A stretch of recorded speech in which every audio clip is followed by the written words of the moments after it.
When the game launched and everyone was rushing to level up, I spent 8 hours in the starting village relentlessly attacking a single NPC simply because, having reincarnated, I knew the NPC's critical weak point. Defeating him would grant me the game's only god-tier ultimate gear, allowing me to leapfrog ordinary players and become a god-tier blade master who dominated the battlefield. Late at night, in a 3-story mansion in the Qingzhou residential area of Jinhai City, Sure sat quietly on a plush leather sofa, a stack of documents in hand, gazing out the floor-to-ceiling windows at the swimming pool. His eyes were filled with endless despair and resentment. Once the leader of Shadow Guild, one of Jinhai City's 4 major gaming studios and a renowned master revered by countless players, Sure, known as the Sword Magician, no longer enjoyed his former glory. A decade of gaming. A decade of bloody battles. Having endured countless hardships and sufferings, he led Shadow Guild to establish the 10 great city-states within God's domain, reigning supreme. Just as he was about to bask in endless glory, a single document reduced it all to a fleeting memory, gone forever. Sure never imagined that his 10 years of effort, all the sacrifices he made for the game, would ultimately serve as a stepping stone for others, leaving him with nothing but a dismissive remark. The Lanhua Group no longer needs you. All he stood to receive was 5 million credits and a mansion, a mere drop in the bucket compared to the 10 city-states he had built and the virtual kingdom that generated a fortune daily. Resentment. Rage.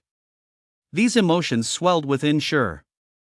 He tore the termination document to shreds, then grabbed a bottle of red wine from the table and downed several gulps in one go. I'll never let this go.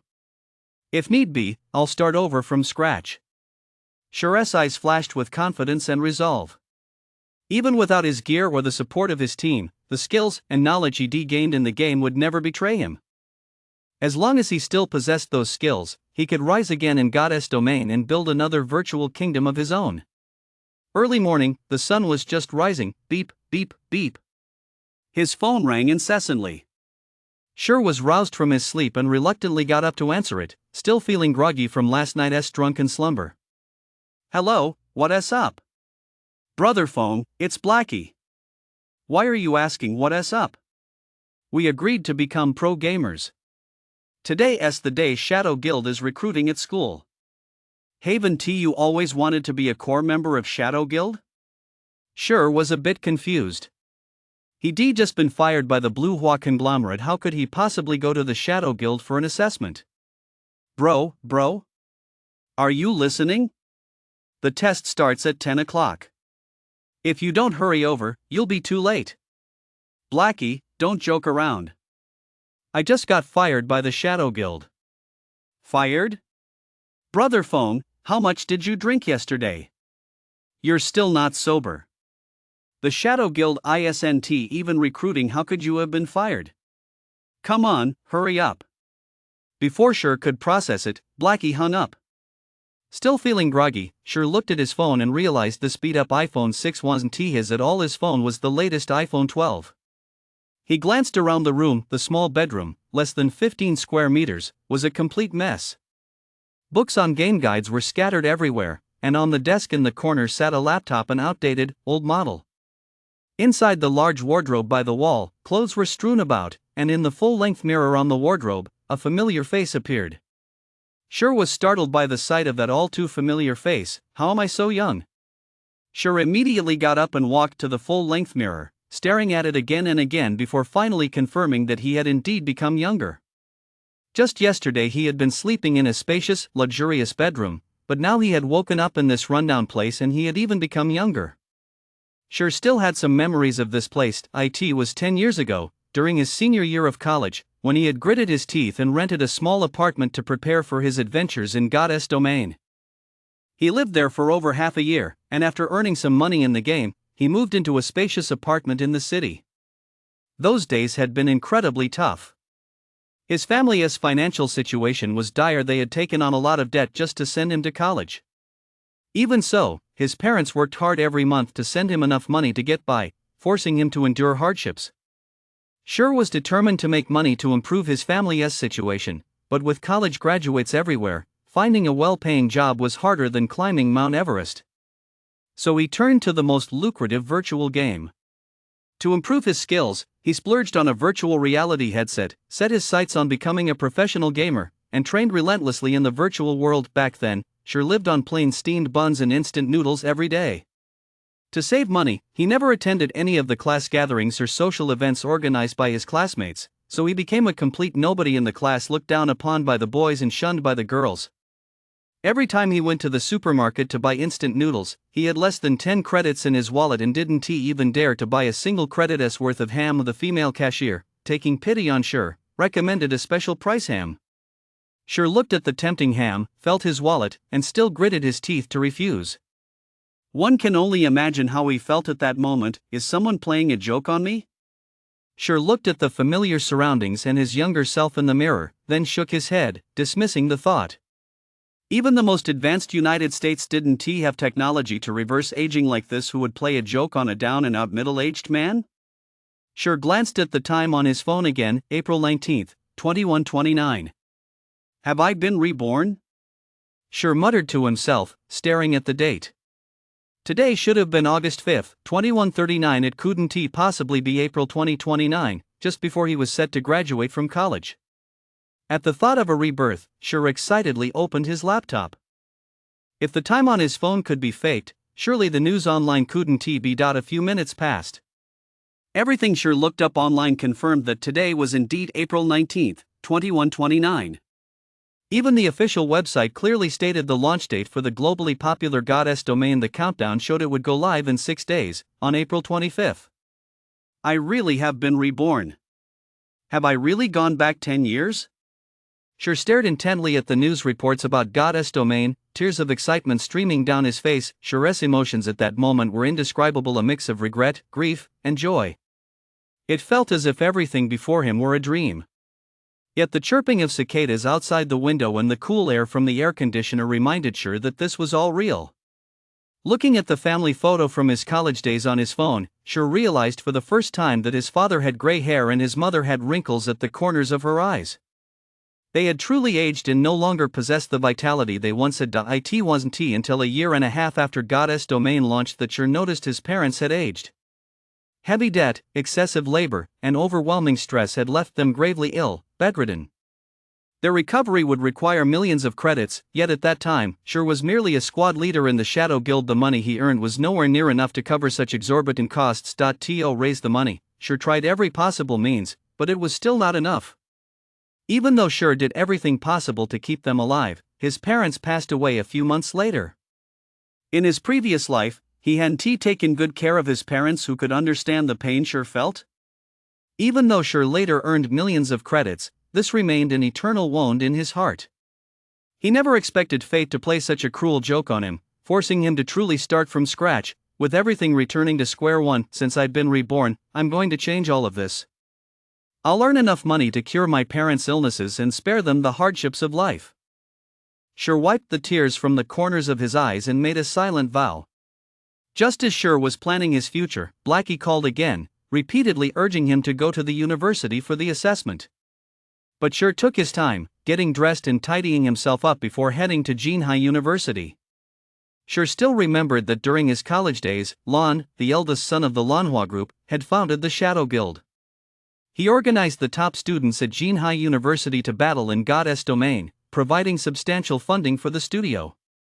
Back then, Sure had also taken the assessment, passed, and became a core member, while Blackie became an outer circle member, a fact that had made Sure happy for a long time. 3 years later, under Sure's leadership, the Shadow Guild made a fortune for the Lanhua group in Goddess domain, propelling it into a major conglomerate. Yet, unexpectedly, he was eventually expelled by Lan. Now that he had been reborn and possessed an unmatched advantage in his understanding of Goddess domain, Sure had no intention of rejoining the Shadow Guild to become someone else's tool and make money for others. He wanted to take a different path, to fight for his own life, to no longer rely on his parents for living expenses, and to ease the burden on his family. He wanted to start his own business, open his own studio, establish his own company, build his own virtual empire, and live a good life. When Sure arrived in front of Building 1, he saw a tall, slender young man with dark skin pacing back and forth at the entrance, looking extremely anxious. It was none other than Blackie. "Brother Fong, you're finally here. Thank goodness registration hasn't closed yet. Let us hurry inside and sign up," Blackie said anxiously upon seeing Sure. Sure shook his head and said very seriously, Blackie, I'm not planning to join the Shadow Guild anymore, I'm going to start my own studio. Are you in? Sure had met Blackie in a virtual game. He was quite skilled, and they'd gone on to conquer the world together. They were practically brothers. During their time working together at the Shadow Guild, Blackie, though lacking gaming talent, had proven to be a formidable manager, keeping the guild's hundreds of thousands of members organized and running smoothly. With Blackie's help, Sure's goals would be much closer to reality. Still, he would respect Blackie's choice. After all, he had nothing to his name right now. Blackie's family wasn't too well off either. He'd become a pro gamer just to make ends meet, joining Shadow Guild to earn a living. Blackie froze for a moment, falling silent. Sure's words had come out of the blue. A full minute passed before Blackie lifted his head to look at Sure. Brother phone, don't say such silly things. Do you know how much a virtual helmet costs? That's 8,000 credits? To open a studio, you'd need at least 6 people, plus a workspace, salaries, and so on. Just the startup capital alone would be 70 or 80,000, not to mention ongoing expenses. That's a lot of money.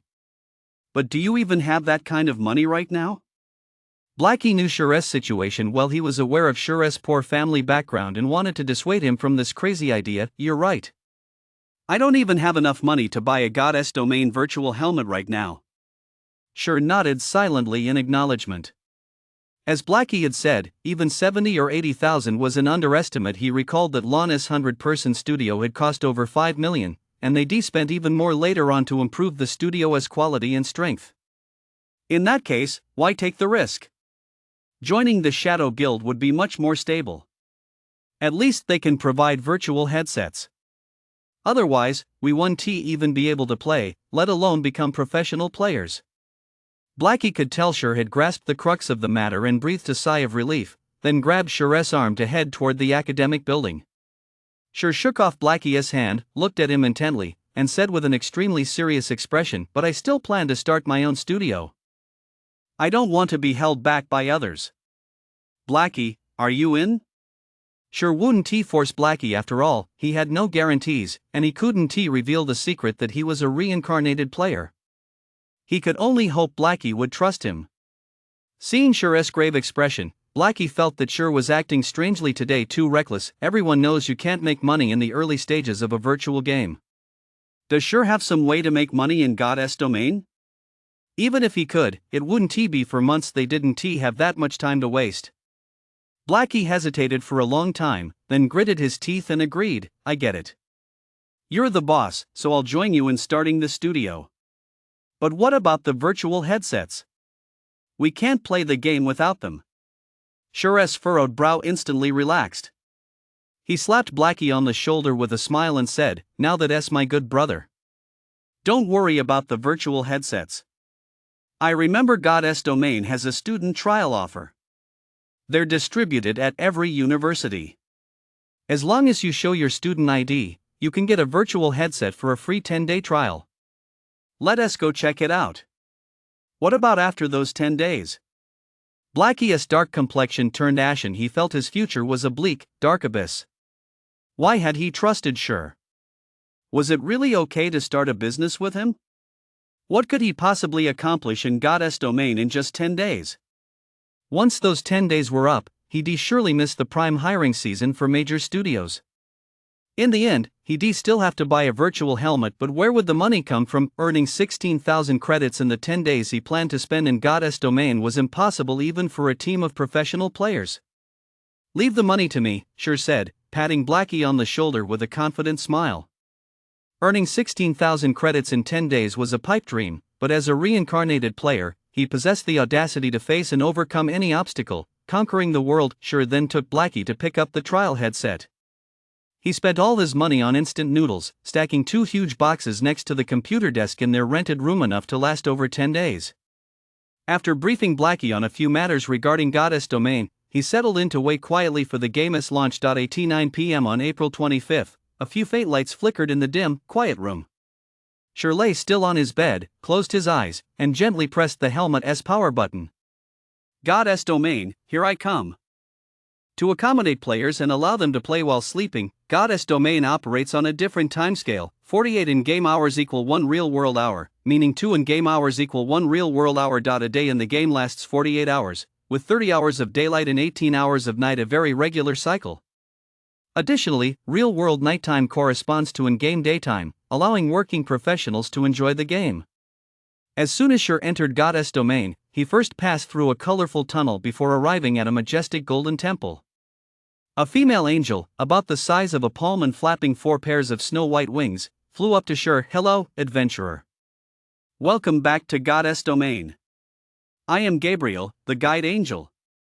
I will explain the 4 major categories and 12 classes of Goddess Domain, from which you may choose your favorite class." With a wave of Gabriel's small hand, Shur was presented with illustrated descriptions of the 12 classes. These 12 classes are divided into 4 major schools: Warrior School, Shield Warrior, Guardian Knight, Berserker, Weapons School, Swordsman, Assassin, Ranger. Healing School, Priest, Druid, Oracle. Magic School, Elementalist, Summoner, Cursemancer.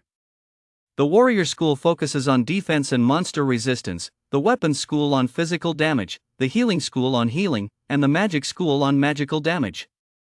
Each class has a distinct combat style, which is one of Goddess Domain's major selling points. In his previous life, Shur chose the Swordsman from the weapon class and was hailed as the Sword Magician. Having invested so much into the Swordsman class, Shur naturally wouldn't consider any other option without hesitation. He selected Swordsman, the class he knew inside and out. Class selection complete. Please name your character. Shur. Shur chose the same name as in his previous life. Name successfully set. Would you like to adjust your facial features? The adjustment rate is 15%. Shur thought for a moment, not wanting to draw too much attention. He selected a 15% adjustment.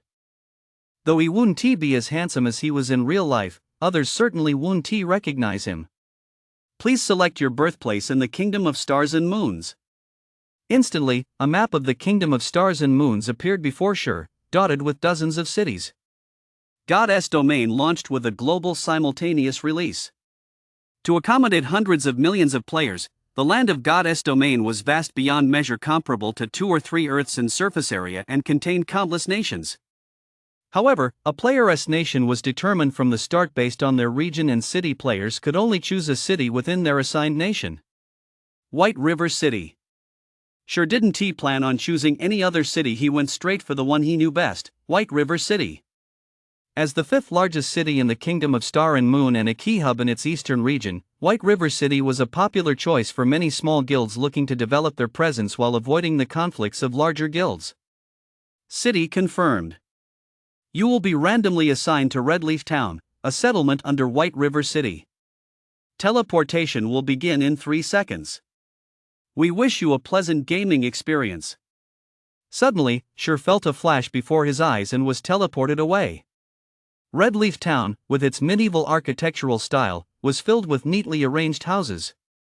The streets were bustling with NPCs walking and chatting, making it feel as though he had stepped into another world.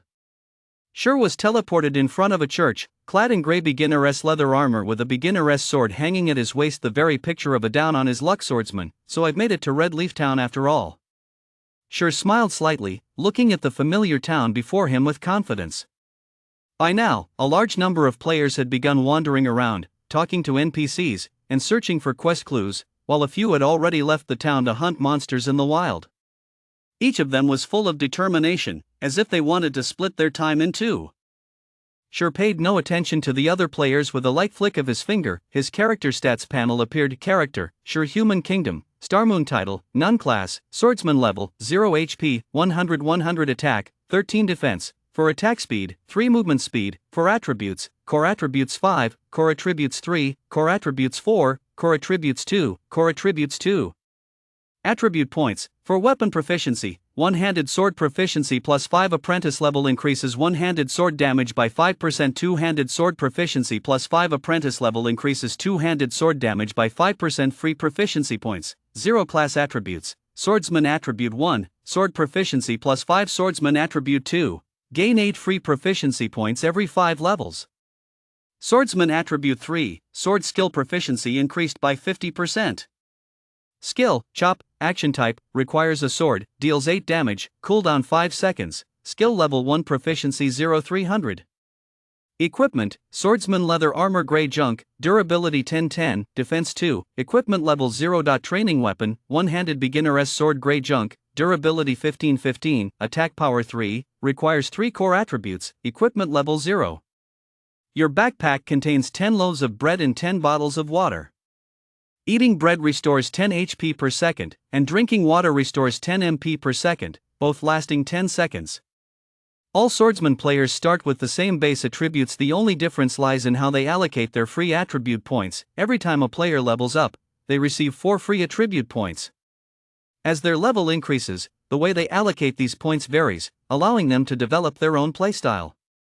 Core attributes increase physical attack power and carrying capacity. Core attributes increase attack speed and movement speed. Core attributes increase HP and stamina. Core attributes increase magic attack power and MP. Core attributes increase MP regeneration and healing power. Each class has its own unique focus. The swordsman is a physical damage dealing class, and most players prioritize core attributes. In the past, Sure had made the same choice: 2 points in core attributes, 1 point in core attributes, and 1 point in core attributes, a very standard yet unremarkable allocation. However, in this life, Sure has no intention of allocating points that way. Without hesitation, Sure clicked the plus sign for core attributes and allocated all 4 points to it, instantly raising core attributes to 7. Attack speed became 4, and movement speed became 5. Even assassins, who are known for their core attributes, wouldn't make such a build choice. In the early game, they would certainly prioritize damage and allocate more points to core attributes to level up faster. Unfortunately, Sure didn't see it that way. In the early game of Goddess Domain, for melee classes, core attributes are the best choice. This was a secret that wasn't discovered until several weeks after Goddess Domain launched, and once revealed, it left countless melee players beating their chests in regret, kicking themselves for their haphazard early game stat allocation. After allocating his attribute points, Sure looked around. In just a short while, another wave of players had teleported in. The small central square was now filled with green diamond-shaped player markers, completely obscuring the yellow NPC markers. It was nearly impossible to find an NPC. Beep, beep, beep. Sure's voice chat went off. He glanced at the name Blackie. It was Blackie calling. Bro phone, I picked Cursemancer and teleported to Falling Moon Town. Where are you? Blackie was thrilled to have entered Goddess Domain and couldn't wait to get started. I'm in Red Leaf Town. It's not too far from Falling Moon Town. Come to Red Leaf Town and I'll help you level up. Sure said. Bro phone, you're crazy. Do you know how far Luoyue Town is from Red Leaf Town? The map says it'll take me 7 hours to get there. If I go, I'll fall way behind the other players. Let us just level up on our own. Once we hit level 10, we'll meet up in White River City. Blackie was so furious he nearly spat blood. Earning 16,000 credits in 10 days was already crazy enough if he didn't go all out leveling up in Goddess Domain, but instead wasted 7 hours. He'd rather die than do it. Don't worry, just come over. You'll make up for the lost time in no time. Sure said calmly. Hearing the confidence in Sure's tone, Blackie exclaimed excitedly, Brother phone, do you have intel from the beta testers? Before Goddess Domain launched, they invited many people to test it. These were the so-called beta testers. They essentially held first-hand information about Goddess Domain. Even though the game would undergo changes, the beta testers certainly knew far more than regular players. What do you think? Anyway, hurry up and come. Sure chuckled mysteriously. Blackie perked up at this, knowing Sure must have reliable intel, otherwise, he wouldn't have said that. Alright, brother phone, wait for me. I'm heading over right now. After hanging up on Blackie, Sure made his way toward the dimly lit alleys of the town. Red Leaf Town had hundreds of NPCs, but only a few dozen actually gave quests. There were only 5 hidden quests and a single unique quest, a one-time only quest that disappeared once completed. This unique quest in Red Leaf Town wasn't discovered until 2 months after Goddess Domain launched, causing a sensation throughout White River City. Since it was unique, the lucky player who completed it posted the walkthrough online to show off, leaving many players green with envy. Unfortunately, the quest was already gone, so even if they wanted to do it, they couldn't. In this life, Sure naturally wouldn't he let this one-of-a-kind quest slip away. Sure arrived at the dim alley, where beggars in ragged clothes were everywhere. Upon seeing Sure approach, they swarmed around him like starving wolves spotting meat, begging for food. Once, a player gave these beggars plenty of food, but they kept asking for more and increasingly expensive and rare items at that. The player actually agreed to every single request, fulfilling over a dozen of their demands. Unfortunately, the beggars gave nothing in return, nearly driving that player to his wits' end and turning the whole thing into a laughingstock. "Get the hell out of my way!" Sure bellowed, drawing his starter sword. The beggars, powerless to resist, scattered upon seeing it and hid to the side. As the crowd dispersed, Sure walked to a corner where a beggar lay a down and out middle-aged man. He was no different from the others, except that he was the only one who hadn't begged for food, showing remarkable dignity. "Sir, do you need any help?" Sure asked the man in a very formal tone. "Could you give me some food?" "I haven't eaten in 5 days," the beggar replied. Sure smiled slightly and said sternly, "I'm afraid I cannot grant your request, sir." If an ordinary person had heard this, they would likely have been furious, but the beggar merely sighed and said nothing more. "However, if you're willing to pay the appropriate price, I can give you the food you need," Sure said. The beggar looked up at Sure, his eyes filled with hope. "If I had money, I'd gladly pay the fee, but I have nothing now. If you're willing to help me, I'll pay a sufficient price." "Will you help me? What do you want me to do?" Sure asked. The beggar replied with utmost sincerity, "Please help me kill Mayor Cross of Redleaf Town." Although Redleaf Town was a small town, the mayor was a level 15 elite, guarded by level 25 guards.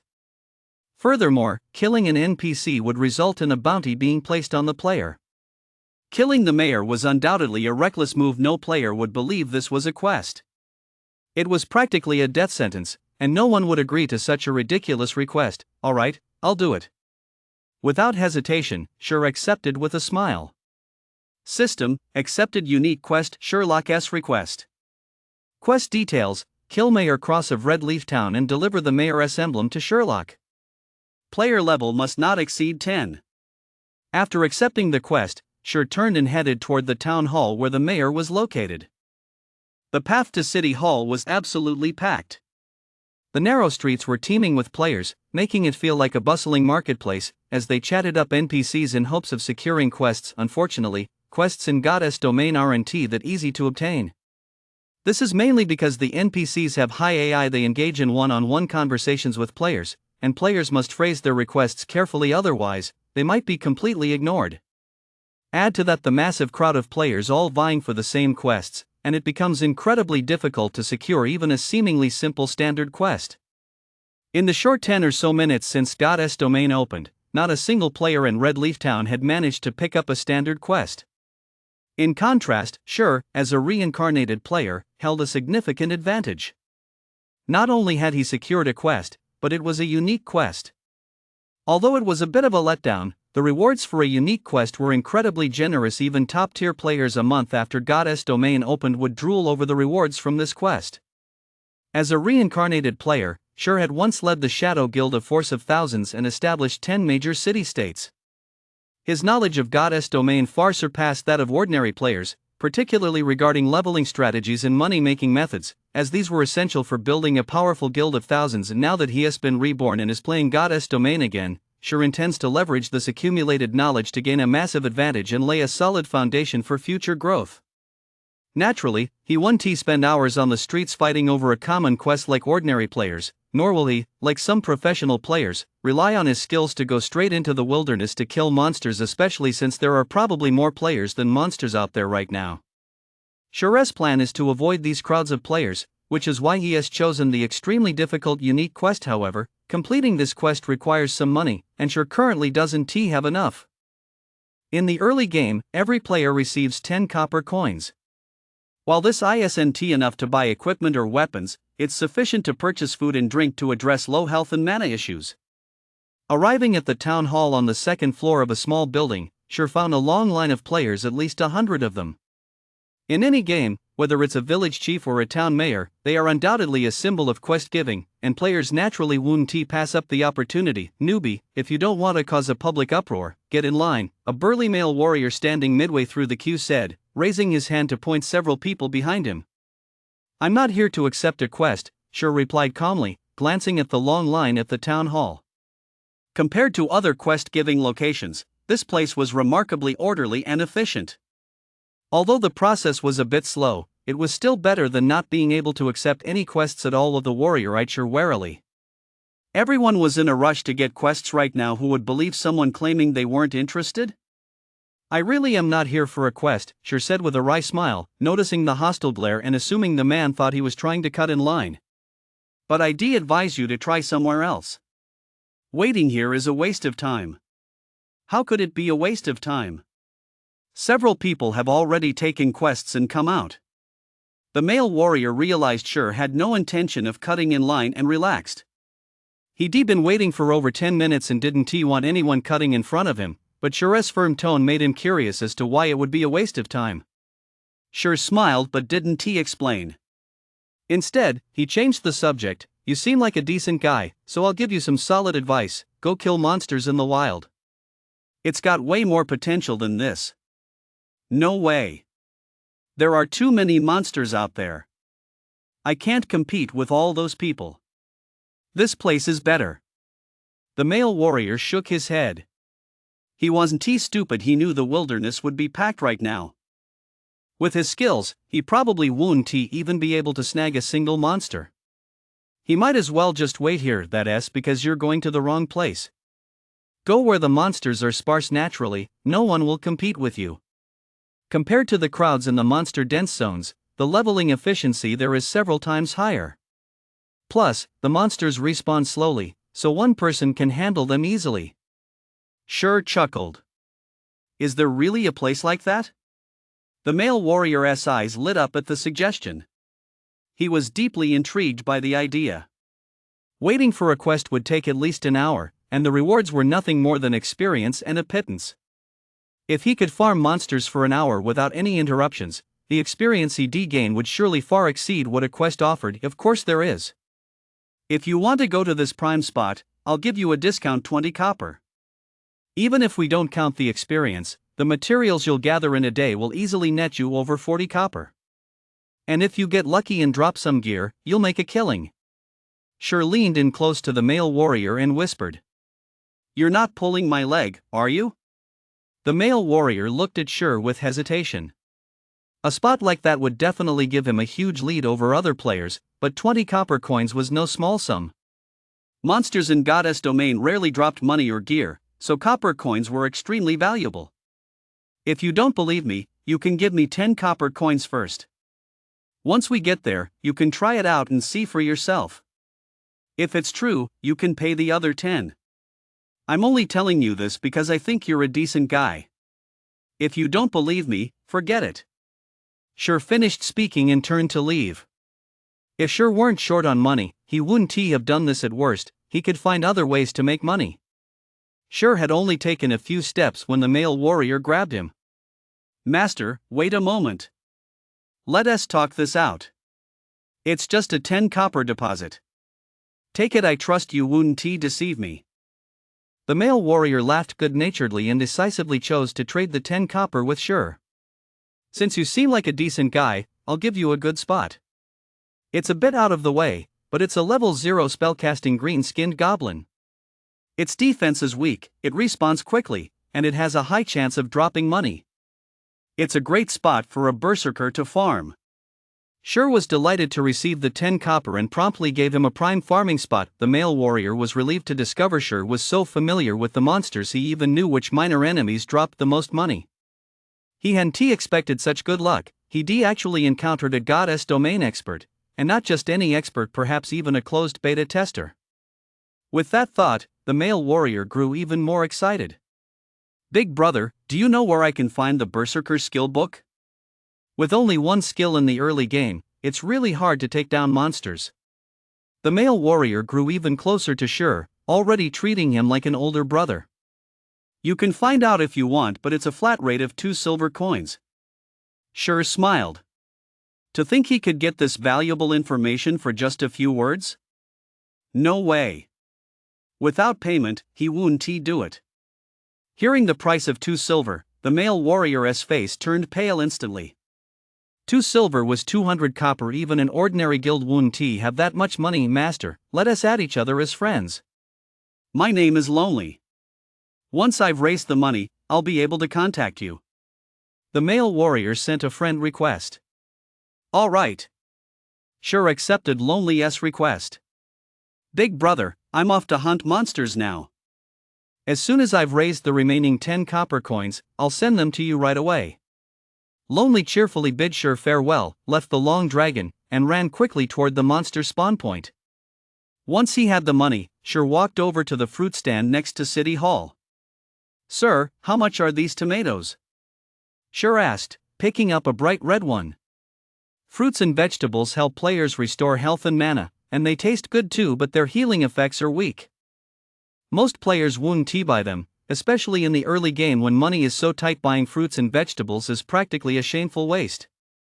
2 copper each. I'll take 10. Sure paid 20 copper coins, took the 10 tomatoes, and walked into the town hall. Hey, newbie, get in line. Can't you see everyone else is waiting? Hey, swordsman, what are you doing? Do you know how many people are waiting behind you?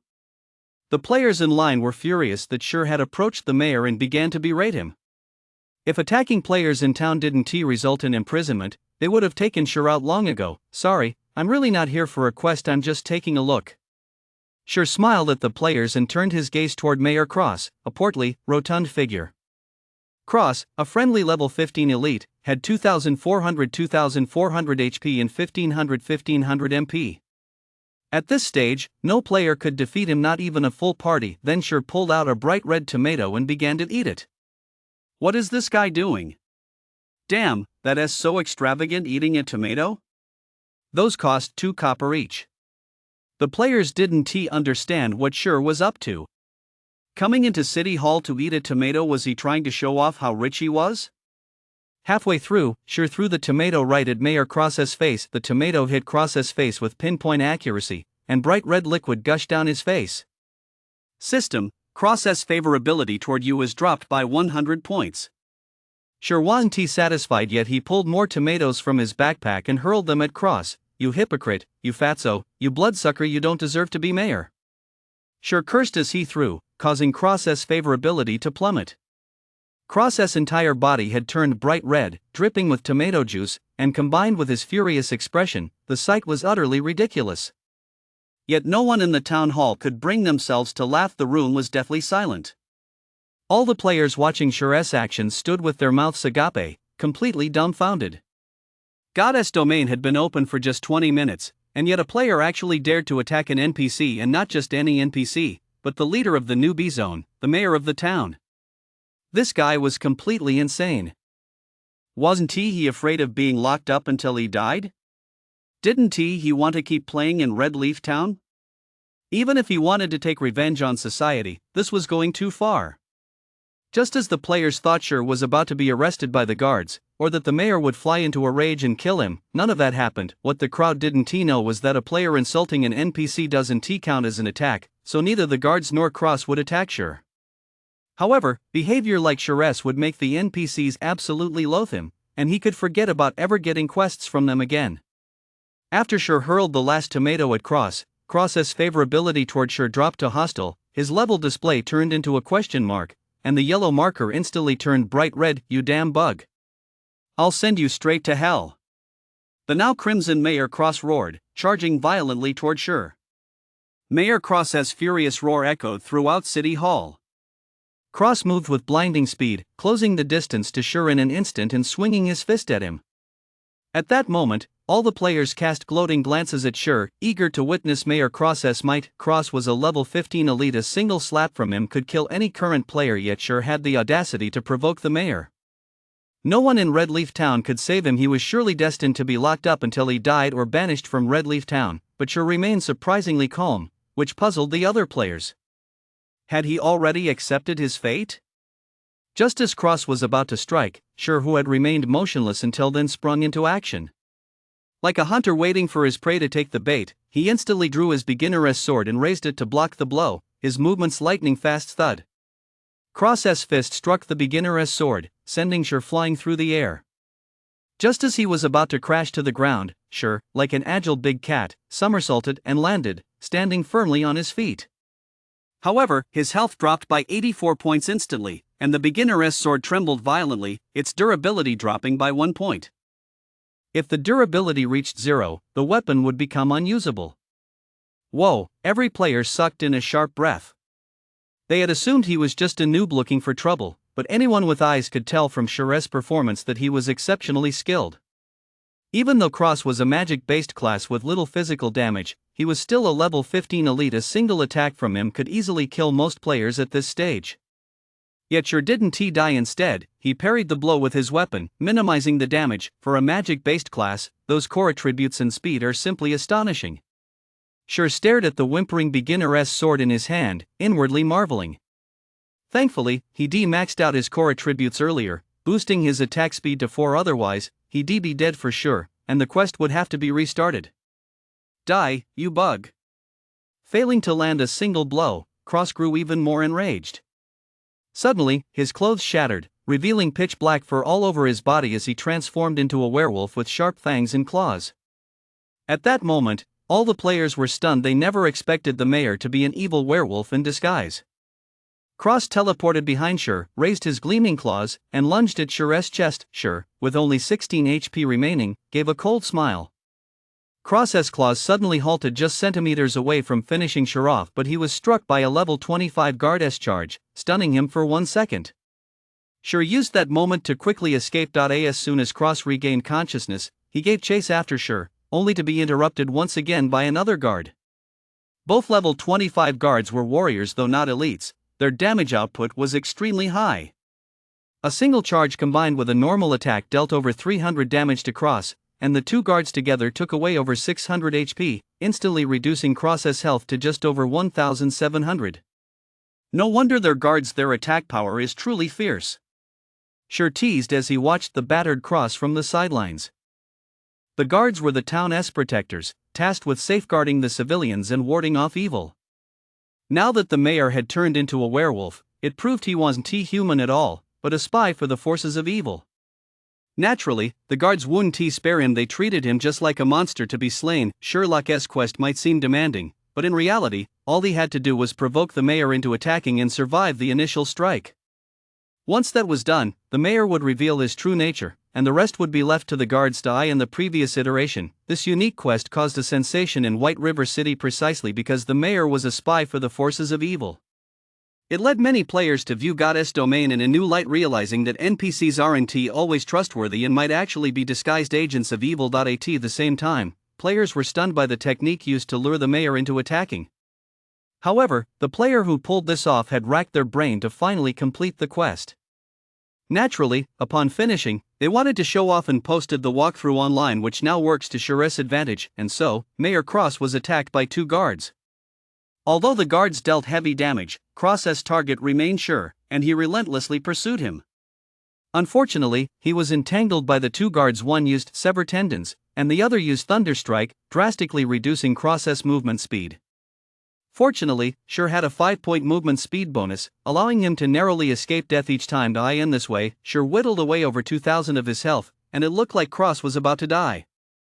Seeing that Cross was on the brink of death, many players grew restless, eager to deliver the final blow to the mayor.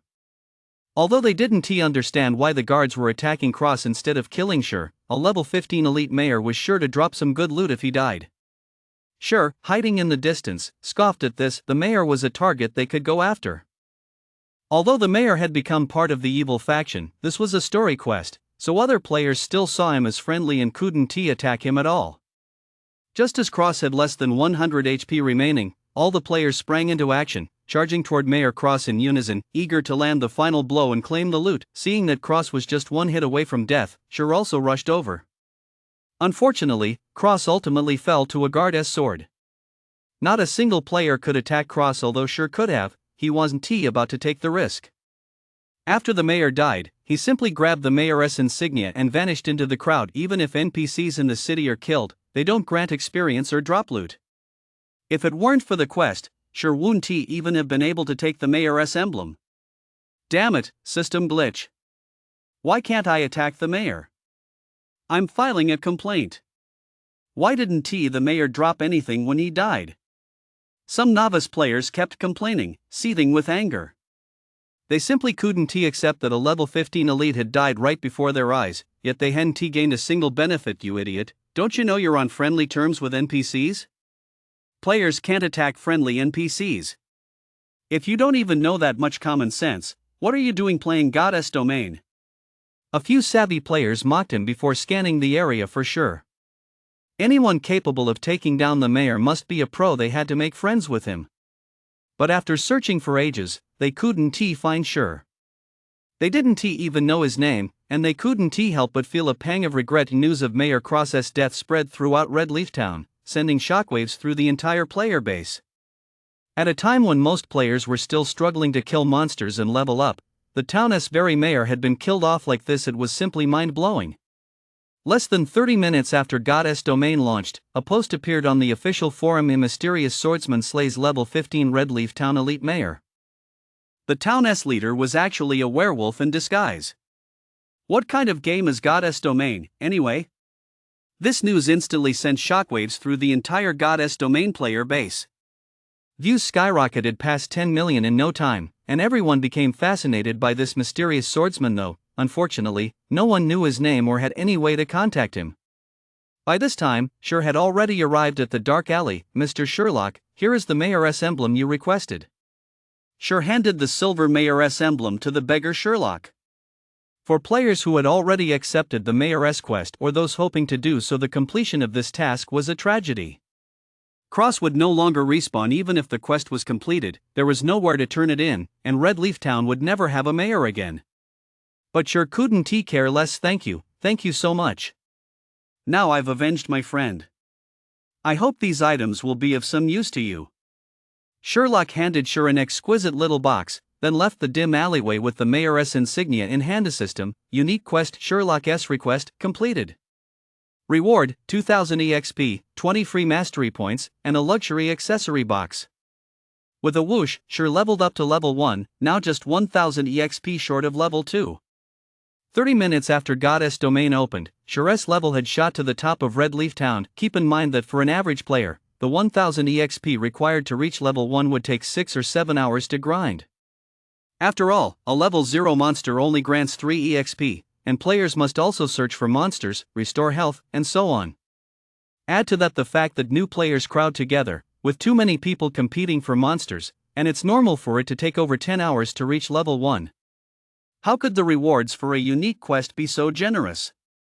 Is it because I completed the quest at level 0? Sure was a bit puzzled, but he was very satisfied with these rewards. The rewards posted in his previous life weren't nearly this generous.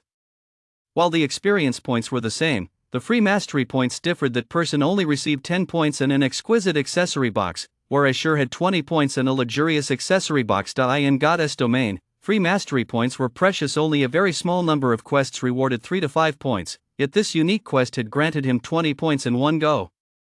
I hope it doesn't disappoint me. Even though it's not an exquisite accessory box, it's still a better luxury accessory box. It should contain something good. Sure carefully cradled the jewelry box, his throat tightening with a touch of nervousness as he slowly opened it. Whether it was experience points or free mastery points, what Sure truly wanted was the item inside the box. It was a crucial item for his series of leveling and money-making plans, and a top-tier item that had made many experts in his previous life drool. If anything went wrong, he'd be in for a world of trouble. The luxurious jewelry box opened slowly, radiating a multicolored glow that shimmered brilliantly. Fortunately, Sure was in a dim alley where no players would come to loiter. Otherwise, it would surely have sparked the greed of many players, who would have killed Sure to steal the treasure. As the glow faded, a purple gold ring lay inside the luxurious jewelry box. A circle of text was engraved around the ring's circumference, resembling ancient elven script and imbued with boundless magic. There was also a simple silver necklace. Thank goodness it really is the ring of gravity. Upon seeing the ring's appearance, Sure breathed a sigh of relief. He carefully removed it and examined it closely. Gravity ring, dark iron rank, equipment level 0, core attributes +2, core attributes +1, core attributes +1. It comes with the skill gravity release, which drastically reduces the gravitational pull on the wearer, granting them a body as light as a feather. Duration, 30 seconds. Cooldown, 5 minutes, awesome, it's not even bronze rank. After reading the description, Shire's face lit up with joy. Things were better than he'd imagined. Equipment in Goddess domain is categorized as junk, common, bronze, dark iron, mithril, fine gold, dark gold, and epic. The gear players start with from the system is all junk. No one would even buy it for money. At this stage, no player possesses common rank gear yet. While it can be purchased in major cities, it's extremely expensive. Bronze rank gear is quite rare and comes with attributes, while dark iron rank gear is even more precious. Only bosses can drop it. The gravity ring that player from my previous life had given me was bronze rank, adding only 1 point to core attributes, and the skilled gravity release lasted only 15 seconds. Yet, completing the level 0 quest granted a dark iron rank gravity ring. Truly unexpected. As for the necklace, it was a special grey quality item that NPC merchants loved and would buy at a high price. Shire put on the gravity ring and allocated all 4 of the free attribute points he'd earned from leveling up to core attributes. Shire's core attributes instantly reached 12 points, with attack speed increasing to 5 and movement speed to 6, putting him on par with a pure core attributes assassin of the same level. Once I reach level 3, my core attributes will hit 20 points, which will unlock the hidden basic skills in the core attributes tree. Shire looked at his stats panel with a sense of anticipation. He stretched his body and felt much more agile than before. If he were to face Mayor Cross now, he certainly wouldn't be as disheveled as he had been earlier. If he could reach 20 points in core attributes and unlock the basic skill agile and swift, his physical prowess would be truly exhilarating, almost on par with the martial arts masters in wuxia novels. He then allocated 15 points of free mastery to one-handed sword mastery, saving 5 points for later. In one go, his one-handed sword mastery reached 20 points, advancing him from apprentice to junior swordsman. Damage dealt with one-handed swords increased by 10%, leaving him 30 points short of advancing to intermediate swordsman. Asa swordsman aspiring to master the sword, basic attacks are merely the foundation. Skills are indispensable. The more skills one learns, the more agile the swordsman's combat becomes, allowing for greater damage output. As a master swordsman and a reincarnated player, Shire possesses the special item, the Ring of Gravity. To level up quickly, the next logical step is to learn as many swordsman skills as possible. Only then can he unleash the true potential of a swordsman. Otherwise, relying solely on basic attacks would be inefficient for monster hunting. I recall there's a black market challenge in the trading district of Red Leaf Town. Apparently, the first player to complete the challenge receives a swordsman skill book. Shire thought it over. The vast majority of skill books dropped from level 3 to 5 monsters, and the drop rate was very low. At this stage, no players had yet figured out how to farm those specific mobs, so obtaining other swordsman skill books would be time consuming, and he didn't have the time to farm them. The only way to quickly get a skill book in Red Leaf Town was through the Black Market Challenge. Red Leaf Town's trade district. Shops of all kinds lined both sides of the street: potion shops, smithies, taverns, and more. It was bustling, like a small marketplace. However, since Goddess Domain had only recently launched, players were busy leveling up and had no time to enjoy the game's other features. Consequently, the trade district wasn't yet at its liveliest. Only a small number of crafting players were there, learning support professions such as enchanting, smithing, alchemy, cooking, engineering, and alchemy. High prices for herbs. Contact directly. Buying or no black market dealers, please. Seriously, buying high-level gear. Price negotiable. Credits accepted. Many guild and guild-run workshop logistics staff have set up small stalls along the trade district streets to buy and sell supplies and equipment. Shire didn't linger. He strode quickly toward a 2-story building guarded by high-level goblins. The sign read Black Market, the seedy underbelly of Red Leaf Town, an entertainment district built by greedy goblins. Inside the Black Market was the Goblin Auction House. Descending the basement stairs led to 2 open areas. One was the arena, and the other was the challenge arena. Several players were already standing in the challenge arena, accepting challenges from the goblins. Go for it, you've got to win this one. Go on, take those goblins down. A few players were cheering on an assassin on the field, their eyes glowing red like crazed gamblers. The challenge arena is a competition that tests players' skills. In an area 30 yards long and 10 yards wide, once players enter the arena, all their attributes are reset to 10. Skills cannot be used, and equipment is ineffective.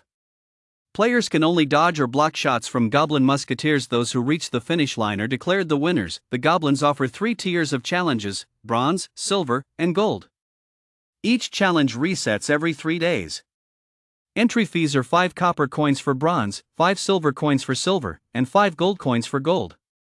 Naturally, higher tier challenges yield better rewards, and occasionally even dark gold tier equipment may drop.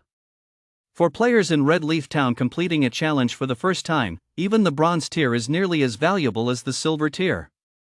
Sure recalled that in his previous life, a swordsman named Gale was the first to clear the bronze challenge in Red Leaf Town, earning a rare swordsman skill book.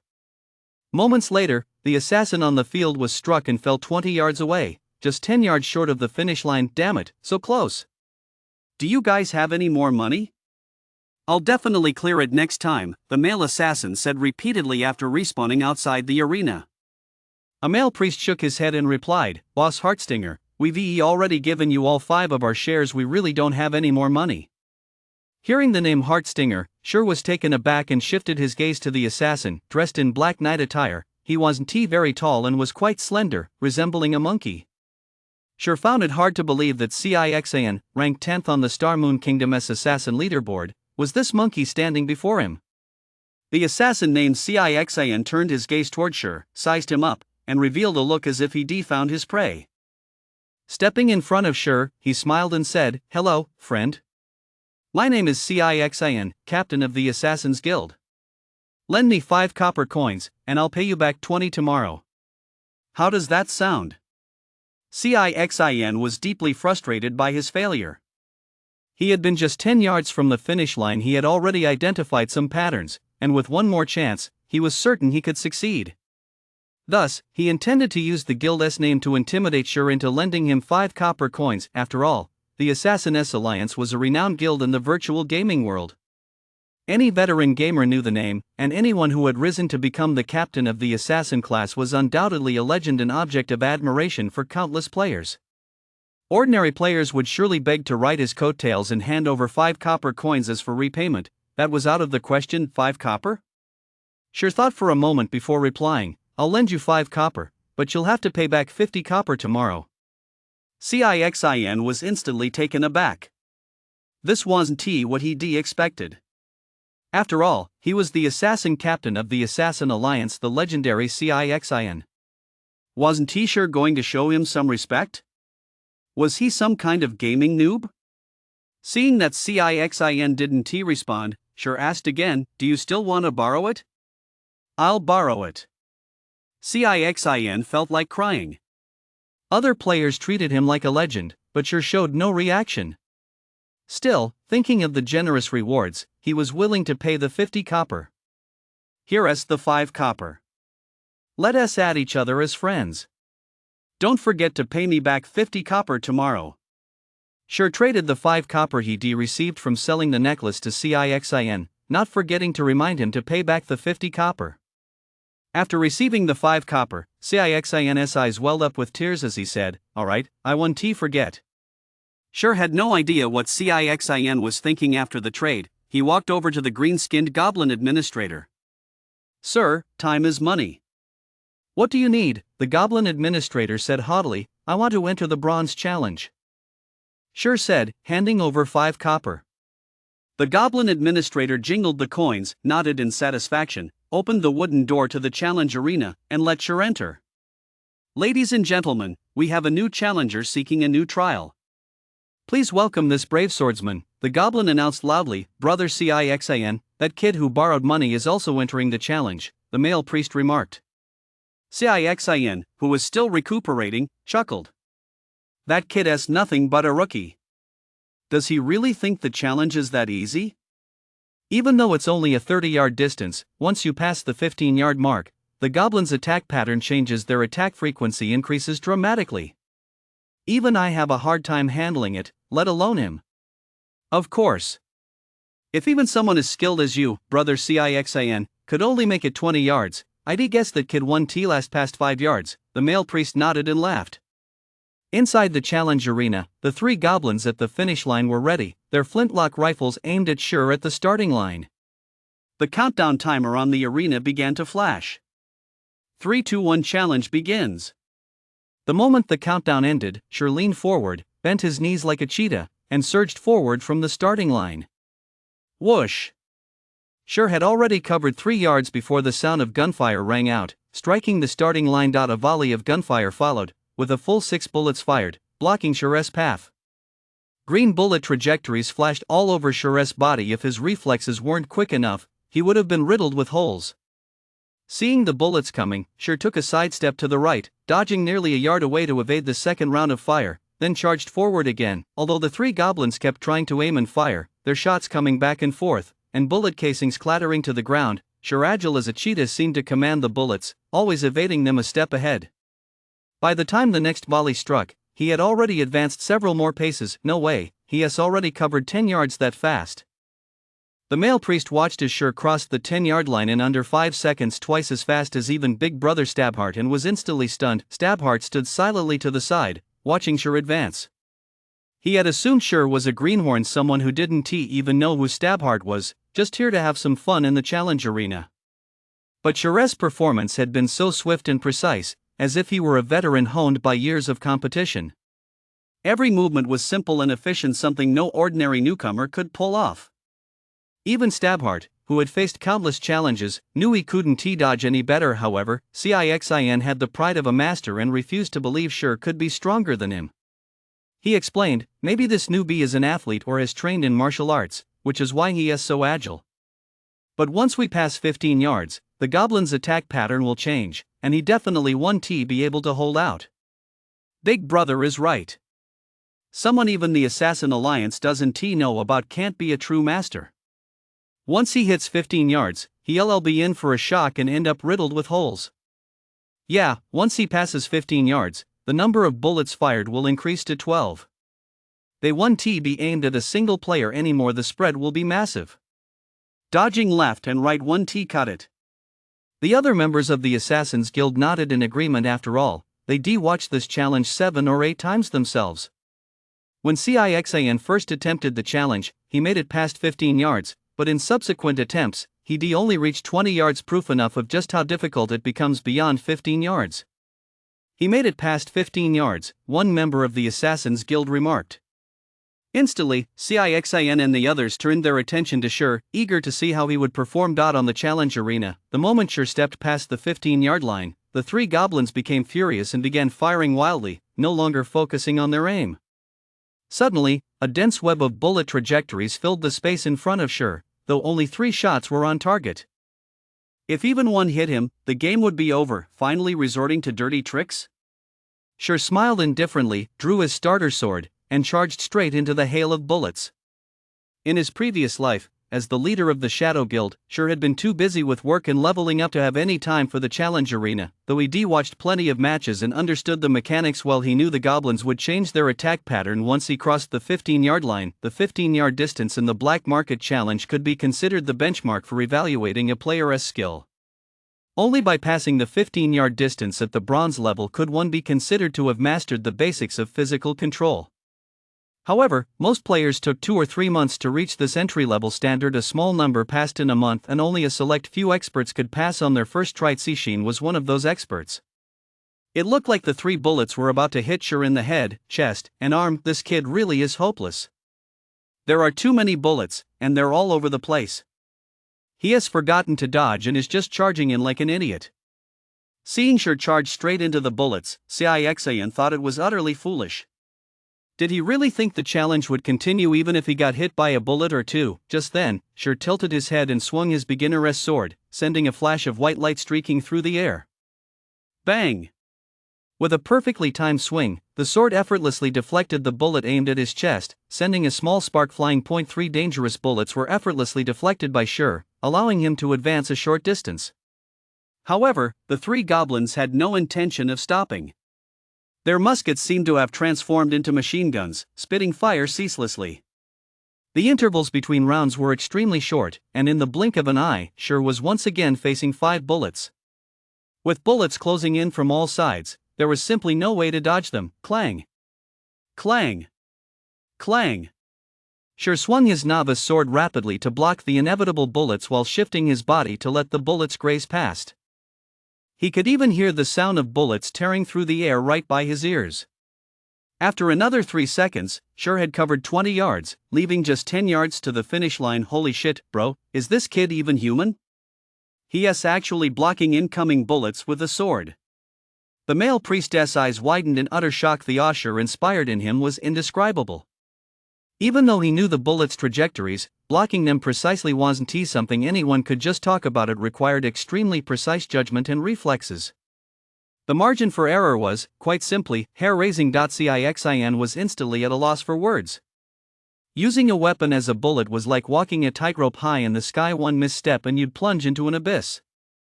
Yet Sher seemed to relish it, blocking the incoming bullets time and time again, while the others flew past his body as if they had a life of their own. Bro, that swordsman has already reached the 25-yard mark. He's definitely going to make it to the finish line now. The male priest watched Sher move forward as if dancing, sparks occasionally flashing before him, his mind in complete disarray.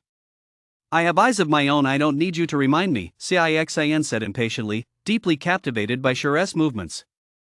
Just as Sher crossed the 25-yard mark, challenger, a goblin at the finish line laughed excitedly, pulling a repeating flintlock from his clothes and unleashing a barrage of fire at Sher.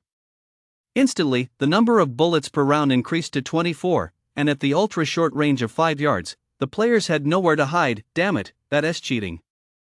Cixin couldn't help but shout.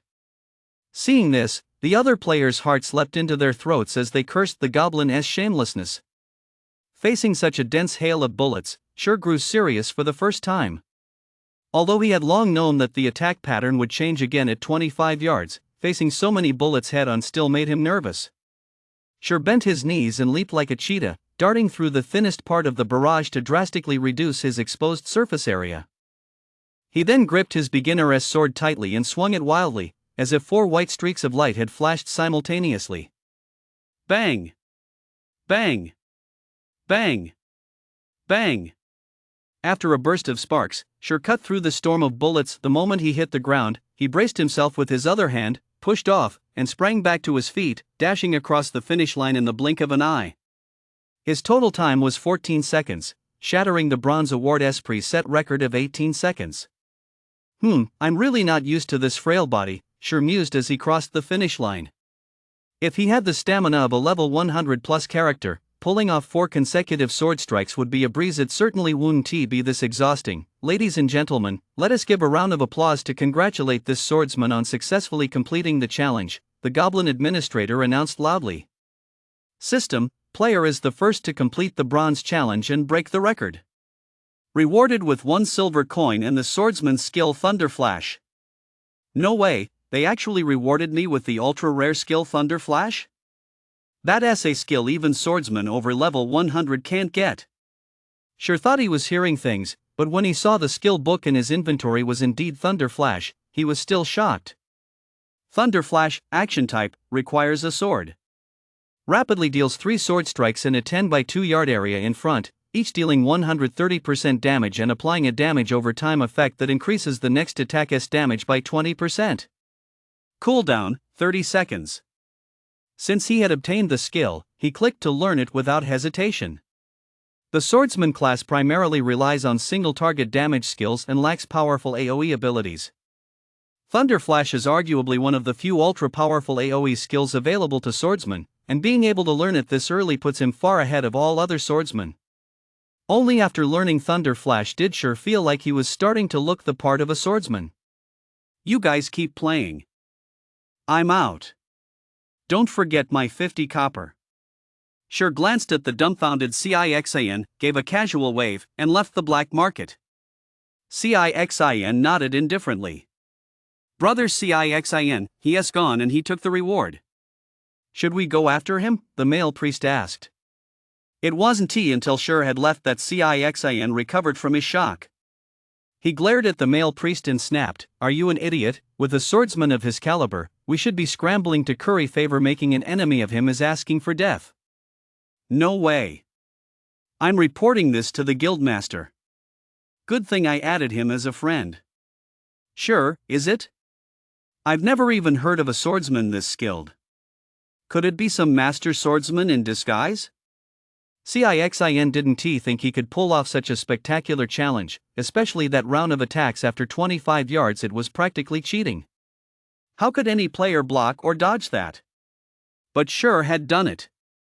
In the trading district, Sure found Kevin, the potion master, and spent 120 copper coins to buy 20 exploding juice berries, which instantly drained his funds, leaving him with only 30 copper coins.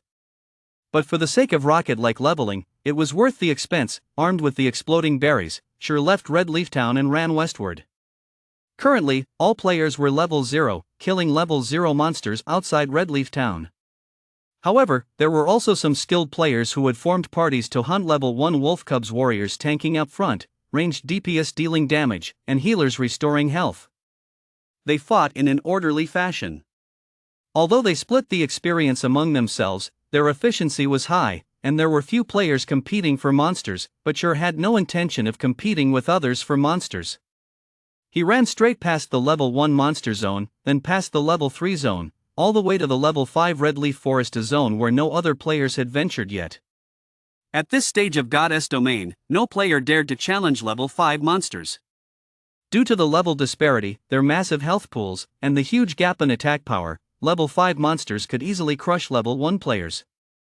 Even a 6-person party couldn't defeat a single level 5 monster. The penalty for death is severe. Not only do you lose a level S worth of experience, but you also lose skill proficiency. No player dares to take such risks lightly, lest the experience and proficiency they've painstakingly earned over hours go to waste. Red Leaf Forest consists of a beautiful maple grove, filled with level 5 monsters roaming about. It is an absolute no-go zone for players below level 3. Even though Sure has reached level 1, he is no match for a level 5 monster.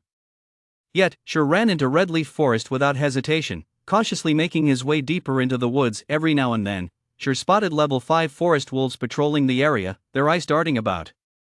Being only level 1, Sure knew that if he didn't maintain a safe distance, the wolves' keen sense of smell would detect him.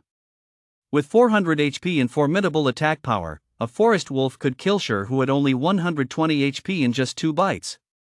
Sure had no choice but to sneak past them and take a detour along the way. Besides the forest wolves, there are also cute, clumsy cubs rolling around on the grass.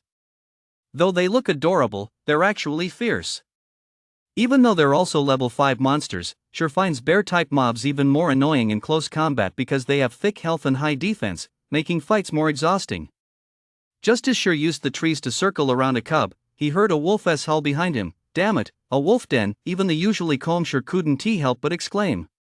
Even in his previous life, Red Leaf Forest was a popular spot for groups of level 4 to 5 players to farm monsters. Not only were there plenty of monsters, but the area was also known for dropping valuable loot, such as skill books, leatherworking materials, and equipment. Additionally, the forest was rich in herbs and ores to gather. However, it was also a place where parties could easily be wiped out, and one of the greatest dangers was the wolf den. Wolf dens were extremely well hidden and hard to spot. If you weren't careful and strayed into their alert range, a pack of forest wolves would pounce anywhere from 3 to 5, or as many as 6 to 8. It was essentially a party wipe trap. As a reincarnated player, Sure had terrible luck. 7 forest wolves charged out at once. A fresh-faced newbie like Sure wasn't enough to satisfy them. The forest wolves were fast, but Sure wasn't slow either. He had allocated all his stats to core attributes, giving him a movement speed of 6, making him a true speedster. After all, as a level 1 swordsman, even with all stats and core attributes, he was still slightly slower than the wolves. Seeing that he was about to be caught, Sure didn't have time to think twice. He immediately activated his survival skill, Gravity Release. Instantly, his body felt as light as a feather, and his speed shot up dramatically. He quickly shook off the forest wolves behind him and sped off into the distance. After all, it was just a minor monster. It gave up the chase once it got within a certain range, and Sure managed to save his life. A little over 10 minutes later, Sure arrived at the foot of a range of towering mountains. Several peaks, each over 100 meters high, loomed in the center of the redleaf forest, their summits shrouded in mist, resembling a fairyland on Earth. Finally made it.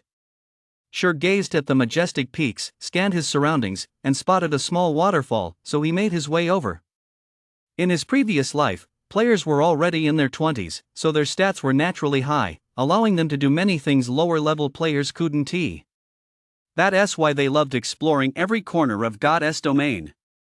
The central mountain range in the Redleaf Forest was particularly famous, so the Shadow Guild had sent a squad of assassins to investigate. They wouldn't have known without investigating. It turned out the central mountains were a veritable treasure trove. On their ascent, they discovered a wealth of items, rare ores, rare herbs, and treasure chests. At the very summit sat a mithril chest. In the wilds of God's domain, many hidden spots contain treasure chests, waiting for adventurous players to discover them. The contents of these chests vary widely, ranging from copper coins to dark gold equipment. Treasure chests are categorized by quality: common, bronze, black iron, mithril, fine gold, and dark gold. Even a common chest can rival the loot dropped by elite mobs, let alone a mithril rank chest.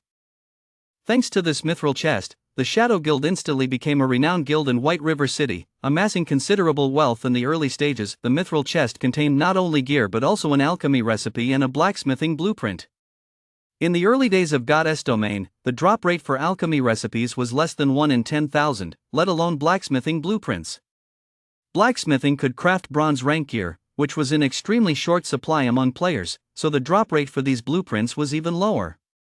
With these items, making money was easy. Sure aimed to earn 16,000 credits within 10 days, and this was his only hope. Naturally, he wouldn't leave any for the Shadow Guild. Low-level players, lacking 40 points in core attributes, hadn't unlocked the hidden basic skill wall climbing, making it impossible for them to scale cliffs or mountains.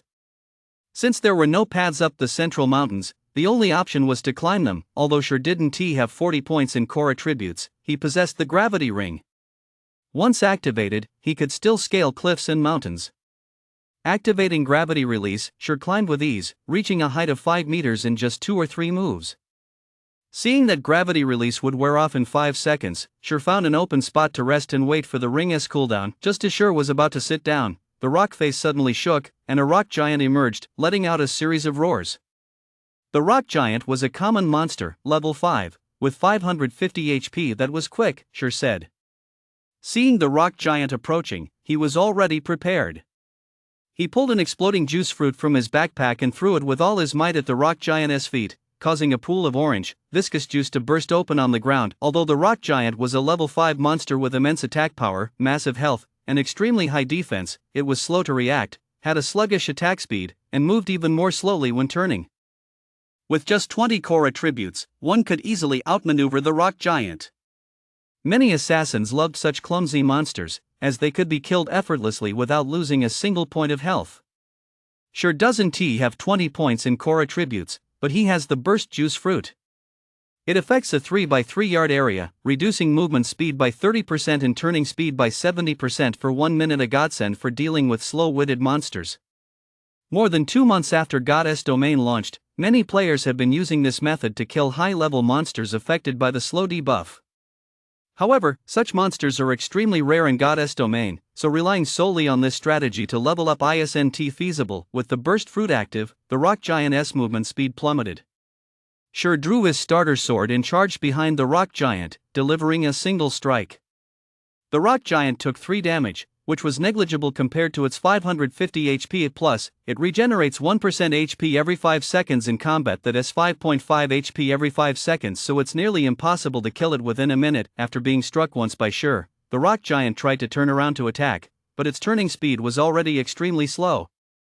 Now, with an additional 70% reduction, it became incredibly sluggish.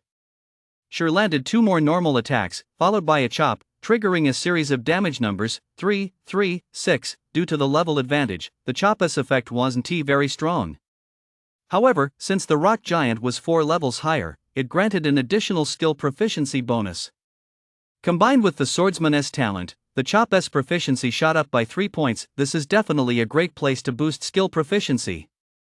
The rock giant finally managed to turn and face Sure, but Sure didn't give it a chance, circling around to its back and continuing the attack. Thunder Flash. Instantly, a bolt of lightning flashed out, dealing 4 damage, followed by another dealing 5, and a final one dealing 7 damage. All 3 bolts hit, and the Thunder Flash skill proficiency shot up by 3 points. Then came several more sword strikes. A series of 4 damage.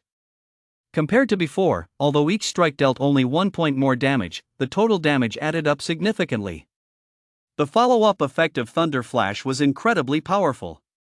Although the damage increase only lasted 15 seconds, it greatly accelerated the kill speed, allowing the battle to be resolved within a minute and saving precious exploding juice. Even though the rock giant has high HP and attack power, if it can't hit Sure, it becomes nothing more than a practice dummy, granting Sure experience and boosting skill proficiency. Skill proficiency doesn't increase simply by using a skill.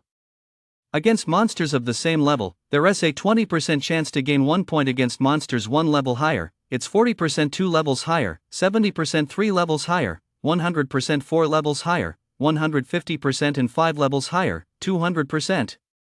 The cap is 200%, and it 1t increase beyond that.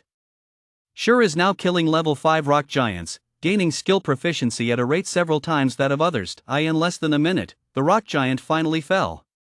System: defeating a level 5 rock giant while 4 levels below grants a 400% EXP boost, earning 120 points. Sure's EXP bar shot up significantly. He was now only 880 EXP away from level 2. In other words, he just needed to kill 8 more rock giants to reach level 2. The Central Mountains were undoubtedly a prime spot for leveling up and looting, but unfortunately, by the time people discovered them, 2 months had already passed. After defeating the rock giant, Sure searched the area and found a piece of bronze or a material used to craft bronze equipment as well as a hard stone. He then began searching the open ground and soon discovered a rare herb, the nightingale flower, the primary ingredient for crafting basic healing potions. No sooner had he approached than another rock giant appeared, once again hurling a bursting fruit. Thunder Flash. Chop. In no time, he obtained another hard stone, 120 experience points, and a large amount of skill points. With the gravity ring as cooldown complete, Sure continued climbing upward, searching for rare herbs and slaying rock giants along the way. As the 8th rock giant fell, Sure reached level 2. He allocated all his points to core attributes, bringing them to 16, just 4 points short of unlocking agility and swiftness. His chop skill proficiency reached 300, advancing to level 2. The next level required 600 proficiency points, increasing bonus damage to 12 and reducing the cooldown by 1 second. If other players knew about this leveling speed, they'd probably go crazy. It takes 5 or 6 hours just to go from level 0 to level 1, not to mention from level 1 to level 2 that takes at least 7 or 8 hours. Yet Sure reached level 2 in less than 20 minutes. It was like leveling up at rocket speed. Sure walked up to the rock giant and rummaged through it again. Lucky me, it actually dropped a piece of gear. Sure discovered it was a piece of cloth armor and felt a slight pang of disappointment. Fancy cloth robe, a common item, level 4, with +3 defense and +10 magic, and 20/20 durability. However, since Goddess Domain had just opened, the drop rate for gear was extremely low. Even common items were rare, let alone a level 4 common item. Someone would surely pay a high price for it. Sure stowed the gear away and was just about to continue climbing when he suddenly spotted a cave not far ahead. As he walked over to take a closer look, Sure's heart began to race. A massive stone giant was lying asleep inside the cave, its entire body composed of rock that was not the usual dark gray but a silvery white. Su Luos, a special elite, level 6, with 900 HP. Special elites are more powerful than regular elites. A 6-person party can take down a regular elite of the same level, but a special elite of the same level requires at least 12, or even 15, players to defeat. In other words, the Su Luos before him would take 15 level 6 players working together to defeat. Sure didn't hesitate. He charged forward and immediately cast Thunder Flash, sending bolts of lightning streaking across Zulos's massive body. Damage numbers 1, 2, 3 popped up above Zulos's head. The slumbering stone giant, Zulos, was suddenly struck. Even though the damage Sure inflicted was negligible, it still jolted Zulos awake. Anyone would be furious at being rudely awakened from their sleep. "You puny human, I'll crush you!" Shuros roared, causing the entire cave to shake. He then stood up and strode toward Sure.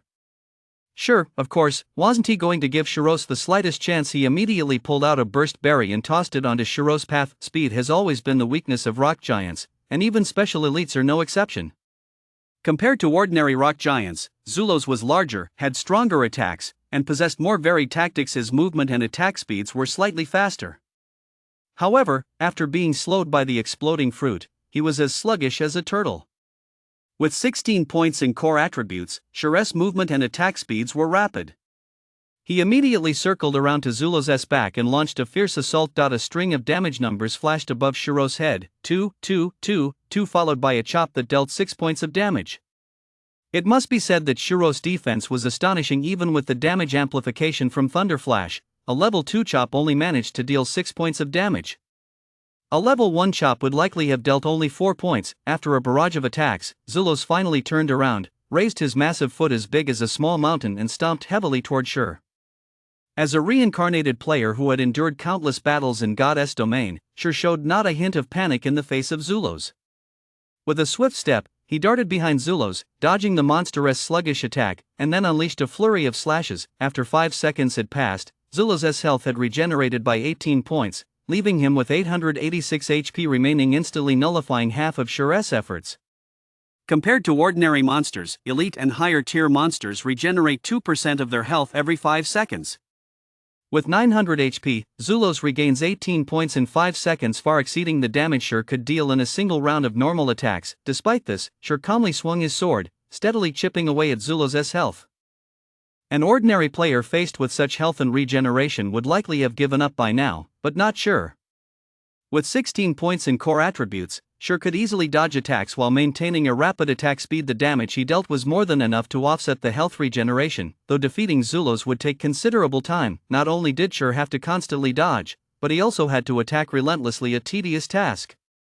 The high-intensity combat was mentally draining as well, leading to fatigue.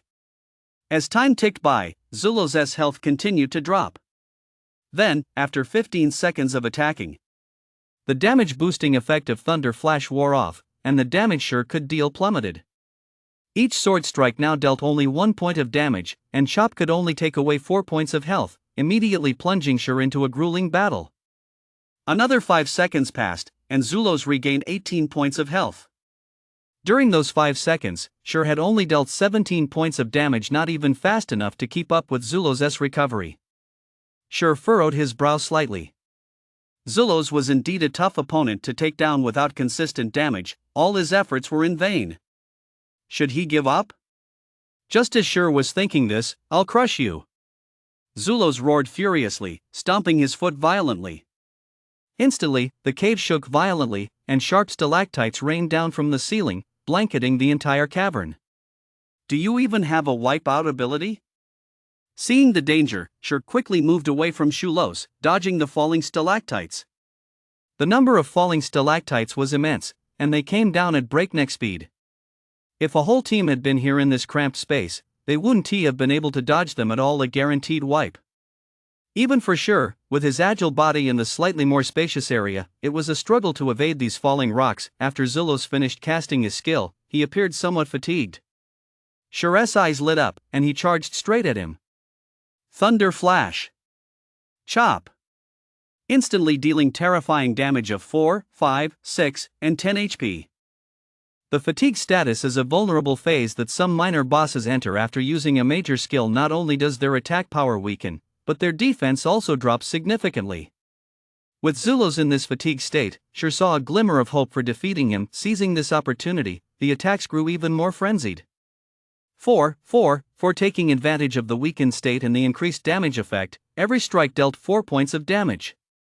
With Zulos in this vulnerable phase, his health regeneration rate had dropped to 1%. As one aspect weakened, the other grew stronger. By the end of this cycle, Shur had dealt 15% of Zulos' total health. The rest of the battle was a matter of endurance. Shur kept attacking to counteract Zulos' healing. Every 30 seconds, Zulos' Thunder Flash would trigger another burst of damage, followed by a wait for Zulos' ultimate ability, a move that was undoubtedly terrifying for the team, but for Shur, it was an opportunity. Sure enough, Zulos unleashed his ultimate every so often, and Shur seized the chance to chip away another 16% of his health. Time ticked by. 5 bursting fruit had been used, yet Zulos still had 32% health remaining. When Zulos unleashed his ultimate again, Shur dealt another 16% damage, leaving Zulos with just 16% health. Just as Zulos' health dropped to 15%, he underwent a transformation. His massive body began to shrink, his attack power and defense decreased, but his attack speed and movement speed increased. This change put Shur at a significant disadvantage. Although the exploding fruit S effect was still active, Zulos' attacks grew faster and faster, nearly hitting Shur. Even with his reduced attack power, a level 2 Shur could absolutely not withstand a single hit.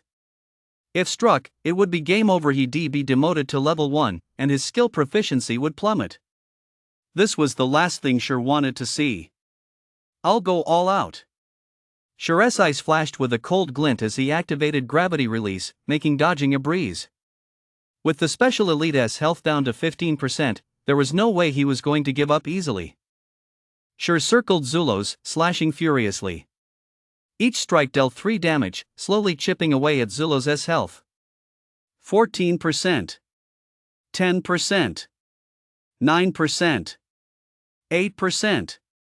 5%. The duration of gravity release was growing shorter and shorter. With only 7 seconds left and Zulos at 5% health, Shur knew that the moment gravity release ended, Zulos would deliver a fatal blow. Hurry! Hurry! Hurry! Shur's eyes were bloodshot, and his sword strikes grew faster and faster. Just as Zulos' health dropped to 10 points, gravity release ended. Shur's speed plummeted, and Zulos, with a cold, almost humanistic smirk, swung his boulder like fist down. Die! The cooldown on Thunder Flash, which Shur had been counting down in his mind, finally ended. Thunder Flash! In the blink of an eye, Shur unleashed 3 bolts of lightning that instantly pierced through Shur's body. 4, 5, 6. They took away Shur's final 10 HP. With a thunderous crash, Shuros crumbled into a pile of rubble. System defeated the special elite Shuros, who was 4 levels above your own, earning a 400% experience boost and 940 experience points. Instantly, Shur's experience bar jumped by 27%, bringing him significantly closer to level 3. After dispatching Zulos, Shur rummaged through the pile of rubble. Special elites dropped better loot than regular elites, and he immediately obtained a piece of equipment, a skill book, and 16 copper coins. Challenging a higher level enemy really pays off. I actually got a bronze great shield. That'll definitely fetch a high price. If only I could farm this a few more times. Shur looked at the Blue Cross shield in his hands and could already imagine many guilds willing to pay a hefty price for it. Rock Iron Great Shield, bronze rank, requires 8 core attributes, level 5, defense plus 21, defense rate 23%, core attributes plus 2, core attributes plus 4, health plus 30. With stats like these, it could be considered a rare gem. Equipping it would significantly boost his defense, and the 110 HP boost was substantial for a level 5 warrior class, that equated to an extra third of his total HP. It would be more than enough to tank bosses in level 5 dungeons, and he could even use it in level 8 dungeons. As for the skill book, it's also excellent. It's the melee specific skill parry, which requires a melee weapon and allows you to block one frontal attack. With a 30-second cooldown, parry is a highly sought after skill for any melee class, and it's an absolute must learn for warrior type classes. It's in high demand on the market but has an extremely low drop rate, so it's almost never for sale. After all, it's a life-saving skill. Blocking a single attack at a critical moment could mean the difference between survival and death. This is especially true during boss fights, when healers can't keep up with the damage. Blocking an attack gives them time to heal you. Shur looked over the parry skill and ultimately decided to learn it. Although selling the shield along with this skill book would fetch a better price, he wasn't about to kill the goose that lays the golden eggs. After defeating Zulos, Shur continued climbing upward. The bronze shield was mere pocket change. The mithril chest was the real treasure that would make him rich. He was still less than a third of the way to the summit. Monsters were common near the rest stop, but with only 4 burst berries left, Shur had to choose his route carefully. Half an hour later, after proceeding with caution, he finally reached the summit. A thick white mist shrouded the area, visibility was extremely low, and he could only see about 20 yards ahead. Shur had already used 4 burst berries to kill rock giants along the way. If he encountered even one more monster, he would have to abandon the mission and start over from the beginning. Just as Sure took a few steps forward, he could vaguely make out several blurry figures ahead. At that moment, the system emitted an urgent alert: player has discovered the lost land. Hidden quest past glory activated. All external communications temporarily disabled. You cannot leave this area until the quest is completed. Damn it, those assassins lied, Sure cursed under his breath. They had definitely withheld some information. The situation at the mountaintop was completely different from what the assassins had reported. Although the assassins' lies infuriated Sure, he knew he had to stay calm in the face of this unknown situation. Even members of the guild had their own agendas. They would inevitably hide key discoveries to secretly grow stronger and quietly amass wealth. There were plenty of such people in the studio. Whether they were peripheral members or core members, every so often a few exceptionally strong individuals would emerge, their status skyrocketing overnight. Sure himself was a prime example. Otherwise, he wouldn't have risen from a core member to the studio's leader. Upon arriving at the Lost Lands, they told outsiders they'd only seen a mithril chest and said nothing else.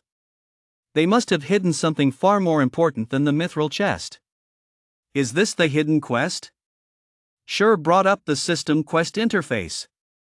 The hidden quest in the Lost Lands was titled Past Glory.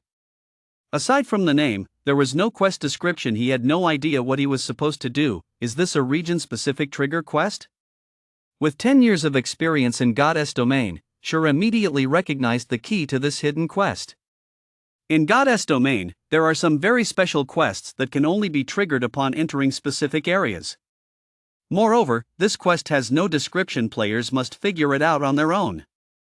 Once completed, it won't trigger again even if another player arrives here, making it a truly unique quest. It's also an extremely dangerous one. Searching for a way to complete the quest in an unknown area meant facing the monsters there. Typically, the monster levels in these special quest zones were several levels higher than the surrounding areas, making them impossible for ordinary players to complete. In his previous life, when he triggered this quest in a level 5 monster zone, 6 level 20 plus assassins had come here, which is why he was able to finish it. Never mind. I can't get out anyway, so I might as well explore a bit. Worst case scenario, I'll just die and teleport back to town. Once Sure had made up his mind, he strode forward. As he made his way through the thick white mist, several blurry figures soon came into view. It was a city that had been abandoned for years. Ruined buildings were everywhere. Judging by the city's size and the grandeur of its architecture, it was clear that this place had once been extremely prosperous, even more so than White River City, yet this once prosperous city was now completely deserted. Sure slipped quietly into the city, searching for quest clues while keeping a watchful eye on his surroundings. Searching a city capable of housing millions felt like looking for a needle in a haystack. Sure ran through dozens of streets, entered hundreds of buildings, and spent several hours, yet still found no clues. Goddess Domain had only just begun. It was the perfect time to pull ahead, but Sure had wasted hours. Now, many players were already level 1, while Sure was still stuck at level 2, 34%. He hesitated, torn between continuing the search or simply killing himself to respawn back in town. One more hour of searching, and if nothing turns up, I'll head back to town. Sure set a time limit for himself. While this quest was valuable, he didn't have that much time to waste. He had plenty of other quests to tackle and saw no point in getting bogged down here. Time ticked by. Sure arrived at the tall tower in the city center. Once a sacred site for spellcasters and the best place to learn magic, it was now in a state of disrepair. Even the magic crystals atop the tower had shattered. Climbing the tower and standing on the observation deck, the city's scenery spread out before him. If time weren't so tight, Sure would certainly have taken a moment to admire the view. He scanned the surroundings but didn't spot anything out of the ordinary. Just as Sure was about to leave, young adventurer, welcome to the Sky City. A white-bearded old man suddenly appeared, his voice resonating with age and wisdom.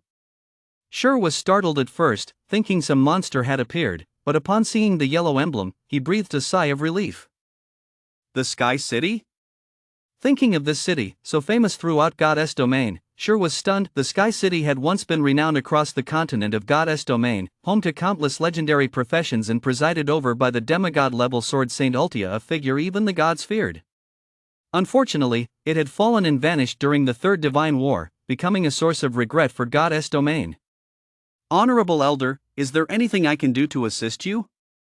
Shur asked with a polite smile. Help? The white-bearded old man shook his head and chuckled. No, I don't need help. I'm sure you want to grow stronger, and I can help you with that. But are you willing to accept my trial? Of course, I'm willing to accept the trial. Shur felt relieved the clue to the past glory quest was right here, so he wouldn't have to die and return to town, losing levels and skill proficiency. The old man nodded with satisfaction and said solemnly, I'll give you 3 options. The first is normal difficulty. Upon passing, you'll receive a dark iron rank chest. The second is hard difficulty. You'll receive a mithril rank chest, and depending on your completion rate, you may earn additional rewards. The third is hell difficulty. The reward is a mithril rank chest, and depending on your completion rate, you may earn additional rewards. Young adventurer, which one do you choose? The 3 options grew progressively harder, but the rewards were incredibly tempting. 6 assassins in their teens had chosen the hard difficulty and received mithril rank chests, yet they had opted to hide the additional rewards, a clear indication that those bonuses were even better than the chests themselves. Shur thought it over. As a reincarnated player, he should show some courage and embrace the challenge. Respected Elder, I choose the hell difficulty. Shur was confident he could handle this level if he succeeded. It would play a crucial role in his future development. Ah, young man, you're full of drive. I admire you, but don't regret your choice. The Elder laughed heartily before vanishing without a trace. System, accepted quest past glory. Face 1000 monsters of the same level. Killing 500 counts as passing. Time limit, 4 hours. Failure results in a permanent 10-point decrease in all attributes. Attributes are the foundation of a class. If all attributes drop by 10 points, this character is as good as useless. That penalty is way too harsh. Shur watched the countless ghost warriors emerging from the base of the tower, his scalp tingling. The countdown had begun. There were 5 seconds left before the monsters attacked.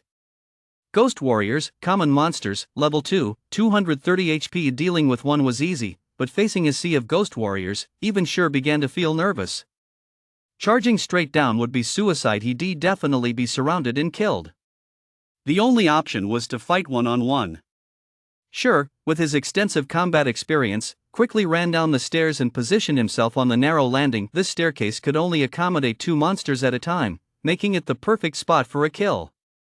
As long as he held the staircase, he could get through. The moment the 5-second countdown ended, all the ghost warriors went berserk, charging into the tower and attacking Shur with reckless abandon. However, the staircase was narrow, and one blocked the path of another, allowing Shur to easily face 2 ghost warriors at a time. He dodged every attack they threw at him. Thunder flash. Chop. 3 bolts of lightning flashed, dealing massive damage to all ghost warriors within a 20-yard radius.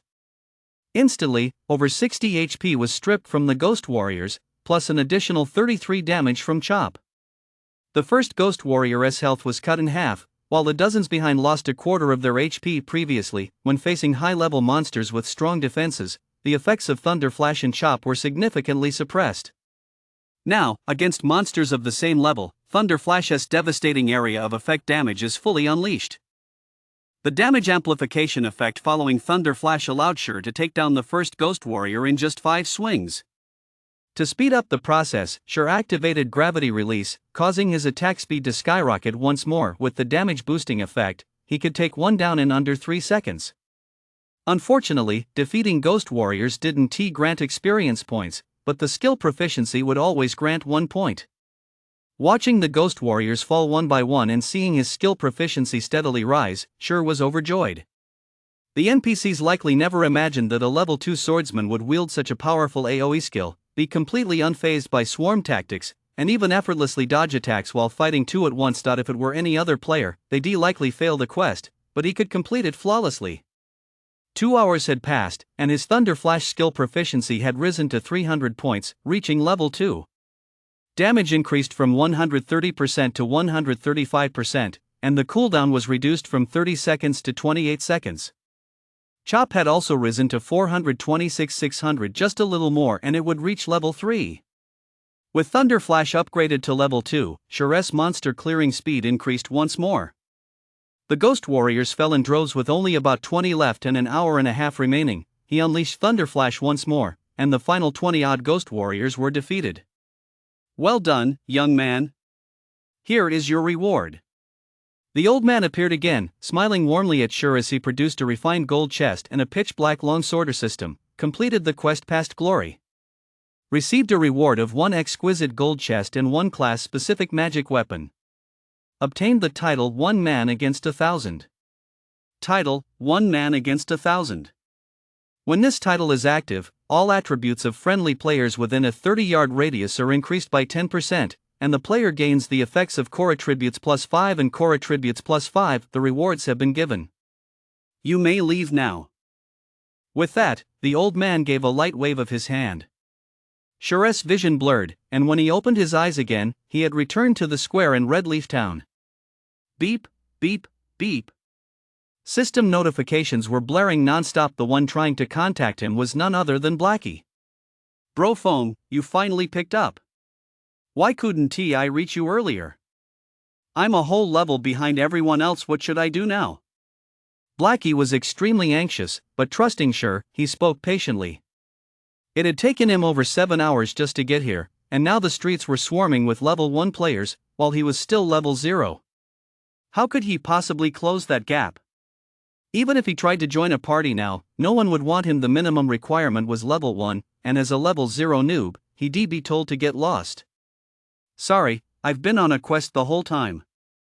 Come to the central square, and I'll help you level up. Shure apologized. The quests had taken over 5 hours, and it had been more than 8 hours since Goddess Domain opened.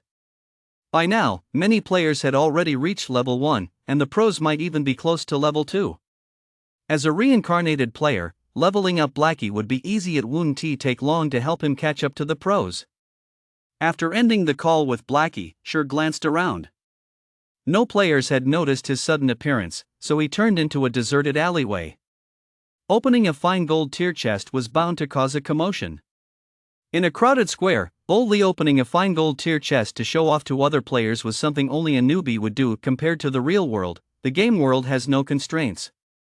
The major factions craving for super rare treasures goes without saying. For players without the strength, the best case scenario is being killed and reset to level 0. If the loot inside the chest doesn't drop, congratulations, you're stuck living in the city for the rest of your life. While everyone else heads out into the wild to kill monsters and level up, you'll just be wandering around town, and in a few months, you'll be gloriously promoted to city guide. Sure wasn't he an assassin who could sneak past pursuers, and since he didn't have enough strength yet, he naturally had to keep a low profile. In a deserted alley, Shure quietly observed his surroundings for a while. Only after confirming no one was following him did he pull out the black longsword. Staring at the black longsword, Shure furrowed his brow. Abyssal 1, a magical artifact requiring the swordsman class. Was the equipment bound? Should I equip it or not? Shure looked at the abyssal in his hand with some trepidation. He was very familiar with magical artifacts. Unlike ordinary equipment, they had no quality tiers. They were even rarer than epic gear, and their core attributes were unparalleled. However, they also came with side effects, namely, backlash. The slightest misstep could render a character useless, making them a double-edged sword. In his previous life, several top-tier players in the Starmoon Kingdom had risen to the pinnacle of the game thanks to magic weapons, a feat even he, at his peak, could only look up to. However, after a while, 2 of those experts who possessed magic weapons failed to manage the backlash properly and instantly became useless characters, ultimately forced to start over. Never mind. I'll put it aside for now. I can't take that risk just yet. Shure shook his head and put away the abyssal one. He had to earn 16,000 credits within the first 10 days of the game, which was a huge pressure. If anything went wrong, all his previous efforts would be for naught. Shure then took out the mithril rank chest. Gazing at the gilded treasure chest, he couldn't contain his excitement. In my previous life, the mithril rank chests they opened contained potion recipes and forging blueprints. I wonder what kind of goodies this mithril rank chest will yield. In his 10 years playing Goddess Domain, he had seen fewer than 20 mithril rank chests. Every battle for a mithril rank treasure chest was a major skirmish. The idea of possessing one all by himself was almost unimaginable. As he slowly opened the chest, a sudden golden glow burst forth, illuminating the entire alley. Even at night, it would have been a dazzling beacon, drawing everyone's attention. Sure didn't he dare take any chances. He immediately pulled everything out, and only then did the glow gradually fade. Fortunately, the alley was deserted, so no one would notice the fleeting glow. God's domain's chest mechanics are really frustrating. Thank goodness it's daytime. Sure glanced at the chest beside him, then shifted his gaze to the 3 treasures in his hands, 2 ancient books and a suit of armor. The armor was a mithril rank piece far inferior to what he'd expected. Sky battle armor, mithril rank, plate armor. Requires 20 core attributes. Level 5. Defense plus 25, core attributes plus 6, core attributes plus 3, core attributes plus 3. Durability 30-30. Special attribute, weakening force. When equipped, reduces physical damage taken by 15%. Seeing the armor's stats, Sure was taken aback. Although its level was much lower than the gear he'd obtained in his previous life, the stats were top tier. For a warrior class character, not only would the defense be incredibly high, but with the weakening power effect, fighting physical bosses would no longer be a problem. Selling it now would surely fetch a sky-high price. Great, I've got a level 5 piece of armor. Sure happily stowed away the sky battle armor. Since swordsmen also wear plate armor, equipping this level 5 piece would allow him to function perfectly as a shield warrior. Upon seeing the titles of the 2 books, Sure was instantly startled. The Book of Forging and the Secret Record of Potions. These were priceless treasures. As everyone knows, the arts of blacksmithing and alchemy are extremely difficult to master. Every master blacksmith and master alchemist is a symbol of a guild's strength. Even the Shadow Guild, which controls the 10 great city-states, has only 2 master blacksmiths and 5 master alchemists, each one a true heavyweight. But with these 2 books, one could cultivate a master blacksmith and a master alchemist. I recall there is a hidden quest somewhere in Dark Moon Valley that not only lets you learn blacksmithing for free but also grants a blacksmithing talent. With that talent and the blacksmithing manual, I'm sure I can quickly become an advanced blacksmithing apprentice and make a fortune crafting bronze gear. Sure thought of the player 1 hammer deal from the Shadow Guild. It was precisely by completing that hidden quest that 1 hammer deal had become a master blacksmith. Dark Moon Valley was a level 4 monster zone, and that quest was difficult and time consuming. Looks like I'll need to buy some supplies and prepare properly before attempting it. Sure put away the 2 books, sent Blackie a message to meet at the trading area, and then headed toward it. There were quite a few players in the trading area at the moment. Many players, tired from killing monsters, would come to the trade district to rest, sit down for a drink, and chat. Others would bring out materials from killing wild monsters to sell. Sure found an empty spot, spread a white cloth on the ground, laid out the herbs and equipment he had gathered earlier, and set up his stall. A level 4 standard cloth tunic sold for 1 silver and 20 copper, while a bronze shield sold for 21 silver. At this stage, these prices were considered fair and quite cheap. Rare herbs, high-level gear. Come take a look if you're interested. Sure called out casually. There were plenty of players setting up stalls in the trading district, but they were all selling materials like herbs and ore. No one was selling equipment, so when Sure shouted out, he instantly became the center of attention. No way, real gear? And a bronze shield, too. That's insane luck. I don't even have a single common piece of gear, and this is already bronze tier. This is level 5 gear? Are you kidding me? I must be seeing things. So what? Don't forget that a high-level player just killed the town mayor, a level 15 elite. Now, players across the town can't even accept the mayor's quest. Those who had already accepted it are so furious they could spit blood. They love to tear that player to pieces. 21 silver? That price is way too high. I don't even have 1% of that. The crowd of onlookers was in awe. God's domain had been open for less than 10 hours, and yet someone had already managed to get their hands on such high-level gear, and the most unbelievable part was that they were actually putting it up for sale. After all, major guilds and farming teams typically keep the gear they farm for themselves to gain an edge. They never put it up for sale. Most players were currently level 1. Level 5 gear was a pipe dream, let alone a level 5 bronze shield. But 21 silver was simply too steep. The average player's daily earnings didn't even reach 20 copper. 21 silver equaled 2,100 copper, a sum they simply couldn't afford. Sure watched as the crowd grew, smiled faintly, and said nothing. Not he wasn't counting on ordinary players to buy it. What he wanted was the publicity. Before long, a group of players rushed over, led by a shield warrior. Move aside, move aside. Now that we from the Shadow Guild are here, we're taking everything on the stall. Everyone else can leave. The Shadow Guild squad pushed through the crowd, clearing a path for the shield warrior to step forward. Sure glanced over and recognized the shield warrior. His name was Yenhu, the leader of Red Leaf Town. In his previous life, Sure had been unable to rise quickly, repeatedly used as cannon fodder, and 30% of the blame for that lay with Yenhu's efforts. He hadn't expected to run into him so soon. You're the vendor? Yenhu looked at the Blue Cross shield, a flicker of excitement in his eyes. He then glanced at Sure, no eye of observation, so he couldn't tell his level. Clad in starter gear and bearing no guild insignia, Sure was just an ordinary player. Still, to have looted such gear, he must have been lucky. Sure nodded. That's right. Alright then, I'll take all of this. 1 silver, and that's final, Yenhu said arrogantly. As if the items on the stall were trash, worthless. Offering 1 silver was already showing him favor. I don't haggle. Please don't act like a big shot and interfere with my business. Sure wasn't angry. He simply ignored Yenhu. Yenhu's face turned ashen. He glared at Sure and sneered, "Are you sure you want to cross the Shadow Guild? I'll give you one more chance. Think it over carefully before you decide." Instantly, the other 5 Shadow Guild members closed in. Sure shot Yenhu a withering glance and said bluntly, "You idiot.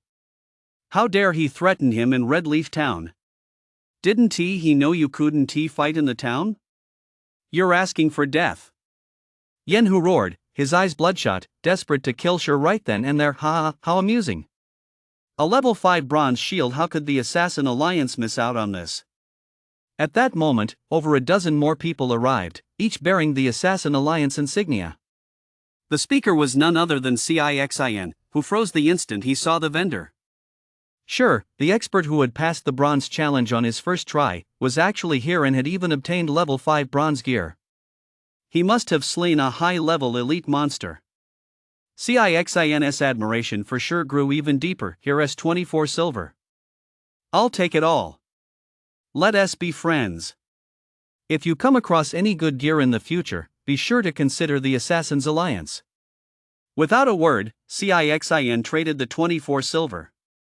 Although the guild had worked hard to save up that amount, making friends with a master like Sure was well worth it. "Alright, since you're so generous, I'll even let you keep the 50 copper. We'll stay in touch."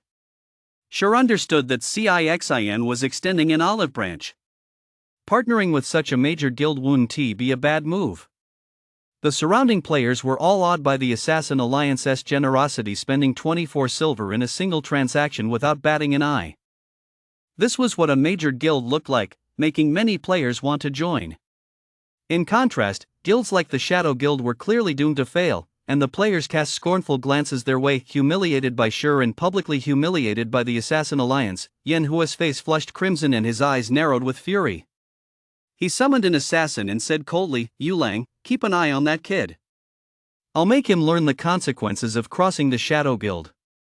Meanwhile, Sure, who had long since left, was shopping in the trading district, with over 24 silver in his pocket, more than the total assets of an average guild in Red Leaf Town. He was a true big spender, and he began splurging on his purchases. He bought 20 bottles of black iron beer, each worth 25 copper. He bought 30 smoke bombs, each worth 20 copper. He bought 100 apple pies, each costing 5 copper, which restored 30 HP per second for 10 seconds. He also bought 100 bottles of magic potion, each costing 5 copper, which restored 30 MP per second for 10 seconds.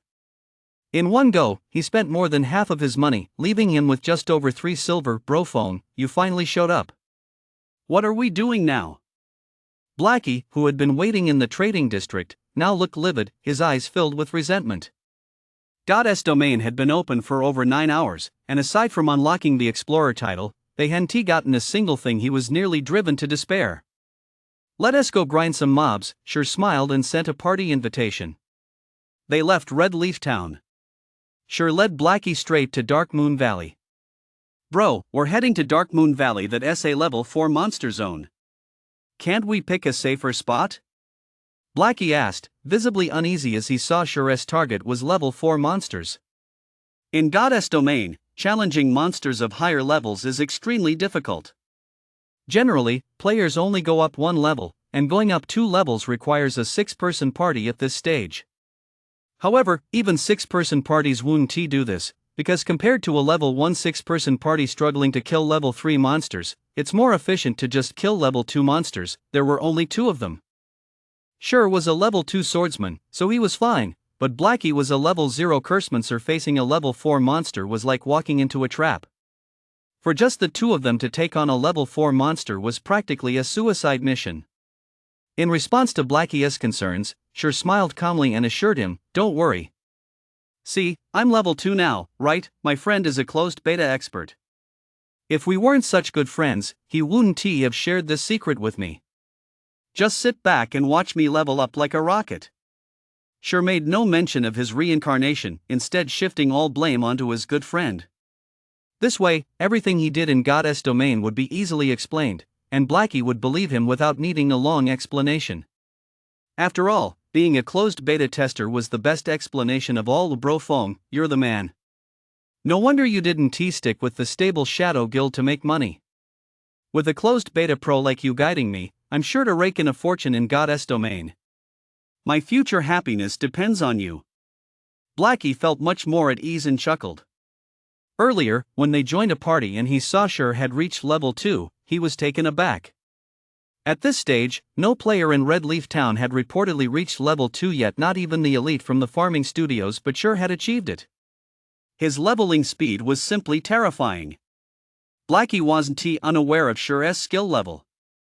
While he was technically proficient, he certainly wasn't this good. He'd previously been skeptical of the rumors about closed beta testers, but seeing Sure's level made all his doubts vanish. Only a closed beta tester could pull this off, and he began to believe a bit more in Sure's bold claim of earning 16,000 credits in 10 days.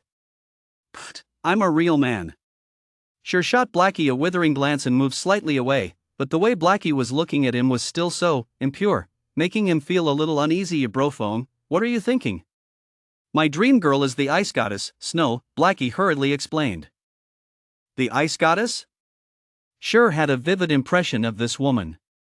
She had performed exceptionally well in other virtual games, and was hugely popular thanks to her stunning beauty, killer figure, commanding presence, and top-tier combat skills. 3 years after Goddess Domain launched, she had become a force to be reckoned with, rising to become one of the nation's top players and one of the 10 great berserkers. Known as the Valkyrie, she was the face of countless celebrity endorsements, with a net worth exceeding tens of billions. As the vice president of the super guild Ouroboros Guild, she could command 1 million players with ease. Back then, Sure was just a nobody in Goddess Domain, able only to gaze up at Snow's graceful figure. Unfortunately, not long after, Snow vanished from Goddess Domain. It became a major topic of discussion in the game, sparking heated debate for quite some time.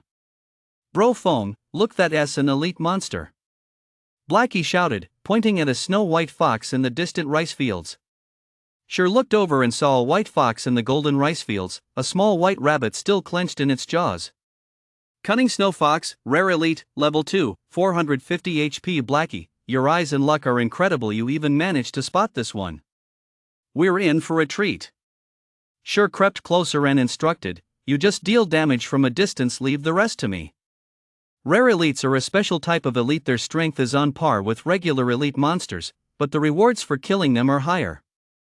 It takes a long time for them to respawn after being killed, and encountering one depends entirely on luck.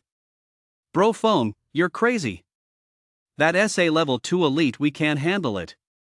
Blackie tried to stop him. An elite of the same level usually requires a whole squad to handle without a healer. Going solo would surely get him killed by the monster. But it was already too late. Sure quickly circled behind the snow fox and launched a sudden attack. Chop! A sword aura flew out. The snow fox was agile and dodged the vital spot on its abdomen, dealing only 32 damage. It's incredibly agile, and its defense isn't low either. Based on the Snowfox's evasion and the damage dealt, Sure quickly assessed the situation. He held the titled one-man army, granting a 10% boost to all stats, plus 5 points in core attributes and 5 points in core attributes, bringing his core attributes to 13, core attributes to 10, and core attributes to 17.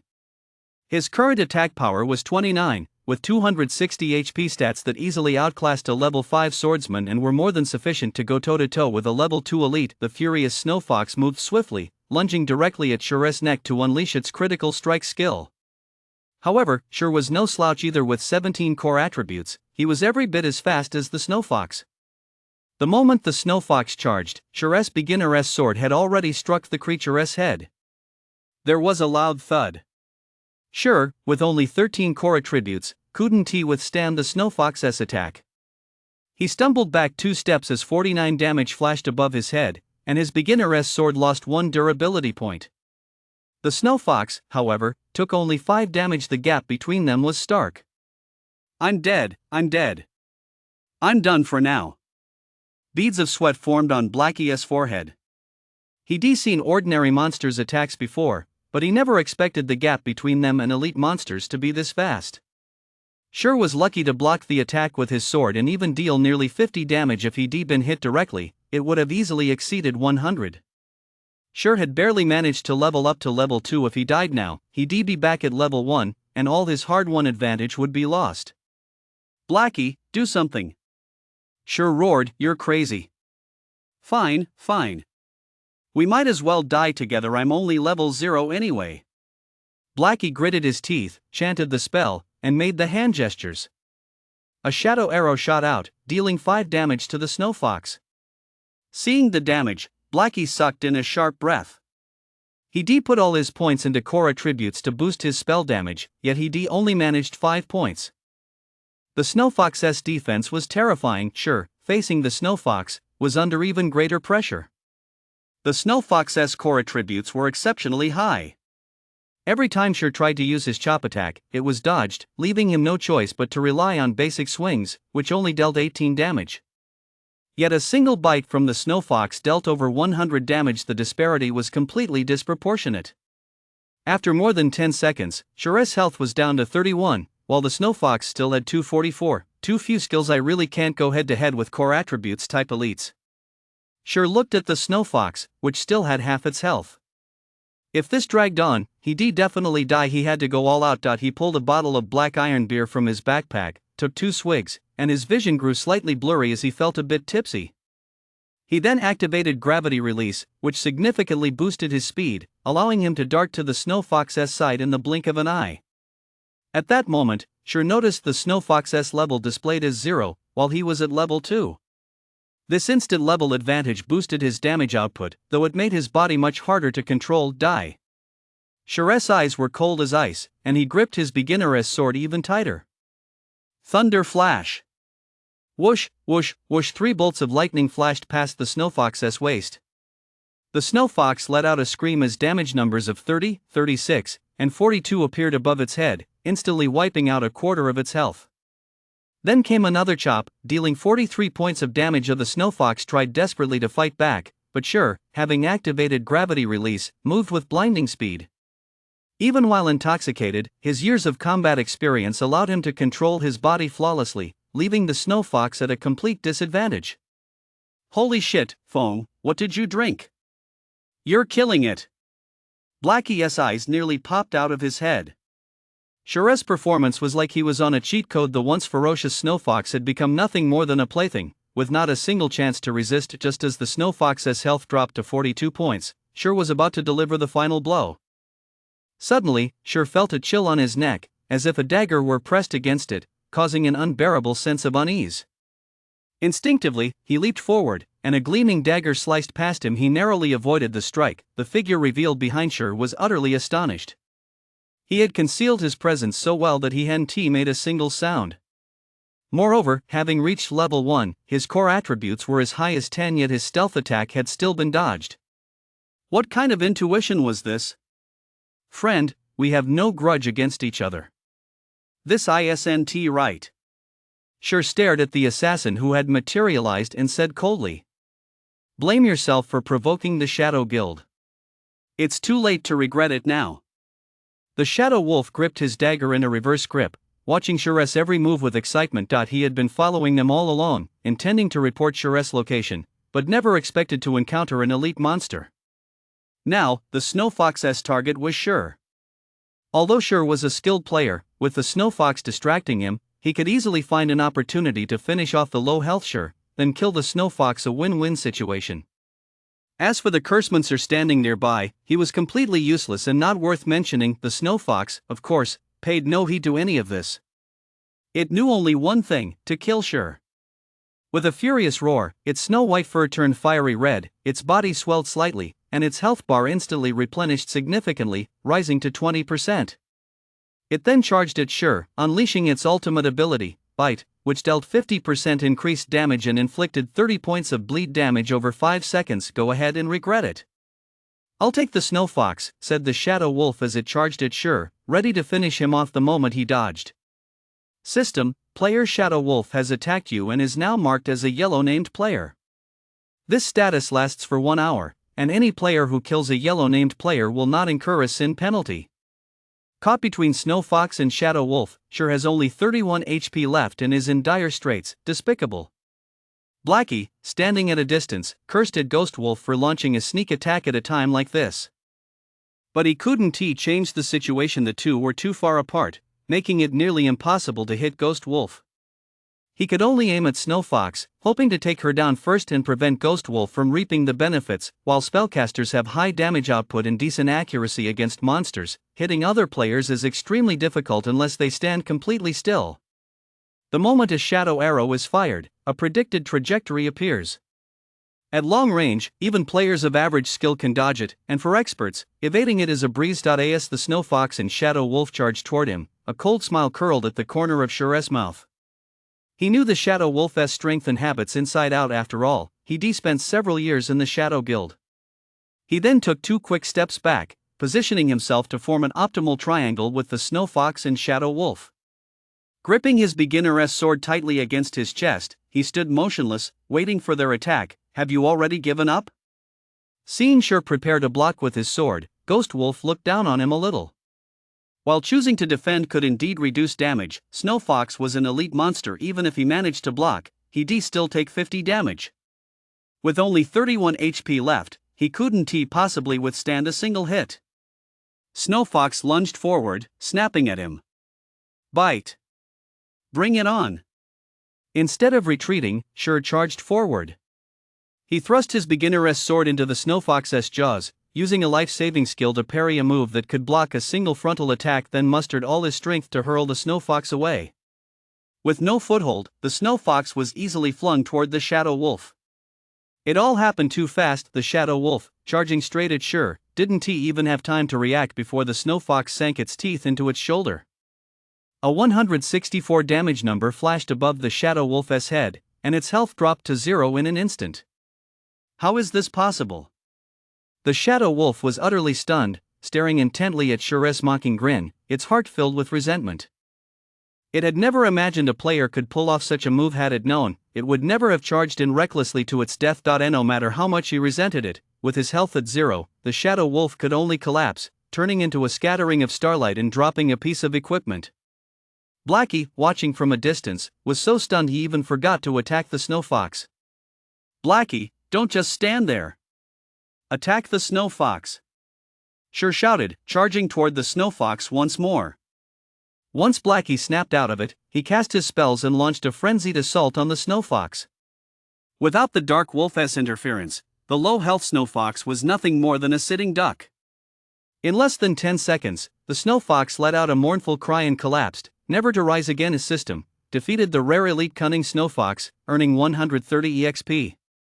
For a level 2 player like Sure, this amount of experience was negligible. What really mattered to him was the loot. Rare elites were the darlings of Goddess domain players. They had an astonishingly high drop rate, and since this was a first-time kill, the drops were sure to be even better. No way, it even dropped a weapon. Sure pulled out a staff and a pair of gauntlets. The Kuroki staff, bronze rank, required 5 core attributes, had an equipment level of 1, and provided +8 attack, plus 3 core attributes, plus 1 core attributes, plus 30 mana, and 20/20 durability. This piece of gear offers a significant boost for spellcasters. Not only does it have high attack power, but it also grants plus 3 to core attributes. If a spellcaster equips it, their damage output could increase by 2 tiers. Fox fur gloves, leather armor, common grade, requires 3 core attributes, equipment level 1, defense plus 4, durability 20/20. Meanwhile, Yulang contributed a level 0 leather armor and a pair of common shoes, both with defense plus 3. I thought it was just grey junk gear. Looks like Yulang's got some luck. He actually managed to drop a common grade item. Sure began to see Yulang in a new light. Getting a common grade drop early on was pure luck, but it worked out well for him. Now, the swordsman could wear not only plate armor but also leather armor, and with these two pieces, his defense had improved significantly. Blackie, here's your gear. Sure handed the Blackwood staff to Blackie. Blackie didn't take the item, looking hesitant. He only managed to kill the snow fox thanks to Sure. He hadn't really helped much yet. Here he was taking the best gear, a bronze tier item that very few players possessed at this stage, making it incredibly valuable. What's wrong? Aren't we good brothers? Why are you being so polite? Besides, you're a curseman, sir. Once you hit level 1, you'll be able to unleash the staff's full potential, and that'll speed up your leveling quite a bit. Sure understood Blackie's thoughts and said earnestly. Blackie thought about it and realized he was right, so he stopped refusing. Thanks, I'll definitely make good use of it. That's more like it, Sure smiled. Let us go to Dark Moon Valley. Red Leaf Town. What the hell were you doing, Shadow Wolf? Not only did you die, but you also dropped that valuable gear. Do you even know how precious that item is? Yen Hu snapped harshly. Yulang's face was as dark as storm clouds. That pair of boots had taken him 7 hours to farm and now they were gone. His heart was bleeding. He wanted to explain, but didn't he know how? Was he supposed to say how Sure had toyed with him? He couldn't bring himself to say it. Yet he wanted his gear back, but he was no match for Sure. Brother Hu, I found a rare elite in the wild. I was about to take it down when that kid spotted me. And he had someone else with him. I was outnumbered 3-1 and didn't stand a chance. Yo Long feigned anger, twisting the facts, and kept tempting him. That kid must have killed the rare elite by now and gotten the good gear. They're heading toward Dark Moon Valley.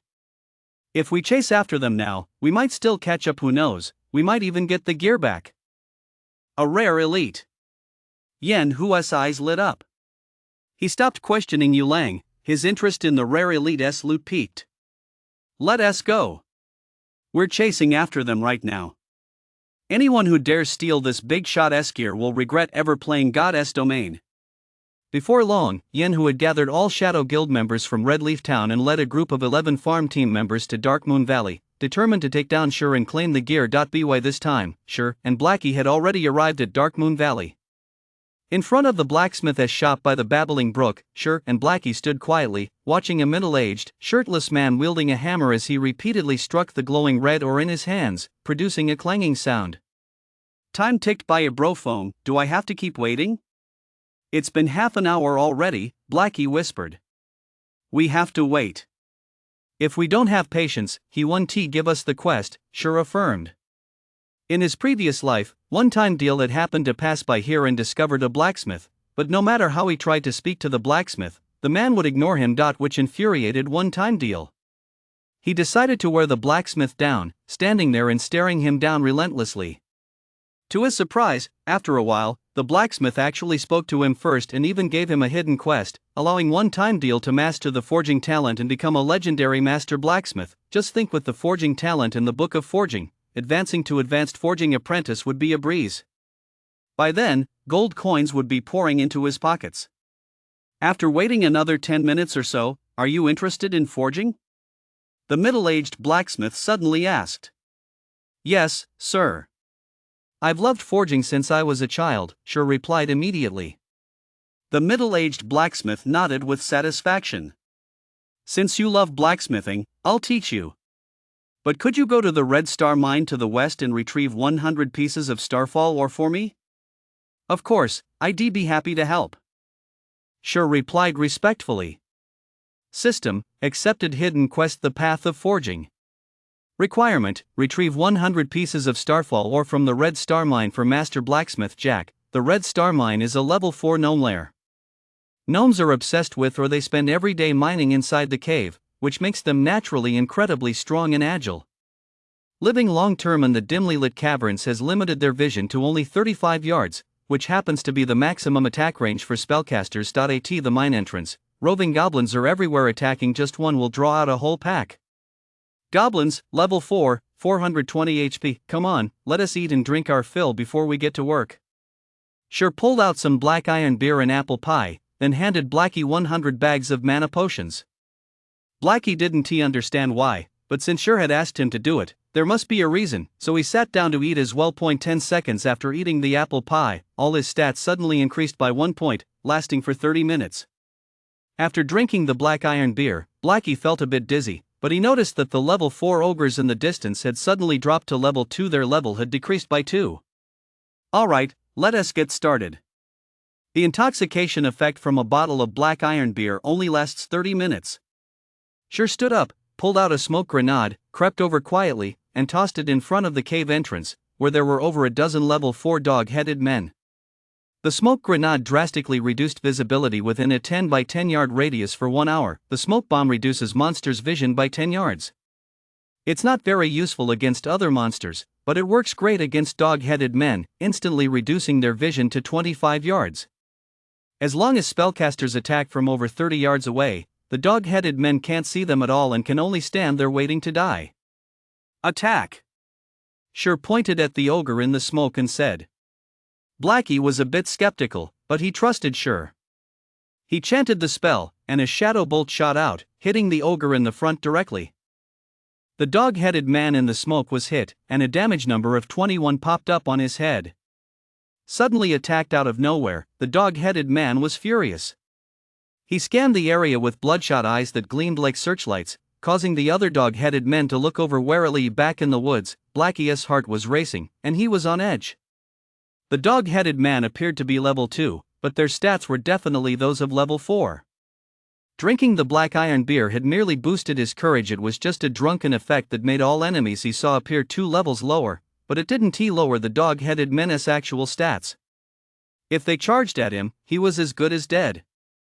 However, Blackie's worries were completely unfounded. The hit dog-headed man looked around but saw no enemies.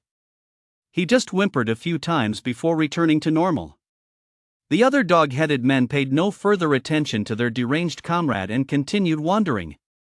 Go ahead and attack.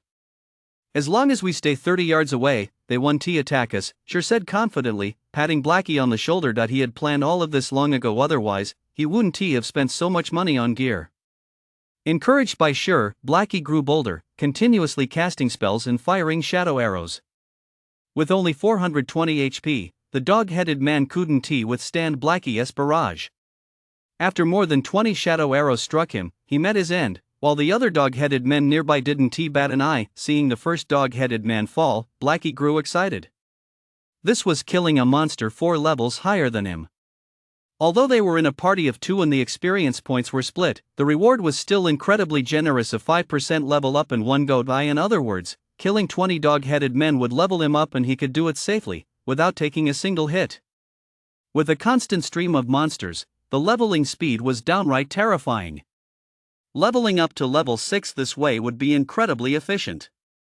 Blackie now understood why Sure had been so confident. Killing monsters here made the few hours spent traveling here well worth it. Before long, the 20-plus dog-headed men in front of the mineshaft were wiped out. Blackie had also reached level 1. He equipped the Blackwood staff and allocated all his free attribute points to core attributes, causing his damage to surge dramatically. He could now deal 45 damage to a dog-headed man in a single hit.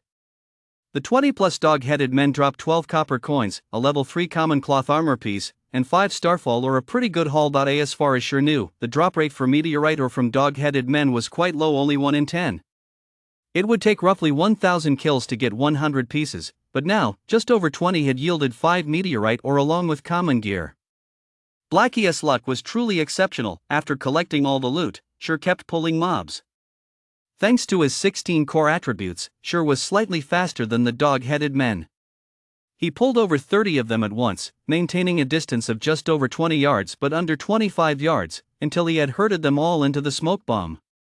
Only then did he suddenly accelerate, breaking the 25-yard range and causing the dog-headed men to lose their target, leaving them standing there dumbfounded. Blackie, standing 30 yards away, seized the opportunity to attack. Over 30 houndmen were cleared in less than 10 minutes, dropping 21 copper and 6 Starfall Oregon. Sure and Blackie's experience points also shot up significantly. So it went, Sure pulling mobs, Blackie constantly dealing damage. Though it was mechanical and boring, Blackie didn't mind it at all. On the contrary, he got more and more into it, eager to kill all day without rest. An hour later, Blackie had leveled up to level 2, and Shadow Arrow had reached level 3. Damage had jumped from over 40 to over 60, leaving him ecstatic. The rocket-like leveling speed gave him plenty of motivation to push for level 3. The significant damage boost made clearing the dog-headed men much more efficient, though the upgrade to Shadow Arrow also meant increasing mana consumption. Fortunately, he had the mana potion Sure had bought. He could fully replenish his mana before Sure lured in the next wave, allowing for continuous damage output. Sure kept an eye on Blackie's status while luring just the right number of goblins over. Aside from that, they simply collected the loot. Copper coins and Starfall were steadily piling up. After another hour or so, thanks to Blackie's efforts, they had collected 73 meteorite ore, 6 pieces of common gear, and 264 copper. With just over an hour of farming, they have enough meteorite Oregon. Just then, a system notification sounded. System, player Lonely has mailed you 10 copper. Immediately afterward, a communication request came and it was Lonely. Who is this? Sure had just finished pulling a wave of monsters and, with nothing else to do, accepted the call. Hello, Master. I'm Lonely. We met at City Hall, and you advised me to go kill monsters in the wild. That spot was perfect. No one was stealing the monsters, and it was just right for my level. I'm already level 2 now, and I've gathered quite a few materials and copper coins. I've already mailed you the 10 copper. I hope you've received it. Lonely was thrilled. He'd been worried the expert might not want to deal with him anymore. After all, experts are usually arrogant and won't even glance at nobodies. That prime spot he bought had earned him over 60 copper coins, and he leveled up to level 2, putting him well ahead of other players. Spending 20 copper coins on it had been a total steal. Oh, it's you. I've already received the 10 copper. Reminded of it, Sure finally recalled the incident. He had only offered a casual tip back then to help kill the town mayor sooner. He hadn't given the 10 copper a second thought. Master, the level 2 dungeon, Silent Forest, is now open. I'd like to invite you to join us. My friends are all veterans. They're already level 2, so they won't hold you back. Of course, all the swordsman gear in the dungeon is yours. Do you have time? Lonely was a bit nervous. Usually, high-level players won't bother bringing others along, especially newbies, so he made a point of mentioning that the party members were all level 2 veterans, afraid Sure might flat out refuse. Silent Forest, you say? Sure had a vivid memory of that dungeon. As long as a certain number of players in Red Leaf Town reached level 2, the town's first level 2 dungeon Silent Forest would unlock. Its opening had made it clear to all players just how difficult Goddess Domain dungeons were to clear. It wasn't until many players had reached levels 4 or 5 that Silent Forest was finally cleared. The main purpose of the Silent Forest was to increase players' skill counts. Most of the monsters there dropped basic skill books for various classes. The most valuable items, however, were the blacksmithing blueprints, which were only dropped by the final boss, the werewolf ferret, though the drop rate was very low. Sure was very interested in this blacksmithing blueprint. If he could acquire it, it would significantly advance his upcoming plans. Alright, but I have a condition. I'll bring a cursemancer with me. All equipment and skill books for the swordsman and cursemancer go to me, as well as all materials and blueprints dropped by the boss.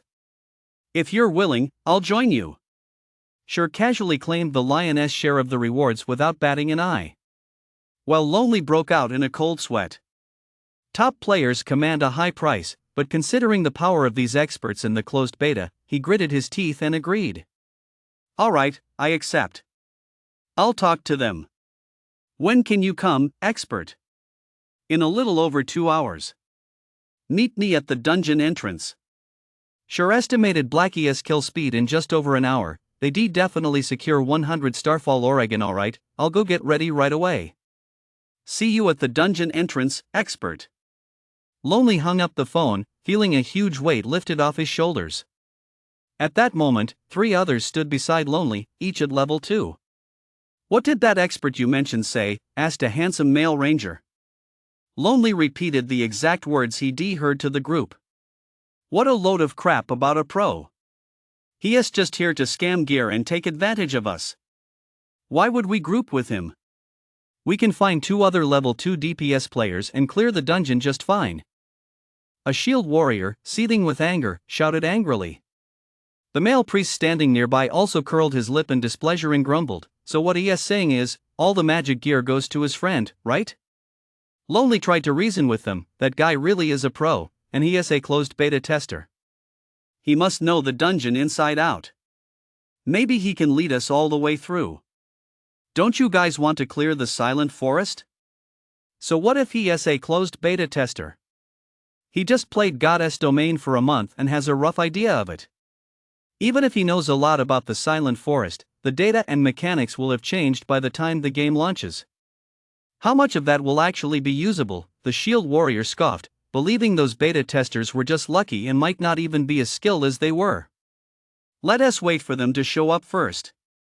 If it doesn't work out, by then there'll be plenty of players who VE reached level 2, so it won't be too late to find someone else, the lead ranger said. Hearing the ranger's words, the others nodded in agreement. At that moment, a flash of light shone in Dark Moon Valley. Sure had finally reached level 3. Unfortunately, the level rankings hadn't been activated yet, otherwise, he would undoubtedly be number 1 in Red Leaf Town. Finally level 3, Sure said, eagerly allocating his 4 attribute points to core attributes, bringing his total to 20 points. System, player's core attributes have reached 20 points, unlocking the hidden basic skill agility and swiftness. Possessing superhuman agility, full physical freedom is now unlocked. Instantly, Sure felt a surge of core attributes coursing through his body. His movements became incredibly nimble, and his 5 senses were greatly enhanced, allowing him to better unleash the full potential of his body. In addition to Sure reaching level 3, Blackie had previously killed a group of dog-headed men and, surprisingly, looted a level 1 bronze rank pair of combat boots. Sure couldn't help but admire Blackie's luck. Common monsters from level 1 to level 3 never drop bronze rank equipment, and the drop rate for level 4 monsters is less than 1 in 10,000, yet Blackie managed to get one. His luck was simply off the charts. Brofone, what are the stats? Let me take a look. Blackie exclaimed excitedly. These boots have pretty good stats, Sure said, showing him the stats. Recruit S boots, plate armor, bronze rank, requires 6 core attributes, level 1, defense +8, core attributes +1, core attributes +1, movement speed +1, durability 20/20, awesome. With this gear, brother phone, you'll be even faster, Blackie said happily. Before, he was the only one with bronze gear, which had bothered him, but now that Sure had some too, he felt much better. Brother phone, how many more Starfall or do we need? Not many, just 4 more. 1 more wave and we're good. Sure glanced at his inventory and realized he'd already collected 96 meteorite Oregon. If anyone else had been farming this, it would taken 5 or 6 hours. Luckily, with Blackie there, they killed a few hundred mobs and were almost done. Just as Sure was about to pull the mobs, his keen senses picked up 3 blurry figures approaching from behind Blackie. Blackie, get out of the way. Sure roared, drew his starter sword, and charged forward with lightning speed. Blackie was still oblivious, too caught up in his excitement to notice anything approaching, realizing it now is too late. He is the first one. 3 figures suddenly materialized, 3 assassin players, one of whom was the Shadow Wolf killed earlier. A spellcaster being attacked by 3 assassins at once was a death sentence, no question about it, even if Blackie was just 1 level higher than them. The 3 assassins attacked simultaneously, dealing significant damage to Blackie, who was unable to react in time. Even though he was wearing several pieces of ordinary cloth armor, he still lost nearly half his health. System, the Shadow Guild has launched an attack on your party. Party members are authorized to attack Shadow Guild members without incurring sin penalties. Duration, 1 hour, I'll fight you to the death. Blackie knew he was as good as dead. His speed was no match for the assassins. But before he died, he would put up a fight. He chanted a spell, firing a shadow arrow at point-blank range toward Ghostwolf. Ghostwolf sneered in contempt. Though the attack was unavoidable, he had 80 HP at level 0. How powerful could a worthless Cursemancer's attack be? Could it really one-shot him? With a loud boom, the shadow arrow struck the shadow wolf. A damage number of 76 popped up above his head, instantly reducing him to critical health. Seeing such damage, the shadow wolf froze in shock, his eyes nearly popping out of his head. The other two assassins were also stunned. This wasn't a Cursemancer, it was a fucking cannon. The one who dealt the damage was shocked as well. Blackie hadn't expected a level 3 shadow arrow to be this powerful. In truth, Blackie didn't realize that it wasn't just the shadow arrow's effect, it was also the higher damage from the Blackwood staff, the 1 man against 1,000 aura, and the extra damage from the level advantage that combined to create such astronomical damage. Damn it, guys, loot him. His staff must be a black iron item. As a veteran player, Yu Lang quickly caught on. He had Blackie's weapon with greed. If Blackie could deal that much damage, he must have a black iron weapon, otherwise, he wouldn't have come so close to one-shotting him. Instantly, the two assassins were fired up and lunged at Blackie. They didn't even have regular weapons, let alone black iron ones. If they could loot a black iron weapon, they hit the jackpot. The three launched another attack. Blackie's health was down to just 6 points. He was on the verge of death. The three assassins grew even more excited. The mystic iron weapon was within their grasp. Just then, Shur appeared, blocking Blackie's path with an incredible burst of speed. 3 flashes of sword light flared, deflecting the trio's attacks and sending sparks flying as the 3 assassins were knocked back. Before the assassins could even hit the ground in shock, flashes of lightning appeared. 3 bolts of lightning struck the assassins while they were still in mid-air. Damage numbers of 32, 41, and 50 appeared above their heads. Their health dropped to 0, and they instantly turned into a shower of starlight, vanishing into thin air. With low defense and a level advantage, the effect of a level 2 thunderflash was terrifying. Brother Fong. Dazed Blackie stared at the figure before him, speechless. Your brother Fong? Everything had happened too quickly. Shur had suddenly appeared, swung 3 swords in one fluid motion to block attacks from 3 different directions, and then unleashed thunderflash all in the blink of an eye, so fast that the 3 assassins hadn't even had time to react. Such agility and reaction speed were simply inhuman. If it weren't for the fact that the figure before him was indeed the Shur he knew, he would have thought it was an imposter. After scanning the area, Shur noticed 8 players closing in, led by Yen Hu. He dared not linger any longer and urged, "Stop spacing out, let us go." Although he had activated agility and swiftness, maximizing his mobility, and possessed a superhuman physique capable of keeping up with his mental reactions, his physical stats were still too low.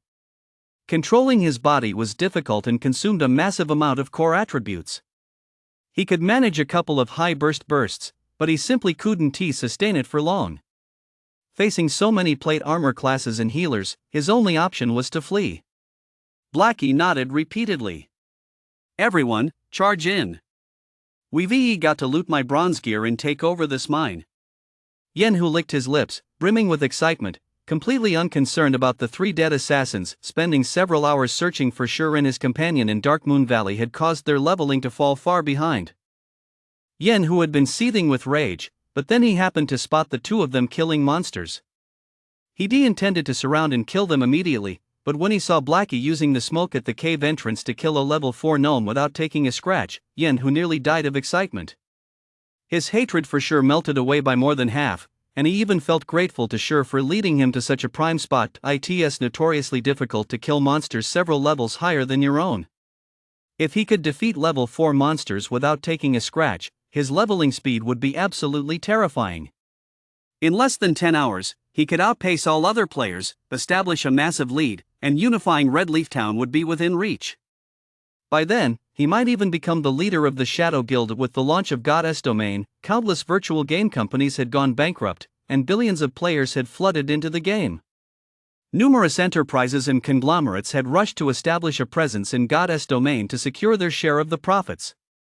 It was safe to say that Goddess Domain was the most lucrative virtual game around. Yen, who was so excited he could hardly speak, imagining himself rising to prominence in Red Leaf Town, outshining the major guilds, and becoming the leader of the Shadow Guild. By then, luxury cars, beautiful women, and mansions would be just a matter of time. He owed it all to Sure. But gratitude aside, he wasn't about to let the bronze gear on Sure and his companion go to waste. Brother Who, those two are running so fast, we can't catch up, said a berserker. So be it, they're fast, but this treasure trove is enough. Yen Hua's eyes lit up at the sight of the mine, already envisioning himself leading the charge in the future Red Leaf Town. Brother Who, what about the three from the Shadow Wolves? They've all been reset to level 0, and their skill proficiency has dropped significantly, an elementalist asked. Yen Hu shot his subordinate a withering glance and said, is that even a problem? You saw it yourself just now when we attacked those dog-headed men from a distance through the smoke. They didn't attack us.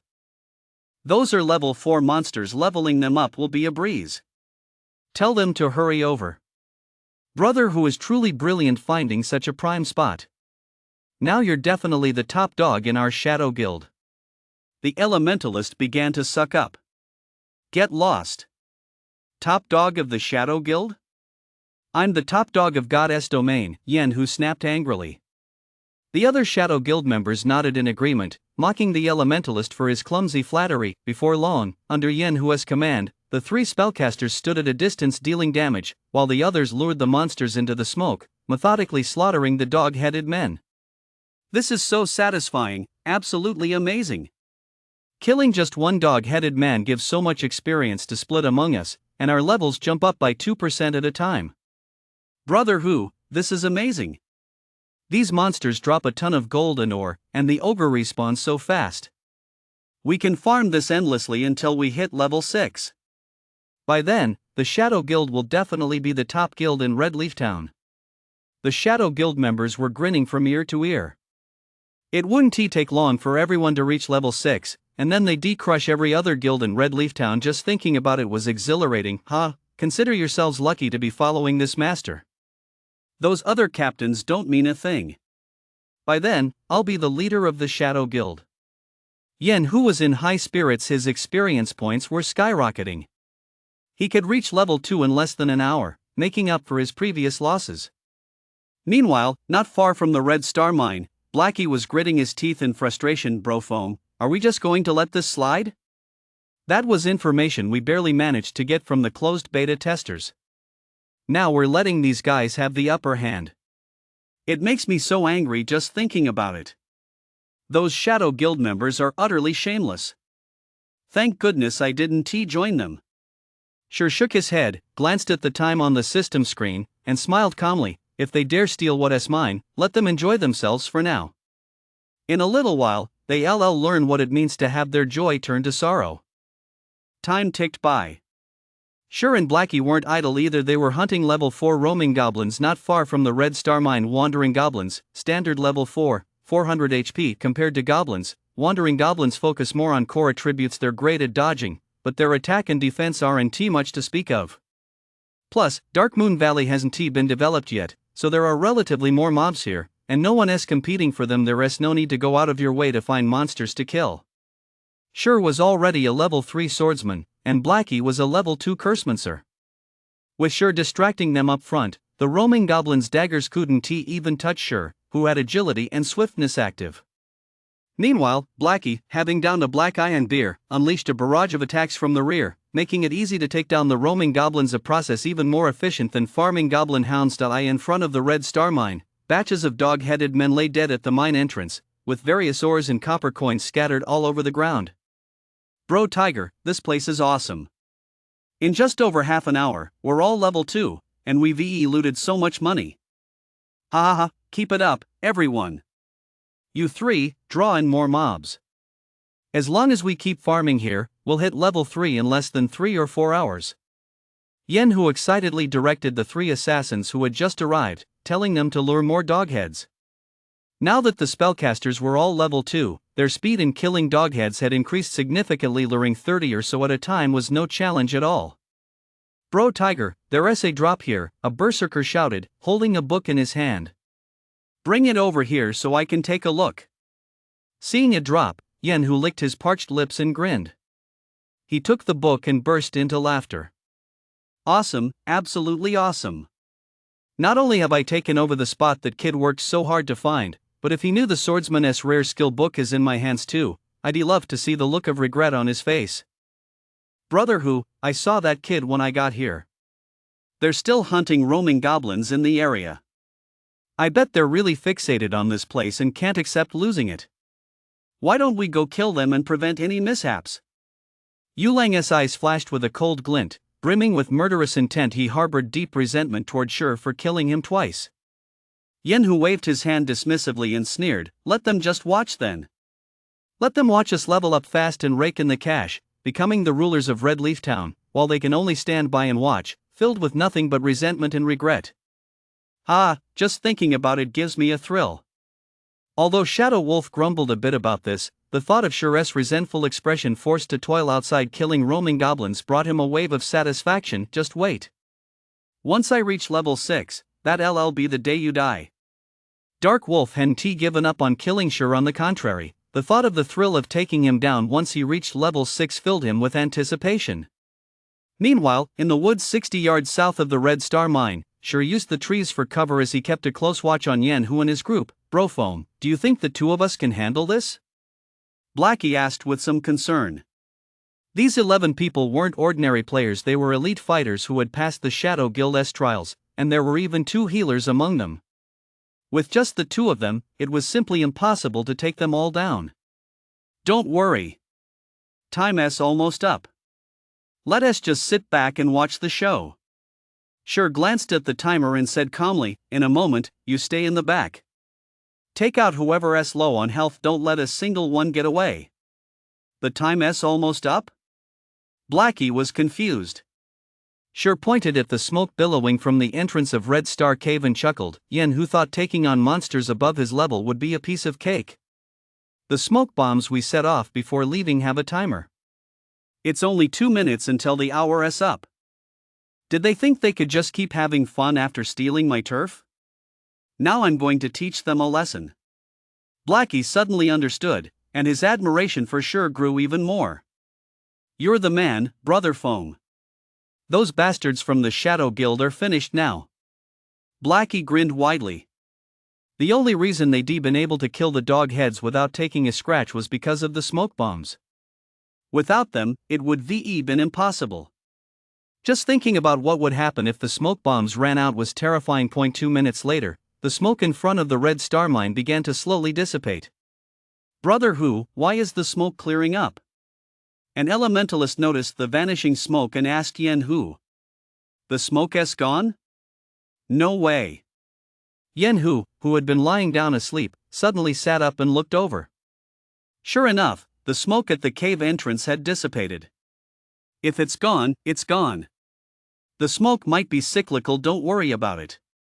Let us keep fighting the monsters." Just as Yen Hu finished speaking, the dog-headed orcs who had been dazed and unable to attack all turned their gaze toward the entire Shadow Guild. Over 40 dog-headed men, their eyes bloodshot and letting out angry roars, finally spotted the people who had been attacking them and immediately swarmed forward. The Shadow Guild members didn't even have time to react before they were beaten to a pulp by the mob. Level 2 players couldn't even withstand 3 hits from a single dog-headed man, let alone a whole pack. In the blink of an eye, 7 people were dead, and the members in the rear panicked, scrambling to flee. However, the dog-headed men were fast. Before long, they caught up to the fleeing spellcasters, delivering a single hammer blow to each mage's head, knocking them all to the ground. "Damn it, what the hell is going on? Why did these dog-headed men suddenly go berserk?" Seeing the situation turn dire, Yen Hu took off running, cursing all the while. It had taken so much effort for the group to finally reach level 2, but now that they all died, they were back down to level 1 and 3 of the assassins were even at level 0. It was a massive loss. With this setback, their dream of becoming the rulers of Red Leaf Town had been shattered. Now, the Shadow Guild's levels were even lower than those of ordinary players, and they were far behind other guilds. Yen Hu's heart was bleeding. "We meet again, big spender." Shi blocked Yen Hu's escape route, smiling nonchalantly. Seeing Shi's cold smirk, even a fool like Yen who realized the ogre uprising was undoubtedly Sure's doing.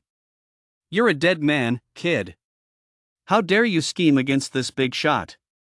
If I don't kill you back down to level 0, I'll spell my name backward. Yen Hua's hair stood on end with rage as he hoisted his shield and swung it at Sure. Compared to the other members of the Shadow Guild, Yen Hua's skills were clearly a cut above. While using his large shield to block Sure's line of sight, he simultaneously thrust his dagger at Sure's vital points, simple, ruthless, and impossible to defend against. However, Yen Hua's confident strike missed its mark. Where is he? Yen Hu stared ahead, but there wasn't a single soul in sight. Right here. Sure stood behind Yen Hu and swung his sword down. Chop! A 36 damage number popped up above Yen Hua's head, and his 220 HP instantly dropped to 184. Hit, Yen Hu hurriedly spun around to use a shield bash. But Sure had already anticipated Yen Hua's move. He took a step back, spun around to hide behind the shield, then moved back behind Yen Hu for another strike without any skill bonuses, and facing the shield warrior's high defense, the attack only dealt 23 damage.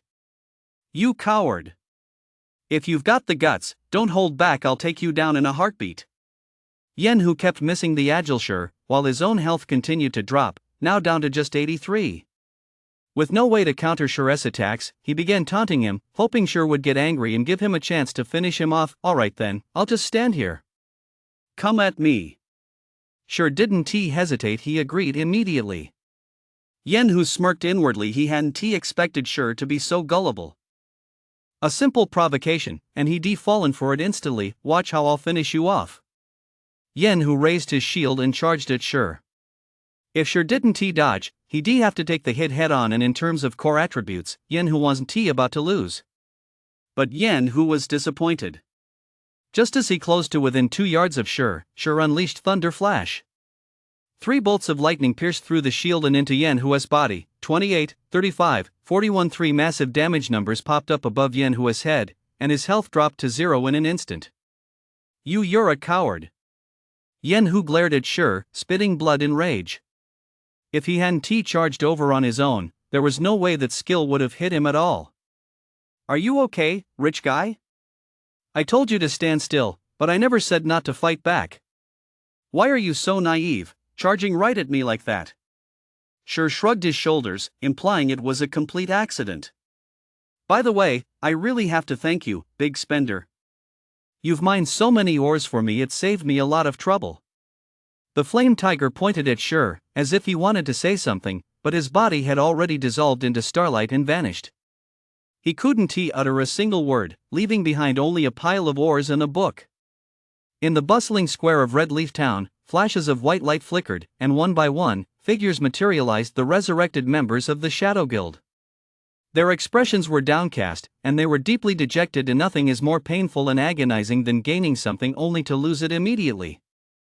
One moment they were dreaming of dominating Red Leaf Town, their levels skyrocketing. The next, they were back from the dead, having lost both levels and skill proficiency. Worse still, the experience points earned at level 1 were far less than before, far inferior even to those of ordinary players. The resurrected Yen Hua's face was ashen, his gaze fierce enough to devour a mana system. Player Sure has killed you. You will respawn in Red Leaf Town in 3 seconds, with your level reduced by 1 and all skill proficiency reduced by 100 points. Sure, I won't let you off the hook. I'll make you suffer until you wish you were dead. Yen Hu roared at the data in the system log, terrifying the other players into scattering and avoiding eye contact with this madman. After venting his rage for a while, Yen Hu ordered everyone to check their backpacks to see what they had dropped. Although the group had suffered heavy losses from dying once, killing the dog-headed orcs not only granted experience but also drops. This was the only consolation for the group, ensuring their efforts hadn't been in vain. Yen Hu opened his backpack and, upon seeing the contents, felt a sudden surge of sweetness in his throat, causing him to spit out a mouthful of blood. Right now, this very moment, we're heading to Dark Moon Valley. I'm going to kill that bastard, Yen Hu roared, his rage boiling over. The skill book he planned to use to taunt Sure was gone. It was an extremely rare swordsman skill, the most valuable item that could drop from the dog-headed orcs, and now it was gone. But what was most unforgivable was that this skill book had fallen into Sure's hands. In the end, all his hard work had been for Sure's benefit, something he could absolutely not tolerate. Even if he killed Sher back down to level 0, it wouldn't ease the hatred in his heart. The other members had no idea what had gotten into Yen Hu. Going after Sher now would be a complete waste of time. No one would be stupid enough to wait around for them to come seeking revenge. Sher had surely slipped away long ago and was now laughing up his sleeves somewhere. Just then, Yen Hu's communicator buzzed. Who is it? Bothering this master at a time like this? Are you looking to die? Yen Hu shouted after answering. Yen Hu, I haven't seen you in a day, and your temper has already grown. The voice on the other end was icy, brimming with anger. Yen Hu recognized the voice immediately. Once he realized who it was, his face turned as grim as could be. Brother Zhang, it's you? I was just disciplining my men. I didn't expect you to contact me. Please don't take it personally, I wasn't talking about you. Enough. I know everything you've done. Look at the mess you've made, see what you've turned the Shadow Guild into in Red Leaf Town. I'm heading over there right now. As of this moment, you're no longer the captain of Red Leaf Town. The Guild's elementalist, Silent Rain, will take over temporarily. If I arrive in Red Leaf Town and you haven't reached level 2 yet, get the hell out. The Shadow Guild has no use for useless trash. Hearing these words, Yen Hu's spirits sank completely. His hatred for Sher was something not even the 5 lakes and 4 seas could wash away. Meanwhile, in Dark Moon Valley, Sher and Blackie were looting the dropped items from Shadow Guild members. Sher was currently holding the skill book that Yen Hu had dropped. Yen Hu was really generous, he even left this for me. Without a second thought, Sher chose to learn it. Chasing Wind Sword, action type, requires a sword. Launches a surprise attack on enemies within 30 yards but more than 5 yards away. Movement speed increases by 40% while dashing toward the target, and attack speed increases by 20% for 3 seconds. Cooldown, 25 seconds. Level 1, Proficiency 0300. With this skill, the swordsman's mobility is greatly enhanced, providing a significant counter to rangers and mages who like to kite. Bro Fong, now we've got all the starfall ore we need, and plenty of bronze or two. The Shadow Guild really did us a huge favor. Blackie burst out laughing as he gathered the scattered ore from the ground. Spotting a dark green ore on the ground, he picked it up and asked, Bro Fong, what is this starstone? Sher, who had been collecting ore, heard the word starstone and suddenly spun around to run toward Blackie, leaving the starfall ore at his feet behind. Damn, it really is a starstone. Blackie, you've got some incredible luck, you actually managed to find one of these. Sher took the dark green ore, examined it closely, and exclaimed excitedly. Every monster in the world has a 1 in a million chance of dropping a starstone. To others, it might be junk, but to him, it was a priceless treasure and exactly what he needed most. Brother Fong, what is this starstone used for? Blackie asked curiously. The fact that Sher, who was usually so calm and composed, was getting this excited showed just how valuable the starstone was. It's for eating, though not for players. Sher gave a faint smile, offered no further explanation, and pocketed the starstone. For eating? Blackie was baffled. Who eats rocks? But since Sher didn't want to explain, there must be a reason, so he didn't press the issue. Before long, they had gathered all the loot, collecting a total of 14 starfall ore and 32 bronze Oregon. Not only had they completed Sher's quest, but they had even exceeded the requirement. The two then headed to the blacksmith's shop. Master Jack, I've gathered all the starfall ore you requested. Sher handed over all the starfall ore without keeping a single piece. Since these were quest items, they weren't worth much even if sold to an NPC, a set would fetch only 1 copper. You've done well, young man. However, to become an outstanding blacksmith, you'll need sufficient core attributes to obtain precious ores. There is a powerful dog-headed orc chieftain in the Red Star Mine. Go slay it to prove your core attributes. Master Jack pocketed the starfall ore and declared grandly. System, hidden quest. The path of forging requires defeating the dog-headed orc leader in the Red Star Mine. Time limit, 1 hour. Seeing there was a second phase to the quest, Sher almost cursed one time deal out loud. This had really screwed him over. Sure enough, everyone holds something back. You can't trust anyone, they're all scammers. In his previous life, one time deal never mentioned a second stage quest.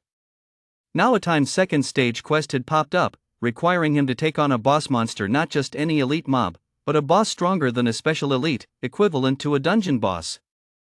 For someone currently only at level 3, this was a fatal challenge. In his previous life, he accepted the one-time deal quest at level 16, making it far easier to complete. Never mind, I'll just go check it out. Even though he'd been tricked, there was nothing he could do about it. Sure wasn't he going to give up the forging talent, was just too useful, he had to learn it. Sure and Blackie then made their way deeper into the Red Star mine, clearing out the dog-headed men along the way. Compared to the ones near the mine entrance, the dog-headed men inside were no longer level 4 but level 5. Killing them was time-consuming and exhausting. Often, before one was even dead, another would spawn. If it weren't for the ample supply of black iron beer, which lowered their level by 2, they wouldn't have been able to kill them fast enough to keep up with the respawn rate. Half an hour later, Sure reached the deepest part of the Red Star mines. It was a large open area where over a dozen goblins were mining all around, while in the center stood a massive, heavily armored goblin, constantly directing the others in their work. The goblin chieftain, a boss level 5 creature with 2100 HP of the health pool alone was enough to inspire despair, not to mention that the Honkin chieftain wore heavy armor, ensuring extremely high defense. It was nearly impossible for physical attacks to deal significant damage. Furthermore, during combat, boss-level monsters regenerate health at a rate of 2% every 5 seconds, meaning they regain 42 health points every 5 seconds. Don't let that number fool you. An average level 5 physical DPS player might not even deal 42 damage in that same 5-second window. As for taking it down without taking a hit using smoke bombs, that's simply impossible. Boss monsters have an extremely wide field of vision. Even a houndman has a range of 55 yards. Even if you subtract 10 yards, that still leaves 45 yards. Even a ranger with the longest range only has 40 yards, which is nowhere near enough. Staring at the houndman leader looming before them, Sure weighed his options carefully before laughing helplessly. Are we really going to have to use one of those? Foam, do you really think we can take down this ogre boss? Staring at the ogre boss, Blackie had absolutely no confidence. Never mind its terrifying health pool, just the massive, man-sized axe strapped to its back was enough to send shivers down anyone's spine. If that axe landed a single blow, he'd be turned into mincemeat on the spot. I don't know. Sure shook his head. Plans never kept up with reality. There was absolutely no usable terrain in the entire mine shaft to kill the dog-headed man. They'd have to fight head-on. The dog-headed chieftain was arguably the strongest monster he'd encountered so far. If he'd had enough time, if he'd come here at level 5, decked out in bronze gear, he'd have an 80% chance of taking him down. But Master Smith Jack had given him very little time. To finish the fight within 20 minutes, he'd need to send in a level 5 elite squad, but there were only 2 of them, and their gear was terrible. Killing the houndman in 20 minutes was simply impossible. Yet failing the mission would have dire consequences. This hidden quest offered only one chance. If he failed, he'd never be able to accept it again. But giving up the mission was even more unbearable for Sure. I'll just have to give it my all. Sure reluctantly pulled out the magical artifact, the abyssal one. In his previous life, Sure had seen only a handful of magical artifacts with his own eyes. Anyone who had witnessed the core attributes of a magical artifact would be awed by them, and those capable of mastering such artifacts were as rare as a phoenix's feather or a Chilin's horn. The Crimson Blood War God had once shot to fame in a guild war involving over 100,000 players, forging the magnificent War God Empire. At the time, wielding the blood-red magical artifact, the Crimson Demon Great Axe, he charged into a battalion of thousands of warriors, slaughtering all in his path. Not a single person could block the War God's mighty axe, forcing the enemy guild into a disorganized retreat. It was truly a case of one man holding the pass against 10,000. Then there was the Mad Knight, arrow chasing the wind, wielding the demonic artifact Roaring Evil Spirit. With just a bow, he single-handedly defended a city. Not a single one of the thousands of players could get within 100 yards of the city walls. Moreover, from 100 yards away, he shot and killed Zhuo Bufan, the leader of the mighty army guild. Anyone who wields a demonic artifact is a peerless master renowned throughout God's domain, commanding both awe and respect. System, do you wish to bind the demonic artifact, Abyssal One? Sure took a deep breath and chose to bind it. As for any backlash the artifact might cause, he didn't care at this point. Since those others could master such weapons, how could he, as a reincarnated player, lose to those rookies who hadn't even fully developed yet? The moment the binding was complete, Sure distinctly felt all his core attributes being drained away. His level plummeted repeatedly, dropping to level 0 in an instant. Before long, a surge of core attributes coursed through his body, even surpassing the constitution he had at level 3. After checking the Abyss Walker's stats, Sure was even more astonished. Abyssal, one-handed sword, magic weapon. Attack power 24. All attributes plus 10. Attack speed plus 3. Ignores monster level up to level 5. Has a 15% chance to deal double damage upon attack, and a 10% chance to inflict a curse of misfortune, reducing all attributes by 30% for 20 seconds for all swordsman class holders. All skill levels plus 2 gains 2 additional free attribute points per level. Equipment level 0. Upgradable, can be upgraded to level 5 by consuming 10 level 5 bronze weapons and 1 level 5 mystic iron weapon. Evolvable unknown. Passive skill 1, Phantom Kill. Instantly creates a clone that you can control. The clone possesses 50% of the main character's stats and all skills.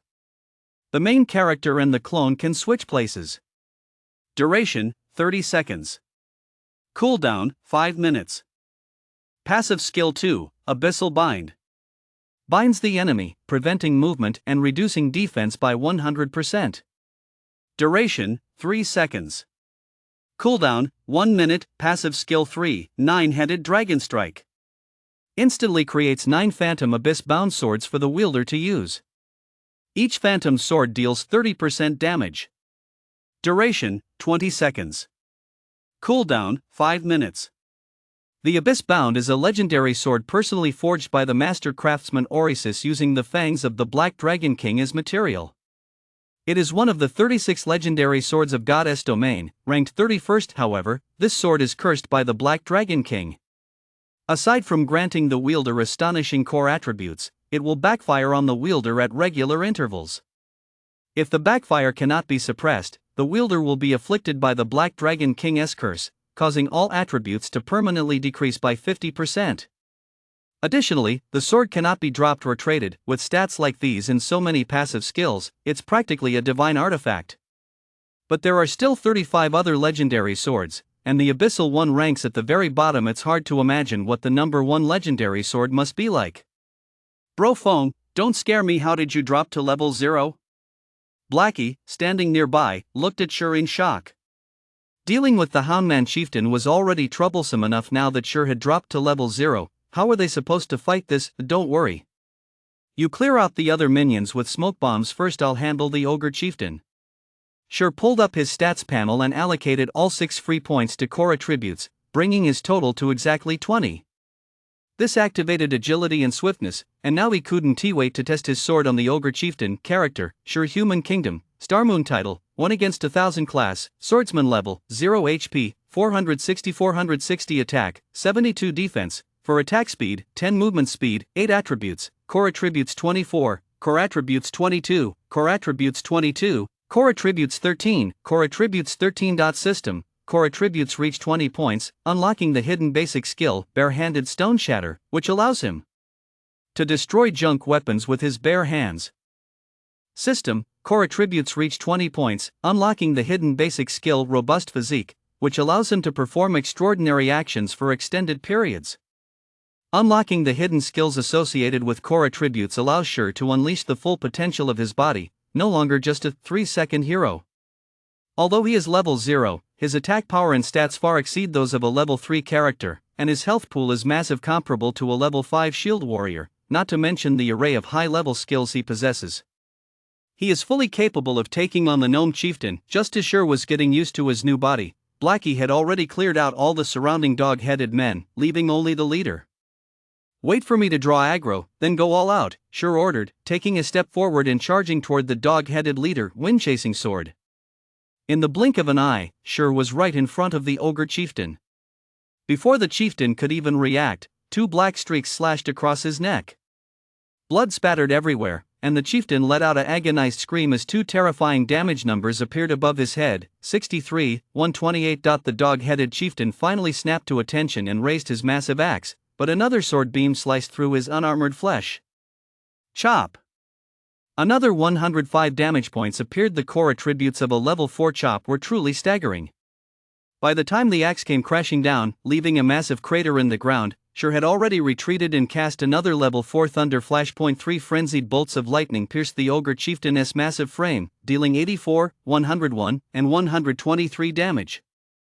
In a single exchange, Shur had stripped the ogre chieftain of over 600 hit points.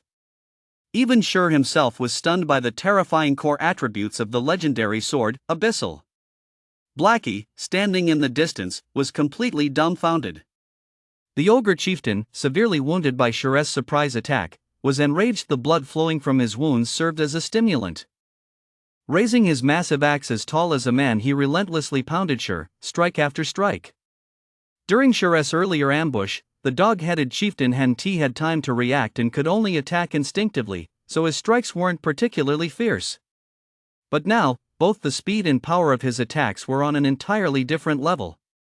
With every strike, a deep gash split the ground, sending shards of rock flying.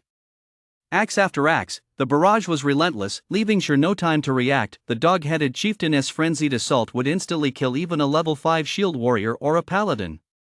Shur could only keep retreating under such a ferocious barrage. He had not a single chance to counterattack, and he had to dodge the flying debris as well. Though called debris, the fragments were fist-sized, and being struck by one would inflict significant damage. The man and the beast traded blows at breakneck speed. An ordinary person would likely be split in two by the giant axe before even managing to block a single strike, dead beyond any doubt. Blackie, attack it now. I can't hold out much longer. Shur dodged for a full 7 or 8 seconds. Seeing that Blackie still hadn't attacked, he immediately shouted. He was facing a boss, not just an elite minion. A boss's attack patterns weren't as monotonous as an elite's. They were varied and unpredictable, even targeting the player specifically. They possessed intelligence and were 2 to 3 times stronger than an elite, making them over 4 times more powerful overall. Those brief 7 or 8 seconds of combat felt like several minutes. Just parrying attacks and launching occasional counters had already drained over 100 HP from his health bar. At this rate, it wouldn't be long before his health hit 0. If Shur hadn't been wielding the legendary sword Abyssal, which boosted his stats, unlocked all 3 hidden melee skills, and allowed him to sustain extraordinary attack and evasion capabilities, he would have been dead long ago. Oh, brother phone, I'm coming to help you right now. Realizing his mistake, Blackie hurriedly swung his staff, chanted a spell, and fired a shadow arrow at the dog-headed man. The shadow arrow struck the ogre chieftain's body, dealing only 17 points of damage. Seeing this, Blackie's mouth dropped open in astonishment at the chieftain's defense. After all, when he attacked a level 5 monster, he could deal over 50 points of damage. Now that figure had dropped by a third. It was clear just how staggering the chieftain's defense was. Yet Shur was dealing over 100 points of damage. What kind of attack power was this? In the heat of battle, Shur swung the abyssal blade with all his might. Chop! A black streak darted through a gap in the dog-headed chieftain's attack.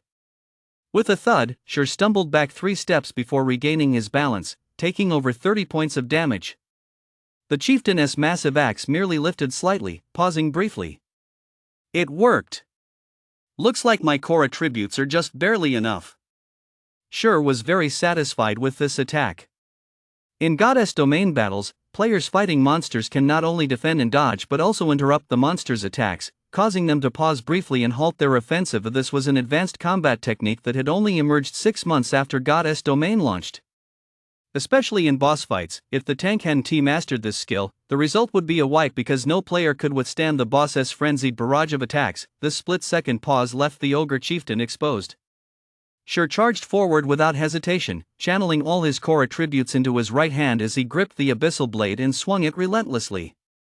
For streaks of sword light struck the unarmored flesh with the damage over time effect in effect. This instantly dealt nearly 300 damage to the ogre chieftain. Combined with Blackie's damage output, the chieftain's health was reduced to just over 900. Arg! The ogre chieftain went berserk, flinging his giant axe aside and drawing the two greatswords from his waist. The change in weapons altered the ogre chieftain's attack pattern. If the ogre wielding the great axe was a berserker, then the one with dual blades was a dual swordsman, a combination of core attributes and core attributes no longer relying on brute force to crush everything in its path. The dual sword attacks were no longer monotonous, and his attack speed had increased dramatically. Shur had barely dodged one strike when another followed immediately. Shur hurriedly blocked with the Abyss Walker. As blade met blade, blinding sparks flew, and Shur was sent flying backward. Before he even hit the ground, Shur saw the dog-headed chieftain leap forward with all his might, raising his greatsword high for a downward strike. Is he going all out? Shur gasped in alarm, hastily raising the abyssal to block. Parry! Boom! The abyssal deflected the greatsword, but Shur plummeted like a meteor, crashing heavily to the ground. Just as he thought the ogre chieftain's assault was over, the chieftain descended from above, both blades plunging toward Shur's chest. Unable to move, Shur had nowhere to hide. Phantom kill. Instantly, a clone of Shur appeared 3 yards away, and in the blink of an eye, he swapped places with it. The Houndman chieftain landed, his twin blades plunging into the clone's chest. The clone's health plummeted rapidly, losing over 300 health points in an instant. Just as the dog-headed chieftain let out an excited laugh, Shur appeared behind him, a faint black glow emanating from the abyssal blade in his hand. 9-headed dragon strike. 9 phantoms of the abyssal blade materialized, floating silently in midair and circling around Shur. Although Shur couldn't fully control all 9 blades, using them for a simple attack was still no problem. Swish, swish, swish. The 9 abyss blades danced ceaselessly, like mischievous elves, piercing the dog-headed chieftain's body repeatedly. Small numbers in the teens floated up one after another. Though the damage was low, the sheer volume, combined with Shur's chop and normal attacks, reduced the dog-headed chieftain's health to just over 500. Seeing the ogre chieftain about to turn, Shur dared not give him a chance to counterattack. He immediately cast Abyssal Bind, immobilizing the chieftain for 3 seconds and reducing his defense by 100%. In a battle where death can come in the blink of an eye, 3 seconds are enough to rewrite the outcome. Bound by pitch-black chains from the abyss, the ogre chieftain was immobilized. The 9 abyss walkers relentlessly attacked, dealing over 20 damage each, causing the ogre chieftain's health to plummet rapidly. In no time, he was down to just over 200 health. Growl! The Houndman chieftain roared in fury, entering a full-blown berserk state, his body swelling to twice its original size. Shur watched as the 3 seconds ticked away. A fully berserk Houndman chieftain was no joke. His power had increased by at least 30%. But all his attacks and survival skills were on cooldown. The ogre chieftain seemed to sense Shur's predicament. A sneer crossed his snout as he swung 2 bludgeoning blows at Shur with the speed of an arrow. At the last possible moment, Shur caught a glimpse of a freshly spawned dog-headed miner out of the corner of his eye. He immediately activated gravity release and unleashed the wind-chasing sword. In the blink of an eye, he dodged the double-bladed chop and charged in front of the dog-headed miner. Woo woo woo! The dog-headed chieftain, seeing that Shur, who he thought was about to die, had actually dodged the attack, slammed his massive thighs against the ground and charged straight at Shur. Seeing Shur in combat, Blackie felt a chill run down his spine. However, he had never heard the incantation coming from his mouth before. Streaks of shadow arrows shot out, but the ogre chieftain was too fast. Hitting him was nearly impossible. Fortunately, there was a distance of over 20 yards. It would take the ogre chieftain time to catch up to Shur. During that time, if the 9 abyss dwellers attacked, they might just take down the ogre chieftain. However, both Shur and Blackie had underestimated the ogre chieftain's burst power. Not only had his core attributes and defense skyrocketed, but his core attributes had also surged dramatically. He closed the 20-yard gap in less than 2 seconds. He swung his raised dual blades with all his might. The ogre miner in front of Shur was split in 2, and a shower of blood rained down within a 5-yard radius. The blade grazed Shur's cheek, narrowly missing and nearly costing him his life. Just as the dog-headed leader was about to swing his next blow, Shur swung the abyssal blade in his hand with all his might. 3 bolts of lightning pierced the dog-headed leader's body, taking away his final 130 health points. Watching the dog-headed leader finally fall, Shur breathed a sigh of relief. This boss was simply too powerful. Even at level 5 and wearing a full set of bronze armor, he would have been doomed. Killing it was pure luck. Compared to level 2 Thunderflash, level 4 Thunderflash had a cooldown of only 24 seconds. It had just finished cooling down in time, or else he would have been the one to die. System: defeated level 5 dog-headed boss. Killing a monster 5 levels above your own grants 500% experience. Gained 2,350 experience points. Sure instantly leveled up to level 1, 76%. System: congratulations on becoming the first player in Goddess Domain to defeat a boss. Dog-headed orc boss loot drop rate increased by 200%. Star Moon Kingdom reputation increased by 10 points. Suddenly, the dog-headed orc boss's body began to swell, growing larger and larger, until finally, with a massive boom, its entire body exploded, scattering a huge pile of items. The dog-headed leader exploded, leaving the ground littered with items. Copper coins covered the floor, their gleaming copper light illuminating the entire mineshaft, as if celebrating Sure's victory. By now, Blackie had collapsed onto the ground, drenched in cold sweat.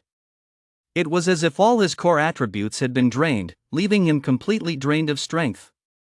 He had no energy left to even look at the loot on the ground.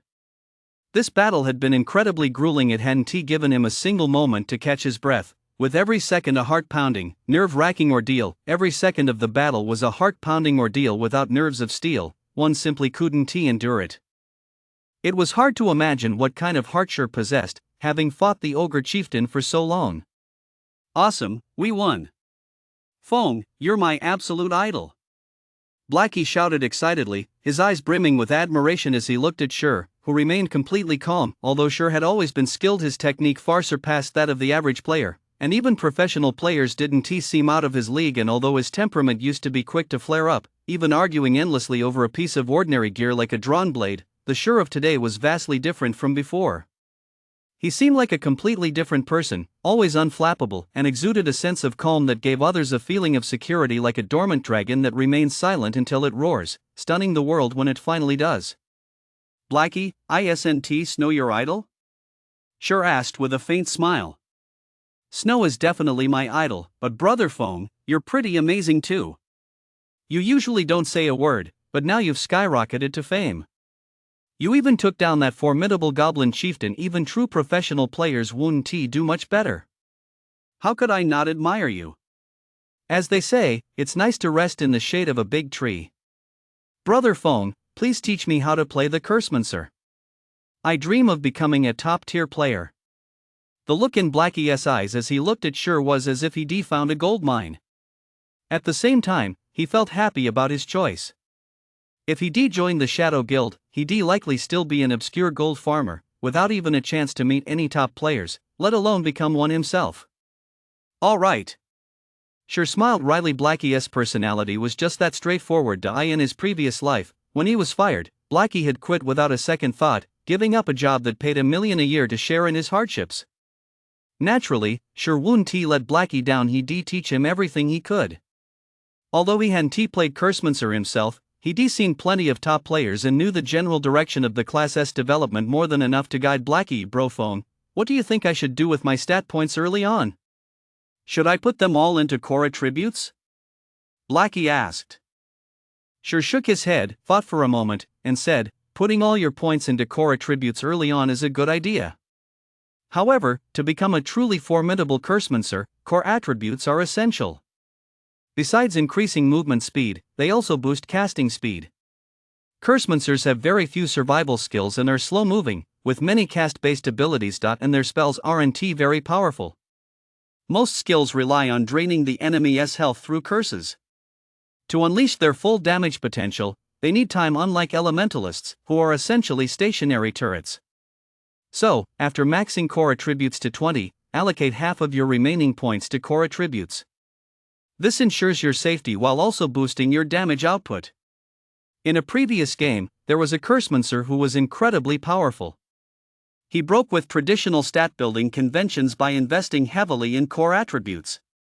Not only was his damage output incredibly high and fast, but he was also a force to be reckoned with in PvP. He left the assassins, who are supposed to be the natural counters to spellcasters, completely dumbfounded. Those assassins never even managed to land a single hit on the Cursemancer before they died. shattering the rule that spellcasters are doomed the moment they're closed in on by melee fighters. After that, many cursemancers started investing in core attributes, leaving countless assassins frustrated as they were bullied by cursemancers day in and day out. Blackie nodded, finding Sure's reasoning sound, and chuckled, "Alright, once I hit 20 points in core attributes, I'll put all my points there." After discussing the cursemancer's stat allocation, Sure and Blackie began looting the drops. True to his status as a leader, the goblin chieftain dropped a bountiful haul, especially since it was a first kill. They looted a full 8 bronze items, 1 gloomy great axe, 2 pieces of plate armor, 2 pieces of leather armor, and 3 pieces of cloth armor. Additionally, there were 273 copper coins and 3 skill books, 1 for the shield warrior's taunt, 1 for the assassin's silent step, and 1 for the cursemancer's evil flogging. Blackie, you're incredibly lucky. This evil flogging is a rare skill with an extremely low drop rate. It's one of the few control damage abilities available to cursemancers. Once you level up, it'll be a god tier skill for farming mobs. Without a word, Sure tossed the evil flogging to Blackie, then handed him 2 level 2 bronze cloth armor pieces. Evil lash, cast time 3 seconds. Binds the target within a certain range with 5 thorns. If the target moves out of range and the thorns snap, each thorn deals 20 base damage plus 30% spell damage. Cooldown, 20 seconds. Blackie was overjoyed the moment he saw it and quickly learned the skill. With this ability, his combat prowess would improve significantly. As for the 2 pieces of equipment, they were a game changer. His spell damage jumped to 48, his core attributes reached 20, unlocking the hidden core attributes skill. With casting agility active, he could skip casting spells with a duration of 1.5 seconds or less, performing them with a single action instead, allowing the caster to focus more on attacking the target. The 2 pieces of plate armor were the recruit's heavy armor and the black iron gauntlets, but among these bronze tier items, Sure was only interested in the stats of the black iron gauntlets. Black iron gauntlets, plate armor, bronze rank, requires 9 core attributes, level 3, defense 14, core attributes plus 2, core attributes plus 2, core attributes plus 1, durability 2020. As for the recruit's heavy armor, it's quite mediocre. A level 5 recruit's heavy armor simply can't compare to the sky armor. However, plate armor is still highly valuable and can fetch a good price. The 2 level 3 bronze leather armor sets can be sold. Among these items, the most valuable is the gloomy great axe. It's definitely a berserker's favorite. Grim great axe, bronze rank, requires 15 core attributes, level 5, attack power 21, core attributes plus 5, core attributes plus 2, durability 30-30. It's an absolutely brutal weapon. If a berserker gets their hands on it, their damage output will be terrifying. If I hype up the Grim Great Axe a bit, it'll definitely be worth a fortune. Sure smiled slightly, a plan forming in his mind to make a fortune with the Gloom Axe. He and Blackie then returned to the blacksmith's shop. "Master Jack, I've slain the ogre chieftain." "Here is its head," Sure said respectfully, holding out the ogre's head. Master Jack, who was busy at the forge, glanced at the ogre's head to confirm Sure had indeed succeeded. Satisfied, he said, "You're quite impressive, young man. You're certainly worthy of inheriting my forging techniques." System: completed the hidden quest, The Path of Forging. The player has learned the art of forging, becoming a junior forging apprentice, and possesses the forging talent Forging Genius. Reward: 10 pieces of tempered steel, Forging Genius. After a successful forge, there is a certain chance to gain an additional 2 points of proficiency. Don't underestimate those 2 points. Remember that a junior forging apprentice has only a 20% success rate when crafting a standard piece of equipment, and even then, there is only a 40% chance to gain 1 point of proficiency upon success. Now, every successful forge offers a chance to gain an extra 2 points of proficiency, boosting the efficiency of leveling up by several times. Furthermore, becoming an intermediate forging apprentice requires 1,000 points of proficiency. For the average player, this would take at least 10 days or more, assuming a steady supply of materials. Otherwise, the terrifying failure rate would waste vast amounts of resources. With the forging talent, you can save a significant amount of materials and money. 100 refined steel is an excellent auxiliary material for crafting bronze equipment, increasing the success rate of bronze equipment crafting by 10%. With the forging talent and the Book of Forging, Sure couldn't wait to start crafting gear. However, crafting required materials and in large quantities. Gathering them himself would be a waste of time, so he'd have to buy them in bulk. But that would cost a fortune, and crafting ordinary gear wasn't worth it. It was a complete money loser. Only bronze gear would sell, but he needed blueprints, and he didn't have a single one. I have to go to the Silent Forest. Sure thought of the bronze equipment blueprints found in the Silent Forest. The gear crafted from those blueprints not only had low production costs but also excellent stats back then. Many blacksmiths had made a fortune thanks to them. Just as Sure turned to leave, "Young man, you've truly impressed me. In all my years of forging weapons, this is the first time I've ever seen a magical artifact," Master Jack called out to Sure, his gaze fixed on the pitch-black longsword at Sure's waist. Even though the sword was rusty and looked like a fire poker, it hadn't escaped the Master Smith's keen eye. When Master Jack called out to him, Sure was slightly taken aback. "Young man, would you mind letting me take a look at that sword?" Master Jack looked at Sure with intense longing in his eyes. His tone was no longer aloof, but rather somewhat humble. Well, Sure hadn't expected a renowned Master Smith to make such a request of his own accord, and he was at a loss for words. But upon reflection, it made sense. The value of a magical artifact goes without saying, let alone a legendary sword forged by a master craftsman. Such a sword is the lifelong pursuit of every master smith. Naturally, upon seeing it, one would want to examine it closely. Noticing Sure's hesitation, Master Jack spoke again. "Rest assured, I only need a moment to look. And I won't look for free. Just tell me what you want, and I'll make it happen." Hearing this, Sure was overjoyed. This was a master smith. After all, any piece of equipment he casually crafted was at least dark iron rank, or even mithril rank, and all Sure had to do was let him take a look at the sword. Sure agreed without hesitation and handed the abyssal one directly to Master Jack. Since NPCs couldn't steal players' items, he wasn't the least bit worried that Master Jack would take the abyssal one. He could examine it however he pleased later. Sure would simply ask for a mithril rank one-handed sword, which would allow him to unleash the true power of a swordsman. Master Jack cradled the abyssal, which looked like a fire poker, marveling at its craftsmanship and its core attributes. It wasn't until more than 10 minutes had passed that he reluctantly returned it to Sure. "Young man, this is a fine sword with boundless power. However, the curse upon it is truly evil. The more you try to unleash the sword's core attributes, the stronger the curse becomes, eventually plunging its wielder into an endless abyss. Your current strength is far too weak to control this sword. You'll be easily consumed by the curse," Master Jack said earnestly. Sure was well aware of this, otherwise, he wouldn't have hesitated for so long before finally binding the abyssal one out of desperation. "Master Jack, is there any way to weaken the curse?" Sure asked. Although he knew of some methods to mitigate it, he currently lacked the ability to implement them. "Young man, you must understand that this sword was forged by the master craftsman Orisis.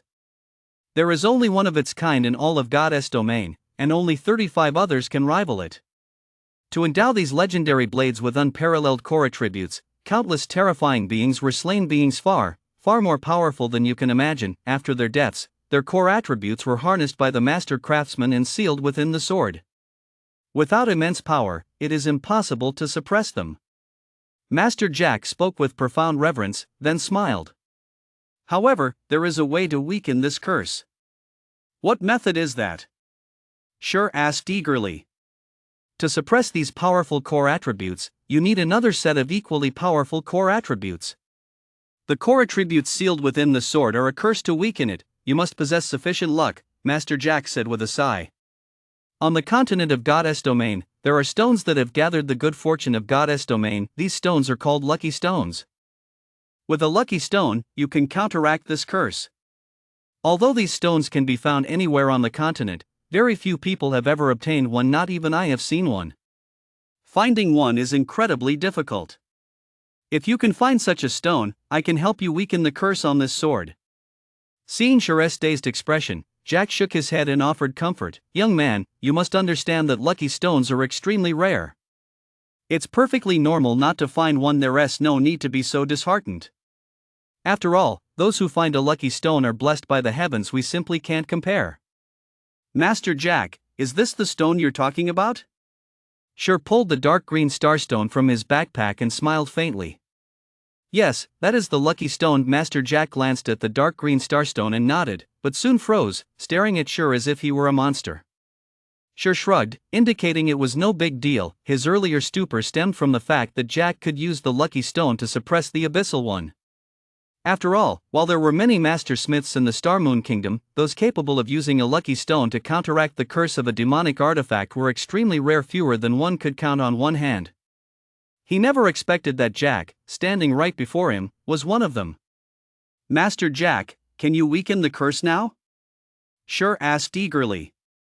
It took a long while before Master Jack regained his usual composure. Feigning nonchalance, he said, no problem. It'll be done in half an hour. Blackie, standing nearby, clutched his stomach, trying his best not to laugh, but Master Jack's stunned expression was simply too much for him to bear, so he had to run into the woods to laugh out loud. Half an hour later, Sure took the abyssal back and noticed that its description had changed slightly. A legendary sword personally forged by the master craftsman Orisis using the fangs of the Black Dragon King as material.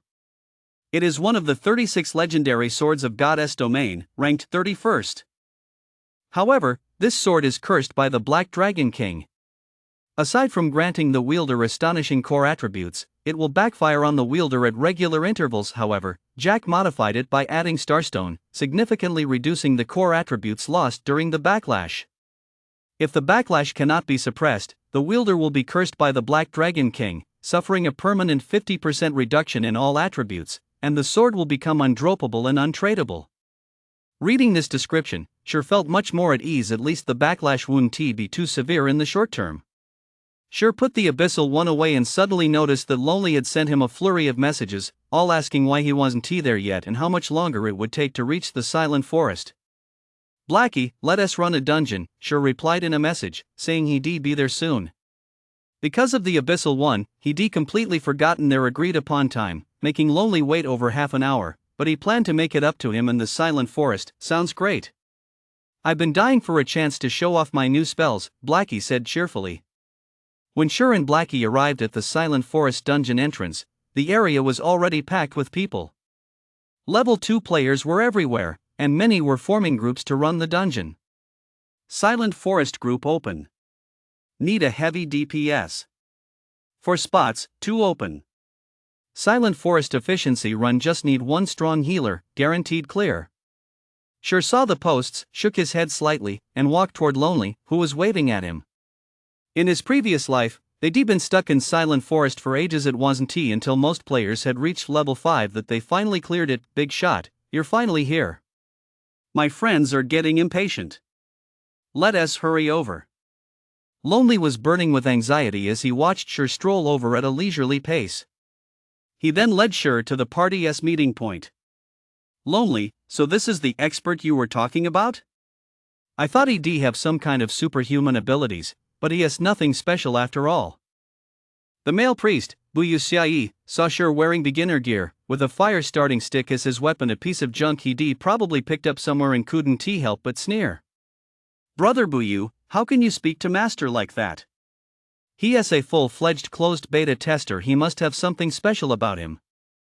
Otherwise, how dare he steal all the swordsman and cursemancer's gear? The shield warrior, fight to the end, standing nearby, sneered. The two had disliked Sure from the start. If he went around stealing plate armor and spellcaster gear right off the bat, wouldn't their efforts be for nothing? If it weren't for the boss wanting to see what Sure was like, they would already formed a party and headed into the dungeon. Now, seeing Sure's pitiful gear, it was the perfect chance to berate him and make him back down. Lonely wanted to argue back. After all, Sure was someone he'd recruited, but Sure's gear left him with no grounds to do so he could only remain silent. Alright, let us form a party. A lot of people are already heading into the Silent Forest. If we don't go now, we'll probably miss our chance at the first kill, the handsome male ranger and party leader, Skynet, interrupted with a wave of his hand. Blackie wanted to snap back, but Sure stopped him. He didn't take their taunts to heart at all. After all, they made them wait for over half an hour. Couldn't they at least let them have their say? As soon as the party was formed, the shield warrior erupted in anger. Damn it, this noob is only level 1. He is clearly just here to scavenge for gear. Boss, the Silent Forest is a level 2 dungeon. Bringing a level 1 noob into this dungeon is just asking for a wipe, the priest, Unspoken Summer Night, said, shooting a look of displeasure at Ranger Tianwen Huihui. Lonely was also surprised when he saw Sure's level. After all, many players had already reached level 2. How could a closed beta tester not even be at level 2? The leader, Tianwang Huihui, looked at Sure. He had a glimmer of hope earlier, but now it was completely gone. He said coldly, "Did you die once before?" No, Sure shook his head honestly. But level 1 is enough to run the Silent Forest. Then you can leave.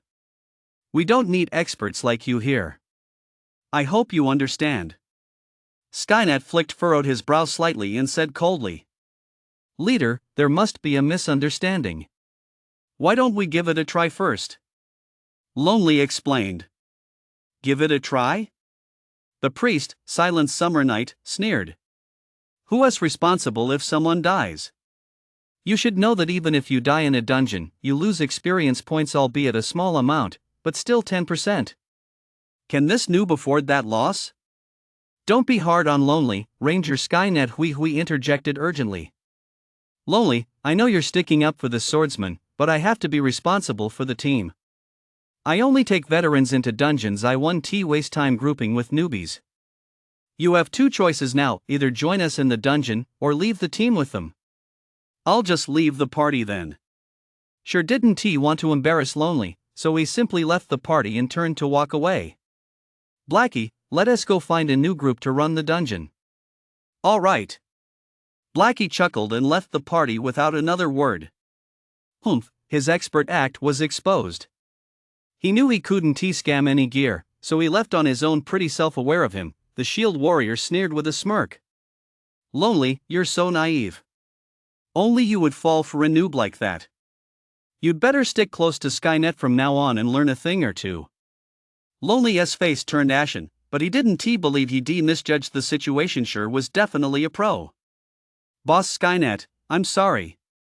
Lonely also chose to leave the party, intending to follow Sure to see if his judgment was correct. You. The Ranger Skynet was completely taken aback. He hadn't expected Lonely to be so decisive. It was downright foolish. If it weren't for Lonely's decent skills, he would have kicked him out long ago. The priest, Silent Summer Night, looked at Lonely and sneered. Lonely, don't you dare regret this choice. Just wait until we clear the Silent Forest and get our hands on top-tier gear, then you'll regret it.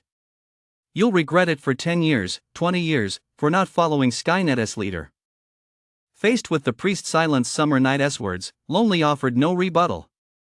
He simply lowered his head, turned, and walked away, following Sure. Ranger Skynet narrowed his eyes. Thinking of Sure, who was decked out in junk gear, he couldn't fathom what tactics Sure had used to get Lonely to follow him, to the point where Lonely didn't even care about clearing the Silent Forest. Boss, don't bother with that idiot Lonely. At worst, we'll just recruit again. There are plenty of level 2 players around. The shield warrior, fight to the end, watched Lonely walk away and sneered. Ranger Skynet nodded. Lonely's departure was no loss to their party. As for level 1 Sure wanting to form a party to run the Silent Forest, no one would even bother joining him, let alone clear the dungeon. The entrance to the Silent Forest, Sure and Blackie kept shouting for party members. Forming a party for the Silent Forest. Just need experienced players, no strict requirements. 2 for 4, Sure bellowed. Upon hearing this, quite a few level 2 players rushed over. After all, Sure's requirements were very low. Many parties demanded gear. You had to have a few common items just to qualify, but who had that many common items in the early game? Pick me, pick me. I'm a priest, already level 2. Pick me. I'm a level 2 tank warrior, and I've got a level 1 common plate gauntlet. In no time, Sure had assembled a party of 4. The 4 were initially quite pleased. Out of the dozen or so people present, they were the only ones chosen. But when they saw party leader Sure's level, they all flew into a rage and left the party. Damn it, turns out he is a noob. Coming to Silent Forest at level 1? If you want to run the dungeon, go ahead by yourself. I'm not sticking around. No wonder there were no party requirements. You want us to carry you? No way. The 4 acted furious, practically shouting their complaints so loudly that every player in Silent Forest could hear them. A mere level 1 player actually has the nerve to brag about coming to the Silent Forest? He is clearly just here to farm XP in gear. Good thing I didn't join him. It's a big forest with all kinds of birds. Who'd be stupid enough to team up with a level 1 noob for a dungeon run? That's just asking to get crushed. Other level 2 players scoffed at Sure's overconfidence and stupidity. If you don't want to team up, get lost. We're not begging you to join us. Blackie was furious upon hearing this. He had long been impressed by Sure's skills, yet these people dared to call Shure a noob. A noob who could kill a level 2 rare elite at level 2 and a level 5 boss at level 0? They were nothing but a bunch of idiots, looking down on others with their narrow-mindedness. Damn, that's something. Even a level 1 noob is this good in a party. I'd love to see how you guys managed to fill your party, the priest who had just left the group sneered. Just then, Lonely ran over. Seeing Shure, he hurriedly said, "Master, add me to your party. I want to go to the Silent Forest with you guys.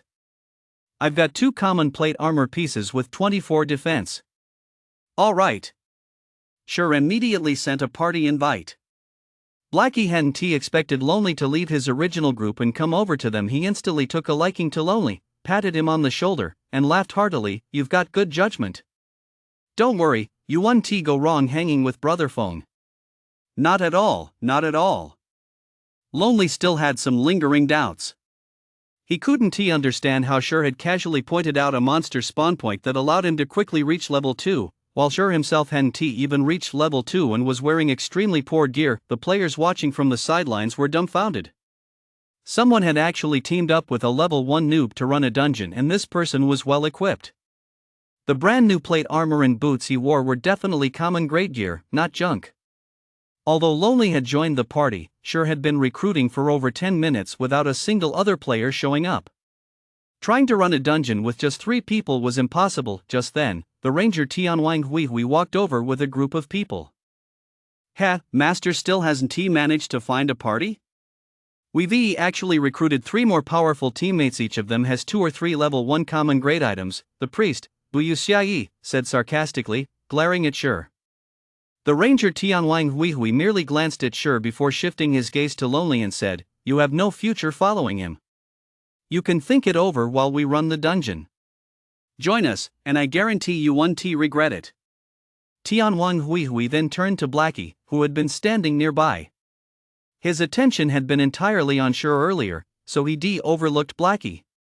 Now, upon closer inspection, he noticed Blackie's brand new clothes and the black wooden staff in his hand.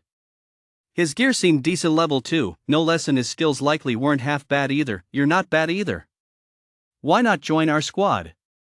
You know we're an elite squad, nothing like ordinary players. It'll be easier for us all to level up, kill monsters, and run dungeons together." Ranger Tianwang Hui smiled at Blackie. "Get lost. A squad like yours isn't even worthy of trying to recruit me." Blackie pointed his black wooden staff at Tianwang Hui and shouted, simultaneously activating the glow effect of his bronze gear. "So what if you have 2 or 3 common items?"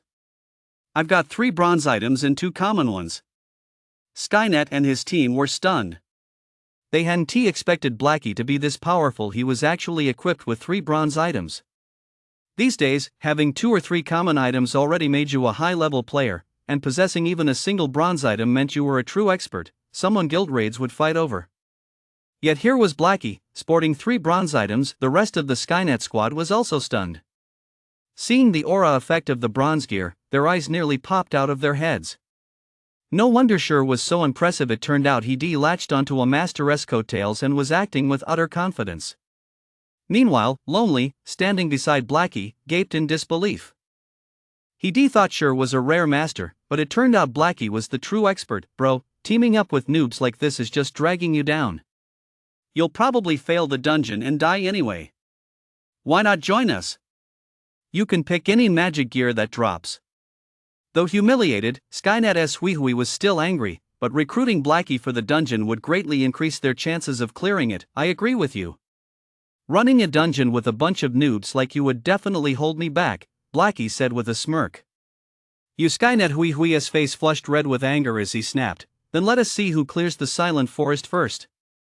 With that, Skynet turned and walked away. He didn't believe a party with a noob could possibly clear the Silent Forest. So what if they have one powerful DPS? Do they really think they can clear it? The priest, Bu Yu Xia Yi, muttered sourly. Right, we're all veteran players, we're definitely way better at dungeons than they are, the shield warrior added with a scoff. After Team Skynet left, the number of people signing up for Team Sure suddenly surged.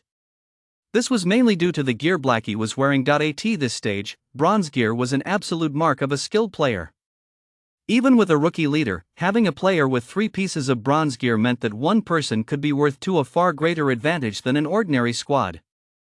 However, this time around, Sure wasn't recruiting casually, he had specific requirements. This left the players who had previously left the squad deeply regretting their impulsive decision. Now that they wanted to rejoin, Sure wouldn't give them the chance. Just as Sure was actively recruiting members, a sudden commotion erupted in the southwest corner of the Silent Forest dungeon entrance. Many players rushed over, their expressions filled with excitement. No way, we actually ran into him, Blackie exclaimed, his eyes wide with disbelief. Sure was also taken aback. He couldn't believe they'd encounter such a big shot in a small place like Red Leaf Town. It was almost unimaginable. Could Red Leaf Town really be a place where hidden talents lurk, and he simply never noticed them before? As more and more players surged over, things became quite quiet around Sure. Bro phone, am I seeing things? Or am I dreaming? Blackie rubbed his eyes, sounding uncertain. Sure had no words to say, he just gave a wry smile and looked toward the trio causing the commotion. The arrivals were none other than Blackie's idol, the ice and snow goddess Snow. Clad in dazzling silver armor that perfectly accentuated her curvaceous figure, coupled with her celestial beauty and an aura as cold as snow, she could make even women's hearts flutter, let alone a crowd of men. At that moment, all the players were staring straight at the alluring cleavage on Snow's chest, drooling profusely. Even Sure had to admit that Snow was indeed the most perfect woman he had ever seen in terms of looks, figure, and aura. No female celebrity could compare. As for the 2 people by Snow's side, Sure was also very familiar with them. He had seen them in major news outlets and on TV. Both were renowned masters of goddess domain. One was Zhao, another stunning beauty. If Snow possessed a perfect figure and face, then Zhao Ruyua had a devilishly alluring figure and face. Every move she made exuded a heart-stirring seduction. Clad in a fiery red robe that revealed a vast expanse of snow-white skin across her chest, revealing far more skin than Snow did, exuding a raw, primal allure that drove countless men wild with desire, making them yearn to rush forward and kiss her. If you were to do that, well, congratulations, you'd be getting a one-way ticket to hell. Because the phrases big-breasted and brainless or delicate as a flower simply don't apply to Zhao. Her other title in goddess domain is the Scarlet Flame, which, a moniker earned from the piles of male players' corpses she has left in her wake. There was once a guildmaster from a major guild who tried to flirt with her. The result? His guild of over 10,000 members was wiped out, and he was hunted down by Zhao until he was killed back down to level 0. Only then did the matter come to an end. This incident cemented her reputation as the Scarlet Flame, which, compared to the Ice Goddess and the Scarlet Flame, which, the female priestess Xiao Yu by their side, was merely average. However, with her lovely appearance and solid skills, she was still a well-known figure in the top 100 of the Star Moon Kingdom's priest rankings.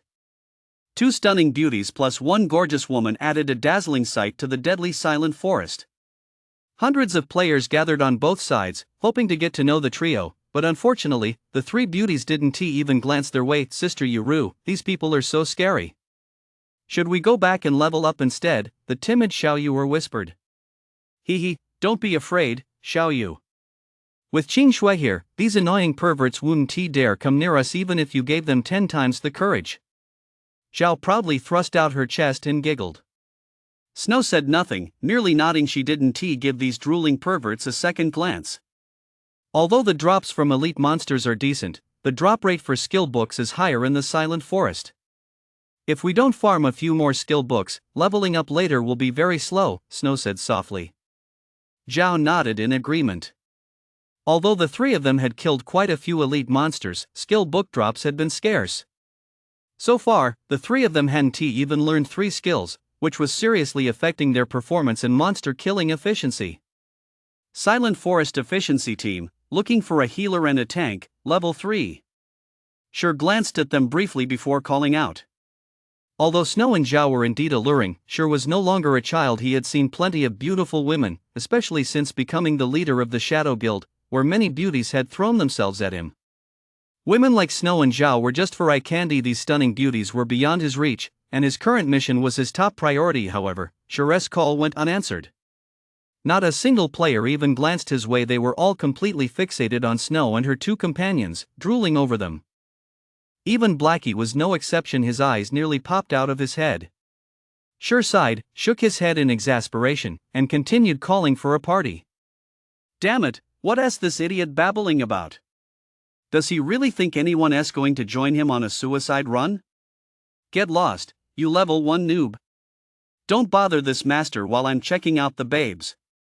Many players began to show their displeasure. With two stunning beauties here, instead of getting close to them, he was fucking making noise.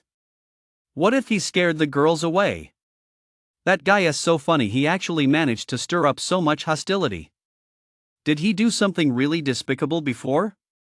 Xiaotier flashed a crescent moon smile, pointing at Shi and giggling. Zhao, standing nearby, also glanced over. She found Shi unremarkable and dressed in rags, clearly just to show off, and immediately scoffed. He is definitely doing this to get our attention. Let us ignore him and hurry up and form a party of 3 to run the dungeon. There were too many men trying to catch their eye. She'd seen every trick in the book. Shi's ploy wasn't unusual. In fact, it was downright outdated. Snow didn't say anything, but she glanced at Shi. Shi gave her a strange feeling, a kind of restrained sharpness. Especially the fire-starting stick at Shi's waist kept catching her attention. Jingshuet, what's wrong? Zhao looked at Snow curiously, not understanding why she kept staring at the unremarkable Shi. Nothing. Maybe it's just my imagination. Let us hurry up and recruit people to run the dungeon. Snow shook her head slightly, taking her eyes off the fire-starting stick at Shi's waist. Shi's party, which had already been struggling to recruit members, was now completely ignored by everyone after Zhao's remark, even though they had a skilled player among them. Looking at the long line of hundreds of people stretching out in front of Zhao, Shi felt helpless. They arrived at the worst possible time. Bro Feng, why don't we go over there too? Blackie suggested shamelessly. Get lost. What do you take me for? Shi shot Blackie a withering glance. The guy was shameless, abandoning a friend for a girl. Lonely, on the other hand, was a decent, down-to-earth guy. He only glanced a few times, offered a few compliments, and then stopped staring, instead helping Shi call out to people from the sidelines. After being scolded by Shi, Blackie dared not say another word and could only watch silently, envying the players in line. After more than 10 minutes, Shi still hadn't recruited a single person, and Snow's squad hadn't recruited anyone either. Shi's squad had no takers, while Snow's squad had players who didn't meet the requirements. The two situations were worlds apart. Shi was out of options. He couldn't just keep waiting like this. His time was precious, so he had to try something unconventional. Silent Forest efficiency run, led by a pro, guaranteed one-shot clear, no level restrictions. Seeking healers and DPS. 3 healers, 3 DPS. Shi had originally intended to recruit veterans, but with that option gone, he had to settle for anyone.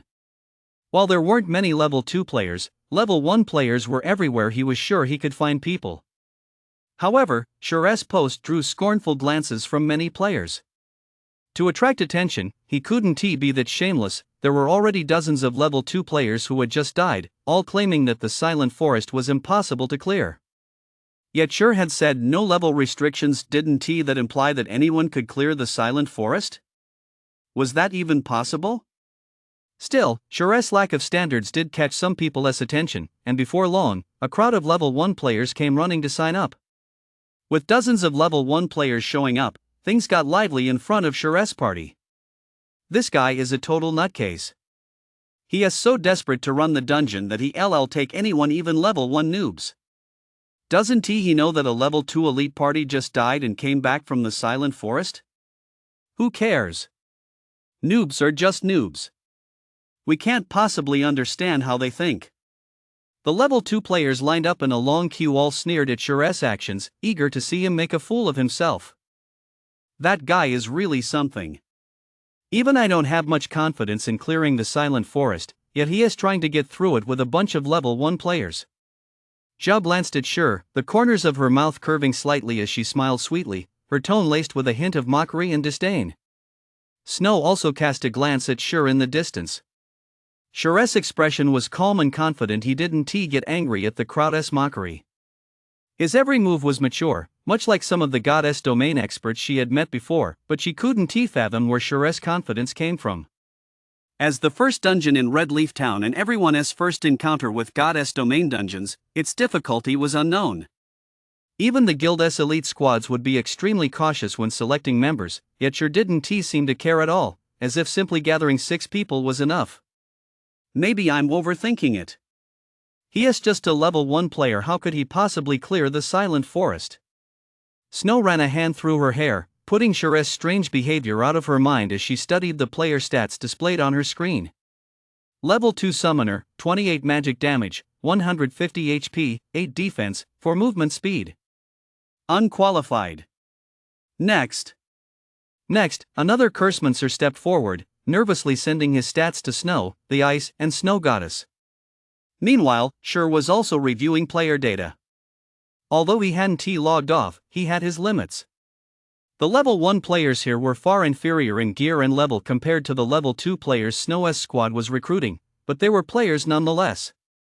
As long as they didn't waste their initial 8 attribute points, there was a high chance they could form a group of 6 and make it through the Silent Forest. As for those shield warriors and guardian knights who put all their points into core attributes, and weapon-wielding classes that didn't allocate any points to core attributes, none of them were wanted. Bro, please add me to your party. I'm a level 1 guardian knight, but I have a level 0 common item, and all 8 of my free attribute points are still available. I can totally allocate them exactly as you want, pleaded a young man named Kola, his eyes brimming with hope. Sure was slightly taken aback. A guardian knight who hadn't allocated a single point of free attributes had actually managed to reach level 1. That was truly exceptional. After all, guardian knights have very low attack power, making it difficult to kill monsters on their own. They usually hunt in groups, and for efficiency's sake, they typically allocate a few points to core attributes. Otherwise, leveling up is extremely slow. A guardian knight named Kola? Kola. Sure looked at Kola's face, his towering frame, and his well-defined muscles. He felt a sense of familiarity and fell deep in thought. It seemed there was someone like this in his memory. That's right, it was Tyrant Bear. Sure remembered, Tyrant Bear's real name was Kola. Tyrant Bear was the main tank for the top-tier guild, Glorious Stars. In the early days of Goddess Domain, Tyrant Bear had been frustrated and unappreciated, eventually driven out by the third-rate guild, Crown of Heaven. But after joining Glorious Stars, he immediately shone brightly, rising from an ordinary party tank to the main tank of the elite raid team.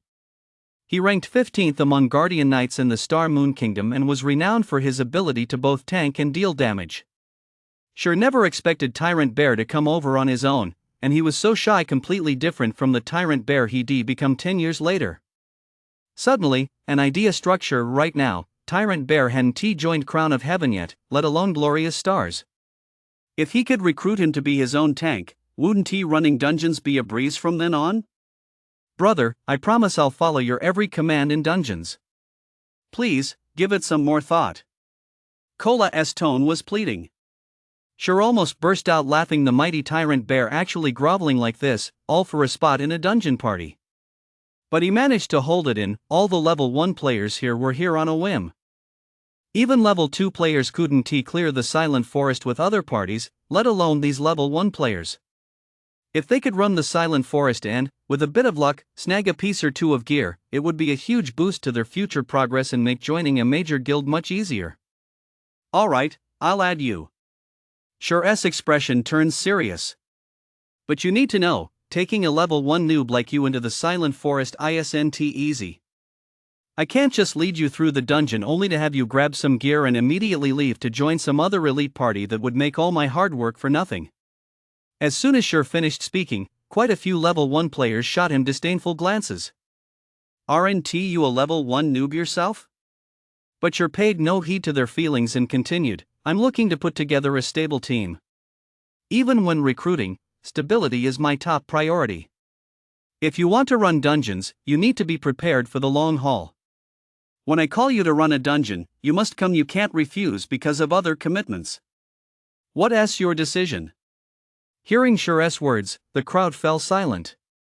Sure's meaning was clear: if you wanted to join this squad, you couldn't join any other squads in the future, let alone a guild.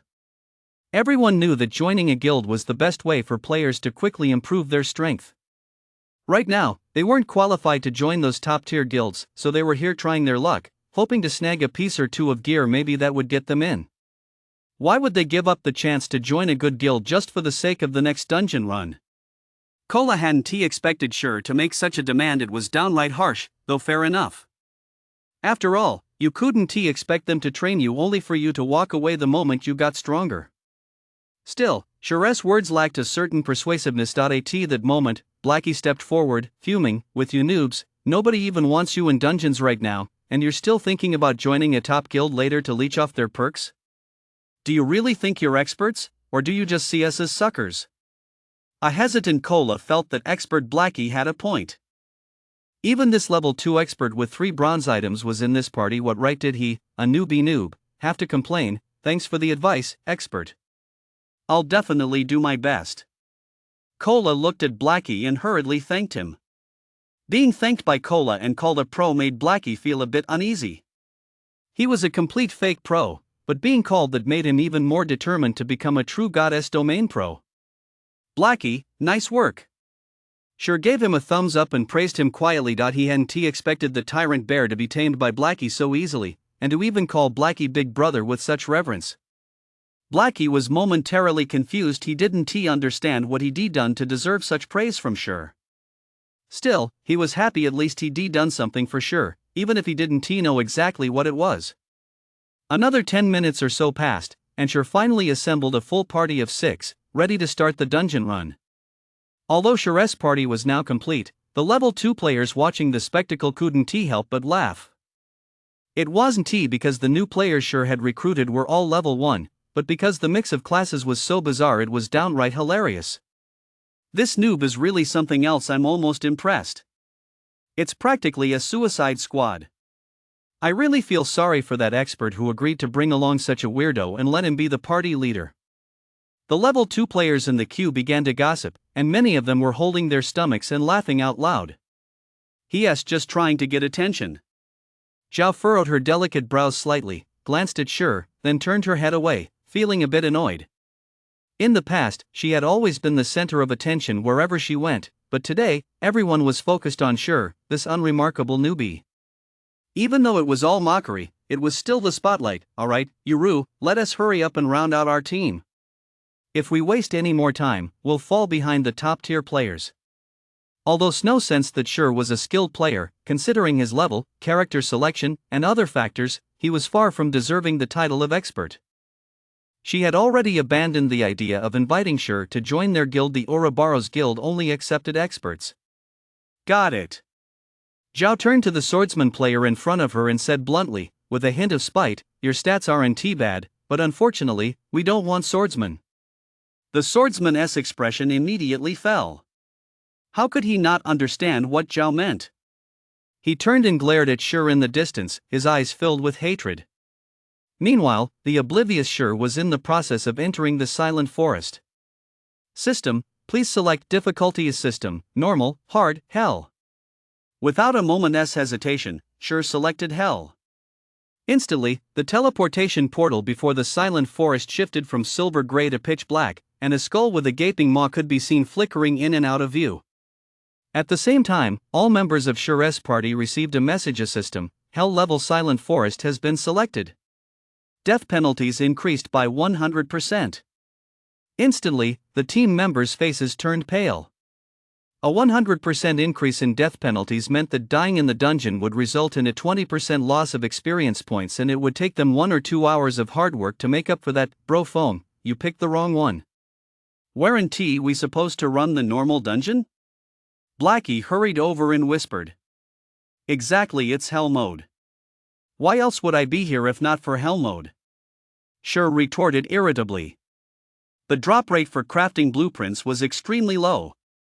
In normal mode, the drop rate for the werewolf ferret was only 1%, and even in hard mode, it was just 5%. Only in hell mode was it 30%. Although normal mode could be farmed infinitely every day, who had the time for that?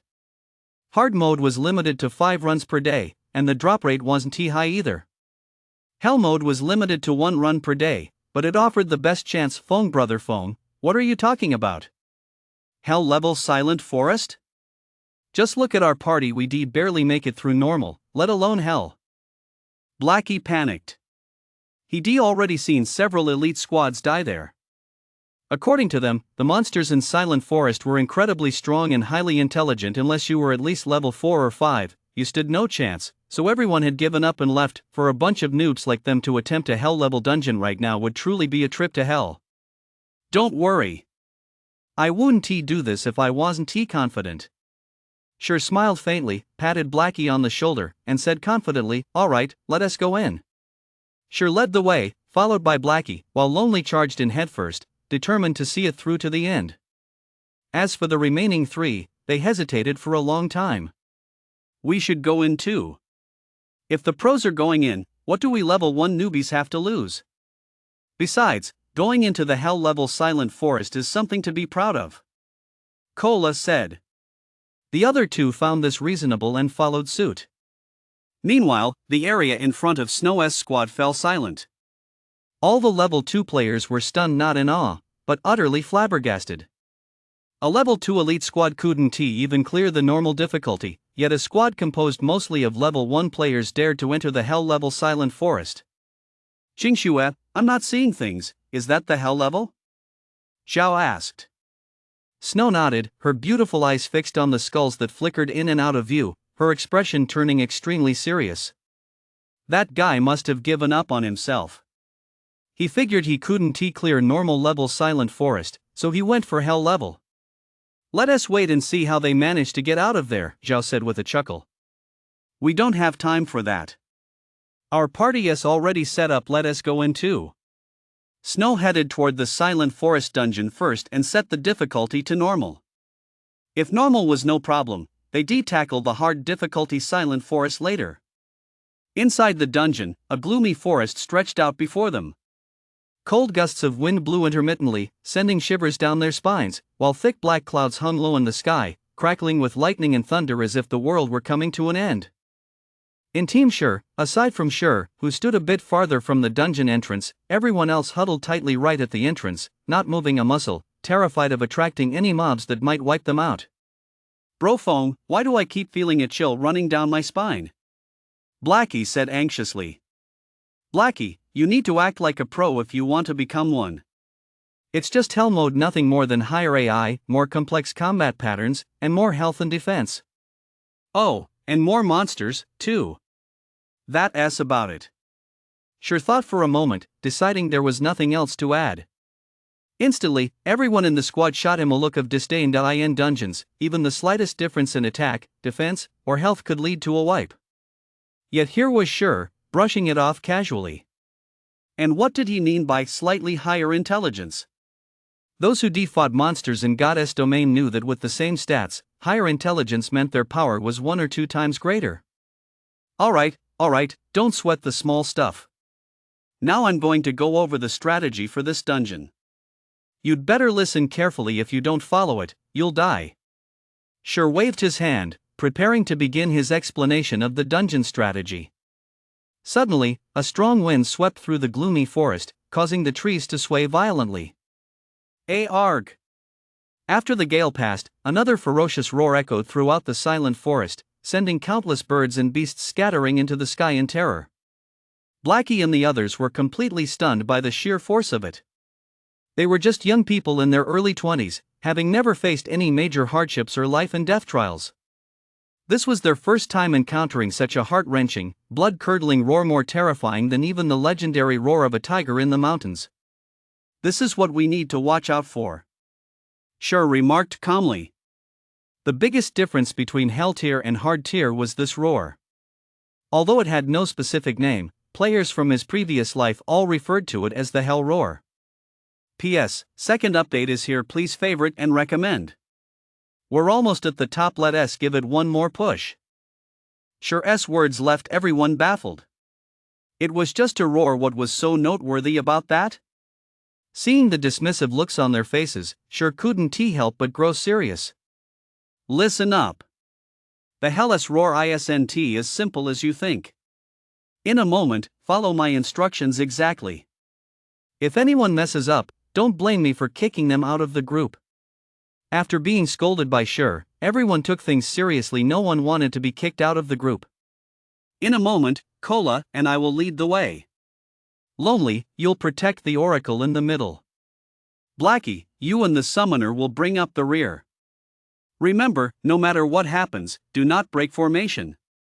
No one is to attack first without my order. Do you all understand? Sure went over the basic formation. The reason Sure had the Guardian Knight Cola lead the way was because Cola had allocated all his free attribute points to core attributes, bringing his HP up to 310. This would allow him to hold out a little longer and take some of the pressure off Sure. Goddess domain dungeons are unlike those in other virtual games. They offer extreme freedom and are vast. It's not uncommon for player groups to wander around for hours without even finding a single boss. Although the Silent Forest isn't that large, it's still easy to get lost in its gloomy woods. If anyone gets lost, Sure has only one thing to say, haha. The true horror of the Silent Forest lies in the fact that players who enter become lost in the woods and eventually meet mysterious deaths one by one. In the previous game, countless players ventured in only to die over and over again without ever catching a glimpse of a monster. If they were lucky enough to spot a minor mob, the result was a wipe. It wasn't until many guild experts fell that everyone finally realized the true terror of the Silent Forest, a dungeon widely regarded as impossible to clear without reaching at least level 5. When the Shadow Guild reached level 5, they organized over 100 players to enter in batches to scout the area. They finally mapped out the Silent Forest, but at the cost of hundreds of lives. The entire Silent Forest contained 36 paths, but only 3 led to the first boss, Wilmer. These 3 routes had been paved with the lives of countless players. 2 of them were extremely dangerous. Without sufficient strength, death was certain. While only 1 had sparse mobs led by Sure, the group entered the forest. As soon as they stepped inside, they realized there were too many paths to choose from. However, Sure didn't hesitate for a moment. He simply picked one and started walking, with the others following closely behind, keeping a sharp eye on their surroundings.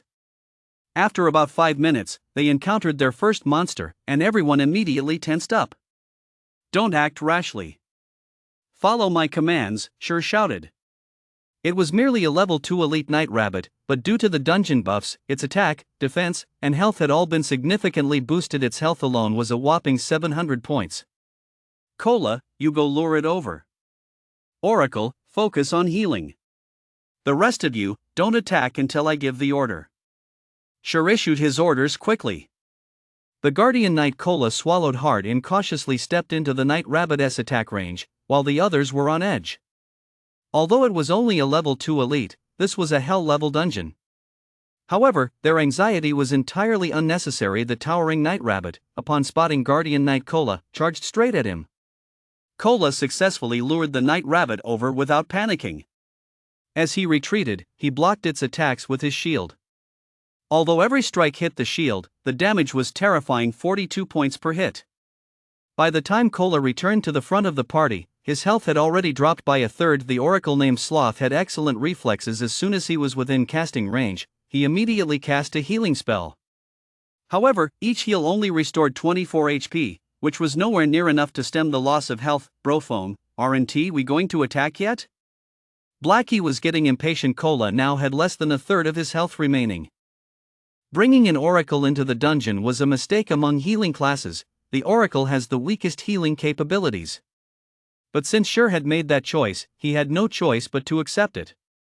However, with the tank about to die and still no attack order, this was simply unacceptable. Wait. Sure said firmly. Time ticked by.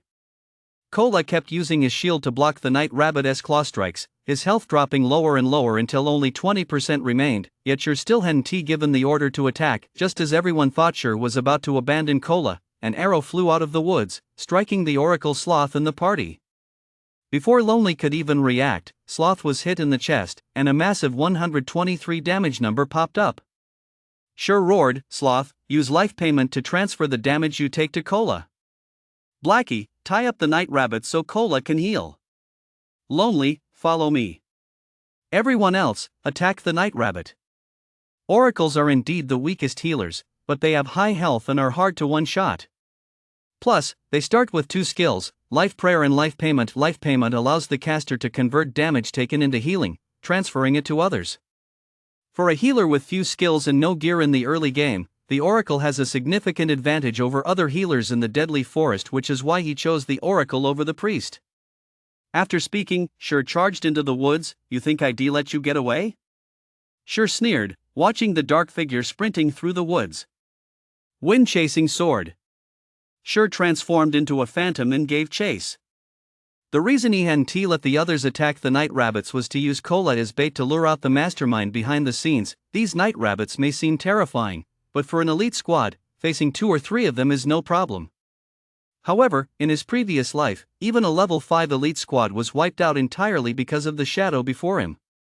This shadow used the night rabbits as bait, luring players into attacking them, while it ambushed the healer from behind. But with the group tied up by the night rabbits, they couldn't save the healer, and in the end, they all died in the silent forest. If this creature isn't dealt with, the party will inevitably be wiped out. With the speed boost from the wind-chasing sword, Shur quickly caught up to the shadow and swung 3 strikes to block its path. Realizing escape was impossible, the shadow spun around and drew 2 dual blades to fend off Shur's attacks.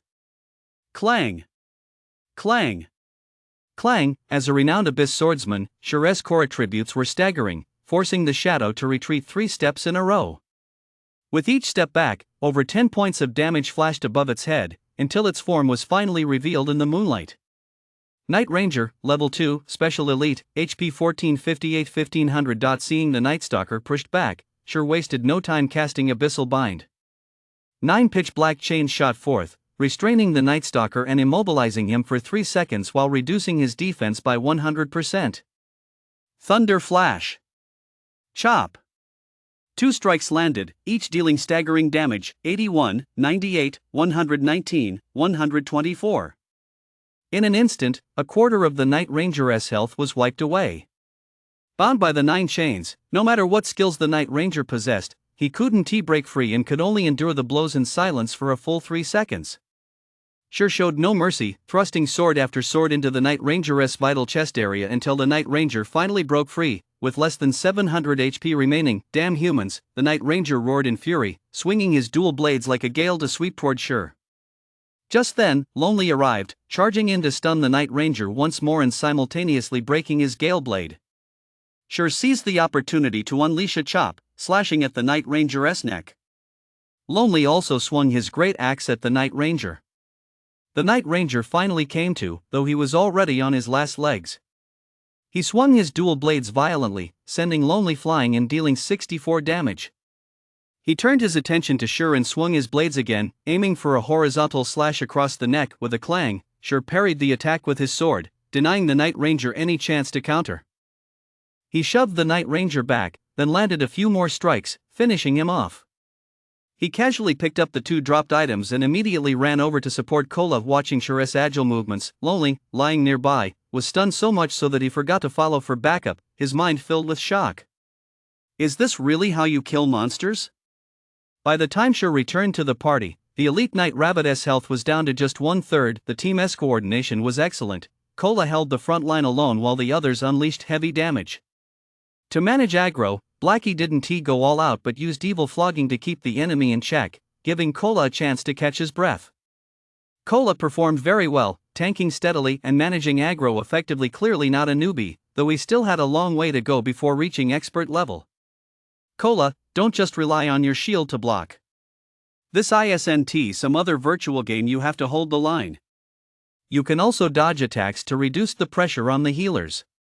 Everyone else, pay attention to your targets when attacking. Don't just swing wildly. Aim for the Night Rabbit's claws or its weak points that'll take a lot of pressure off the tank. Shur didn't step in to help Kola directly. Instead, he taught everyone how to fight the monsters. If players treated Goddess Domain like a traditional game, the results were often disastrous. Healers could never keep up with the damage. Some groups would bring an extra healer, but that just meant insufficient DPS, leading to wipes anyway. It wasn't until several months after Goddess Domain launched that everyone gradually adapted to its combat style, which wasn't as simple and cute as it is now. Since he intended to train the group and lay the groundwork for a future studio, it was only natural that he wanted them to learn Goddess Domain's combat style as soon as possible. The others assumed Sure was just a noob and felt a bit resentful. Why was a noob giving orders when even the experts weren't saying anything? But Sure's advice made sense, so they consciously followed his instructions. Cola also began to gradually change his combat style. Instead of rigidly blocking with his shield, he took a step back when the night rabbits attacked to dodge their strikes. Although he still had to use his shield to block most of the time, this significantly reduced the pressure on the healers. This change made it much easier to take down the night rabbits. The few level 1 newbies were slightly surprised and began to see Sure in a new light. He wasn't as hopeless as they imagined. Sure smiled faintly at this, completely unfazed, simply watching Cola's performance and thinking he was doing quite well. Although Cola would become a top-tier player 10 years later, he was still far from that level now. A skilled tank wouldn't step back. Instead, they choose to stay put to dodge, because if the tank moved, the monster would follow, causing trouble for the ranged DPS and resulting in a significant loss of damage. However, this technique required extensive combat experience and quick reflexes. Cola still had a lot of practice ahead of him. Before long, the elite wild rabbit fell, dropping a berserker skill book for Whirlwind Slash, along with 3 copper coins. Everyone marveled at the drop rate of the hell difficulty, a single skill book from just one elite monster. If they killed over 10 elite monsters, wouldn't they get over 10 skill books? After all, skill books were extremely rare outside the game. Even a basic skill book cost a silver coin. Sure naturally understood what everyone was thinking, though the drop rate in hell mode wasn't actually that high. It was only 3 or 4 times that of hard mode. Sure then handed the Whirlwind skill book to Lonely, who was still in a daze, and gave Cola a level 1 bronze plate armor dropped by the Night Ranger, instantly boosting the party's strength. When Cola received the plate armor, he was speechless with astonishment and immediately thanked Sure. With this bronze plate armor, his defense increased by 14 points, and his health rose to 350. Everyone present, except for Sure and Blackie, was green with envy. Bronze gear was a mark of a true expert, something you couldn't even beg for out there, and yet Sure had obtained this piece single-handedly and handed it over to Cola without a second thought. The group's opinion of Sure shifted significantly. They now thought highly of their captain. Unlike other captains who would always prioritize themselves when gear dropped, let alone give bronze gear to a temporary team member, Sure clearly didn't hoard for himself. Afterward, everyone followed Sure forward. Though the gloomy forest was terrifying, the group was no longer as tense as before after their intense battle.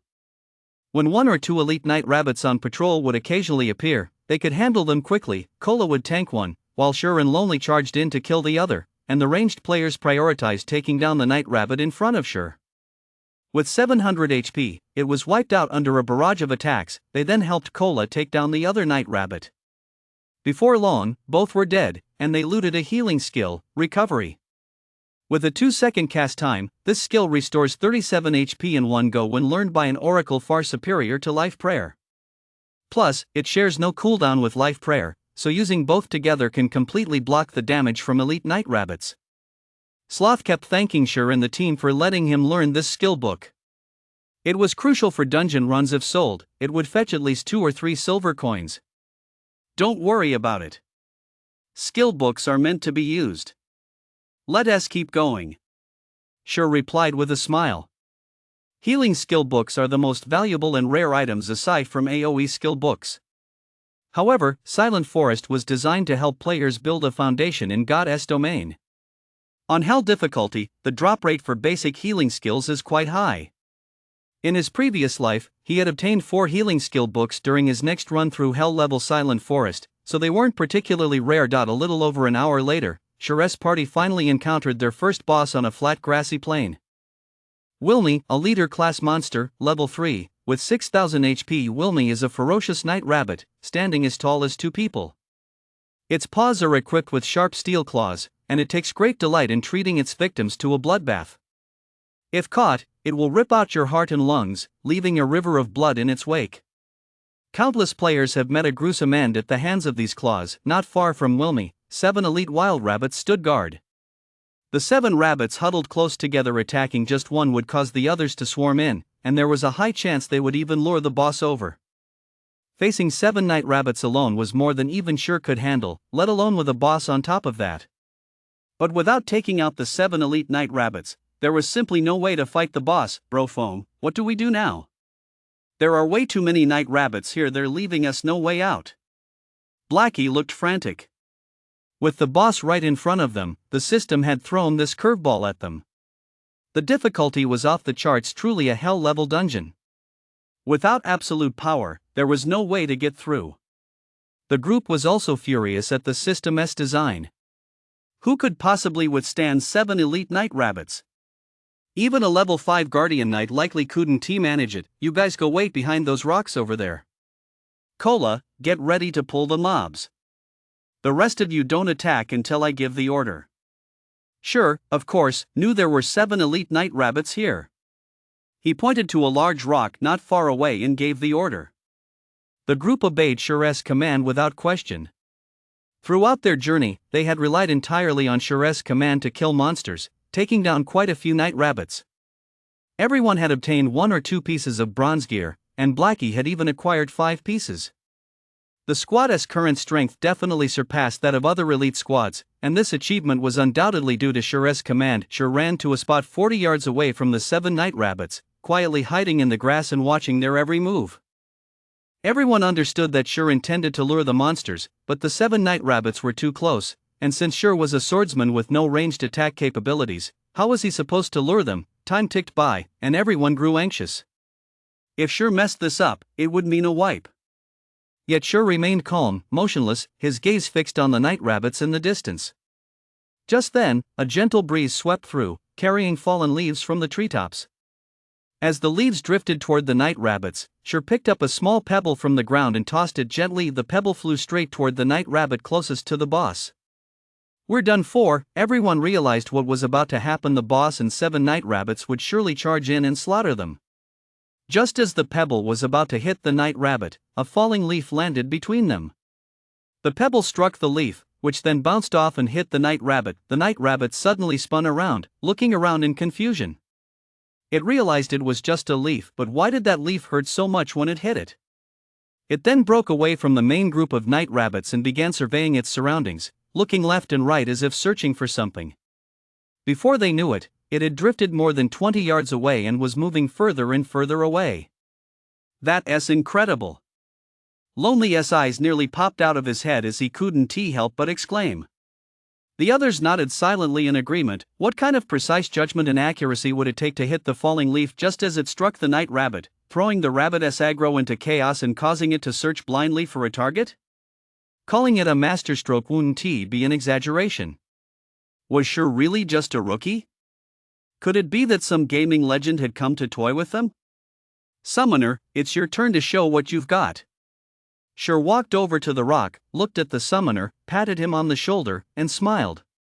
Hearing this, the summoner, Mouse, immediately felt a surge of anxiety. He didn't understand what Sure wanted him to do. If he performed poorly and got kicked out of the team by a master like Sure, he'd regret it for the rest of his life. These days, finding a good team wasn't easy, let alone one led by a master. You couldn't even beg for a spot in such a team. Don't worry, I won't make you do anything dangerous. You just need to summon a fire elemental, then follow my commands. That's all you need to do. Sure smiled, trying to put Mouse at ease. These days, summoners weren't particularly powerful, mainly because their skills were lacking. A summoner's attacks relied primarily on summoning elemental creatures. Their basic attack was a magic missile, which dealt very little damage. However, a summoner with powerful skills could be as effective as an entire army, especially one capable of summoning powerful elemental creatures, for whom taking down elite monsters was child's play. Don't worry, Captain, I'll definitely get it done, Mouse said loudly with a sense of awe, as if a student were addressing a teacher. Everyone else, stay away from that rock at least 20 yards away. Be careful not to aggro any other monsters. Sure turned to the others and said. Yes, Captain, the others replied in unison, their tone a complete contrast to their earlier attitude. Sure was slightly surprised by their behavior. How had they all become so obedient all of a sudden? But Sure didn't know that his earlier stone-throwing display had already left everyone in awe. Everyone was utterly amazed by Sure's rock-throwing skill. That technique and accuracy were far beyond what an ordinary person could achieve. Even professional players might not be able to match it. Admiring the strong is a common phenomenon in games, and these level 1 newbies were no exception. Now, the way they looked at Sure had changed. If they had previously thought of him as a decent leader, they now looked up to him as a true powerhouse, and a sense of awe was beginning to take root within them. Standing nearby, Blackie patted Lonely on the shoulder and said smugly, "What do you think? It's not bad hanging out with Brother Fong, is it?" Lonely nodded silently, relieved that following Sure had indeed been the right choice. Sure was undoubtedly a closed beta veteran. Such skills were impossible to achieve without sufficient experience and practice. Only someone who had participated in the closed beta could pull it off. Ha ha, what are your plans from here on out? Blackie suddenly asked. He'd already set his sights on Lonely. Cola was 100% certain to join them, but Lonely hadn't made up his mind yet, so Blackie wanted to recruit him into their studio even though the studio wasn't even a glimmer of an idea yet. The future? Lonely hadn't given it much thought. He was just an ordinary player who played games to make a little money. He had no grand ambitions. He answered honestly, "I haven't thought about it yet. I think your skills are pretty good. Why don't you join us for now?" Blackie said casually. Really? Lonely was caught off guard by Blackie's question and started worrying about his future. He didn't know where he'd end up.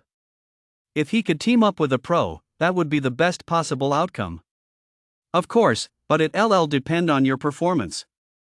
We don't take people on lightly. Blackie said haughtily, feigning the air of a pro. Thanks, Blackie, Lonely said happily, surprised by his good luck at being noticed by a pro. Seeing that Lonely had agreed, Blackie breathed a sigh of relief. He was currently just borrowing someone else's prestige in Goddess domain. He couldn't help Sure much, but he could lend a hand with management. The guild was currently a shadow of its former self, saddled with a debt of 16,000 points, and with only Sure and himself as members. It was undoubtedly the poorest and worst guild in history. If others found out, they'd surely turn tail and run. For now, he had no choice but to pretend to be a master to attract people. At that moment, Sure was briefing the summoner on the plan. He instructed the summoner, Mouse, to control the fire sprite to lure the remaining 6 night rabbits.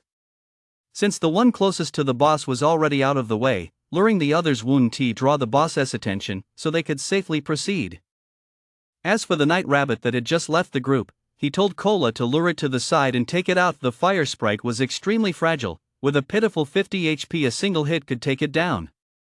However, it moved incredibly fast, and its tiny size made it difficult to hit. Let us begin. Mouse, remember to stay at least 4 yards away and circle around the rock, Sure reminded them again. Mouse nodded and carefully maneuvered the fire sprite to lure the 6 night rabbits. When they got within 35 yards, the nearest elite night rabbit spotted the fire sprite, immediately turned, and charged at it, with the other night rabbits following close behind. Seeing the night rabbits take the bait, Mouse immediately had the fire elemental flee. The 6 night rabbits gave chase, but their speed couldn't match the fire elemental's. Before long, they were lured beneath the large rock, circling it alongside the fire elemental. Meanwhile, Cola had already pulled the straggling night rabbit.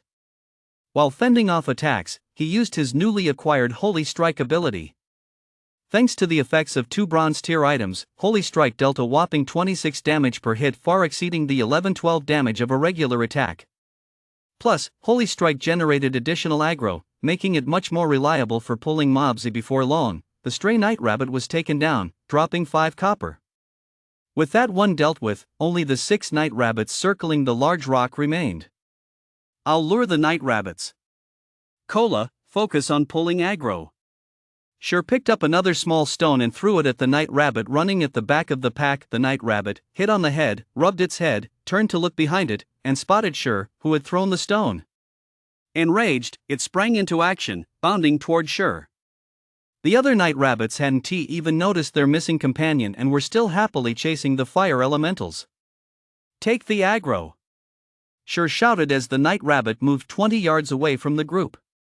Cola charged forward and landed a holy smite right on the night rabbit's head.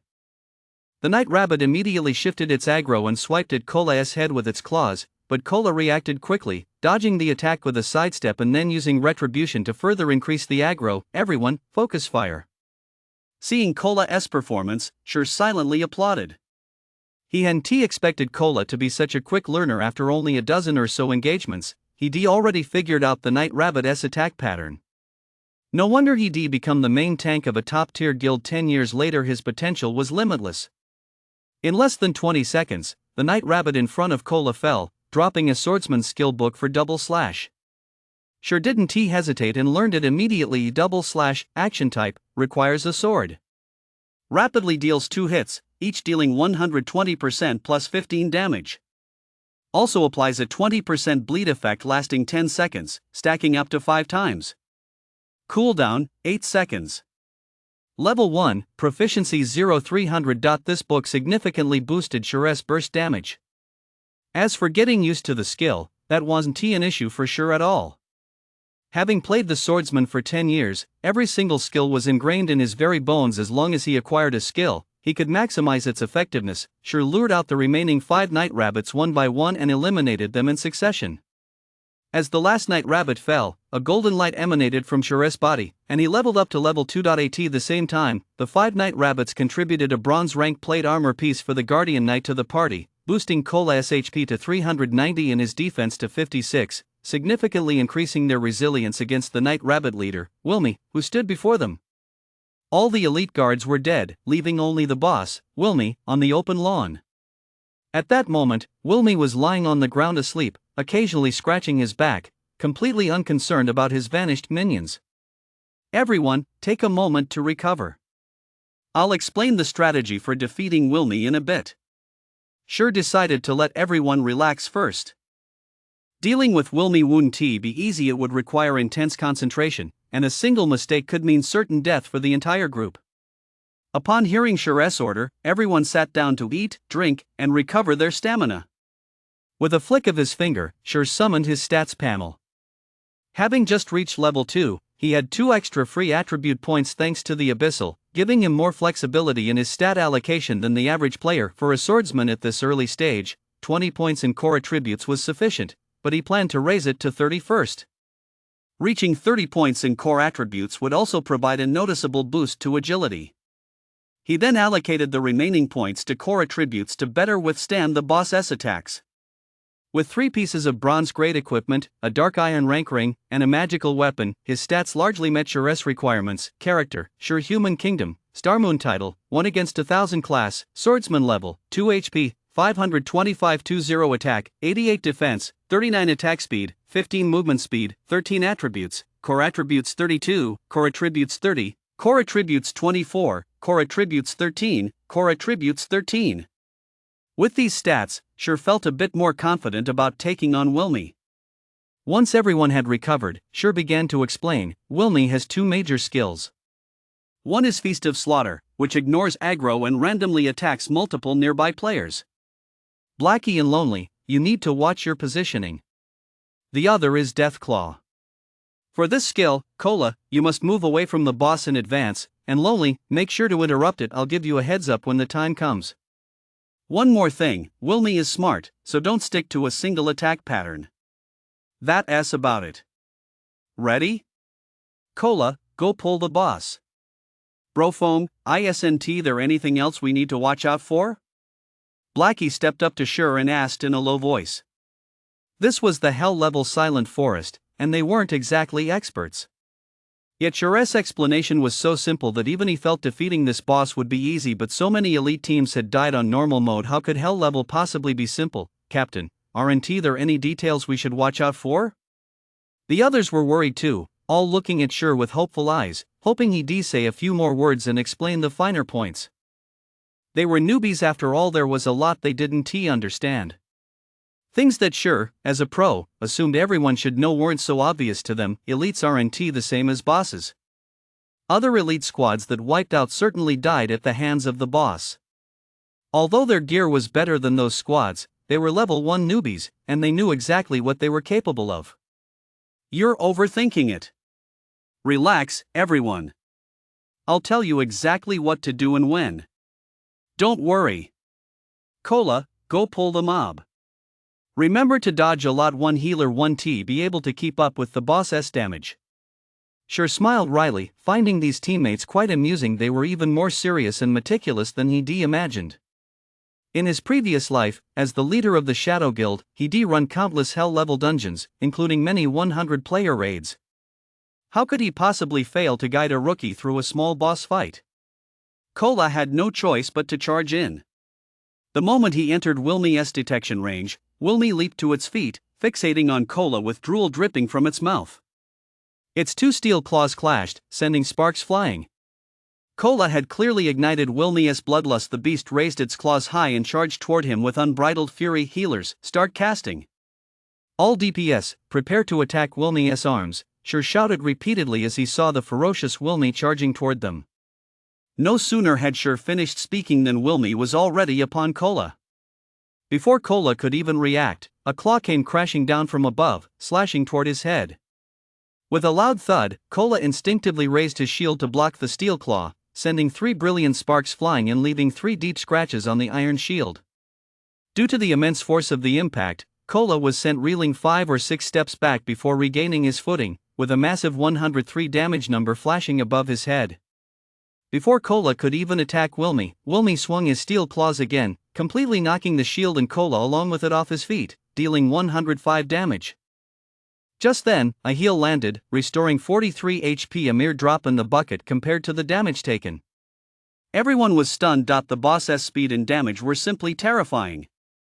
If it weren't for Cola's 2 bronze items and his shield, he would likely have been killed by those 2 hits. Lonely, charge Wilmy. Blackie, use Evil Scourge. Sure had anticipated this and ordered Blackie to use a crowd control skill. Lonely reacted in time, blocking Wilmy's next attack with a charge and saving Cola's life. However, Lonely's attack only dealt 11 damage to Wilmy. Lonely was stunned himself. He had 2 bronze tier items, with most of his stats allocated to core attributes, yet he'd only managed to deal that much damage to a boss with 6000 HP. Blackie, standing nearby, had finished casting and unleashed Evil Scourge. 5 black thorns instantly bound Wilmy's legs, drastically reducing his movement speed. Sure seized the opportunity to move behind Wilmy. Wielding the abyssal blade, he landed 2 consecutive slashes on Wilmy's neck, dealing 66 and 67 damage and inflicting a bleed effect that dealt 8 damage per second for 10 seconds. The massive damage caused Wilmy to immediately switch targets and attack Sure. However, Sure wasn't about to give him the chance. With 30 core attributes, he easily dodged the steel claws and darted 5 yards away. Arg! Wilmy roared furiously and charged at Sure. Ranged, attack. Cola, come pull Wilmy once you're healed. Sure retreated in an orderly fashion while dodging Wilmy's steel claws, maintaining perfect composure. But to the others, the scene was breathtakingly intense, as each of Wilmy's claws grazed past Sure's head, sending his hair flying. Though everyone was stunned, their attacks didn't stop.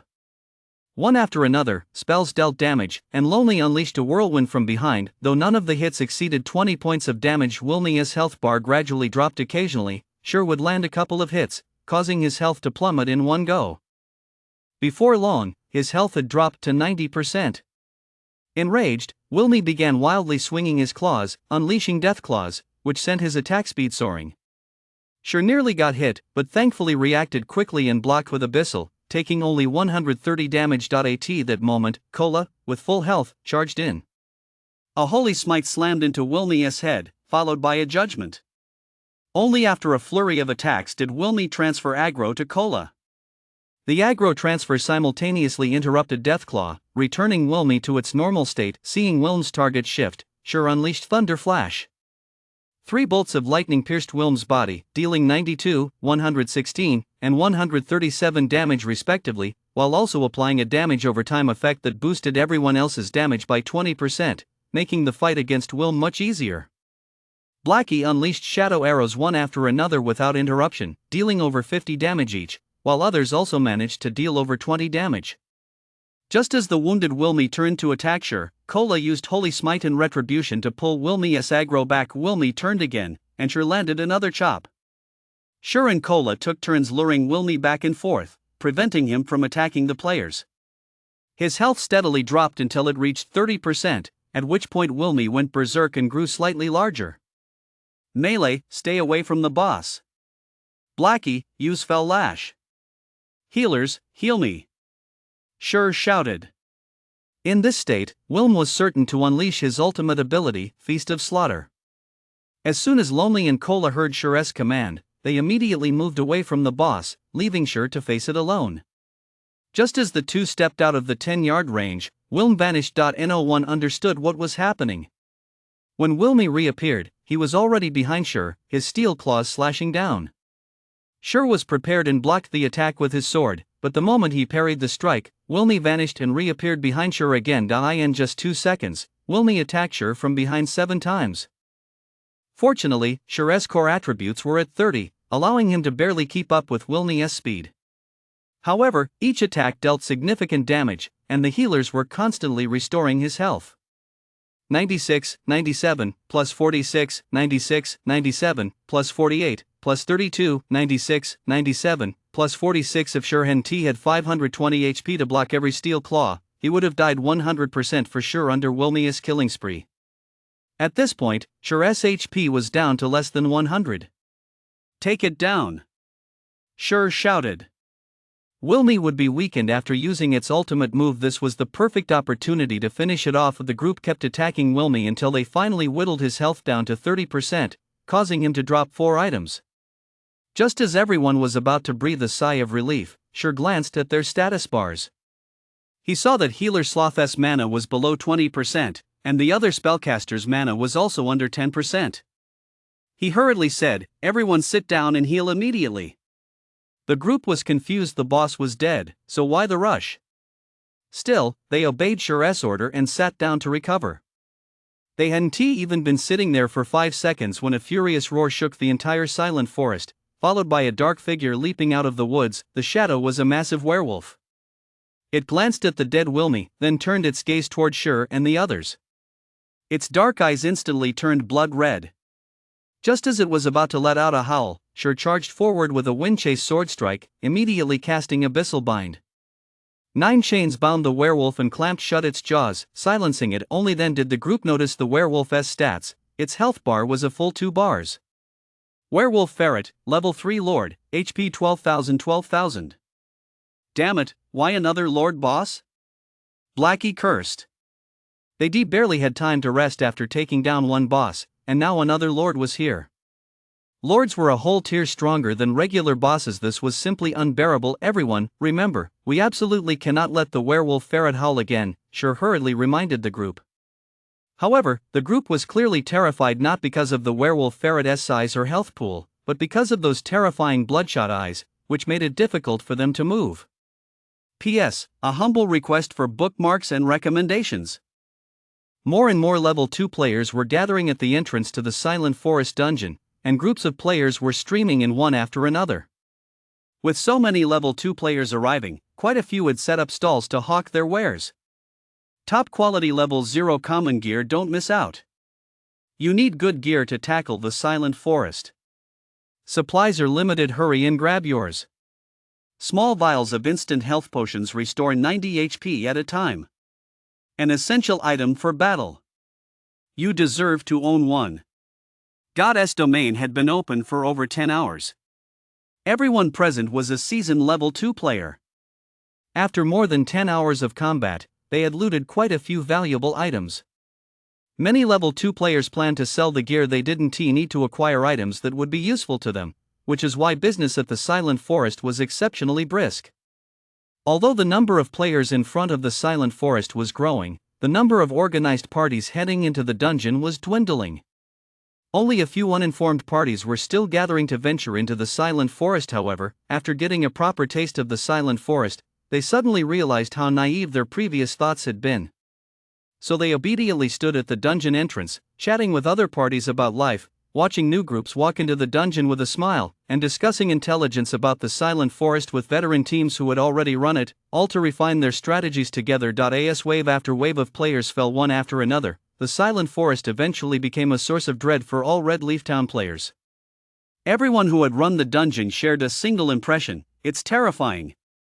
Just then, 6 flashes of white light erupted from the Silent Forest's resurrection graveyard, revealing 6 figures. This dungeon is impossible to play. Qingxue, let us just go grind mobs and do quests instead.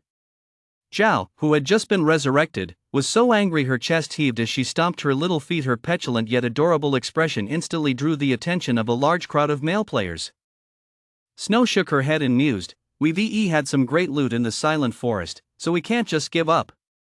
But the forest is huge, and with so many paths, it's easy to get lost without a map.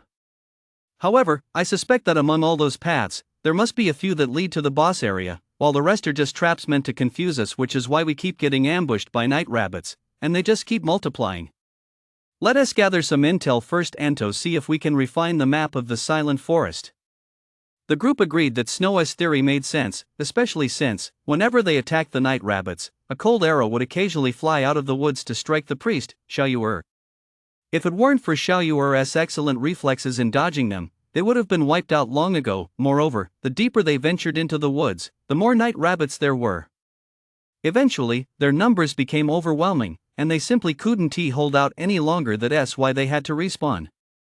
If they could find the right path, they might have already cleared the dungeon.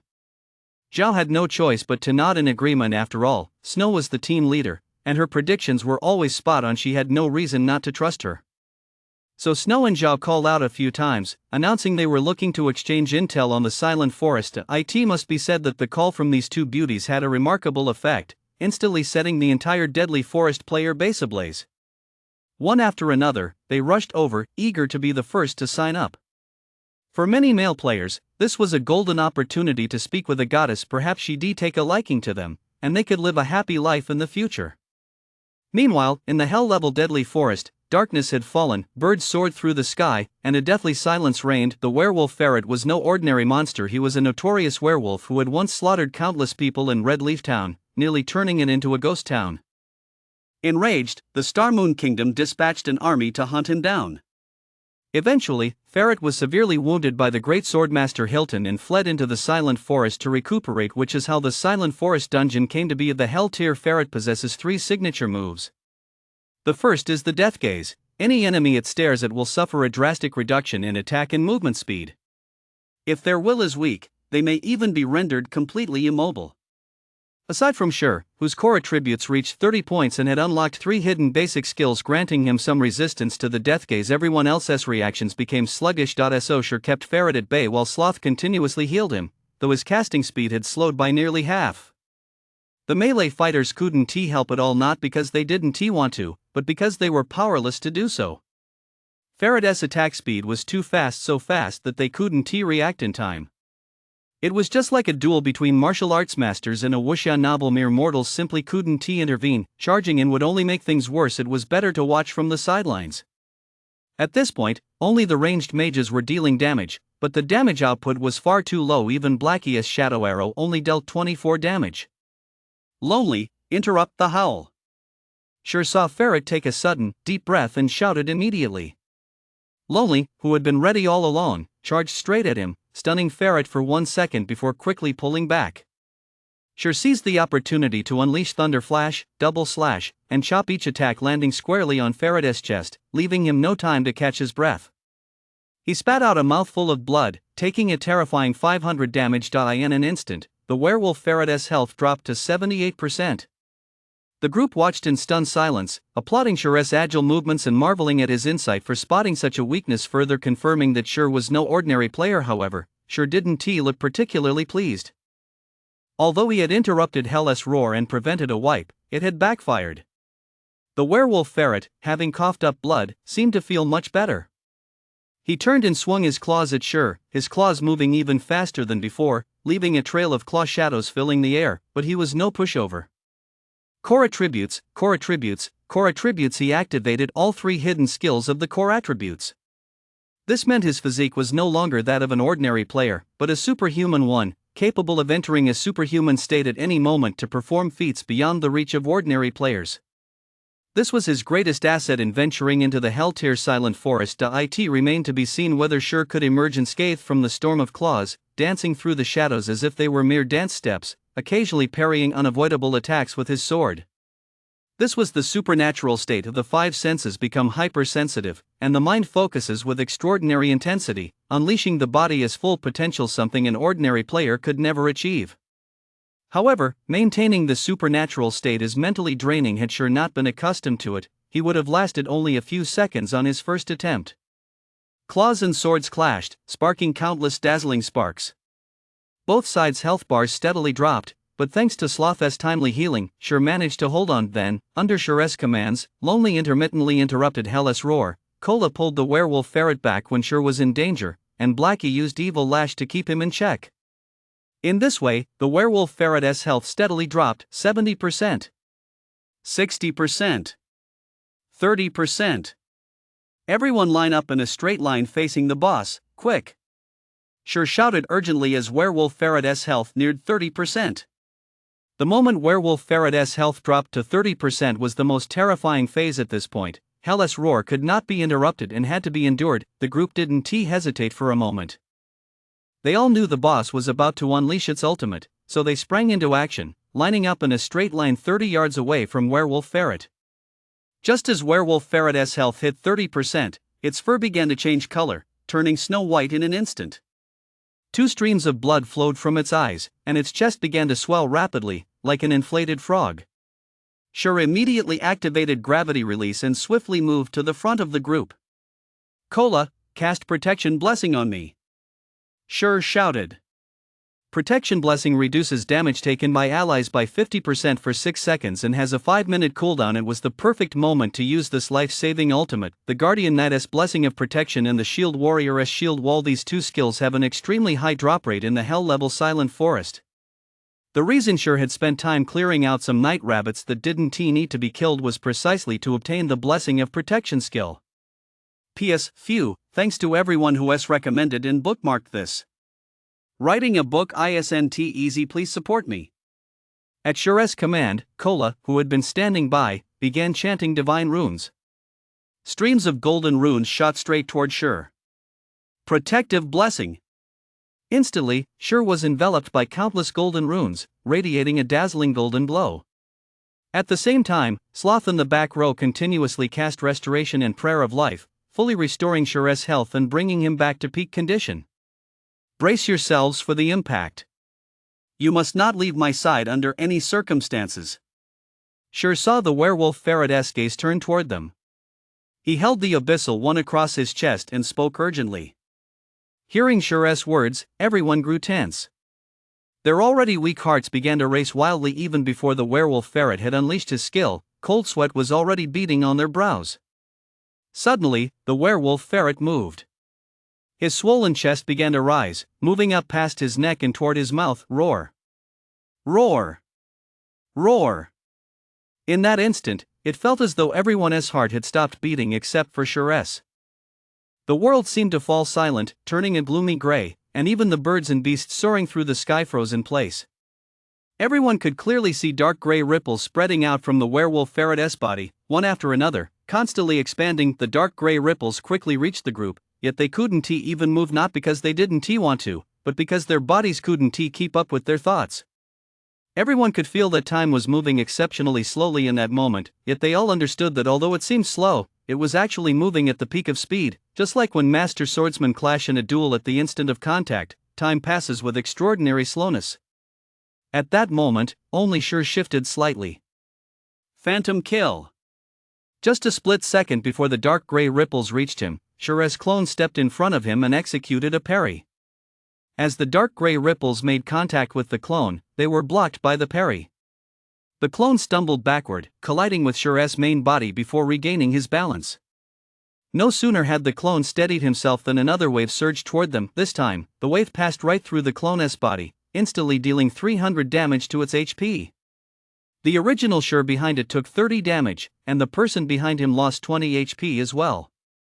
However, the dark gray waves didn't stop there.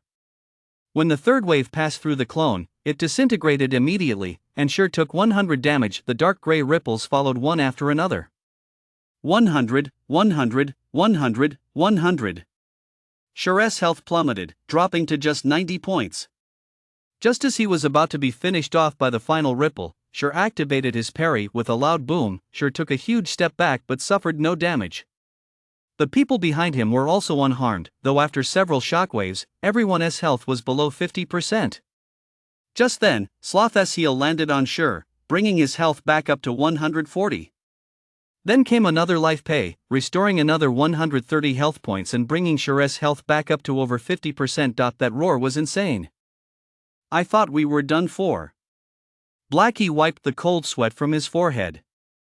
If Sure hadn't stood in front of them, everyone would have been finished. Thinking back to how close Sure had come to dying earlier, his heart was racing, definitely hitting 180 beats per minute. If Sure had died, they would have been doomed, because no one else could hold off the werewolf ferret for long. At that moment, everyone stared at Sure as if he were a monster. No one had expected him to so skillfully use his clone to block 2 attacks, then unleash a finishing move on the last one. His calculation of damage and health was nothing short of masterful. Such technique was nothing short of god tier. Stop standing there in shock. Attack the boss now, it's entered its weakened phase.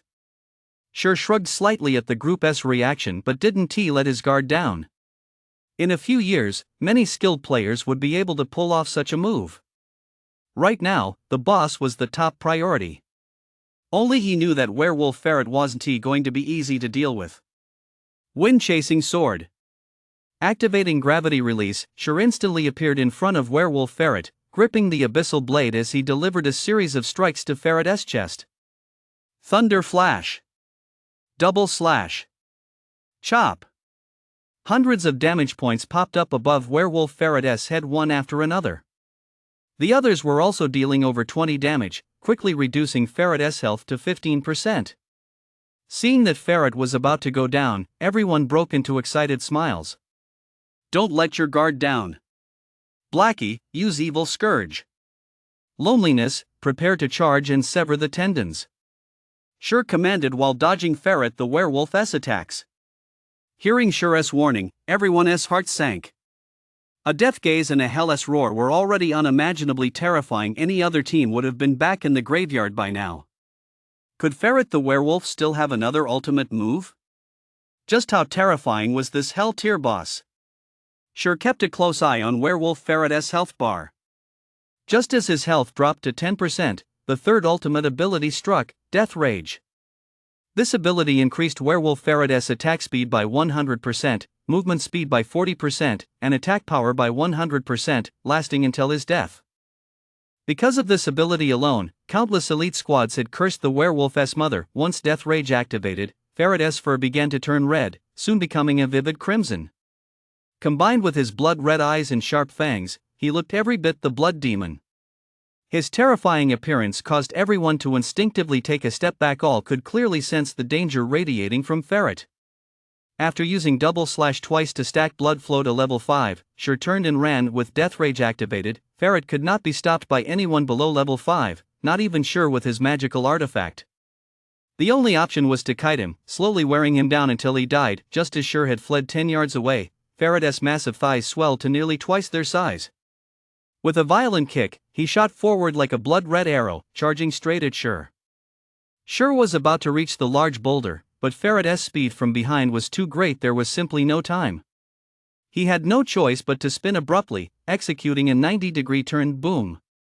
Ferret, the werewolf who NT turned, smashed the boulder, blocking his path in one blow. Rock fragments the size of a head flew 10 yards away. His terrifying core attributes made even Kola, a burly man, tremble. If that claw had hit him, he would have been reduced to mincemeat. By now, Sure had already run 20 yards away, creating a significant distance, while the spellcaster's attacks never ceased, steadily chipping away at Ferret's health. Sure's kiting strategy was working perfectly. Every time Ferret was about to catch up, Lonely would charge in and cast Sever Tendons, drastically slowing Ferret and allowing them to pull away again. While Lonely's skill was on cooldown, Blackie would use Evil Flogging to keep him in check. Both of their skills had relatively short cooldowns, occasionally supplemented by Sure's Abyssal Bind, creating a seamless chain of attacks that kept the werewolf ferret on the back foot. 7%. 6%. 5%. 3%. When his health finally dropped to 1%, Sure spun around, chasing Windsword, Thunder Flash, Chop, Double Slash. A single strike landed on werewolf ferret's chest, taking away the final 1% of his health. System: your party is the first to clear the Hell level dungeon in God's domain. Rewards increased by 100%, drops increased by 100%. System, cleared hell level silent forest. Reward, 8000 EXP. At that moment, the werewolf ferret exploded, dropping over 10 items. One of them caught Sure's eye. He never expected that item with the outrageously low drop rate to actually appear. The blood red blade. The crimson blade emitted a faint red glow, with red liquid dripping faintly from the edge. The entire sword exuded a palpable aura of slaughter. Without a word, Sure walked over and casually picked up this one-handed sword, brimming with the essence of slaughter. The blood red blade was arguably one of the hardest items to obtain in the Hell tier Silent Forest, and it was, without a doubt, the best one-handed sword for a swordsman before reaching level 6. Bloodblade, one-handed sword, mithril rank, requires 12 core attributes, equip level 3, attack plus 21, core attributes plus 5, core attributes plus 6, core attributes plus 3, durability 30-30. Its raw attack power alone rivals that of a level 5 two-handed bronze great axe, and the 6 points of core attributes significantly boost a swordsman's attack speed, making it an absolute top-tier weapon for the class. Unfortunately, he can't equip this item yet. He is currently at level 2, 69%, still far from the experience needed to reach level 3. And even if he did reach level 3, he still couldn't equip it, because the swordsman's dual-wielding talent doesn't unlock until level 5, at which point he'll be able to wield 2 one-handed swords. Once he reaches level 5, with the abyssal blade in his main hand and the blood blade in his offhand, his attack power will be virtually unmatched among level 5 players. Just thinking about it is exhilarating. Bro Foam, hurry up and pick up the loot. I'm getting so impatient, Blackie urged repeatedly. Yeah, Captain, you can't just enjoy this all by yourself. At least let us see what gear dropped so we can feast our eyes on it. The loot on the ground nearly blinded everyone with its brilliance. They all stared intently, their hearts racing with anticipation, having even forgotten the joy of just reaching level 2. They simply wanted to see what the 2 Hell tier bosses had dropped. As for rushing over to snatch the loot, not a single person present would do that, no matter how valuable the items on the ground might be. If they did that, it might feel good for a moment, but they'd regret it for the rest of their lives. After all, Sure was the real treasure. Even if Sure claimed all the gear, no one would object. After all, they made it this far entirely because of Sure. So no one rushed forward to snatch the loot. They all stood obediently to the side, watching.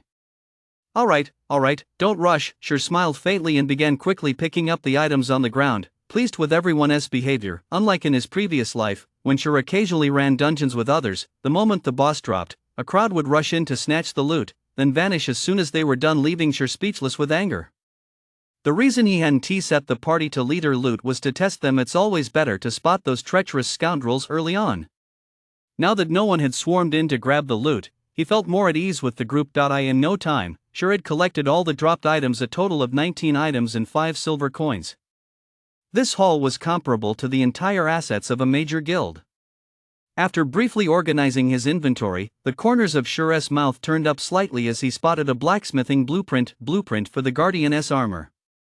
Once learned, it allows the crafting of a level 3 bronze rank chest piece, requiring 20 copper ore, 5 bronze ore, and 5 bottles of magic essence.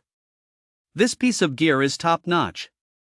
If the main tank MT equips it, running the normal difficulty of the Silent Forest will be much easier, not only because of its high defense and core attributes, but more importantly, because it increases the maximum health by 200 points, which is crucial for an MTI. In his previous life, as soon as this item was released, major guilds went crazy trying to get their hands on it, going to any lengths to raid the Silent Forest for the blueprint. Seeing Sure's delighted smile, Blackie grew even more anxious. The others were no different. If looks could kill, Sure would have died 1,000 times over. It's a great item. You should take a look too. Sure wasted no more time and immediately shared the stats of all the gear. There were 15 pieces in total, only 1 mithril rank item, the blood red blade, 5 dark iron rank items, and 9 bronze rank items. The bronze rank gear dropped by hell level bosses was all top tier, far surpassing the bronze gear dropped by regular elites. Among all the gear, aside from the crimson blade being the most valuable, the rest were the dark iron rank sets for various classes. Dark iron rank sets only drop from hell level bosses. Normal and hard modes only drop bronze sets. Blackie has always had great luck, and out of the 5 dark iron rank items he obtained, 2 were from the Cursemancer's dark iron set. The dark iron Cursemancer set is undoubtedly the best Cursemancer set available before level 5. The set consists of 5 pieces: head, chest, legs, shoes, and gloves. This time, he got the chest piece and the shoes, leaving Blackie grinning from ear to ear. Bro phone, I absolutely love running hell mode. Let us do it every day from now on. That way, I can complete my dark set. When that happens, anyone who dares to look down on us, I'll blast them to bits. Blackie held up the dark iron set in his hands and boasted. After putting on the dark iron set, Blackie felt even more like a pro. His spell damage had risen to 66. A single level 3 shadow arrow could now take out most of a level 1 shield warrior's health bar. If he managed to complete the dark iron rank set, a single shadow arrow would be enough to one-shot a level 1 shield warrior. A dark gray fur robe paired with glossy jet black boots, anyone could tell they were part of a set. The others stared at Blackie's flashy shadow set, practically drooling with envy and resentment. They had never imagined that going to hell could be so exhilarating. They truly hoped to visit hell more often in the future. The remaining 3 pieces were sets for Guardian Knights, Shield Warriors, and Elementalists. Among those present, only Cola was a Guardian Knight, so Sure gave that piece to Cola and put the rest away. As for the remaining bronze gear, one was a shield and the other a greatsword, both level 2 top tier items which were given to Cola and Lonely, respectively. Oracle Sloth and Summoner Mouse each received a bronze item. Sure also swapped out quite a few of his own items. 3 of the bronze pieces were swordsman gear, and he stashed the remaining 2 away. Once everyone had swapped their gear, the entire party looked completely different. Everyone's equipment was incredibly flashy, clearly not the kind of ordinary gear sold at street stalls. The whole team had reached level 2, with Blackie even hitting 98% of level 2, just a hair's breadth away from level 3. The other 4 items were blueprints, alchemy recipes, a rare Cursemancer skill book, and a notebook. The rare Cursemancer skill book delighted Blackie immensely. It was the area of effect skill Hellfire, which dealt 150% fire damage per second to an 8x8 yard area for 5 seconds, with a 36-second cooldown. It was a god tier skill for clearing mobs in the early game. What's this for? Sure looked at the worn notebook in his hand. He didn't recall this item dropping in the Hell tier Silent Forest. Flipping it open, he found it filled with indecipherable text, though Sure knew these were ancient Elvish runes. In Goddess domain, anything associated with Elvish runes was never an ordinary item, just like the Ring of Gravity, which bore a string of Elvish runes engraved upon it, granting the ring its incredible powers. Looks like I'll have to pay a visit to the library. Sure sensed that this notebook was no ordinary item. In his previous life, he had ventured into the Hell tier Silent Forest dozens of times and had never encountered this drop before, nor had any other guild parties mentioned it. It was likely a first kill exclusive item. To figure it out, he'd have to head to the library to find a translator. Bro Foam, what should we do next? Go grind some mobs? Blackie was eager to try out the new skill he'd just learned. It sounds good. Let us head to Dark Moon Valley to run some quests and grind monsters. The monsters there drop plenty of ore. Sure pondered for a moment before saying.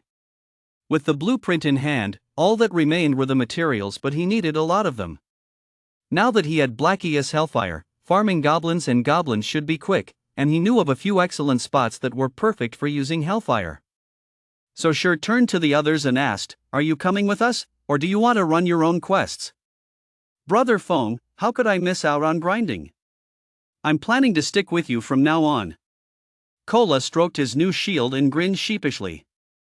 Brother Foam, can we join too? Sloth and Mouse, both high school students, kept their heads down, looking a bit shy. But they didn't want to miss this chance. Sure was a top-tier player, and learning a trick or two from him would be invaluable. Sure smiled and said, "Of course you're welcome to join." Instantly, both of them lit up with excitement, their hands clenching tightly in anticipation. Since no one objects, let us head to Dark Moon Valley to grind some mobs. With that, Sure opened the system menu, selected the party dungeon teleport option, and left the Silent Forest. The entrance to the Silent Forest dungeon was swarming with players, all gathered around the entrance. The elite teams from every major guild in Red Leaf Town had arrived, and they were ready to take on the dungeon. These teams were far superior to the elite squads of solo players. The latter were all decked out in nothing but common gear, with some even sporting bronze equipment. That's unmovable mountain, the main tank of Heaven's crown. I never thought he'd come here. With him here, we're definitely going to clear Silent Forest. What's Heaven's crown? Just a third-rate guild. Look over there. Stabhart, the deputy leader of the Assassin's Alliance elite team, is here. And the Guardian Knight next to him, Warsoul, is one of the top 5 knights in the Assassin's Alliance. He is way more powerful than Unmoving Mountain. The players began to buzz with discussion, all placing their bets on the major guilds. After all, there were over a dozen guilds of various sizes here. The most famous was the top-tier second-rate guild, the Assassin's Alliance, followed by the third-rate Crown of Heaven.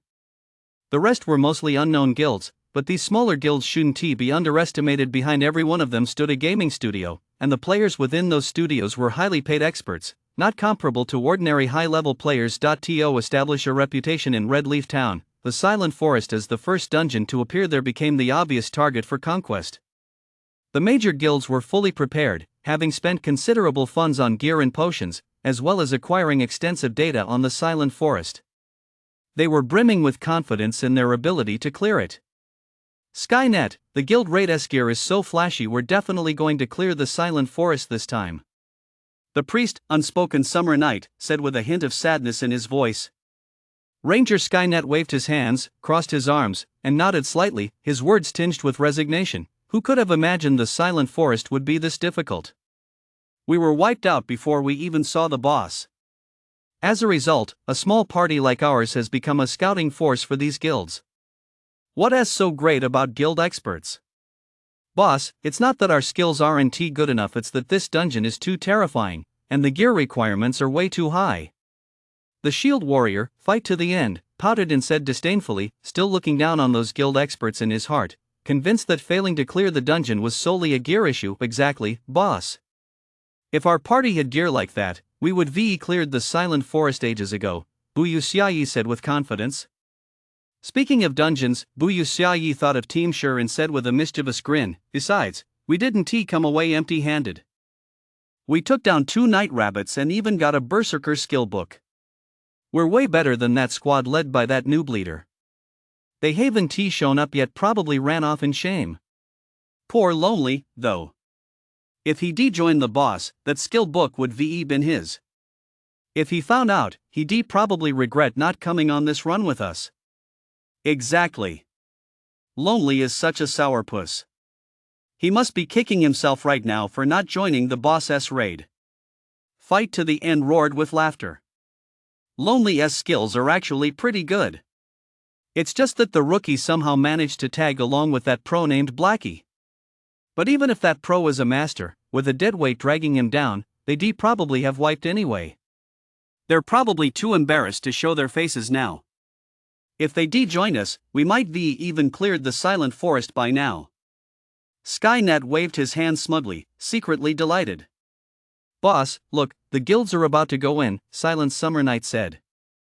Just as everyone watched the major guilds prepare to enter, the dungeon portal suddenly changed color, shifting abruptly from silver gray to pitch black, with a skull faintly roaring within. Members of the major guilds couldn't help but take a few steps back. What's going on? The question popped into everyone's minds, but they soon got their answer. 6 figures suddenly materialized at the dungeon entrance, each dressed in lavish attire. They exuded a subtle sense of intimidation, especially the cursemancer wielding a black staff. His dark gray gear was clearly a full set, obviously no ordinary gear, far superior in quality to bronze equipment. Why are there so many people? Sure scanned the area and realized they were all elite teams from major guilds. He was puzzled as to why they were all blocking the entrance. Sure's squad also seemed a bit nervous after all, being watched by so many people. Their imposing presence was no less than that of a boss. Skynet, boss, isn't that the rookie over there? With a sly look in his eyes, Wu Yusha pointed at Sure. Skynet waved his hand, his brow slightly furrowed. He had spotted not only Sure but also Lonely, and asked in surprise, how did they end up here? Didn't they leave ages ago? I don't think they even made it into the Silent Forest. They knew they couldn't clear the dungeon and were afraid of losing face, so they just stayed inside the whole time and are only showing up now. Fight to the end roared with laughter. This is going to be fun. They got caught right as they came out. Just look at how livid Lonely looks. Haha, total noobs. They came back without even having the guts to run the dungeon, and now everyone knows about it. Buyu Xiaoyi pointed at Shi and laughed so hard he nearly collapsed on the ground. Tianwang waved his hand, agreeing with Wu Xiaoyi's reasoning. How else could they explain Shi's squad returning unscathed? Those who run the dungeon knew the horror of the silent forest once you entered its woods. There were only two outcomes, either clear the dungeon or return wiped. There was no third option. Since Shi's squad had returned unharmed, there was only one possibility: they hadn't entered the woods at all. As for clearing the silent forest, that was simply impossible. Just as Team Skynet was mocking Team Shi, the players all around them were also laughing hysterically. This puzzled Team Skynet. Why were all these people laughing at Team Shi? Could it be that Team Shi was famous? Team Skynet had no idea that, after they entered the dungeon, Team Shi had already become famous in the silent forest. A group consisting mostly of level 1 newbies attempting a hell-level dungeon. There was absolutely no act more brainless than that. It was hard not to pay attention.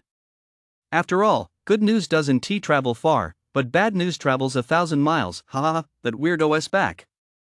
I actually used to admire him. I thought they were so badass for tackling the hell-level silent forest, but turns out they're all just cowards.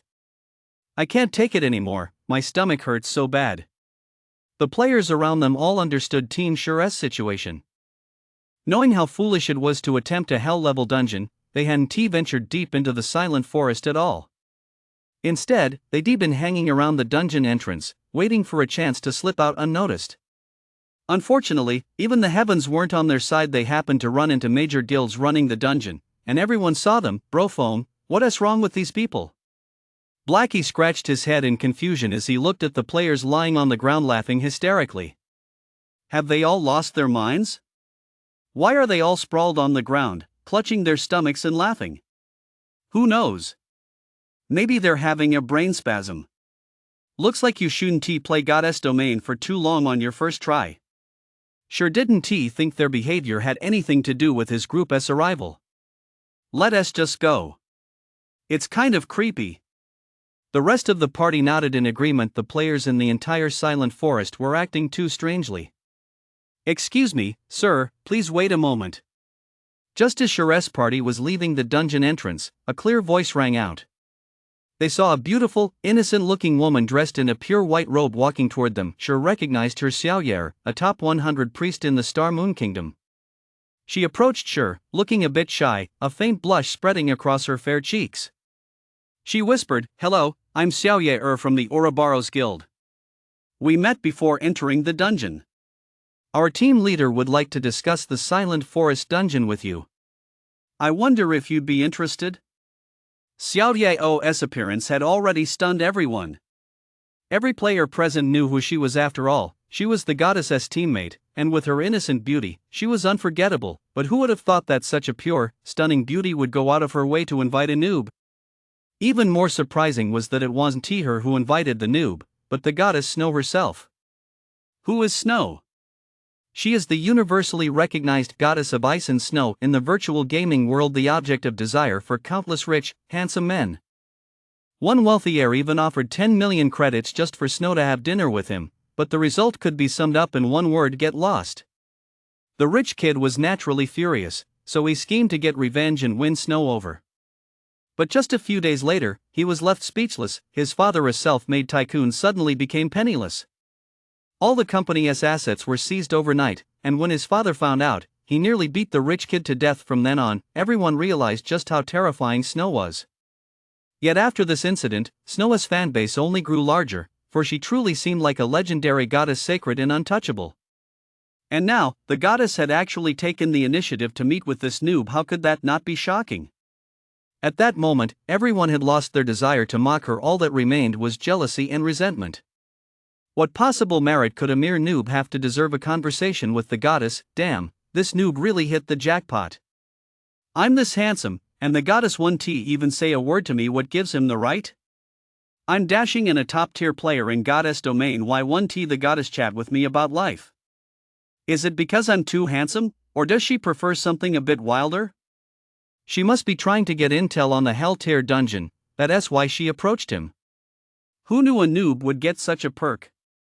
If I'd known, I'd have run the hell tier silent forest dungeon myself.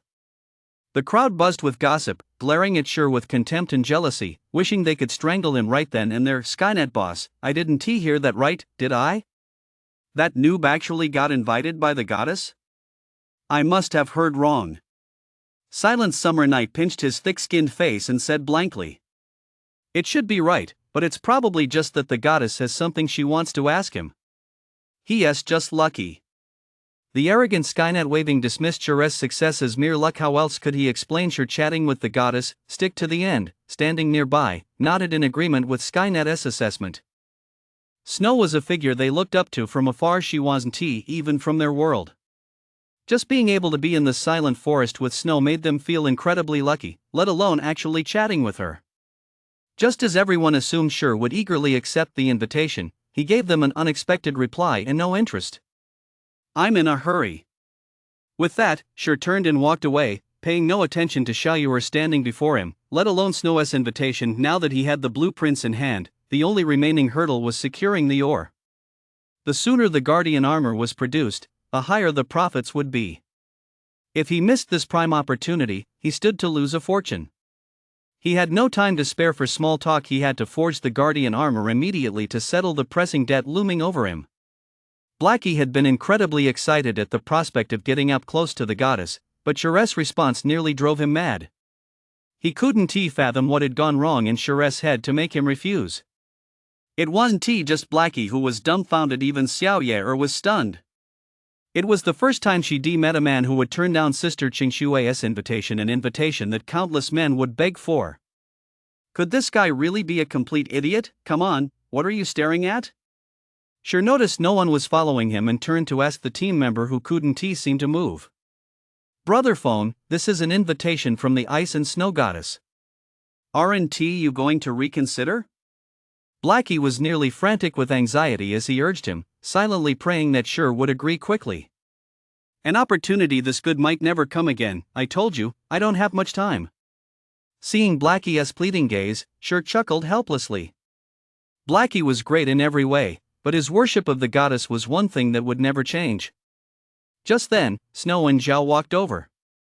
Clad in silver-white armor, Snow had undoubtedly become the center of attention in the silent forest. Everyone was staring at her perfect curves, drooling. No one had expected Snow to come out in person. The crowd grew even more jealous and envious of Sure. Don't worry, I won't waste too much of your time. Consider this bronze equipment as compensation. Snow looked closely at Sure and realized he was indeed different from the others. Though his appearance was unremarkable, he exuded a sense of calm composure, along with a faint aura of lethal intent, a unique presence that could only be cultivated through countless life and death battles. Qingshui. Zhao looked surprised. She hadn't expected Snow to hold Sure in such high regard. Her beautiful eyes turned to the unremarkable Sure, her delicate brows furrowing slightly as she said with a hint of contempt, I don't think this guy is worthy of a bronze tier item.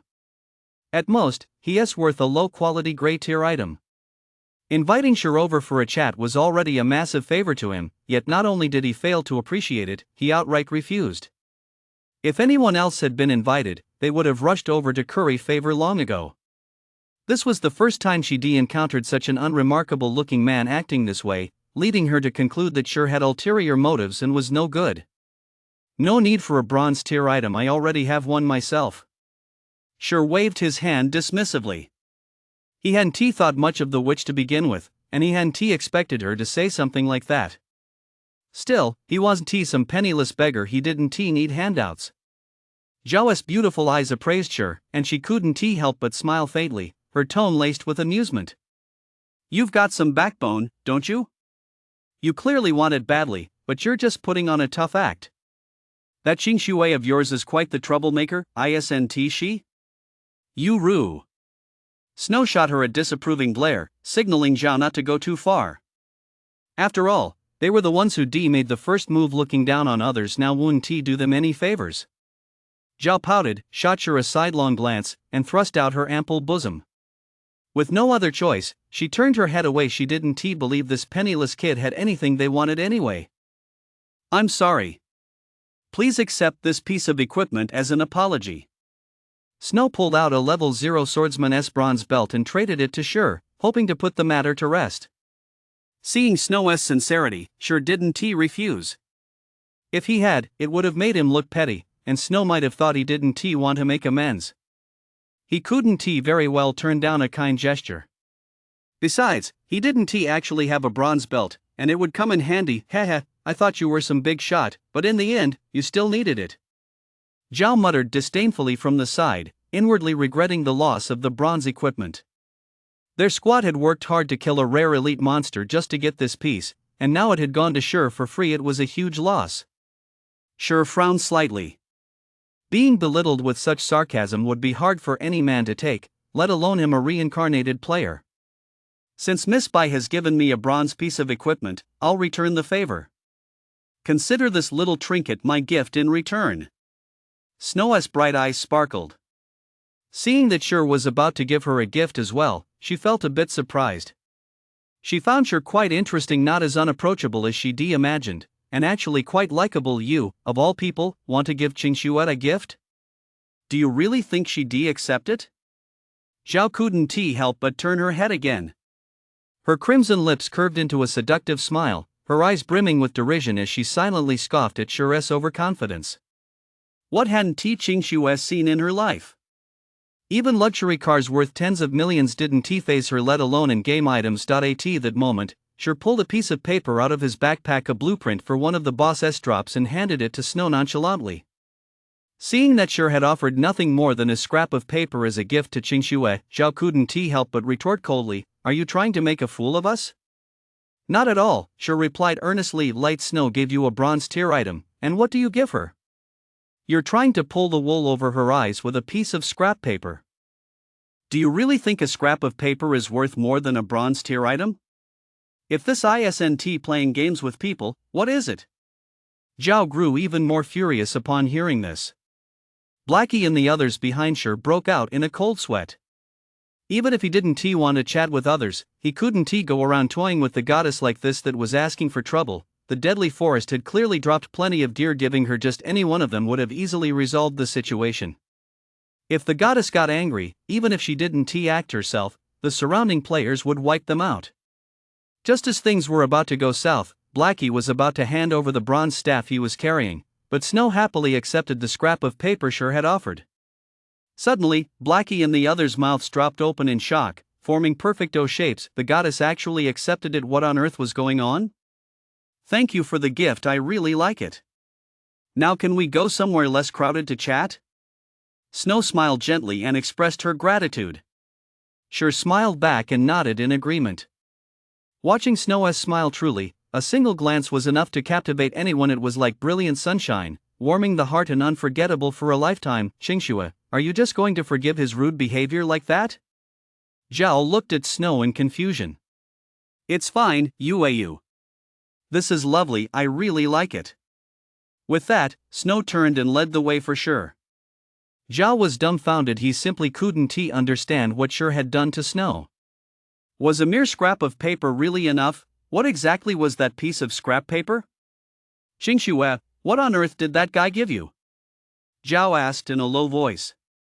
Seeing the fire-starting stick at Sure's waist, she knew he couldn't have given anything valuable, yet Qingshuo had accepted it happily, which puzzled her greatly. A potion recipe, a basic core attributes potion. After drinking it, players gain 6 points of core attributes for half an hour. Snow said matter-of-factly. What? Zhao was startled. How did he get such a precious formula?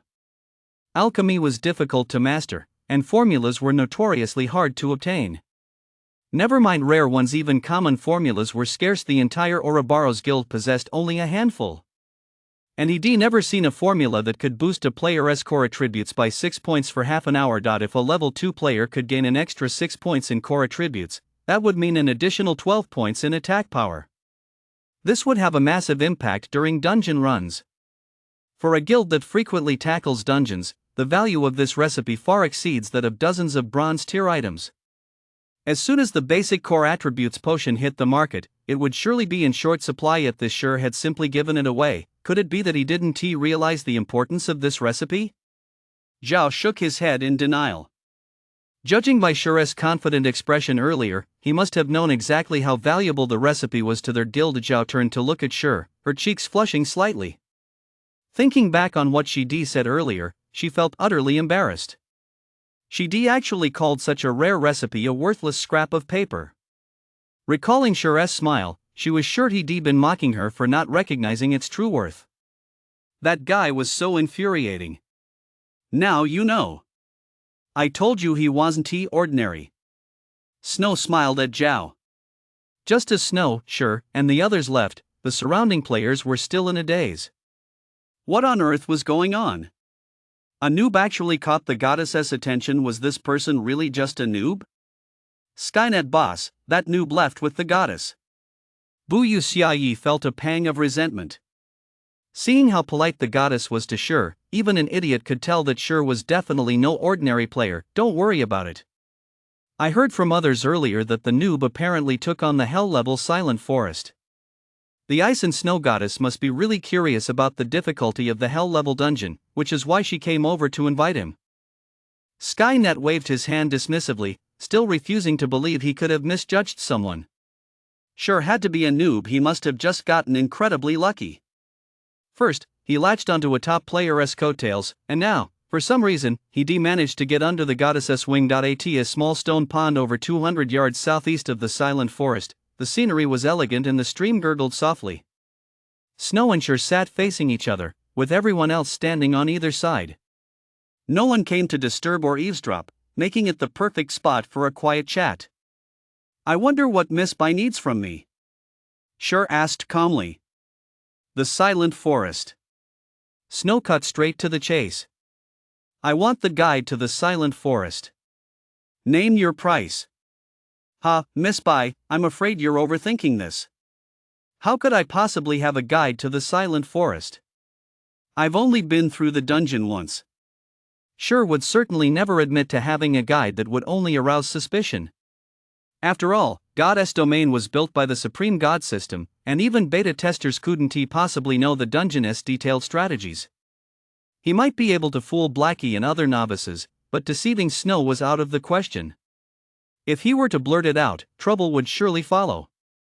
Snow smiled sweetly, her eyes sweeping over the team members behind her, and said calmly, "If I'm not mistaken, the gear your team members are wearing comes from the Hell-tier Silent Forest. Although your squad has 1 or 2 skilled players, everyone knows those 3 level 1 noobs were recruited at the last minute. For a team like this to clear the Hell-tier Silent Forest and come back with a decent haul of gear, do you really think I'd believe you if you claimed you didn't know anything? Let us be straightforward. I know you're a beta tester and not just any beta tester. You must have done a lot of research on the Silent Forest. Otherwise, after the public launch, all the data would be drastically altered. A beta tester who hasn't studied it in detail would never be able to clear the Hell-tier Silent Forest. As for why I said you could make it, this basic core attributes recipe is the best proof. Rest assured, I won't reveal your secret." Snow's eyes were fixed intently on Shure, as if she could see right through him. "All right, you're right." Shure shrugged, secretly letting out a sigh of relief. He hadn't expected Snow to fill in so many of the blanks herself. This was the best possible outcome. "Then name your price." Snow looked at Shure with a smile, as if to say, "You little punk, do you really think I can't handle you? I know everything, you know."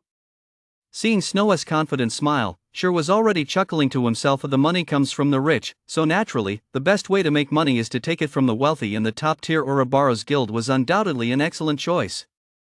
According to the intelligence Shure had gathered, the Ouroboros Guild had already conquered more than a dozen virtual games.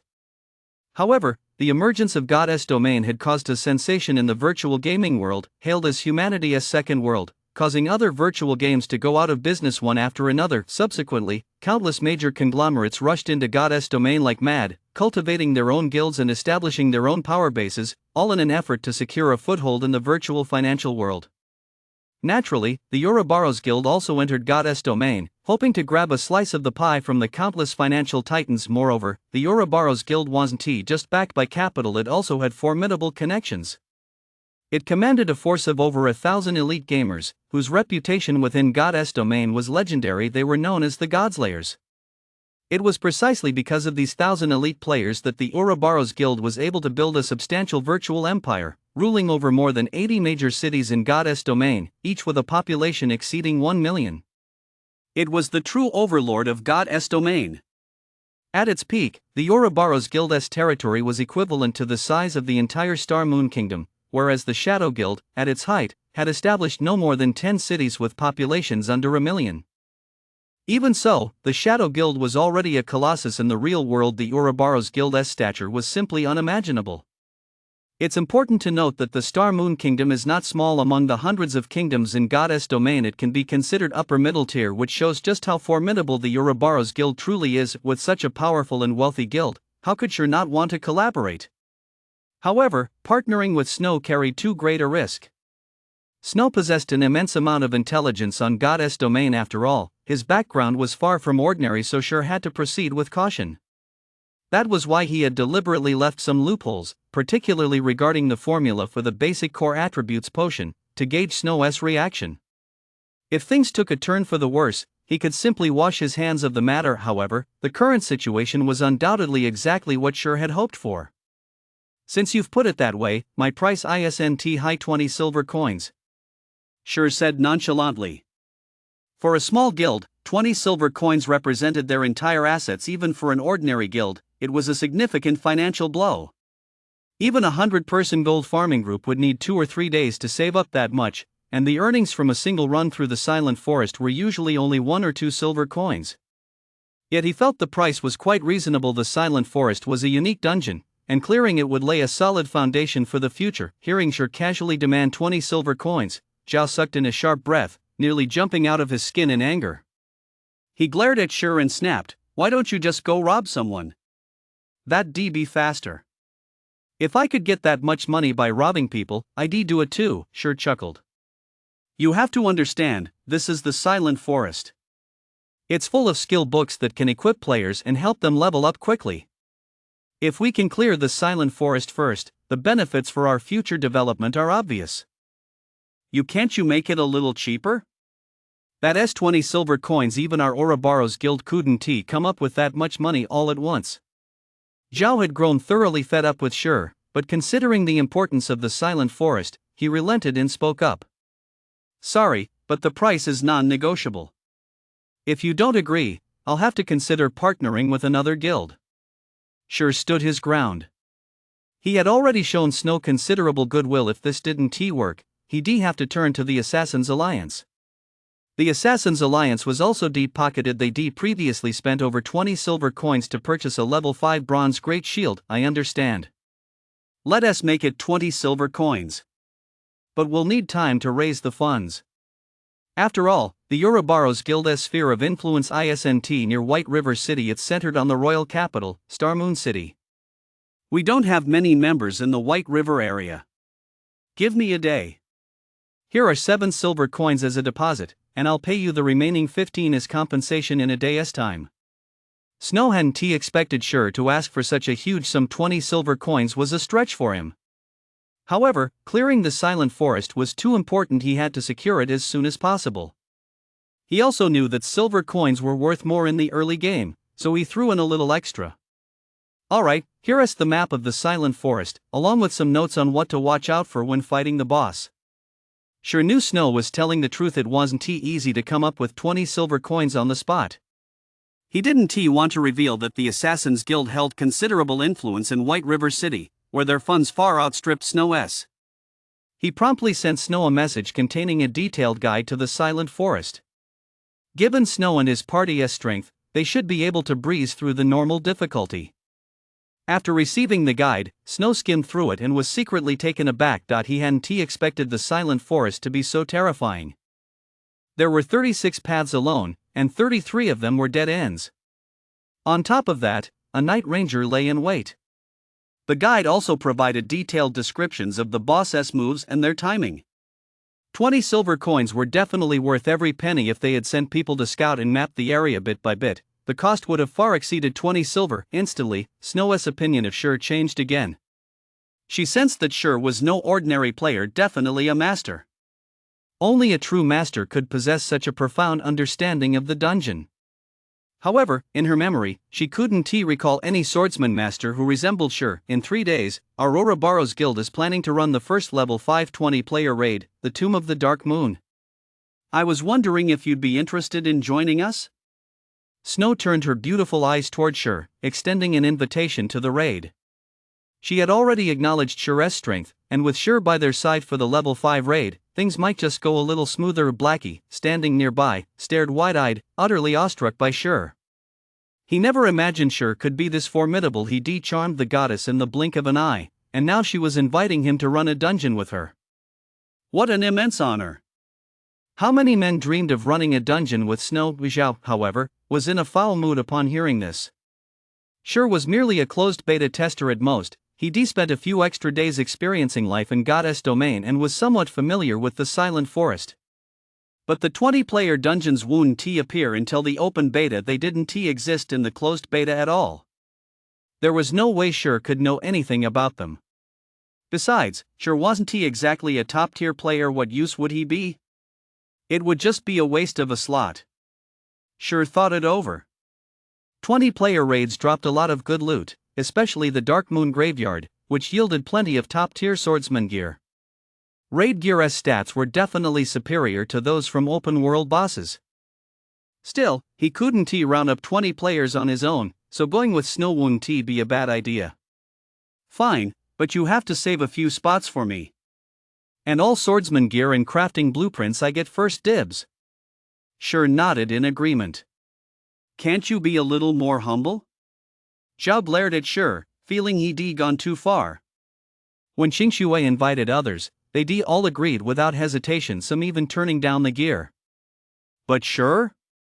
Not only did he show up, he demanded priority on the gear.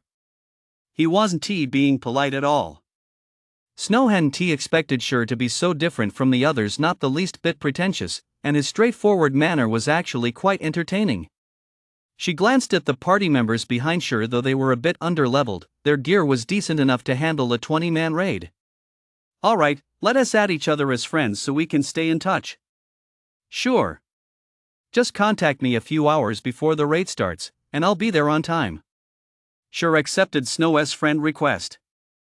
Then Sher and his group left Little Stone Pond and headed toward Dark Moon Valley. As they passed the entrance to the Silent Forest dungeon, Cixan from the Assassin's Alliance suddenly called out to Sher. "Brother Sher, I almost didn't recognize you like that. I never expected you to know someone as big as the Ice and Snow Goddess. Don't forget about your brother here in the future." Cixan stepped forward and joked, "Not at all. Miss Bai and I were just passing acquaintances," Sher replied with a smile. "Brother Sher, you're too modest. With your skills, you're definitely worthy of being friends with the Ice and Snow Goddess. After all, you're both masters of the same caliber." Cixan thought Sher was very humble, truly befitting a master, with extraordinary poise, and he was even more eager to befriend him. "Our Assassin's Alliance is preparing to venture into the Silent Forest. I wonder if Brother Sher is interested?" "Of course, you can pick any gear you like." "Brother Cixan, you're too kind, but I have other matters to attend to." "I'll definitely join you if the opportunity arises in the future," Sher politely declined. Cixan spoke loudly enough for the surrounding players to hear clearly. Everyone had assumed Sher was just a newbie, lucky to have been summoned by the goddess. But now that Cixan of the Assassin's Alliance wanted to befriend him, what on earth was going on?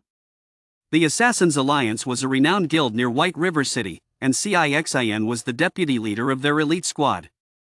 A figure of such stature would normally never associate with ordinary players, yet here he was seeking to befriend Sher only for Sher to turn him down.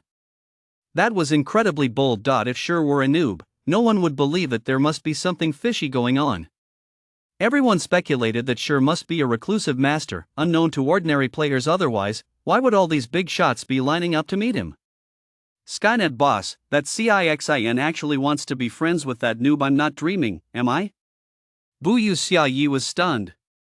Was this Sher really the same noob they'd seen before? Skynet waved his hand, feeling bitter inside.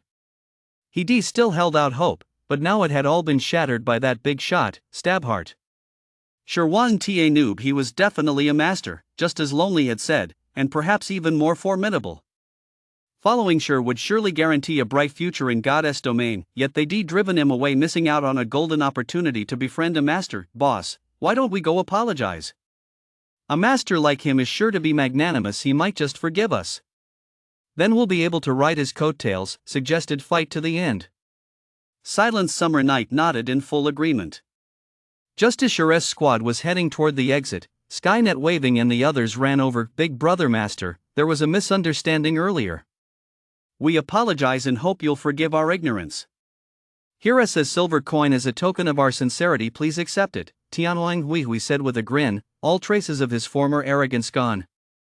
Buyu Xiaoyi and Fight to the End also apologized earnestly, hoping to team up with Shur to farm monsters. If you have nothing else to say, please leave.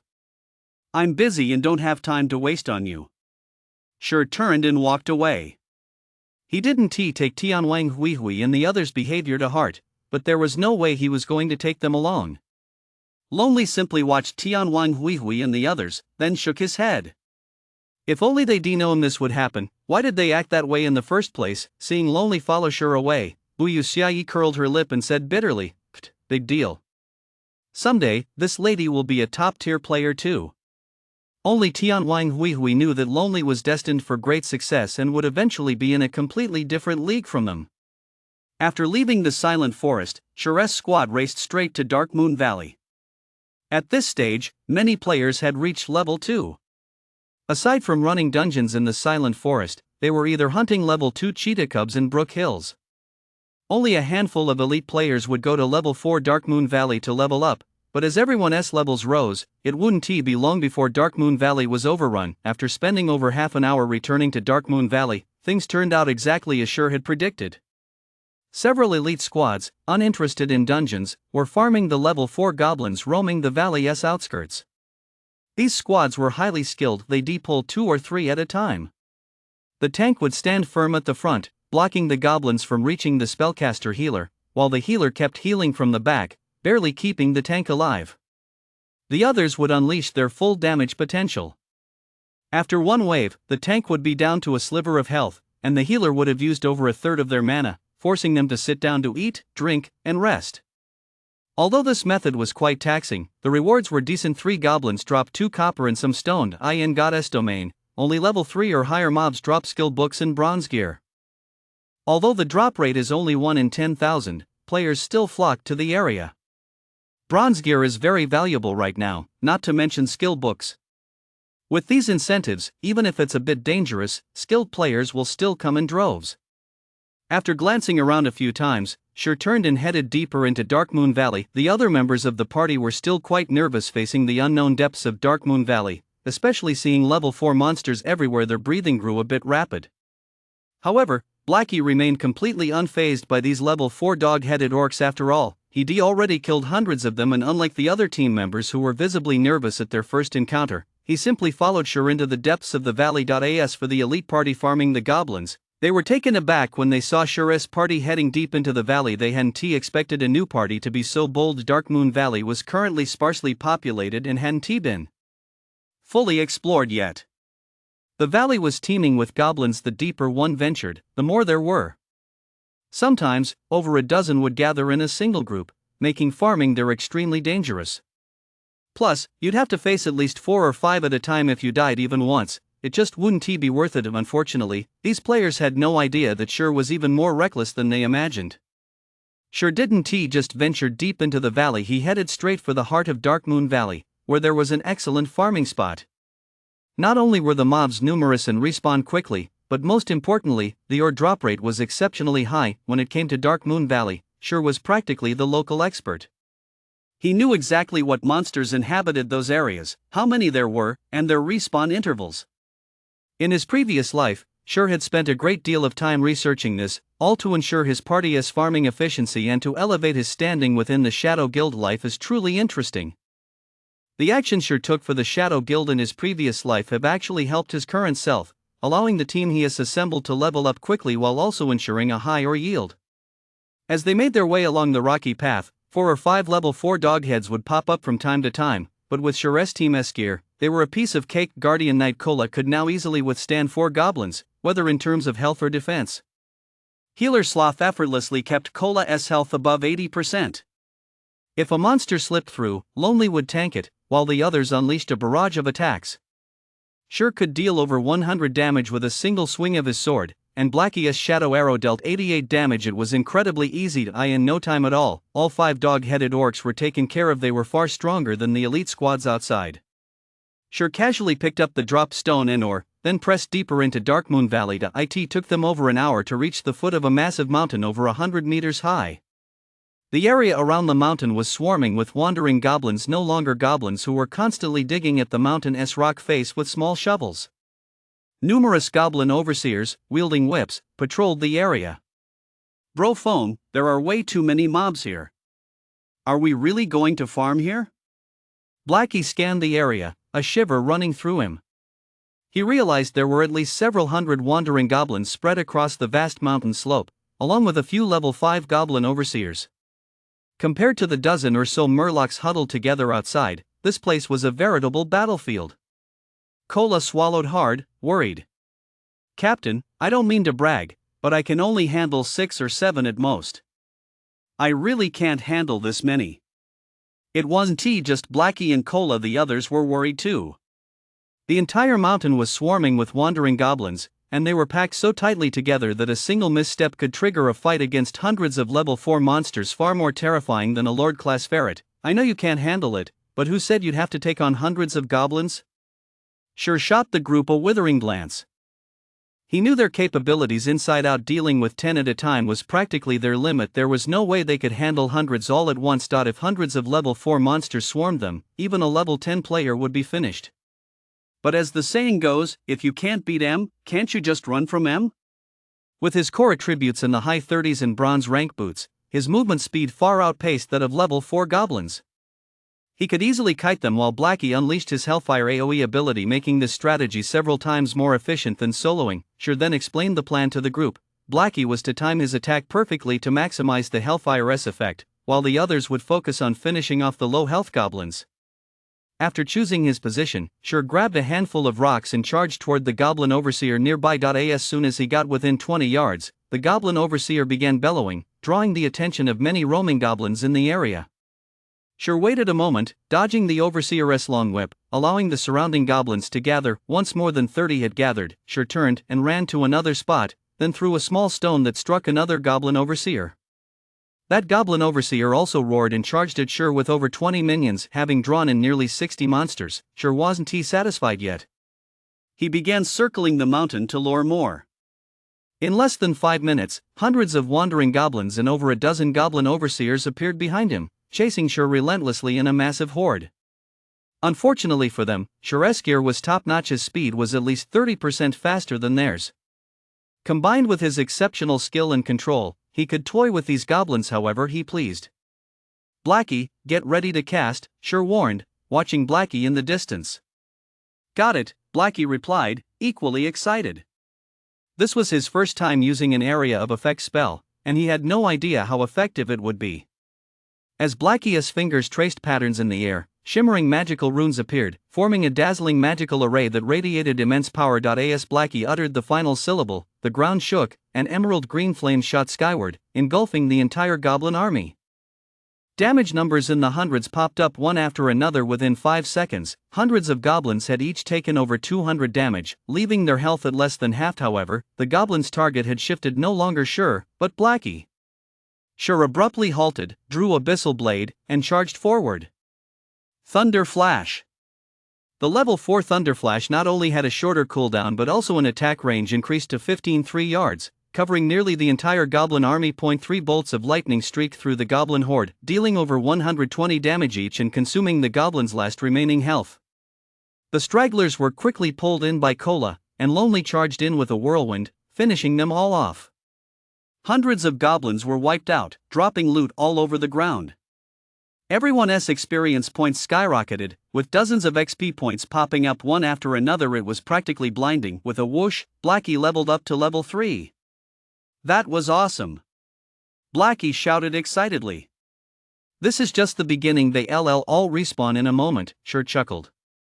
Let us hurry up and loot the drops.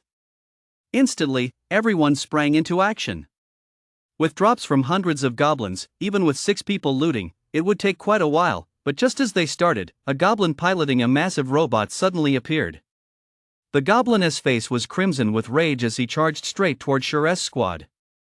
Trouble! It's a venture goblin, everyone spread out. Sure shouted the moment he spotted the giant robot. P.S. A pink kitten is rolling around begging for bookmarks and recommendations. Seeing the diminutive goblin piloting the massive steel robot, the group instinctively knew it was dangerous. Upon hearing Sure's warning, they abandoned the loot and sprinted into the woods without a moment's hesitation. Sure, of course, wasn't he staying behind. The venture goblin before them was a highly dangerous monster, especially upon first appearing, and was even stronger than a werewolf ferret in death rage mode.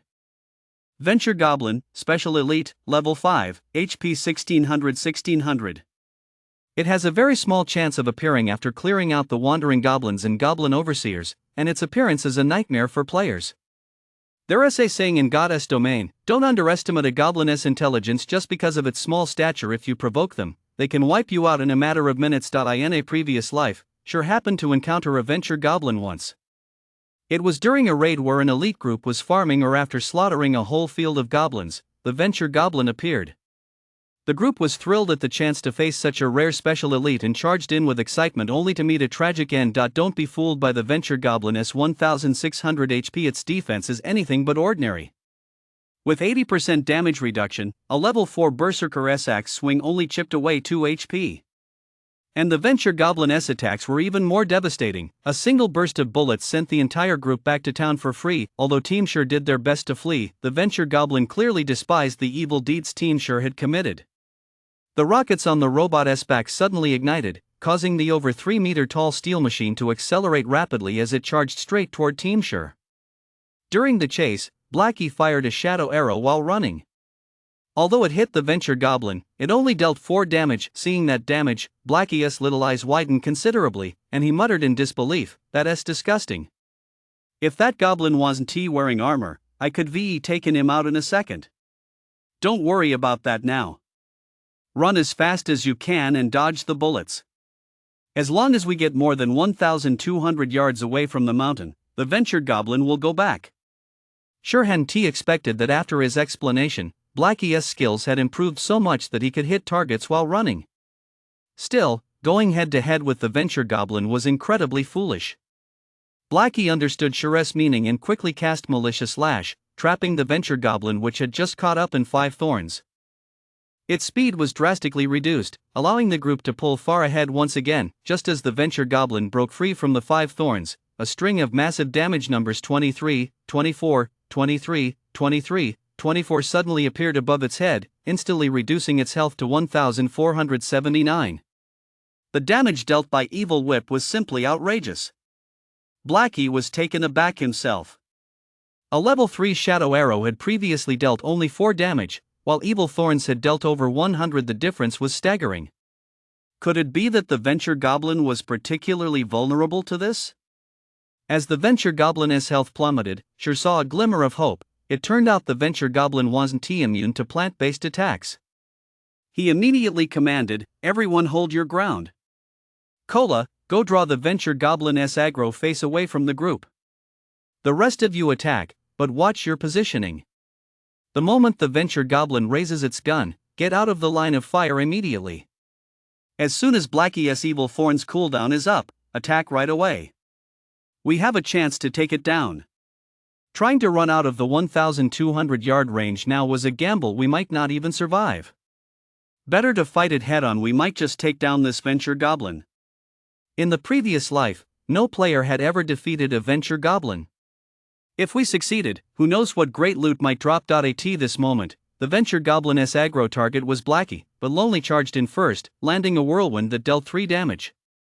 Though the damage was low, it caused a brief stun, creating an opening for Cola. A Holy Strike followed by Retribution dealt 3 and 2 damage respectively, and the extra aggro firmly locked the venture goblin onto him. The venture goblin extended the mechanical chainsaw on its right arm and swung it violently at Cola. Cola blocked with his shield, stumbled back 3 steps, and took 147 damage. Startled, he quickly rolled to the side to dodge the next chainsaw attack.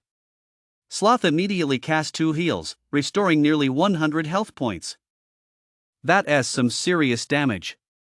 Lonely was terrified and didn't dare linger. He turned and dashed 10 yards away. If he'd been hit even once, he would been killed for sure. Sure wasn't he afraid. He moved directly behind the Venture Goblin and unleashed a flurry of skills: Thunder Flash, Double Slash, and Chop. Occasionally landing a critical hit, he dealt 16 damage, which was already quite high compared to the others. However, the Venture Goblin merely shot a look of contempt at Sure's attacks before swinging its chainsaw and launching a frenzied assault on Cola. A barrage of ferocious strikes forced Cola to retreat step by step, his health plummeting. Sloth, positioned behind him, couldn't keep up with the damage, and could only watch as Cola edged closer and closer to death. At the critical moment, Sure cast Abyssal Bind, and 9 pitch-black chains trapped Venture Goblin, giving Cola a moment to catch her breath. In those 3 seconds, even with everyone's frantic attacks, they managed to chip away only 7% of Venture Goblin's health, less than the damage from a single evil lash from Blackie. When the 3 seconds ended, the Venture Goblin was suddenly free again. A mocking grin spread across the green-skinned goblin's face. With a flick of its tiny hands on the controls, its chainsaw arm executed a spinning slash, tracing a beautiful arc that sent Sure flying through the air. He slammed into a tree, losing 286 health points in one hit. With his health restored to over half, Cola rushed forward, unleashing Holy Strike and Retribution once more in an attempt to draw aggro. However, Venture Goblin ignored Cola entirely, instead raising the musket on his left arm and aiming it at Sure, unleashing a barrage of fire. A hail of bullets flew toward Sure, who had just hit the ground. There was simply no way to dodge them. Phantom kill. Sure's clone instantly appeared before him, frantically swinging to block the incoming bullets, while Sure's main body activated gravity release and leaped with all his might onto the treetops, escaping Venture Goblin's range. Though the clone was taken down, after emptying a magazine, Venture Goblin began reloading. Once reloaded, it charged toward Sure again. The others had no choice but to continue attacking, chipping away at Venture Goblin's health bit by bit. However, Sure, with gravity release active, was not easy to hit. Combined with the cover provided by the trees, Sure was able to dodge the incoming bullets and keep kiting the enemy. As soon as Blackie's evil lash was ready, he unleashed it. The Venture Goblin's health steadily dropped: 64%, 50%, 30%, 20%, 10%.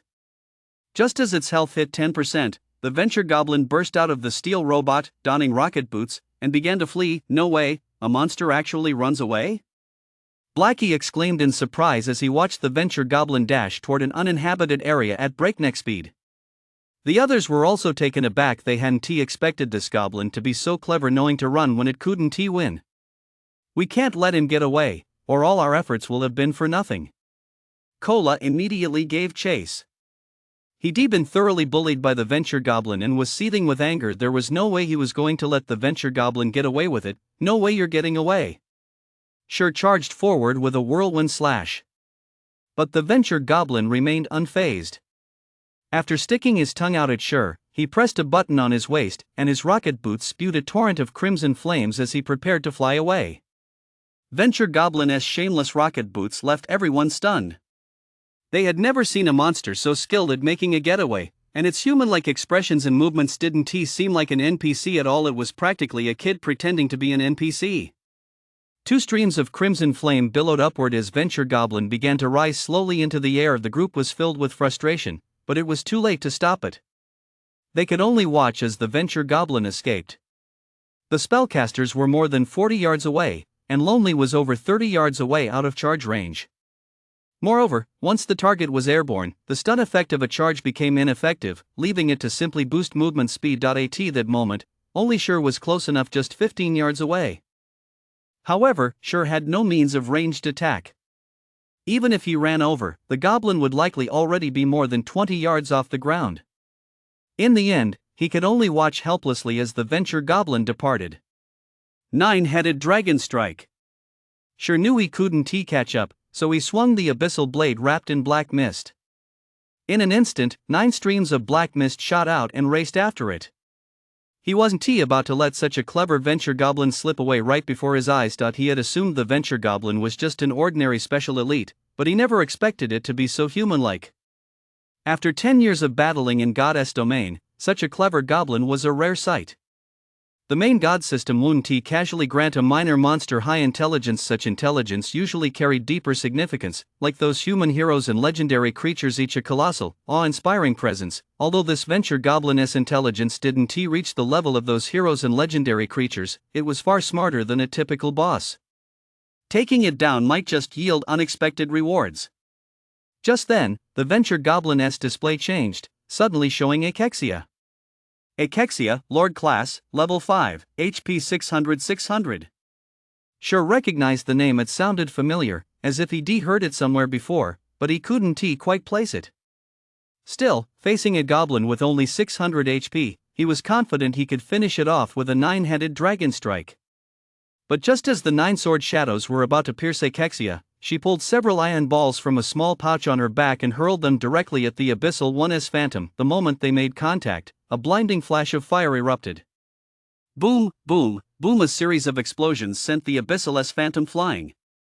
By the time the phantom prepared to attack Akexia again, she had already retreated 30 yards, and the 9 abyssal phantoms could only attack within a 30-yard range. Sure could only watch helplessly as Akexia escaped, completely powerless. Fuck me, how can there be a monster like this? Its escape is way too overpowered, Blackie cursed, glaring furiously at the receding Akexia. Cola was seething with rage too, pounding the tree trunk with his fists. The rest of the group was equally frustrated. They all worked so hard fighting this elite monster for so long, and just when they were about to reap the rewards, it flew away on wings. Could anything be more frustrating? Bro phone, let us keep chasing it. Blackie realized the goblin wasn't moving very fast, and with those boots still having fuel to burn, it might land any moment. Forget it, let us just keep farming the wandering goblins. Sure shook his head. If he could have chased it, he would have done so already. But the goblin's rocket boots were too powerful, hailed as the ultimate escape tool in God's domain. They had only just been activated. Soon their speed would surge, and the goblin would vanish in the blink of an eye. Finding it again would be impossible. Sure enough, moments later, the flames from the rocket boots flared up, and with a whoosh, Akexia vanished into the air, never to be seen again. Don't let us run into you again. Next time, you won't get away. Blackie gazed at the spot where Akexia had disappeared, sighing regretfully. Sure felt the same sense of regret, but at least hunting wandering goblins would be safer from now on. After this incident, the venture goblin probably won't show up again. Let us go. We'll keep farming the wandering goblins, Sure said, turning to the group. Bro phone, you're the man. How did I not think of that? Let us wipe out all of Akexia's kind, see if it dares to show its face again. Blackie burst out laughing and quipped. Sure was speechless and prepared to turn away, ignoring Blackie's rambling. Suddenly, Sure froze and stopped in his tracks. Damn it, our luck is just too bad. I never expected Akexia to show up here, and as a level 5 venture goblin, no less. Sure clenched his fists tightly, his eyebrows furrowed, looking angry for the first time. Seeing how furious Sure was, everyone sensed a chill in the air and instinctively took a step back, cold sweat trickling down their foreheads. They had always thought of Sure as approachable, calm, and steady, but they never imagined that when he got angry, he would be so terrifying. It was as if the vibrant forest around them had turned into a frozen hell, deadly silent, icy cold, and pitch black. Brother Foam, are you okay? Blackie was startled as well. This was completely different from Sure's usual outbursts during arguments. It was the first time he'd seen Sure's anger look so terrifying. He asked cautiously. Oh, I'm fine. Sure snapped out of it, gave a faint smile, and suppressed the intense killing intent within him. This killing intent had been cultivated gradually within God's domain. Compared to the tyrant bear Cola of 10 years later, it was nothing, but for Blackie and the others right now, it might be too much to handle. As for the name Akexia, he finally remembered it. Akexia was a renowned Grand Master of Engineering in God's domain.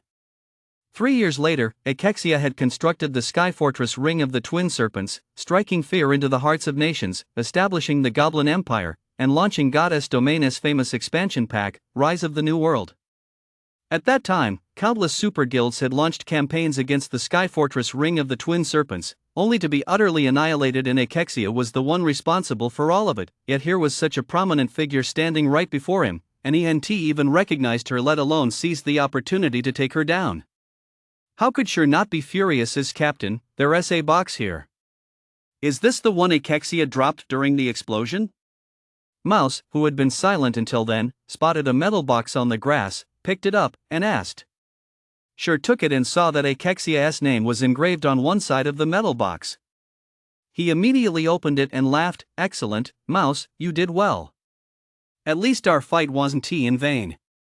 Seeing how happy Sure was, the others knew this item must be precious. Ordinary things meant nothing to him. As for keeping it for themselves, they hadn't even considered it. They long regarded Sure as an idol, and being able to help him naturally made them happy. Here's what we'll do, you guys stay here and grind monsters to level up. I have urgent business to attend to. Let me know once you've all reached level 4. Sure put away the metal box and quickly made his arrangements. The others couldn't help with what came next. He had to go alone. Hearing Sure say this, the group felt a twinge of reluctance, but upon learning he had plans for them once they reached level 4, they grew excited and followed his instructions. Sure then left the depths of Darkmoon Valley with Blackie's AoE skill in the party. Clearing 7 or 8 goblins at a time was no problem. Their leveling speed was at least 2 or 3 times faster than other groups. As for him, his task was to use this metal box to take the first step in his plan to rise to power in Goddess Domain. P.S. Few writing a novel is no easy task. Please bookmark and recommend. Leaving Darkmoon Valley, Sure activated gravity release to save time and sprinted toward Redwater Lake in the southeast. Players heading toward Darkmoon Valley along the way could see Sure racing past like a whirlwind, moving so fast that his features were indistinguishable. Who is that? Which assassin moves this fast? Wait, look, that's a sword at his waist, not a dagger. He must be a swordsman. Holy shit, are swordsmen this badass these days? Rumors online say the mayor of Red Leaf Town was killed by a mysterious swordsman, and there's also a powerful swordsman in the Silent Forest who was invited by the Ice and Snow Goddess. If I'd known, I would played a swordsman too. Do you think it might be the same person? No way, that's not him. I saw the swordsman who killed the mayor with my own eyes. That male swordsman was huge, built like a black bear, with arms as thick as our thighs, and he took down the level 15 mayor single-handedly. Passing players watched Sure walk away and began to discuss it among themselves, feeling utterly speechless at the swordsman class. If they'd known there was such a powerful class, they would have played a swordsman long ago, but it was too late now. What if Sure had known, he would probably have just laughed it off. In Goddess Domain, there is no strongest class, only the strongest players. On the vast plains, Sure sprinted non-stop for over 2 hours, activating gravity release more than 10 times to evade the pursuit of high-level monsters. He crossed through the level 6 werewolf ruins and the level 8 aura fortress before finally reaching the level 10 zone, Redwater Lake. Redwater Lake is a haven for level 10 water elementals and little merfolk. From a high vantage point, one can see groups of 3 or 5 little merfolk patrolling the area. The closer one gets to Redwater Lake, the more little merfolk there are. The center of Redwater Lake is the merfolk's lair, and the waters of Redwater Lake are home to those pesky water elementals. Because the monsters in Redwater Lake are so numerous and concentrated, and the merfolk's curse skill is incredibly nasty, it absorbs the player's attributes and converts them into its own, growing stronger the longer the fight goes on. They're very hard to kill. Plus, there are no quests here, so in my previous life, very few players were willing to come here to level up. However, Sure had no choice but to venture deep into Redwater Lake. The metal box dropped by Akexia is extremely valuable. If Akexia knew, she'd probably be so furious she'd spit blood from her 7 orifices, because inside lies a treasure map, and the treasure depicted on that map is hidden in Redwater Lake. Having played for 10 years, Sure has a deep understanding of Goddess Domain's history. He never imagined that Akexia would actually possess this treasure map, a map that was far from ordinary, as it recorded a colossal secret. 900 years ago, the alchemical master Morato devoted immense effort to creating an object. Because of this object, wars erupted among the great powers of Goddess Domain, and more than a dozen heroic figures vied for it. However, the object's whereabouts eventually became unknown, turning it into an unsolved mystery of Goddess Domain, and the treasure map in Sure's possession happened to pinpoint the location of this very object. That object was the Philosopher's Stone, the holy relic of alchemy. If an alchemist were to obtain the Philosopher's Stone, they would gain the power to turn stone into gold, amass infinite wealth, and even resurrect the dead, completely shattering the principle of alchemical equivalence. Who would have thought that this holy relic was hidden in the unassuming Redwater Lake? However, the dangers of Redwater Lake posed a serious threat to Shur. After all, there was an 8-level gap between them. With an 8-level disadvantage, Shur stood no chance against a level 10 monster, let alone the little merfolk that stole attributes. Yet Shur had no choice but to take the risk. If he could get his hands on the Philosopher's Stone first, he could rest easy sooner. If he waited until he reached level 7 or 8, someone else might have already taken it and then he wouldn't even have a place to cry. Shur took the metal box out of his backpack, carefully removed the treasure map, and began to study it closely. The map was clearly marked. The treasure lay directly beneath the little merfolk's lair. But how to get past these little merfolk was a problem. At the same time, he had to deal with the water elementals. Although the water elementals had low health, they were 60% immune to physical attacks, and with their slowing skill, they would be a real headache in close combat. After observing for half an hour, Shur noticed that the little merfolk didn't patrol constantly, they always took a break now and then. Moreover, they only moved along the shore and rarely entered the water once submerged. Their movement speed dropped by 60%. He could use that window to dash into the lake, ensuring the little merfolk couldn't catch him. As for the water elementals underwater, he could use a phantom kill clone to lure them away while he slipped into the cavern beneath the merfolk's lair. If this plan went wrong, Shur would surely die. A single death would be a significant loss, but thanks to his resurrection advantage, he could quickly make up for the lost experience. However, having to return to town and run back after just one death was simply too time-consuming. 10 seconds left. Shur watched the patrolling merfolk, mentally calculating the timing for his sprint. Second by second, the group of patrolling merfolk looked around, detected no movement, and entered the small lakeside cabin to rest, leaving the lakeshore clear. Shur suddenly exerted all his strength and sprinted to the shore. Just as he was less than 30 yards from the water, another squad of patrolling merfolk spotted Shur. They immediately sounded the alarm and charged at him with their daggers. Facing 4 level 10 merfolk, even Shur as skilled as he was stood no chance. His only hope was to jump into the water. But the merfolk were incredibly fast. They quickly caught up to Shur and swung their daggers at his back. Knowing he couldn't outrun them, Shur spun around, binding one with abyssal bind and parrying another with abyssal user to block the others behind him. Using the merfolk's core attributes, Shur gained a lead of over 3 yards, activated gravity release, and leaped into the lake. But the other merfolk quickly caught up and also plunged into the water. Splash. 4 little merfolk fell into the water, while Shur sprinted across the lake's surface. The water walking ability requires a core attribute score of 80 to activate, but Shur possessed the ring of gravity, which rendered his body nearly weightless. Combined with his core attribute score of over 30, he could still walk on water without being slowed by it. Before long, Shur had shaken off the relentless pursuit of the little fishmen and swam to a spot not far from their lair, where he dove underwater. As soon as he entered the water, he noticed a large number of water elementals circling a massive cavern beneath the surface, as if guarding something. Water elementals, common monsters, level 10, HP 750-750. Shur cast Phantom Kill, sending a clone swimming over to lure the water elementals. Just as Shur had planned, a group of water elementals spotted the clone and charged toward it. The clone turned and swam upstream. Water elementals move quickly in the water but are very slow on land, the exact opposite of the little fishmen. Watching the clone lure the water elementals away from the cave entrance, Shur swam quickly toward it. Before he even reached the entrance, the system notified him that the clone had died. Having bought Shur just over 20 seconds, the water elementals, having finished off the clone, realized there was an intruder and hurried back toward the cave entrance. Upon spotting Shur, their speed increased significantly as they raced toward him. P.S. Thanks to Tian Suayun, Qingmi Wanjie, and Shui de Qingchen Bufeiyang for their donations. But Old Cat still wants to timidly ask, please add to favorites and recommend.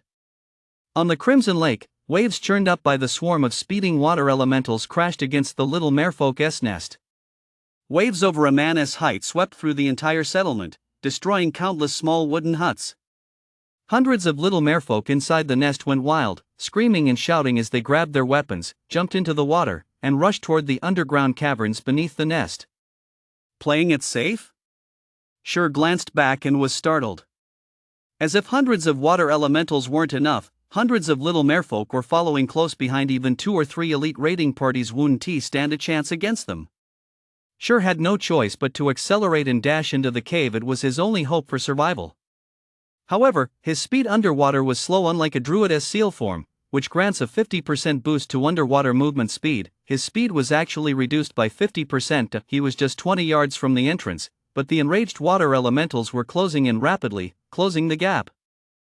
42 yards, 28 yards, 20 yards, 10 yards. Just as Sure was 5 yards from the entrance, the water elementals caught up to him, swinging their massive, icy fists at his head. The water elementals' attacks all carried a cold-based slow effect. Anyone hit would be stuck to them until death. Sure quickly spun around and parried, blocking the first water elemental's punch. Using the water elemental's massive core attributes, he was pushed back quite a distance, but the remaining water elementals charged forward. Looks like I'm heading back to town.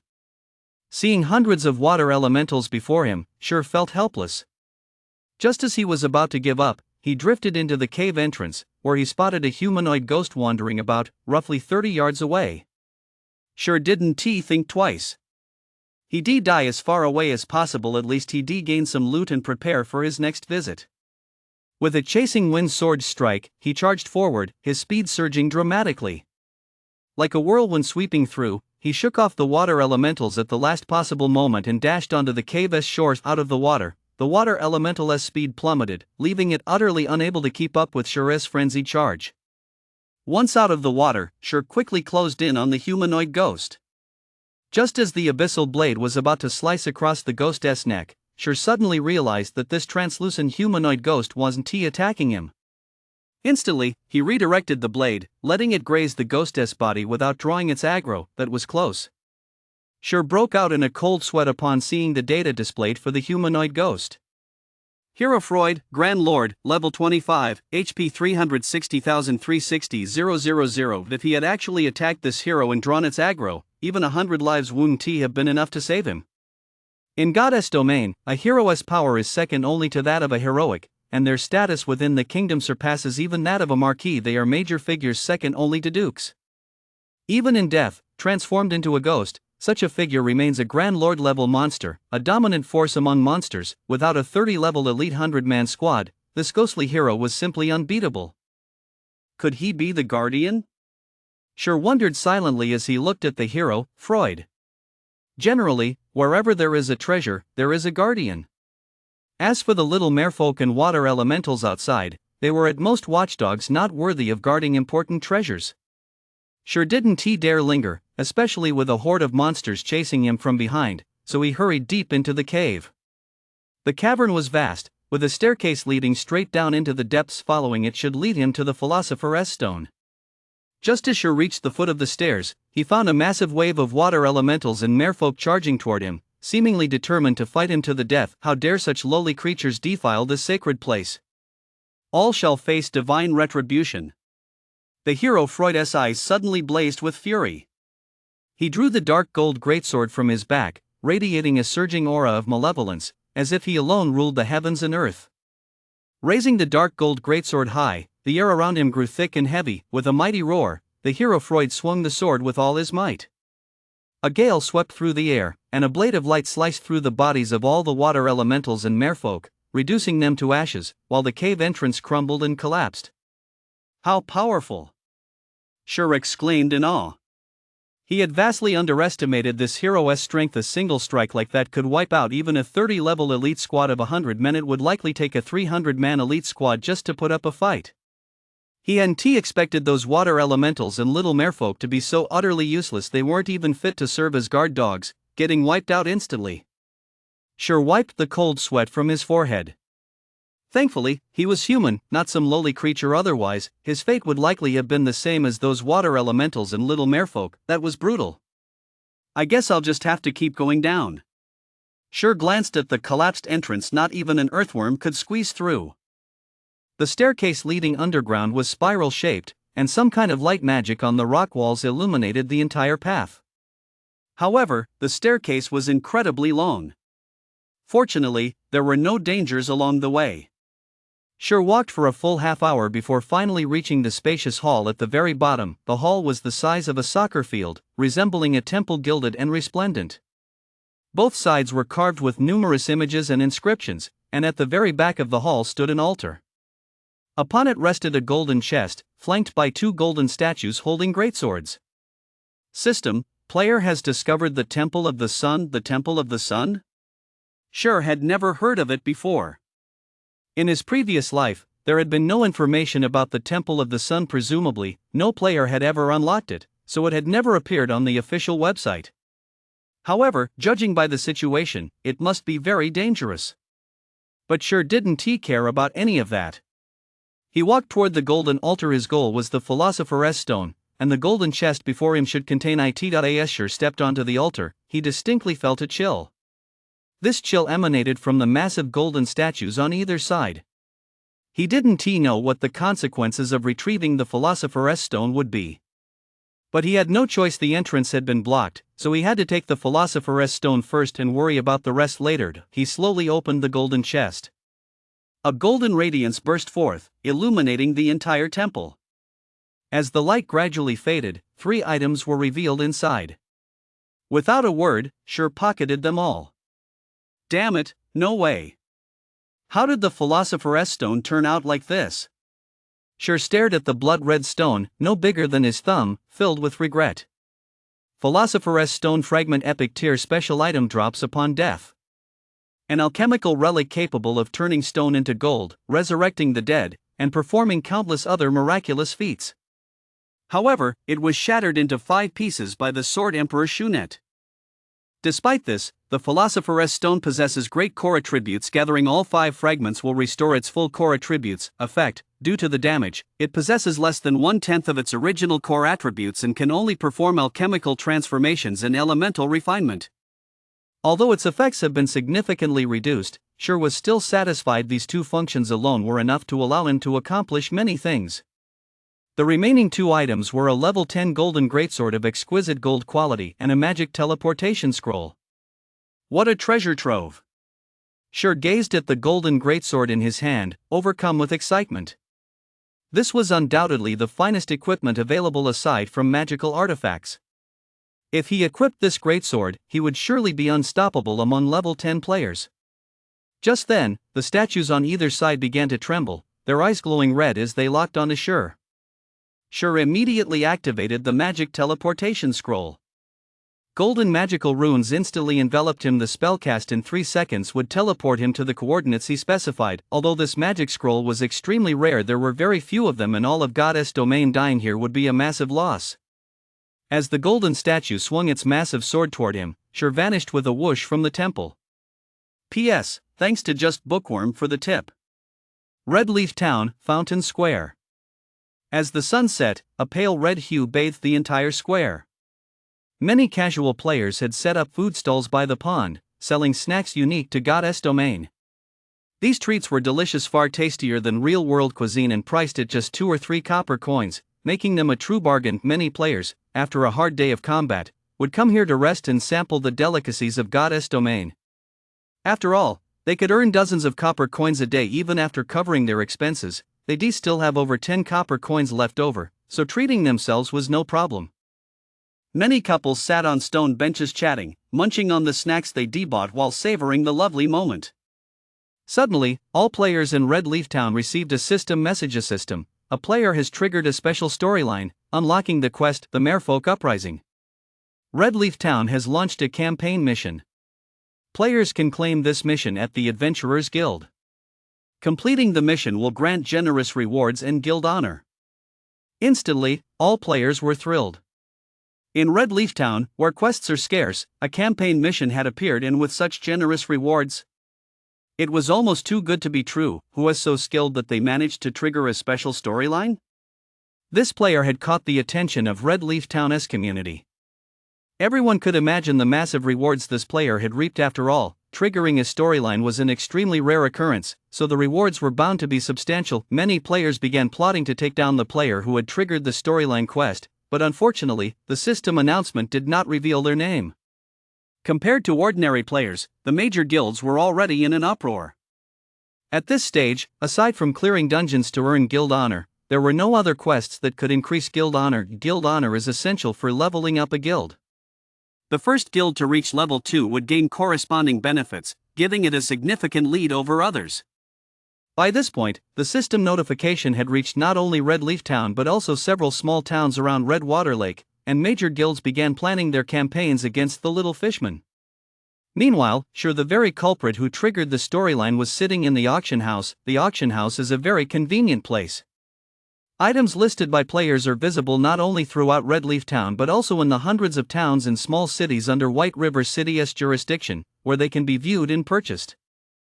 However, the auction house is also quite exploitative, charging a 5% commission, so prices there are generally inflated. However, for selling items one doesn't want others to see, the auction house is undoubtedly a great choice. Moreover, since Goddess Domain has been open for so long, players have accumulated quite a bit of money, and the major guilds should have collected substantial funds as well. If they were to simply set up stalls in Red Leaf Town, it would not only attract too much attention but also risk being targeted by the Flaming Tiger, just like last time. Most importantly, very few players in Red Leaf Town can afford such items, so the selling price wouldn't be very high. But with hundreds of towns to choose from, the competition is a whole different story. So sure listed a dark iron rank plate armor set in the auction house, with a reserve price of 25 silver coins, 5 bronze rank items, the plate armor with a reserve of 3 silver coins, and the others each with a reserve of 2 silver coins. These were all items the party didn't need. As for the level 10 fine gold greatsword, listing it would be too intimidating, since that weapon was worth at least 2 gold coins or 200 silver coins. In a world where even a single silver coin is precious, who could afford it? Next, Sure searched his inventory on the semi-transparent screen. The default backpack provided at the start had only 100 slots, which was far from enough for Sure. Since each player could equip up to 7 backpacks, he went ahead and bought 6 of the largest backpacks currently available. Each backpack offered 25 additional slots and cost 40 copper coins, a total of 240 copper coins. Ordinary players could never afford that, but for Sure, it was pocket change. After equipping the 6 backpacks, his storage space increased significantly. Sure then walked out of the auction house and set up a stall not far from the entrance. He had absolutely no interest in the story quests that might trigger there. He already had his fill, so he figured others should get a taste too. He wasn't going to fight them for it. Buying large quantities of magic crystals and stone materials. 6 copper coins per set of magic crystals, 10 copper coins per set of stone materials. Sure bellowed. At this stage, magic essences are one of the materials used for enchanting, and stone blocks are one of the materials used for engineering. However, these items drop from many monsters ranging from level 0 to level 3, so they're not worth much. The materials gathered by guild players are more than enough to supply the guild's lifestyle players, so they never buy these items. Only casual players occasionally pick them up. However, a massive number of players still had surplus magic essence and stone to deal with. Typically, they would sell them cheaply to NPCs, a set of 20 bottles of magic essence for just 5 copper, and a set of 100 pieces of stone for only 9 copper. Sure bought them at a price 1 copper higher. Needless to say, many players were more than happy to sell to Sure. After all, an extra copper per set was a significant amount of incoming magic essence as an essential material for crafting the garrison armor. Additionally, large quantities of copper ore and bronze ore are required. These ores are very scarce, and major guilds are actively buying them up in bulk, though they are difficult to obtain. Sure had originally planned to mine the ores himself, but with the Philosopher's Stone, ore was no longer an issue. The Philosopher's Stone possesses elemental refinement capabilities, meaning it can refine stone blocks with a high chance of yielding ores, even rare ones, making it unnecessary to mine manually. Since stone blocks are dirt cheap, nearly 10,000 players have effectively become Sure's laborers. Soon, a large crowd of players gathered in front of Sure. Hey, bro, I've got 6 stacks of magic essence, will you take them? I've got 3 stacks of stone, interested? Many players began asking, worried Sure might be full. After all, items like magic essence and stone were so abundant that selling them to NPCs felt like a waste, yet no one else would buy them, so players just kept them stashed in their bags. I'll take it all. Just trade it to me directly, Sure said. He had accumulated quite a bit of wealth previously, and combined with his trade with Snow, he now had more than enough to purchase large quantities of magic essence and stone. In no time, one player sold 3 sets of magic essence, another sold 5 sets of stone. Sure quickly acquired 60 sets of magic essence and 85 sets of stone, with less than 10 copper coins left over. Sorry, I've reached my limit. Sure packed up his stall and explained. Instantly, many players who had come to sell magic crystals and stone blocks looked disappointed. "Bro, will you be buying again in the future?" one player asked. "Yes, but I'll need to wait a while." "You can hold on to them for now," Sure assured them. The magic crystals and stone blocks he had just acquired were nowhere near enough for Sure to advance to the rank of advanced forging apprentice. Leaving the commercial district, Sure headed to the blacksmithing guild, where he spent 5 copper coins to rent a standard forge for 1 hour. The standard forge came fully equipped with all necessary tools, so he didn't have to buy them himself. Intermediate forges were quite expensive, offering a 3% increase in success rate, but they cost 1 silver coin per hour. Advanced forges weren't available in small towns, only in cities, and their prices were astronomical. Smith's Guild, inside a smithing room. Sure casually pulled out a stack of stone blocks and piled them onto the stone table. The stack contained a full 100 blocks, completely filling the large round table, with some spilling onto the floor. "Time to check your core attributes." Sure took out the bright red Philosopher's Stone and smiled faintly. If anyone else saw the Philosopher's Stone, the consequences would be dire, which was why he had specifically rented a forging room no one could enter without his permission. Sure casually picked up a stone from the table and touched it with the Philosopher's Stone system. "Do you wish to use the Philosopher's Stone for elemental refinement?" Sure immediately selected yes. Instantly, the Philosopher's Stone emitted a faint red glow, and a mysterious stream of core attributes flowed into the ore. Boom! The fist-sized ore instantly turned into yellow sand, scattering across the floor. Nothing was gained. However, Sure merely smiled faintly, completely unfazed, and proceeded to try another piece of ore. After all, ore is precious. A single piece of ordinary copper ore has a purchase price of 2 copper coins, and selling it to an NPC is worth 1 copper coin. A batch of 100 copper ores sold to the guild members is worth 200 copper coins. They're even scrambling to buy it. Compared to a batch of stone ores worth 10 copper coins, it's far more valuable. Elemental refining essentially extracts the metallic elements from the stone, but some stones contain no metal at all naturally, they just turn into a pile of yellow sand. Failure was perfectly normal. Bang, bang, bang. After 10 consecutive attempts without extracting a single ore, Sure felt a bit frustrated. The success rate seemed a bit too low. He even began to wonder if these stones had been picked up by players in that desert, which might explain why they were all just yellow sand. Relax, relax. There is plenty more stone. Sure took a few deep breaths, trying to reassure himself. He picked up another piece of stone and tried again. Boom! This time, the stone scattered into a pile of yellow sand, but amidst the sand was a piece of metal with a purplish-red sheen. Copper ore. With that first piece of copper ore in hand, Sure breathed a sigh of relief and began working faster. In no time, all the ore on the stone table had turned into yellow sand. In total, he had extracted 23 pieces of copper ore and 2 pieces of bronze ore. Bronze ore was 3 times more valuable than copper ore. Selling it to an NPC would fetch 3 copper coins, but since bronze ore was rare, player guilds were buying it for 7 copper coins apiece. Looking at the ore on the table, Sure felt that the Philosopher's Stone was truly a treasure trove. Even in its incomplete state, it was extraordinary. No wonder so many kingdoms would mobilize their armies to fight over the Philosopher's Stone. Possessing the Philosopher's Stone meant having ample funds. It would be difficult for a kingdom not to become powerful. Sure put away the ore from the stone table and then took out a set of raw materials to place on it. Set after set of raw materials was consumed, and the yellow sand alone piled up into a small mound. Fortunately, the forge had a one-click trash cleanup feature. After pressing the cleanup button, the mound of yellow sand vanished. After an hour, Sure had refined 40 sets of stone materials, yielding over 7 sets of copper ore and over 1 set of bronze ore. If sold, these would be worth over 20 silver coins, while the cost was only 4 silver coins, a profit margin of more than 5 times. It was a massive windfall. Most importantly, ore yields are very low, making it impossible to buy in bulk. As soon as Sure stepped out of the smithy, he received a system message. "System, the Barras armor you listed in the auction house has been sold. After deducting fees, 31 silver and 53 copper have been deposited into your inventory. System: the Dark Star boots you listed in the auction house have been sold. After deducting fees, 3 silver and 21 copper have been deposited into your inventory. A string of auction house notifications made Cher's lips curl into a slight smile.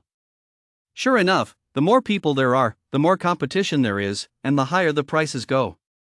Cher was very satisfied with the selling price. He hadn't expected a dark iron rank plate armor set for a shield warrior to fetch over 30 silver coins. There really are a lot of wealthy people in the White River City area. After selling this gear, Cher instantly became a big spender. With over 50 silver coins on him, he walked with a whole new confidence. While ordinary players were still celebrating having 20 or 30 copper coins, he already had over 50 silver coins plus the 10 plus silver coin Snow still owed him. If he sold those copper ores, he'd become a wealthy gold coin magnate in no time. But he wouldn't sell the ores, they were the foundation of his future fortune. Cher then set up another hour-long smelting session, turning all his remaining stone into ore. This time, luck was on his side. 45 batches of stone yielded 10 batches of copper ore and 2 batches of bronze ore. With a total of 17 batches of copper ore and 3 batches of bronze ore, he had enough to last a long time. Now that he was flush with cash, Cher returned to the guild's central hall to handle some business. At that moment, many guild-trained smiths were renting smelting rooms. What a rip-off! 5 copper coins for an hour? The guild only gives me 30 copper coins a day for smithing. It's nowhere near enough. That's actually the better deal. At least the tools are all here. Look at those smithing tools over there. Even the most basic equipment costs a few silver coins, and a full set runs over 30 silver coins. It's a total rip-off. You haven't seen the intermediate forging rooms yet. Those cost 1 silver coin an hour, and they only boost the success rate by 3%. Even top-tier guilds couldn't afford that price. The smiths kept complaining, thoroughly disgusted with the guild's rates, though their words carried a hint of bragging. After all, they had guild backing. Ordinary players likely couldn't even afford to rent a forging room, let alone upgrade their smithing level. Cher walked past these players and approached the guild manager. "I'd like to rent an intermediate forging room." "How long would you like to rent it for?" the dark-skinned young guild manager asked cheerfully. These days, most adventurers were penniless, renting only basic forging rooms, and even then, they looked like they were doing it reluctantly. Seeing a wealthy adventurer like Cher, his attitude toward service changed completely. Cher checked the time. It was already morning in the real world, and he couldn't stay in God's domain for too long using the virtual helmet. 2 hours, I suppose, Cher said after a moment's thought. "Alright, here's your key." That'll be 2 silver coins in total, the guild manager said with a smile as he handed the key to Cher. Cher took out 2 gleaming silver coins, casually placed them on the table, and turned to leave. The players who had been gossiping about the forging guild's greed had their eyes pop out of their heads, thinking they must be seeing things. But there they were, silver coins, not the reddish-yellow copper ones. "Damn, he is so rich." "What a big spender," and male elementalist player exclaimed enviously. "Rich guy, let me latch onto your coattails, I'll keep your bed warm." Another alluring female player batted her big eyes and cooed at Cher. "So what if he's got a few stinking coins?" "I'll definitely become an intermediate forging apprentice before he does," a male priest said sourly, though he knew it was impossible. The equipment in the intermediate forging room was far superior to that in the ordinary one. While the stated success rate increase was 3%, with these devices, it rose to at least 5%. An extra 5% success rate makes a world of difference in forging.ps. I've been uploading for ages and the bonus draw still isn't showing up. The new book period is over too. If you like this book, please add it to your favorites so you can find it easily later. Cher, having grabbed the key to the intermediate forging room, headed up to the second floor, paying no mind to the alluring young woman. The first floor of the forging guild was filled with standard forging rooms, while the second floor housed the intermediate forging rooms. Compared to the first floor, the second floor was much less crowded. Only NPCs moved about, and no players ever came here. Moreover, there were only 20 intermediate forging rooms, unlike the 50 standard ones. Stepping into the intermediate forge, Cher found the room larger and more elegantly appointed, with equipment superior to that of the standard forges, especially the forging hammers and flames, both of which were far from ordinary.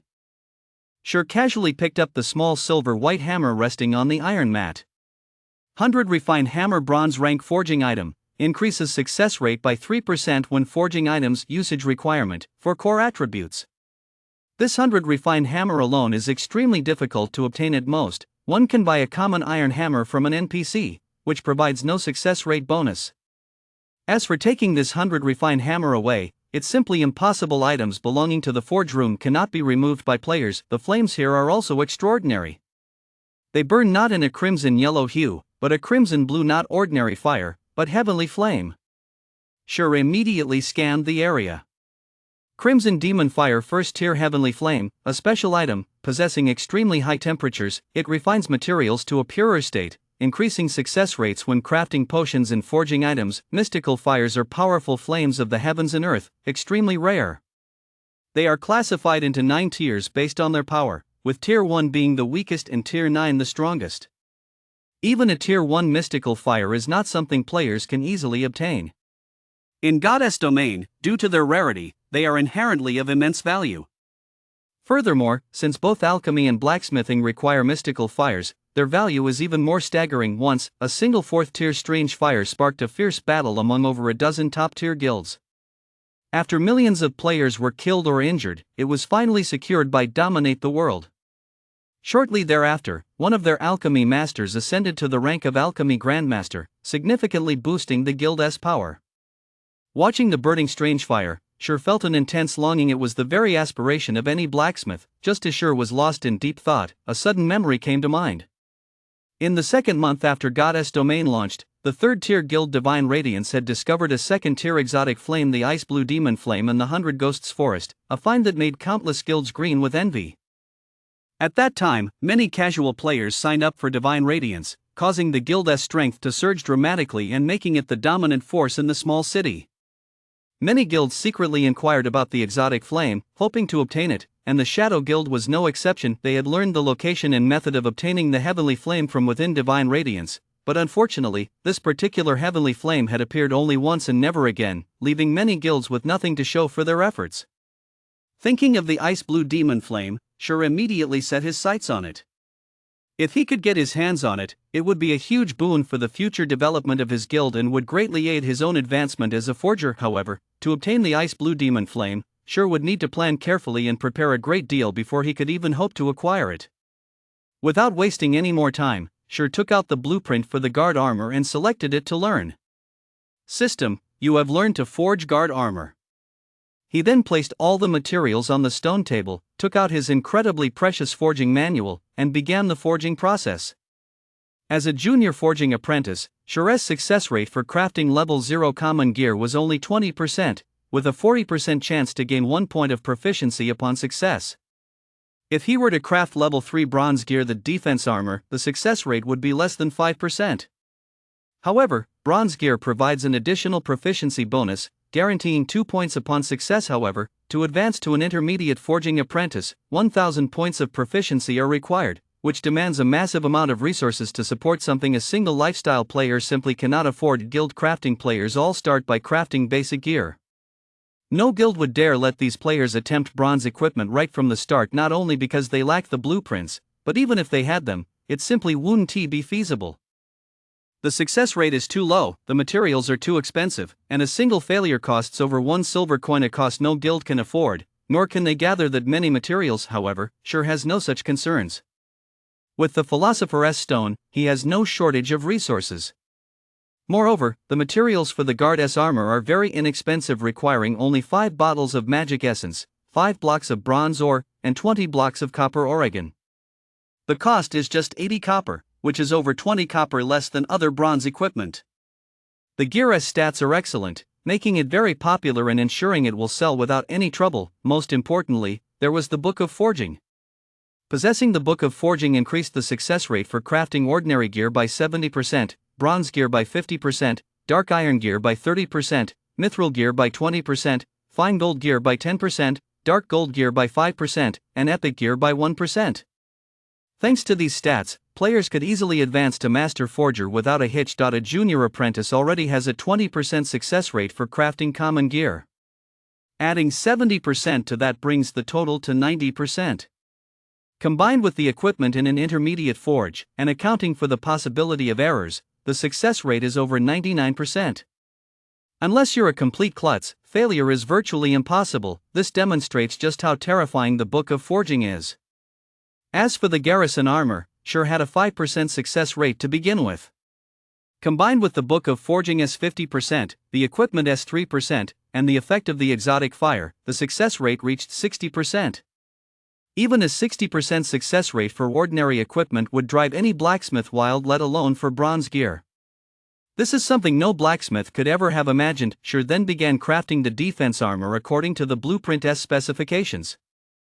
First, he placed the copper ore and bronze ore into the fire to smelt them. After 5 minutes of heating, the ore melted and gradually coalesced into a single mass. He then added the magic essence and smelted it for another minute before removing the glowing red ore and placing it on an iron mat. The intense heat of the ore made Sure break out in a sweat. But Sure dared not let his guard down. The real challenge was yet to come. After making his preparations, Sure picked up the 100 refined hammer and prepared to strike the red-hot ore. Clang, clang, clang, sparks flew in all directions, and the sound echoed throughout the vast forge. Sure struck with great care with every blow. In his previous life, he hadn't studied blacksmithing, only gathering skills, but he knew quite a bit about the craft. After all, he had many conversations with a master blacksmith and had gained some insights, so he wouldn't make any rookie mistakes. After striking it over 100 times, Sure felt it was perfect. He wiped the sweat from his brow, then carefully tapped the interface for the glowing red ore and pressed the complete button. The glowing red ore began to transform. In less than 5 seconds, it had turned into a set of silver-gray armor. On the surface, it looked fine, but the success of a forged item isn't determined by appearance alone. It also depends on quality, which includes the equipment's attributes and level. Poorly forged bronze gear might end up with a common level or fail to meet the required base attributes. So Sure opened the armor's stats to see if it had succeeded. Although Sure could afford the loss if it failed, no one wants to throw money down the drain, so he felt a little nervous. After Sure clicked to view the data, the words checking appeared on the armor's display screen. A red progress bar began to fill gradually as the system evaluated the equipment's data. After 3 seconds, the system finished reading the data and displayed the armor's stats. Defensive armor, bronze rank plate armor, requires 10 core attributes, level 3, defense plus 22, core attributes plus 2, core attributes plus 3, health plus 150, durability 35-35, passive ability, defensive power reduces damage taken by 3%, restricted to shield warriors and guardian knights. System, forging of the guard armor successful. Forging proficiency increased by 2 points. 800 EXP gained. Great! It even comes with the defensive power ability. Sure was delighted as he looked at the ability. He hadn't expected his first attempt at forging a bronze piece of equipment to succeed, nor that the experience gain would be so high. No wonder so many master smiths in his previous life didn't bother hunting monsters. They were all quite high level. This defense armor not only met the standard for base stats but also came with a bonus ability. Normally, defense armor doesn't possess the defense power ability, but the smith's exceptional craftsmanship, combined with the presence of the ether fire, made the bonus ability possible, further increasing the equipment's value. Sure took a good look at the guard armor. Its silver-gray metallic sheen and stylish design were far beyond what ordinary bronze gear could offer. He was very satisfied with this piece. Ordinary gear was still the mainstream choice for players. Even if players later reached levels 5 or 6, it wouldn't be unusual to see them wearing a full set of ordinary gear. After all, bronze gear was extremely hard to come by. Even high-level players in elite squads would consider themselves lucky to own just 1 or 2 pieces of bronze gear. If he were to sell the guard armor suitable for both shield warriors and guardian knights, it would surely be a hit with elite squads.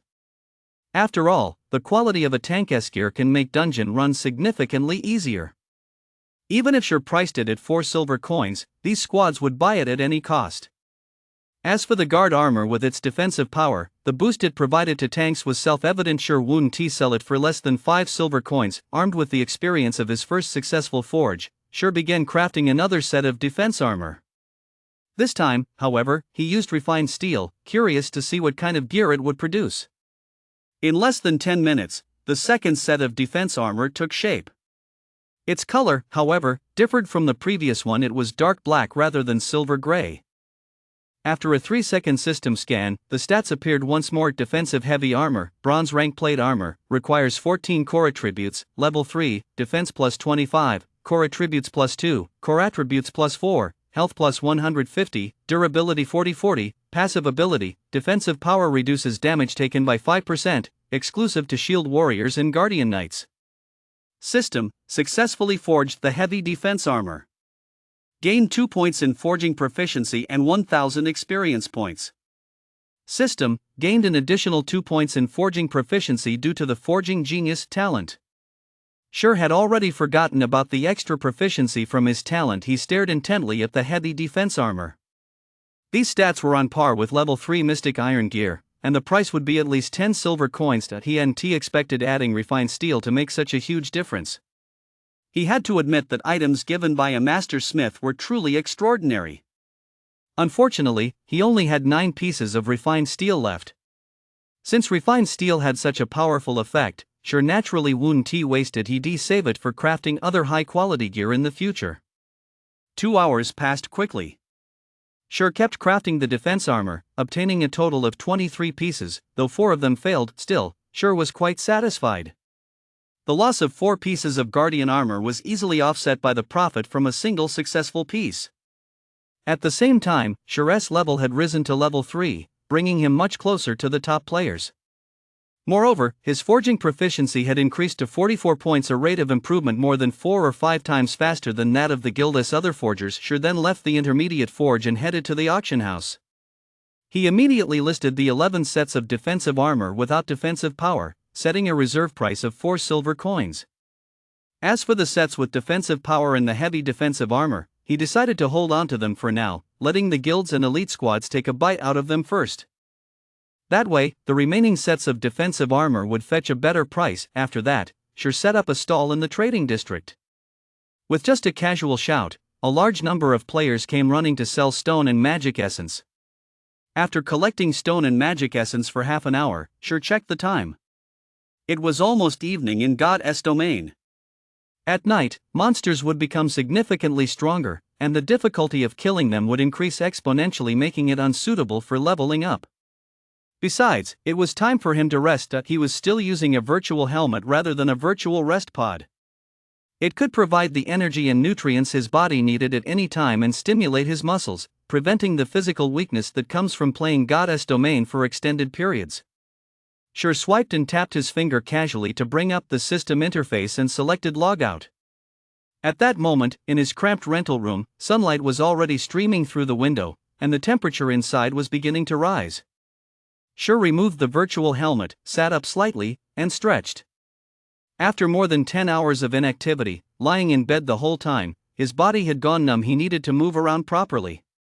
Sure began doing basic exercises like push-ups and sit-ups.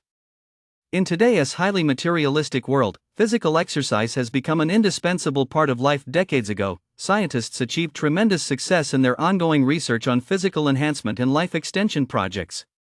These advancements enabled all of humanity to maintain youthfulness for longer periods and raised the global average life expectancy to 100 years, while also highlighting the necessity of physical exercise. Thus, the era of nationwide fitness had arrived. In today's society, sports competitions and martial arts tournaments attract widespread attention. Universities are home to numerous sports and martial arts clubs, all of which are very popular among students. In today's society, anyone who lacks physical prowess is looked down upon, while sports stars and martial arts masters are held in the highest esteem. As for those university students with athletic scholarships or who frequently participate in Sanda competitions, they are always surrounded by beautiful women. The era of the pretty boy from centuries past is no longer in vogue. In his previous life, Sure neglected his health and nearly ruined his body. By the time he decided to start exercising, he was already quite old, and even with intense training, the results were minimal. In this life, Sure naturally wouldn't repeat his past mistake of focusing solely on God's domain while neglecting physical fitness. After working out for half an hour, Sure, drenched in sweat, took a shower. Just as he was about to eat his instant noodles, the phone rang. Sure glanced at the caller ID. It was Zhao Ruoshi, the female class president he'd barely ever spoken to. class president, what's up? Sure asked after answering the call. As far as he could recall, aside from class, he had almost no interaction with her in 4 years. They exchanged fewer than 100 words. Sure, come to school right away. You're the only one not in the boys' dorm, so we didn't notify you. I'm letting you know now, there's an important announcement at 11 o'clock in room 401 of building 3. Sure glanced at the digital alarm clock on his desk. It was already 10:30 and replied, "Okay, I'll be right there." After hanging up, Sure quickly wolfed down a few bites of instant noodles and rushed to school. It wasn't until he was on his way that Sure remembered this incident. One of the reasons his parents had fallen seriously ill in his previous life, he had joined the Shadow Guild with Blackie. When Zhao Ruoshi called to tell him to go to school, he didn't go instead. He kept playing God's Domain. He finally made it into the Shadow Guild, and to climb the ranks, he had to perform well in God's Domain. He didn't have the time to worry about trivial class matters. As a result, he lost his university recommendation. Although it was just one recommendation, it could help the recommended student find a better job. After all, with the immense population pressure in society today, jobs are extremely hard to come by, and having such a recommendation is a stepping stone to higher positions. When his parents found out about this, they were deeply worried. This anxiety significantly increased the pressure on their core attributes, though they never showed it. Instead, they encouraged him, telling him not to worry about the family's debts. Eventually, his exhausted parents fell seriously ill a year later. In this lifetime, he did not want to repeat the same mistakes. Even if that recommendation meant nothing to him now, he still wanted to know why he had lost it. His academic performance had been average in class, so there should have been no problem securing the recommendation. Yet, upon graduation, he was not included, and the only explanation he could think of was the event about to unfold today. Upon entering the university, Sure noticed something quite interesting. There were an unusually large number of students on campus today, a sea of people. The campus was never this crowded usually. Students were out socializing or having fun, or else studying in the library. At the very least, they'd be in their dorms playing video games. They wouldn't be out wandering the streets like this. When Sure entered Building 3, he found that the classrooms, which were usually empty, were now packed to the brim, occupied by one class after another. What on earth is going on today? Sure wondered to himself. As soon as he stepped into room 401, he sensed something odd in the classroom atmosphere. All the students turned their gaze toward him, their expressions filled with astonishment, as if something that shouldn't be there had suddenly appeared. The boys merely glanced at him without acknowledging him, then went back to chatting. Meanwhile, some of the girls, dressed up to the nines, shot him looks of disgust. Though he was used to this by now, when he tried to look back at them, they simply turned their heads away. "Hey, Sure, you're here. Find a seat. Once Lin Feilong shows up, the whole class will be here." The class monitor, Zhao Ruoshi, acted completely nonchalant, as if speaking to him were merely a formality. However, Sure sensed a hint of anticipation in the glance Zhao Ruoshi had cast his way earlier, though it wasn't directed at him, but likely at the Lin Feilong she mentioned. "All right." Sure nodded and found a corner to sit in. As for sitting with the other boys to chat, he could tell just by looking at their expressions that it was out of the question. Sure could only smile wryly at this. He really failed at life in his previous incarnation, but there was nothing he could do about it. Every time there was a class reunion or a school event, he skipped them to save money, so he long since become a non-entity in the class. Perhaps in everyone's eyes, he was just a loner. Why would he even show up? The class monitor must have invited him. I didn't think he'd actually show up. He's just a bottom of the class loser. He's so annoying to look at. Look at that lecherous look in his eyes. He's not hitting on me, is he? How disgusting. The class began whispering about Sure, even more surprised by his arrival. Usually, Sure never participated in any activities, yet here he was. Their remarks were not just dismissive but filled with outright disgust. Because Sure was frail and had often been bullied by students from other classes and was, after all, a poor student who couldn't even afford to attend his own class gatherings, the others felt embarrassed that their class had someone like him. Although the voices were low, Sure still heard them, or perhaps they were saying it on purpose so he'd hear. In everyone's eyes, academics were secondary. What really mattered was physical strength. After all, this was an era that placed great emphasis on physical fitness, and the frail Sure clearly didn't fit the bill, so he was naturally considered a second-rate student. Sure simply laughed it off. He wasn't a child anymore, why would he get upset over such things? His only concern now was the recommendation qualification. Before long, a muscular young man, standing a full 1.9 meters tall, walked in. This was none other than Lin Filong. In Sure's memory, this man was quite the schemer. He was called a schemer because, after graduating from college, he had courted the heiress of a major conglomerate and, within 3 years, had risen to become the group's chairman. However, as the virtual world's influence on the real world grew, Lin Filong had also entered God's domain and sought out Sure, his former classmate, hoping to collaborate within the game. At the time, he was the leader of the Shadow Guild and its guild master. Though the Shadow Guild was barely considered a second-tier guild back then, it still controlled a major city with a population of 500,000. Out of respect for his classmate, he agreed. Although the Shadow Guild profited handsomely as a result, Lin Filong reaped even greater rewards. He also cultivated a number of formidable subordinates. Later, for reasons unknown, he aligned himself with another top-tier guild and abandoned the Shadow Guild. When everyone saw Lin Filong walk in, the boys in the class all stood up, showing great respect, while the girls who had previously been dressed up to the nines all cast flirtatious glances his way. Even Zhao Ruoshi, who Sure had always considered quite demure, showed a change in her demeanor. Having seen his fair share of women, Sure could tell that Zhao Ruoshi had a bit of a crush on Lin Filong. What on earth is going on here? Sure was baffled. The others were one thing, but Zhao Ruoshi was the class beauty, quiet and charming, with a delicate oval face, a slender figure, and a respectable family background. He'd often seen boys from other classes chasing after her, though she'd never given them a second glance. So why had she set her sights on Lin Filong? Was Lin Filong destined to be the protagonist? Is he the kind of guy everyone loves, the one who makes flowers bloom wherever he goes? Everyone, please have a seat. Lin Filong walked up to the podium as naturally as if he were a leader and said gratefully, "Thank you all for coming to celebrate with me today. Without your support, I wouldn't be where I am now." Brother Filong, you're too humble. With over 5,000 students in the school, making it into the top 10 of the school martial arts tournament is a source of pride for our class. Now, without even having to go through the preliminaries, you've qualified for the Jinhai City Martial Arts Tournament. That's not something just anyone can do. When you become a martial arts master in the future, don't forget us. That's right, Brother Filong, we're all rooting for you to become the champion. The classmates began congratulating him one after another, practically eager to pledge their loyalty. However, Sure was the only exception in the class. He was truly stunned. He had originally thought it was something major, but it turned out to be simply a celebration for Lin Filong's qualification for the city-level martial arts tournament following the conclusion of the school tournament. In the past, he might have envied this. After all, so many people in this society love martial arts tournaments.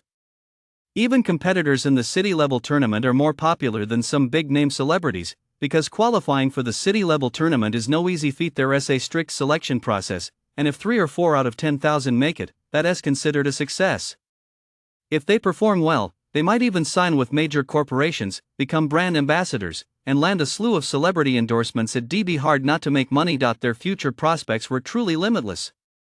However, as God's domain grew increasingly popular, people began to prefer battling and conquering within the game. After all, the real-life experience was the best, and it was even more thrilling without the danger. This turned many God's domain masters into the objects of public adoration. As everyone congratulated Lin Filong, his gaze swept over to Sure in the corner of the room, a hint of displeasure in his eyes. He was the pride of the class and a future superstar, yet this underachiever hadn't even bothered to come up and flatter him. Only after a round of praise did Lin Filong ask everyone to return to their seats. "Thank you all for your encouragement. Please quiet down. I'm here today to discuss something," Lin Filong said. Hearing this, everyone pricked up their ears to listen, except for Sure, who had no interest in what Lin Filong had to say. However, once he heard Lin Filong's words, even Sure couldn't help but pay attention. "It's about the school's recommendation quota," Lin Filong said matter-of-factly. "As you all know, I'm passionate about martial arts, and my grades aren't ideal, which has put my recommendation in jeopardy. So I'd like to ask you all to give up one of your spots. The school has agreed to this, so I'd like to discuss it with you. Brother Long, what's the big deal? You've brought honor to our class, it's just a recommendation spot. If you ask, everyone in the class will gladly give it up, a sycophantic boy chuckled. Although the whole class nodded in agreement, no one stepped forward to voluntarily give up their spot. After all, finding a job is incredibly difficult, and big companies value this recommendation far more than so-called academic credentials. If they really gave it to someone else, what would become of them in the future? As for those who had no chance of getting the recommendation spot from the start, they were naturally in no pain themselves, constantly egging others on like fanatical zealots. Seeing that no one was stepping forward, Lin Filong's expression darkened. Since everyone is so eager, it's hard for me to choose. How about this, let us have a show of hands? Lin Filong smiled. That's a great idea. Brother Long really is the best. Then let us start counting the votes. The hot-blooded fanatics all stood up, grinning with schadenfreude. Sure, who had been sitting in the corner the whole time, finally realized what was going on. Damn it, so it was this guy who had snatched his recommendation spot. A surge of anger welled up inside Sure. He'd been such an idiot in his previous life, actually teaming up with Lin Filong. But this time around, he wouldn't make the same mistake. If Lin Filong wanted to pick a fight with him, he wouldn't hold back. Perhaps as a continuation of his past life, the class tally didn't change a bit, directly elevating Sure to the throne. Sure, you're so lucky, I'm actually a bit jealous of you. Now that you've got Brother Long looking out for you, Sure, you'd better thank us. The class began congratulating Sure en masse, as if he'd just won a 5 million yuan lottery jackpot. Sure, thank you so much. I'll treat you to a drink at Maple Leaf Bar after school today. Lin Filong's smile was forced. He didn't take Sure seriously at all. There wasn't a shred of gratitude in his words, only contempt. He then turned to the others and said, of course, I'll treat everyone else too. Let us have a good time today. Wait a minute. Sure suddenly spoke up. Instantly, everyone's attention in the classroom shifted to Sure. If Sure hadn't spoken up, the others would likely have forgotten about him long ago. Is there something you'd like to say, Sure? Lin Filong looked at Sure and asked with a smirk. I never agreed to this. What are you getting so excited about? Sure glared at Lin Filong and said, if anyone wants to give you the recommendation, let them go ahead. I'm not giving up my spot. If there's nothing else, I'm leaving. Suddenly, the entire classroom fell silent.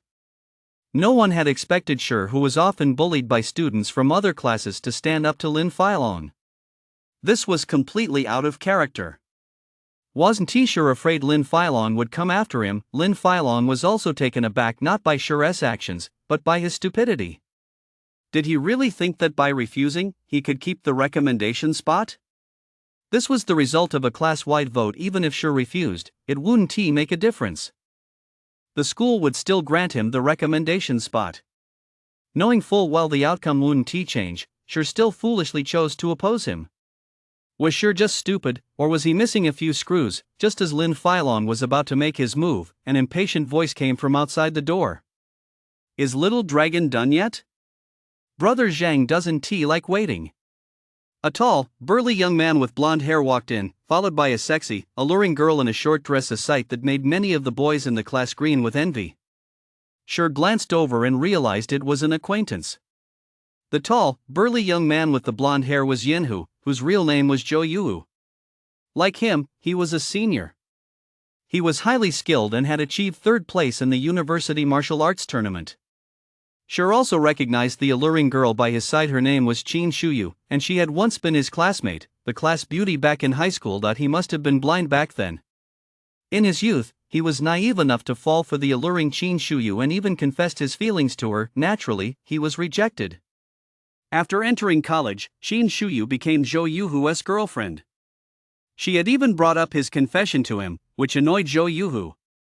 As a result, he had been subjected to constant teasing from students in other classes throughout his 4 years of college. Once he joined the Shadow Guild, Zhou Yuhu assigned him a slew of tedious tasks, causing his progress in Goddess domain to be slow in the early stages. Brother Hu, what brings you here? I'll be right over as soon as I finish up. Lin Filong greeted the visitor with a smile, appearing very respectful. How much longer? I don't have that much time. Zhou Yuhu frowned slightly, speaking with a touch of impatience. Today, because of that he'd been stripped of his captaincy for no good reason. By now, he'd only reached level 2, and on top of that, Brother Zhang had given him a thorough scolding, leaving him in a foul mood. 2 or 3 minutes should be enough, Lin Filong chuckled, thinking that teaching Shi a lesson wasn't a big deal. Alright, then. Hurry up, Zhou Yuhu said. Just then, Qin Shuyu happened to catch sight of Shi, and her expression immediately darkened. She had no good impression of Shi. He had no money, no strength, and offered her absolutely no sense of security or core attributes. He was 1,000,000 times worse than Zhou Yuhu. To have the audacity to confess to her without a shred of self-awareness was nothing short of an insult, especially since she'd already been mocked by other girls plenty of times. Zhou Yuhu saw the look of utter disgust on Qin Shuyu's face as she stared at Shi. He hooked her small chin with his rough right hand and teased, "Baby, I'll take care of him right now so he doesn't dare show his face to you again." Qin Shuyu smiled faintly, nodded, and didn't stop him. "Hey, you, come here." Zhou Yuhu pointed at Shi, snapped his fingers, and bellowed. Everyone was intimidated by Zhou Yuhu's imposing presence. Who was Zhou Yuhu? He was the third-place winner of the school martial arts tournament, far more formidable than Lin Filong, who had come in 9th. A single punch from him would land someone in the hospital for at least 2 weeks. Lin Filong saw right through it. Zhou Yuhu didn't like Shi and wanted to teach him a lesson. He'd been planning to teach Shi a lesson himself anyway, to let the whole class know just how tough he was.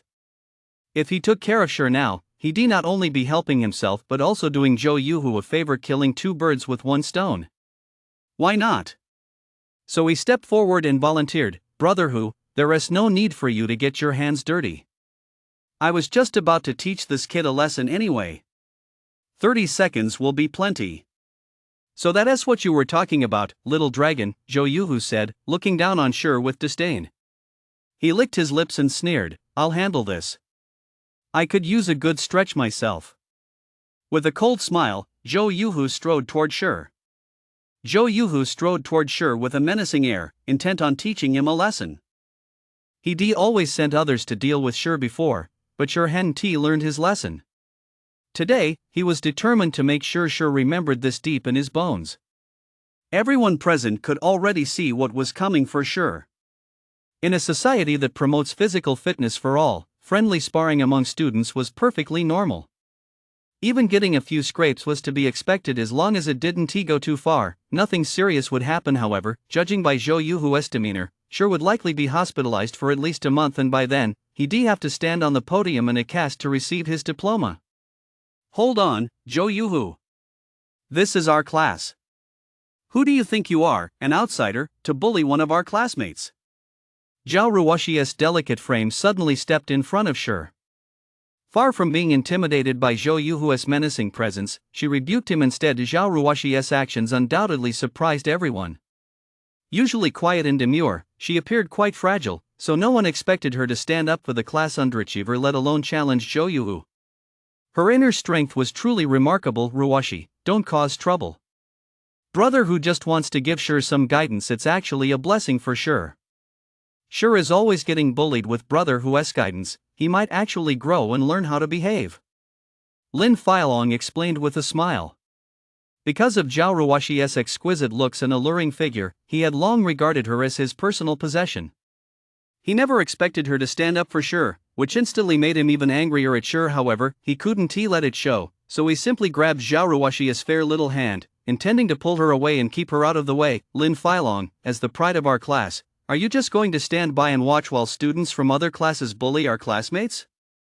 Zhao Ruoxi shook off Lin Filong's hand and glared at him angrily. She had originally thought Lin Filong was a decent person, especially after his outstanding performance in the martial arts tournament, and considered him a good choice. She never expected him to be such a hypocrite. "Ruoxi, how can you say that about me? You've misunderstood me. It's Shi who doesn't know how to behave. It's not my fault."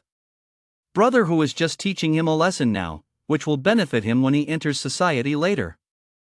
Lin Filong spoke with righteous indignation, as if all this were for Shi's own good.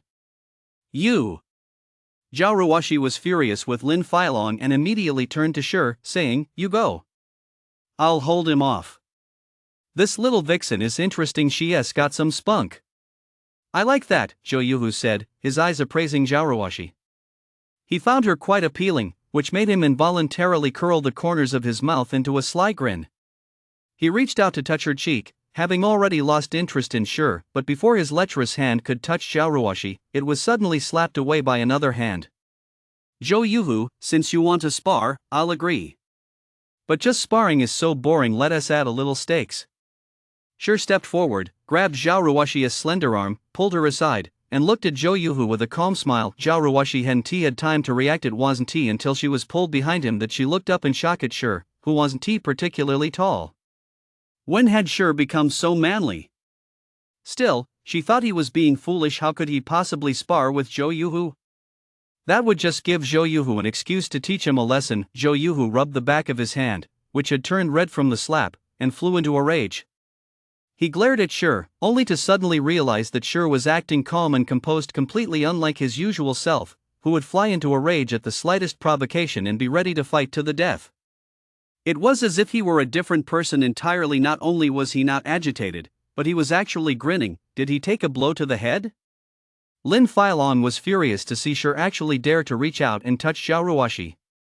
He was itching to strike him right then and there, but he held back, resolving to deal with Shi properly later. "You little punk actually dared to challenge me? How amusing. I'll put up 1,000 credits as the wager. If you win, the 1,000 credits are yours. If you lose, you'll kneel before me and apologize, and pay me 1,000 credits. How about it? Do you dare accept?" Zhou Yuhu laughed bitterly, furious that Shi had actually lost his mind enough to provoke him. "You actually have the nerve to offer such a measly wager?" Shi shook his head, snorting in derision. "You've gotten a lot bolder in just a few days. What kind of wager do you want?"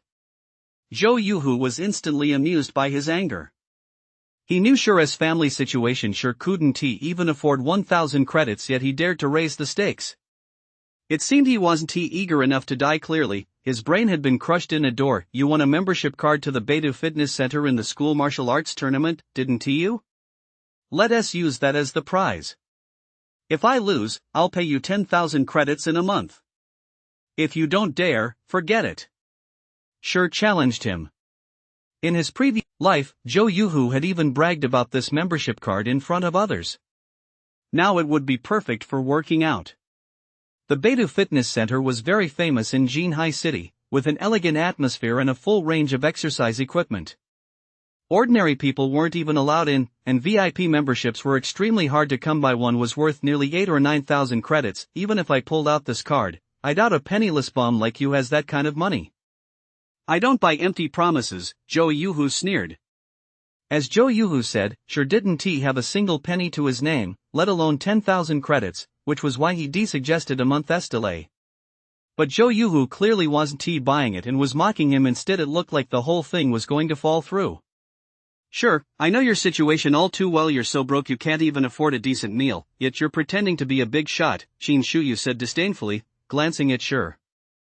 "I'll cover the 10,000 credits," Zhao Ruoshi suddenly interjected. Seeing Zhao Ruoshi step forward again, Lin Filong's eyes turned red with fury. He was itching to take Shi down right then and there. Shi was also taken aback. He looked at Zhao Ruoshi in surprise, wondering where she'd gotten so much money. He didn't know much about her family background, only that they were well off, but he couldn't understand why she trusted him so much that she'd dare to put her money on him. Their relationship wasn't that close yet. Zhao Ruoshi glanced at Shi, understanding the source of his surprise. To prevent any misunderstanding, she explained in a low voice, "I couldn't stand Zhou Yuhu's arrogant attitude, so I'm lending this to you. You may lose the battle, but never the will. I believe in you." "Thank you. I'll pay you back double," Shi said gratefully. This money was crucial.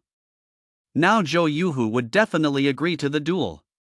Once he got the membership card, he could start proper training. It's better to start training early than late. The sooner he got in shape, the greater the benefits for the future. Zhao Ruoxi had really done him a huge favor. Once he made money at Goddess Domain, even paying her back an extra 10,000 would feel like too little. However, Zhao Ruoxi clearly didn't take Shire's words seriously. She merely smiled and nodded, not believing Shire could ever repay her, let alone double the amount. Haha, interesting. Then let us head to the arena to draw up the contract. Zhou Yuhu licked his lips, growing even more intrigued by Zhao Ruoxi. Although his luck in Goddess Domain had been poor today, his luck in the real world was truly excellent.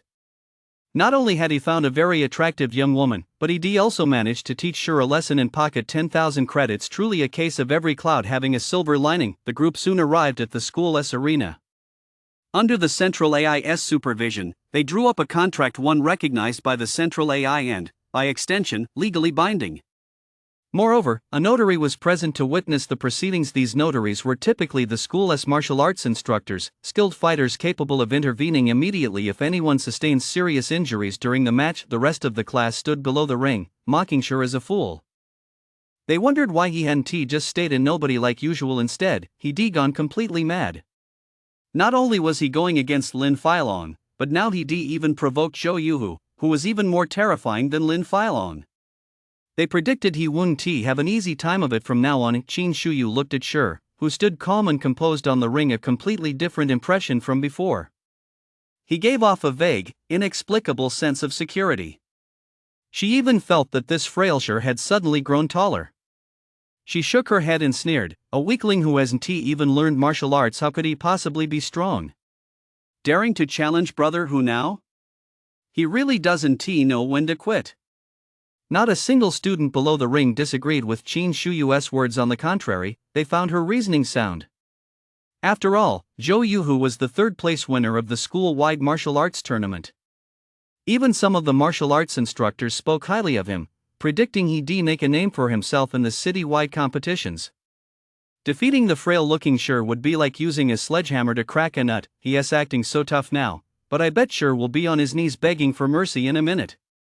No need to say that. Don't you know who Zhou Yuhu is? I bet Shire will be lying on the ground in less than 10 seconds. The boys in the class whispered about Shire's fate, bursting into laughter. What's wrong with you people? Is this how you treat your own classmate? Zhao Ruoxi looked at her classmates and demanded angrily. The class fell silent immediately, though their gazes toward Zhao Ruoxi betrayed their disdain. A flashily dressed girl pursed her lips and muttered, "So what if she's got a bit of looks?" If it weren't for Brother Long, do you think anyone would listen to you? The other girls nodded in agreement, clearly not taking the class monitor seriously. Although the girl spoke softly, everyone present heard her clearly. Lin Filong, standing nearby, felt a surge of satisfaction and thoroughly enjoyed the exchange. Zhao Ruoxi turned her head away in anger, refusing to look at them anymore. Lin Filong walked over and said politely, "Ruoxi, I know that as class monitor, you have to step in, but Shire brought this on himself. You can't blame everyone else. Besides, with Shire's frail build, no one believes he can win. You're practically throwing your money down the drain." "I'll go talk to brother who later and tell him not to take your money. Let Shire pay it all back himself. I did help Shire because I'm the class monitor, but as for the money, I never intended to get it back." Zhao Ruoxi shot Lin Filong a cold glance. "As for you, you've already taken the recommendation spot that should have been Shire's. Now that you're not even helping him, aren't you worried people will talk behind your back while you stand here making snide remarks? And what kind of sparring is this? One's ranked third in the entire school, while the other doesn't even know how to fight, and you have the nerve to say that?" Zhao Ruoxi's words were like sharp arrows, each one piercing Lin Filong's heart. Combined with her elegant, otherworldly beauty and an indescribable aura, they struck him right in the chest, leaving him so enraged that his face turned pale and he was left speechless. Just as Zhao Ruoxi had said, every class had a certain number of recommendation slots, and only those ranked in the top 20 academically could qualify. However, he had barely managed to secure a spot in the city-level martial arts competition. If others found out that he, the esteemed Lin Filong, was a college student without even a single recommendation slot, it would be an utter disgrace. The school had previously considered such issues of prestige, so they established a rule that the top 5 students would receive a recommendation quota regardless of their academic performance. However, since he was only ninth, he naturally didn't qualify. That was why he had proposed this matter to the school. The school saw that Lin Philon was ranked 30th, not far from the top 20, so they agreed to his request on the condition that someone was willing to give up their spot. As for how to get someone else to relinquish that quota, that was entirely up to Lin Philon. He had originally planned to use the collective pressure of the entire class, combined with his own strength, to easily intimidate the weakling Sure. A few small favors would have settled the matter. But he never expected Sure's reaction to be so different from what he imagined, as if Sure didn't take him seriously at all and didn't care about his threats in the slightest. Now, having been mocked by Zhao Ruoshi, the rage burning within him was impossible to extinguish. That's right, this isn't an equal fight, but can Sure blame anyone else for his own weakness? Who agreed to this match? You can't blame me for this. Lin Philon shot Zhao Ruoshi a glare with bloodshot eyes. If it weren't for the fact that she was truly beautiful and had an alluring figure, he would have slapped her across the face long ago. However, he held back. Using force would be utterly unwise. Besides, Zhao Ruoshi's family background was no simple matter. If things went wrong, his entire life would be ruined. And the thought of being able to toy with Zhao Ruoshi properly in the future, his rage subsided slightly. You made me look like this, kid. Just wait and see. Lin Philon glared intently at Sure on the ring, vowing silently. Sure, sensing Lin Philon's hostility, scoffed dismissively.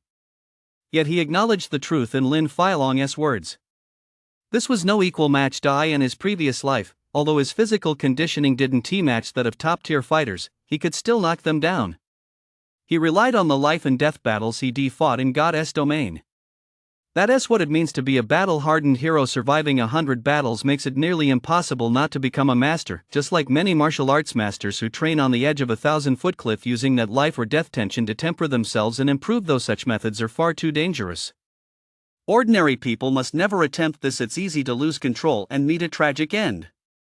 After enduring so many hyper-realistic life and death battles in God's domain, his combat experience and skills had advanced by leaps and bounds.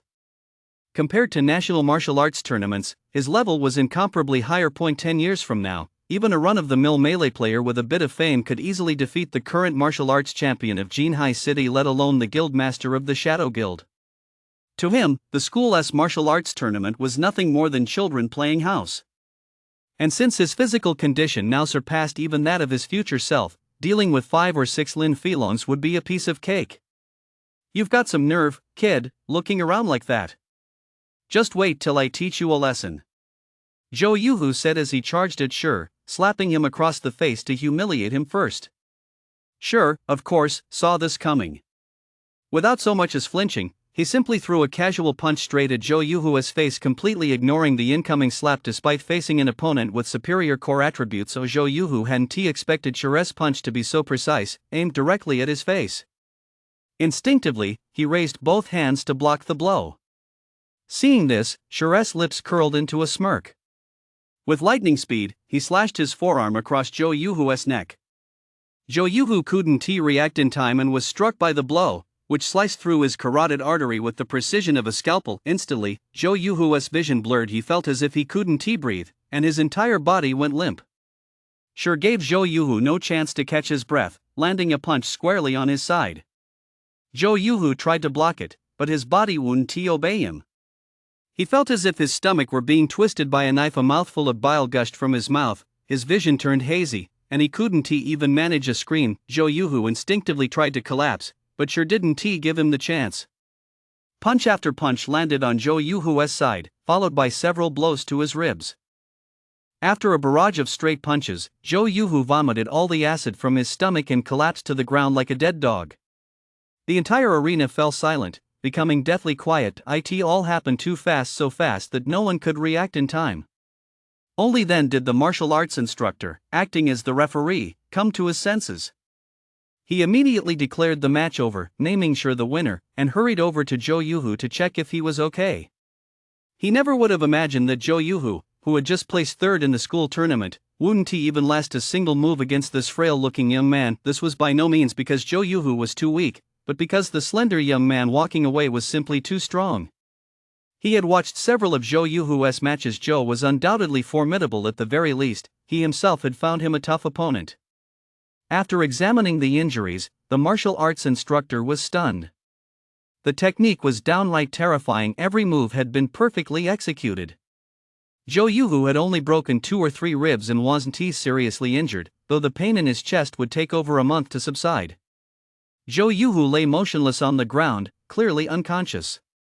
The martial arts instructor assured everyone that Zhou Yuhu was not seriously injured and would wake up shortly, though he would need to go to the infirmary for bandaging and would require over a month of rest.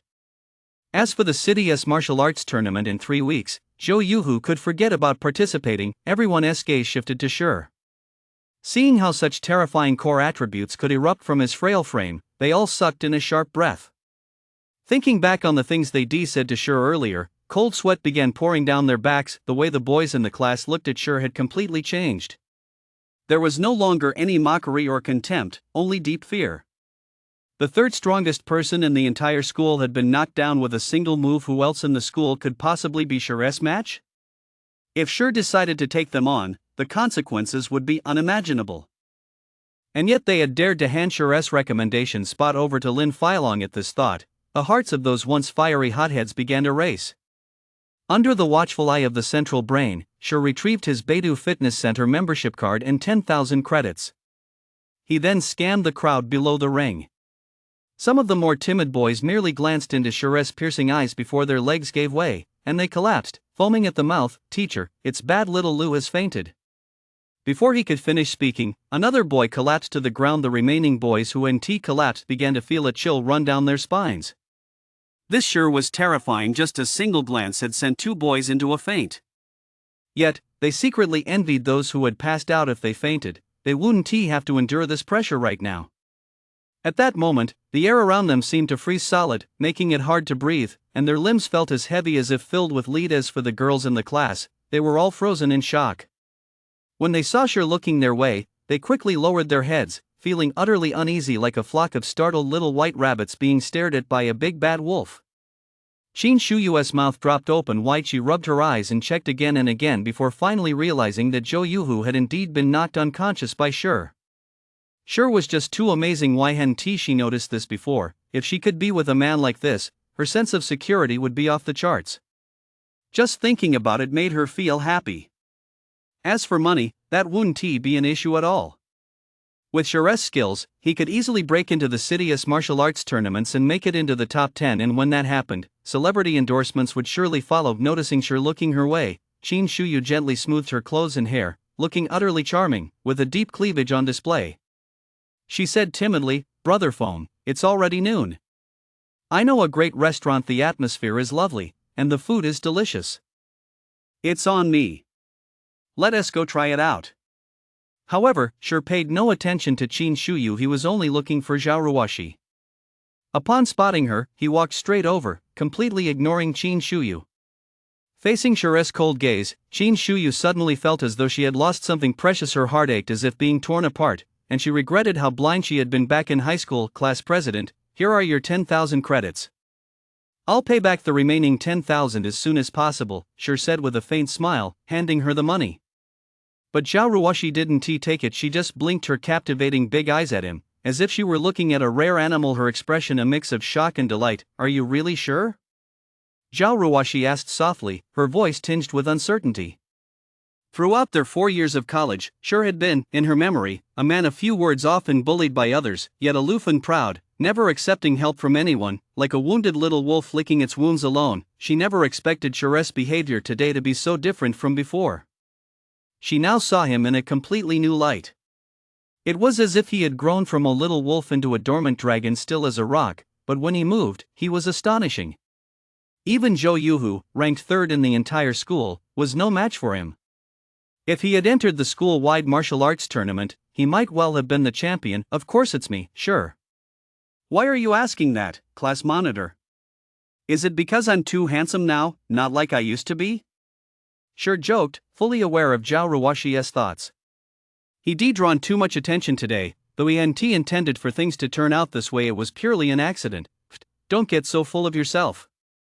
In my opinion, you're just barely passable." Zhao Ruoshi immediately snatched the money from Shi's hand. A faint smile appeared on her fair, delicate face. As if a thought had occurred to her, she said softly, "The school-organized networking event is in 10 days. Executives from some well-known companies in Jinhai City will be attending. Aren't you looking for a job to make money? This is a golden opportunity, you should really give it some thought." As soon as Zhao Ruoshi finished speaking, she realized she couldn't possibly come up with that kind of money, so she added quietly, "As for the cost of attending the networking event, I can cover it for you." Sure thought for a moment. The annual networking event organized by Jinhai University was a major affair, perhaps that person would be attending as well. He nodded in agreement and said, "Thank you, class president. I'll go, and I'll cover the participation fee myself." Zhao Ruoshi was slightly pleased to hear that Sure was going, but when she heard he would pay the fee himself, she felt a faint, indescribable sense of disappointment. Everyone overheard their conversation. Especially when they heard that the class president, Zhao Ruoshi, had actually invited Sure herself and was even willing to pay his participation fee, they all thought they must have misheard. Zhao Ruoshi was a true beauty, she just didn't usually dress up and wore plain clothes. Yet, this couldn't hide her elegant, refined features and her shapely figure. If she just dressed up a little, even the campus queen might not be able to compare. Consequently, many wealthy and influential handsome men had pursued Zhao Ruoshi, only to be rejected one after another. Only Lin Feilong had managed to build a connection with her, though it amounted to little more than her being slightly nicer to him, a testament to her aloofness. For Zhao Ruoshi to now take the initiative and invite her was nothing short of jaw-dropping. Who would turn down an invitation from such a stunning beauty? Yet Sure actually politely declined Zhao Ruoshi's offer. Lin Feilong, standing nearby, overheard their conversation, and the fire of anger in his heart burned ever brighter. Sure, a person should know their place. At this school social, there will be some bigwigs from Jinhai City in attendance. With the way you're dressed, you might just get kicked out by security, and that would be an embarrassment to our class, Lin Feilong sneered. That is not something you need to worry about, Lin Feilong, Sure said, turning to face him and pointing at the ring. A cold gleam flashed in his eyes as he sneered, "Weren't you the one who said you'd teach me a lesson? This is the fighting ring. Why don't we go up there and spar a bit? Let me see just what you mean by teaching me a lesson. Sure, you don't go too far. I'm just following the whole class's suggestion." Lin Feilong suddenly felt a chill run through his body. He instinctively took a step back, his eyes filled with hesitation as he looked at Sure and stammered. Asking him to spar with Sure was practically a death wish. Anyone who hadn't witnessed a combat match had no idea what it meant or how terrifying it was when Sure faced off against Zhou Yuhu. Zhou Yuhu had been so formidable before even Sure had admitted he wasn't a match for him, yet Sure had still taken him down in a single move. In fact, that encounter hadn't even been a fight, it had been nothing more than a one-sided display of dominance. The whole class's suggestion? Sure's gaze swept over the classmates standing nearby as he said coldly, "What is your suggestion?" Naturally, no one would side with Lin Feilong now. Even a fool could see just how terrified Lin Feilong was of Sure. "Fine, I admit defeat. I was blind. You tell me what to do." Lin Feilong glanced at Zhou Yuhu, who had fainted on the ring, and said through gritted teeth, if they sparred now, he wouldn't stand a chance, and he didn't believe Sure would go easy on him. Having offended Sure like this, he was sure to spend at least a month in the hospital, and by then, he wouldn't even be able to participate in the city's martial arts tournament. That was a loss he wasn't willing to accept. The 5,000 credit Beidou voucher awarded by the school. Sure spoke up. Beidou had the best nutritionists in Jinhai City. With this voucher, he could replenish the nutrients his body needed and rapidly improve his physical condition. Lin Feilong reluctantly handed over the Beidou voucher, something that couldn't be bought for even 10,000 credits on the open market. After receiving the voucher, Sure left the arena. Back at his rented apartment, Sure resumed his physical training. When he grew tired, he would browse online for information on Goddess Domain in Jinhai City, laying out a solid plan for his future development. Especially regarding this school social event, he had to secure sufficient resources before it began, otherwise, his development plans would be difficult to implement. It wasn't until after dinner that Sure finally lay down on his bed, put on his Goddess Domain helmet, and began his second day in Goddess Domain. P.S. This book has a massive scope, and to handle it properly, I can only reveal it bit by bit. There won't be any recommended spots tomorrow, so if you like this book, please bookmark it, it's worth saving for later. Red Leaf Town. Gray clouds hung in the sky, a full moon hung high in the heavens, and the magical lamps on the streets illuminated Red Leaf Town brightly. Sure had just logged in. It was still nighttime in Goddess Domain. Most players were in the trading district, making it quite crowded, while only a handful of high-level players ventured into the wilderness to level up and slay monsters. On the wide cobblestone roads, players set up stalls everywhere. White cloths displayed materials needed by support classes and some common gear. Sellers and buyers haggled over prices, arguing until they were red in the face over a coin or two. The streets, which had been deserted during the day, had now transformed into a bustling marketplace system. The garrison armor you listed in the auction house has been sold. After deducting fees, 5 silver and 31 copper have been deposited into your inventory. System, the garrison armor you listed in the auction house has been sold. After deducting fees, 5 silver and 67 copper have been deposited into your inventory. A system, the garrison armor you listed in the auction house has been sold. After deducting fees, 5 silver and 67 copper have been deposited into your inventory. A system, the garrison armor you listed in the auction house has been sold. After deducting fees, 5 silver and 98 copper have been deposited into your inventory.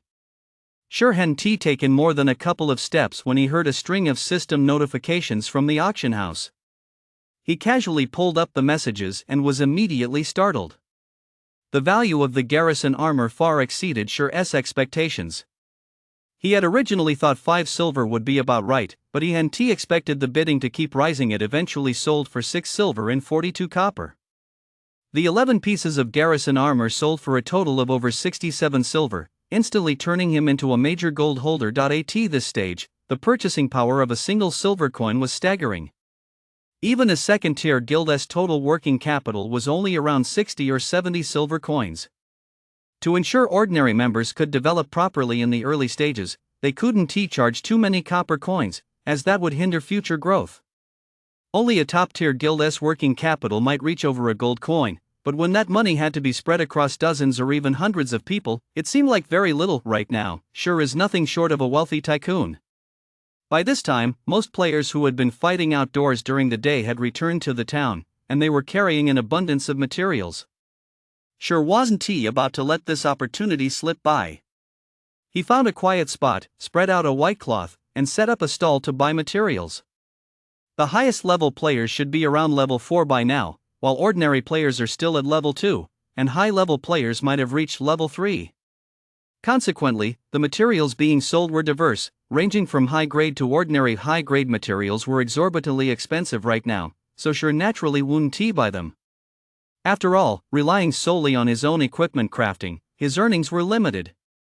Selling this gear was merely a way to accumulate capital. Only with capital could he make a fortune. I'll buy a set of magic essence for 6 copper, a set of stone materials for 10 copper, and I'll also take sturdy stones 23 copper per set. Sure bellowed.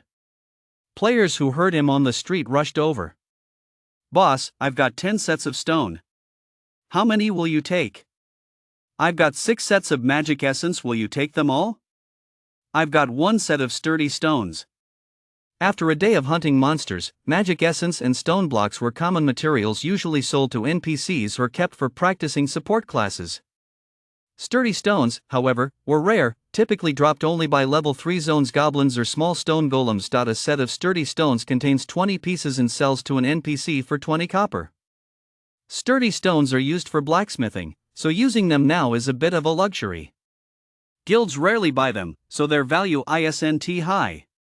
However, they become extremely useful after reaching level 7, because the level 7 monster zone features many unique monsters. Fighting these monsters severely depletes weapon durability. Weapons without durability will break, and the chance of repairing them is only about 20%. If they can't be repaired, they're scrapped. Sturdy stones can be used to craft whetstones, which not only deal bonus damage but also restore 5 to 10 points of weapon durability. This allows many players grinding monsters to avoid having to return to town specifically to repair their weapons, saving a lot of time and increasing grinding efficiency. In his previous life, sturdy stones were in incredibly high demand, and whetstones saw their value skyrocket, allowing many blacksmithing players to make a fortune. The Shadow Guild, however, wasn't fleeced by those unscrupulous merchants to level up quickly and gain an advantage. They had no choice but to grit their teeth and buy them. This time around, it's Sure's turn to make a killing by stockpiling these sturdy stones in advance. After collecting materials for over an hour, Sure had gathered more than 80 sets of magic essence and over 120 sets of stone materials. However, sturdy stones were scarce. He only managed to collect 12 sets. Seeing that his backpack was nearly full, Sure had no choice but to make a trip to the bank vault to store these items first. The bank vault comes with 500 slots by default. Unlocking the first 500 slots costs 20 copper coins, the second 1000 slots cost 50 copper coins, and every additional 1000 slots costs 1 silver coin, plus a weekly maintenance fee of 10 copper coins per 1000 slots. This money was nothing to Sure at the moment, so he went ahead and unlocked 3000 slots, which would cost him 30 copper coins in maintenance fees each week. After stowing all the materials, Sure headed straight to the auction house. In the auction house and indeed throughout all the towns of White River City, common materials might be scarce, but sturdy stones should be available, though a bit pricey. Still, compared to players who reached level 7 and are gritting their teeth to buy whetstones for their weapons, this is nothing. Upon arriving at the auction house, Sure noticed something odd. There were quite a few guild support staff there, all stationed inside, seemingly waiting for something. Sure found a spot to sit down and opened the auction house interface. Just as Sure was searching for sturdy stones, he overheard the guild support staff nearby complaining to one another. How much longer do we have to wait? Why hasn't that garrison armor shown up yet? I need to buy it so I can finally check it off my list. You've only been here 3 hours. I've been waiting over 10. Didn't you see how fierce the competition was for that guardian armor? I heard that because of it, many guilds killed tons of special elite mobs in the wild and got amazing loot. Some guilds even scored a bunch of gear and skill books in the Silent Forest thanks to that armor, so everyone came here to snatch it up. But unfortunately, the few remaining pieces of the guardian armor were snatched up in an instant. That's right. Our guild is kicking ourselves now. If we'd known, we would spend 7 silver coins to secure one. We wouldn't be so far behind those other guilds. Now the higher-ups have issued a strict order: as soon as it appears, we must get it. Just as the guild's logistics staff were discussing this, Sure never expected the guardian armor to take effect so quickly. So Sure took out the remaining 7 pieces of defensive-grade garrison armor and quietly listed them, setting a starting price of 8 silver coins each, 2 silver coins higher than originally planned. Still, these guilds should accept it. As for the best quality garrison heavy armor, he'd wait a while before selling it, giving these guilds time to absorb the initial supply. After listing the gear, Sure began searching for sturdy stones, wondering how many sellers there were on the auction house. Sure opened the search interface and typed in sturdy stones. Instantly, rows of data appeared on the semi-transparent screen. At a glance, there were over 100 listings, quite a few sellers. Seeing someone offering a set for 1 gold coin, Sure thought the player must be desperate for money, so he immediately sorted the results from lowest to highest. After adjusting the sort order, a set of sturdy stones was still going for 26 copper. Even after deducting auction fees, he'd still net 25 copper, a significant markup. Still, Sure decided to buy them. Anything under 30 copper was acceptable. Instantly, the number of sturdy stones in the auction house dropped by more than half, with the remaining listings all priced at 30 copper or higher. No one was going to be that sucker. After checking the sturdy stones, Sure casually browsed the miscellaneous section. Suddenly, his eyes lit up. It was a deck of cards, and there were a huge number of them. These decks could be dropped by monsters, though the drop rate was extremely low, less than 1 in 10,000. Monsters below level 10 could drop 12 sets of cards, which were divided into 2 tiers, bronze and dark iron. The warrior class included steel, crusader, and madness. Of the weapon class includes chaos, vengeance, and hurricane. The healing class includes holy, nature, and noble. The spell class includes elemental, fool, and demon. These 12 sets of cards represent 12 different professions. Each set contains 9 cards, each with a number on the back. Once collected, they can be exchanged for a full set of gear for the corresponding profession. At the time, many players had no idea what these cards were for, and since the cards themselves had no description text, they were simply tossed into bags or listed in the auction house. It wasn't until the 50-player level 10 normal dungeon on the outskirts of the city was cleared that players discovered an NPC inside this dungeon who could exchange the cards for bronze and dark iron sets. The stats on these sets were absolutely top tier. A full bronze set rivaled a full set of mithril gear, and a full mithril set rivaled a full set of mithril gear. Instantly, these previously unwanted card sets became incredibly popular, with each card selling for astronomical prices. Even so, many guilds were going crazy, constantly buying them up, yet here, hundreds of card decks lay untouched, with bids as low as 5 copper per card and a maximum of 7 copper. Without a second thought, Sure bought them all up. The money was nothing to him, and besides, money sitting idle wouldn't grow. The only way to make money was to put it to work. After collecting the sturdy stones and card decks, Sure had less than 14 silver coins left. Sure then searched for skill books. In God's domain, a player's strength was judged not only by their equipment but also by the number of skills they possessed. The more skills one had, the more versatile their combat style became.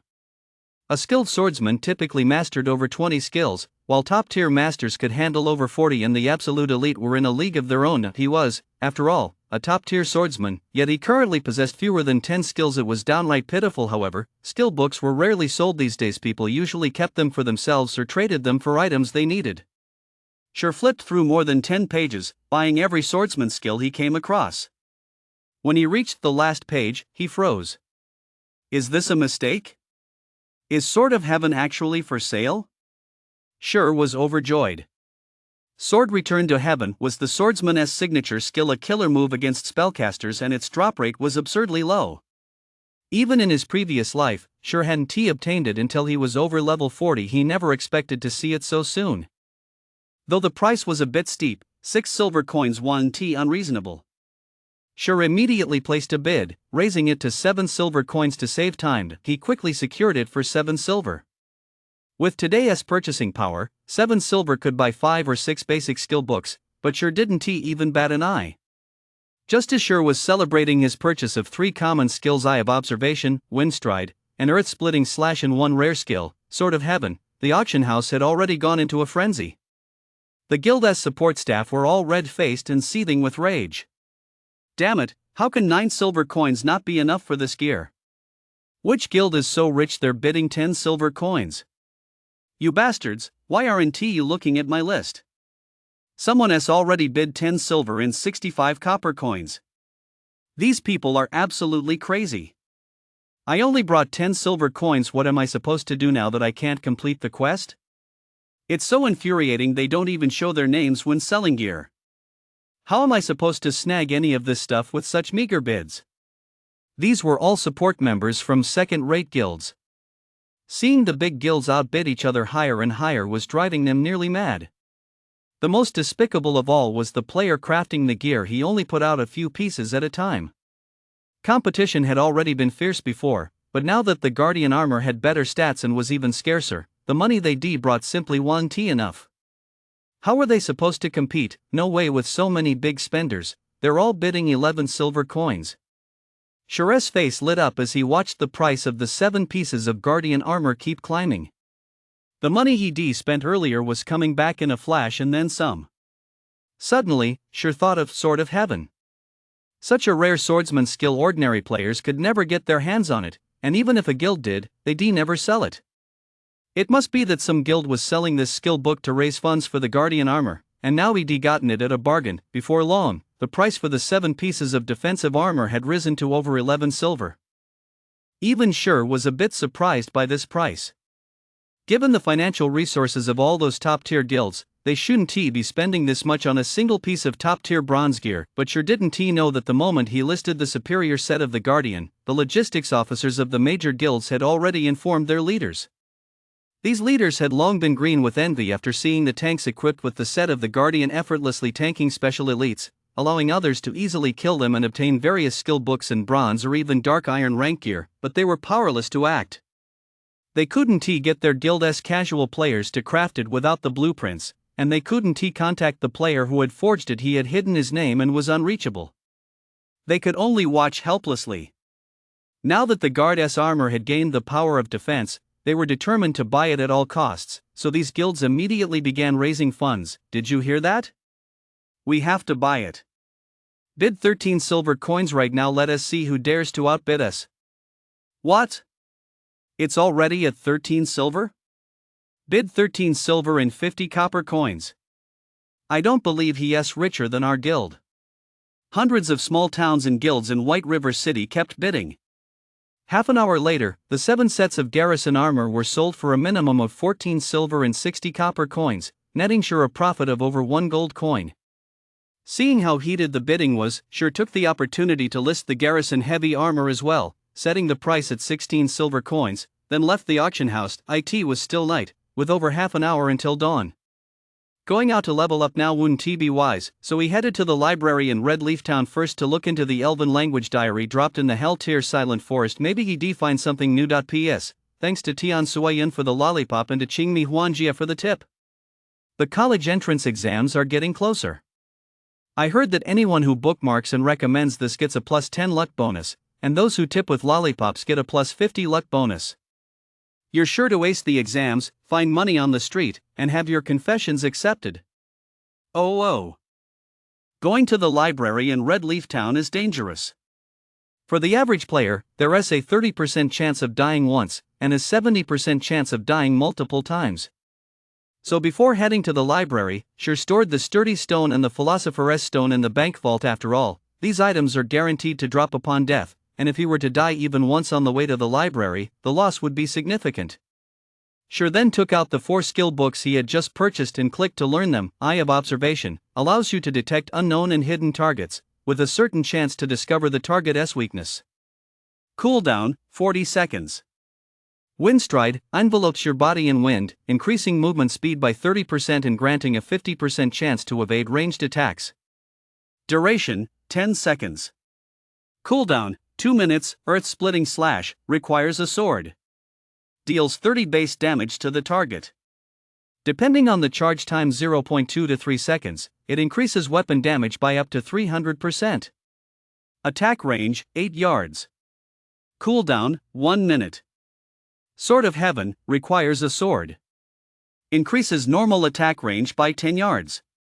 Can block up to 6 instances of ranged damage or 3 instances of melee damage. Duration, 25 seconds.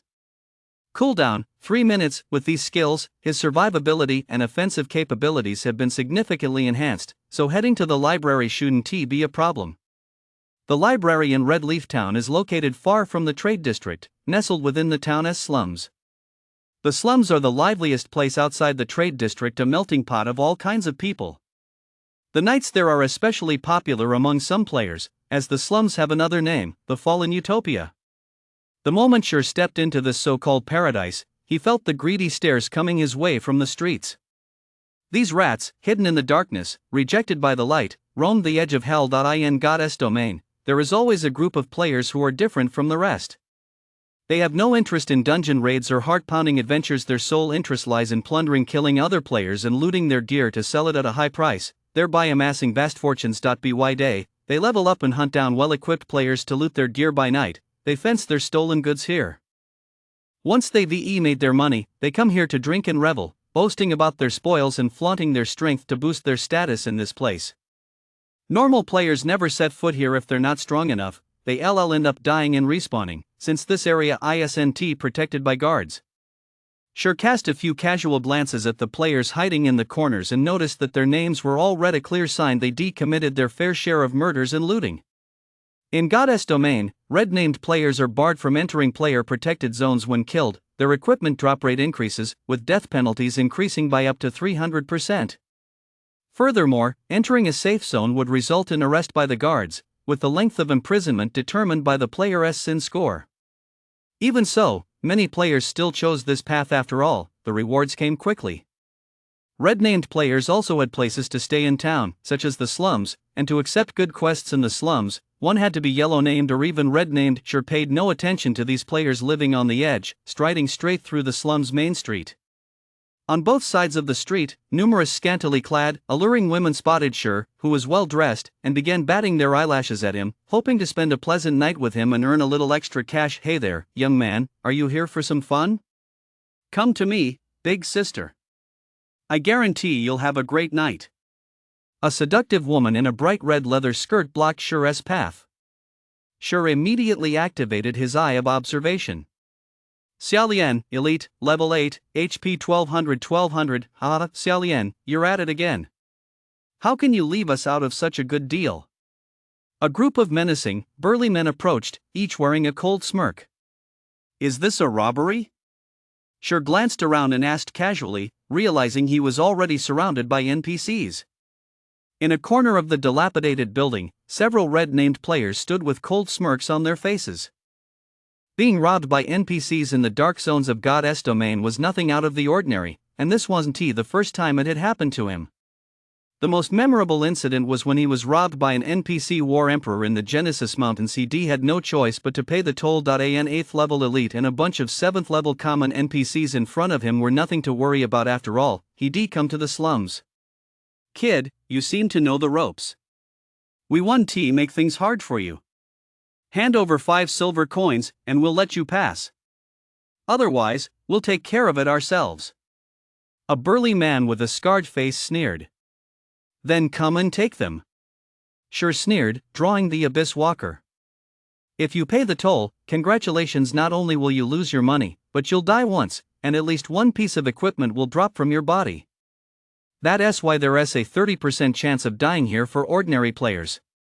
If you think these NPCs, who walk the edge of darkness, will keep their word, you must be out of your mind.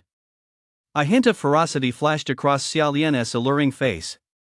Kid, you're asking for it. A level 7 burly man wielding a sword lunged at Sure. Without a word, Sure thrust the Abyssbringer forward.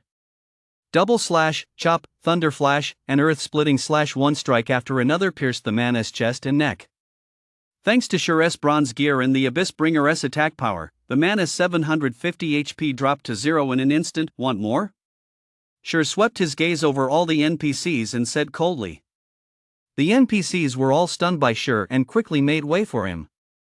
The players hiding in the corners were also taken aback to take down a level 7 NPC in just 2 or 3 moves. This player was way too strong.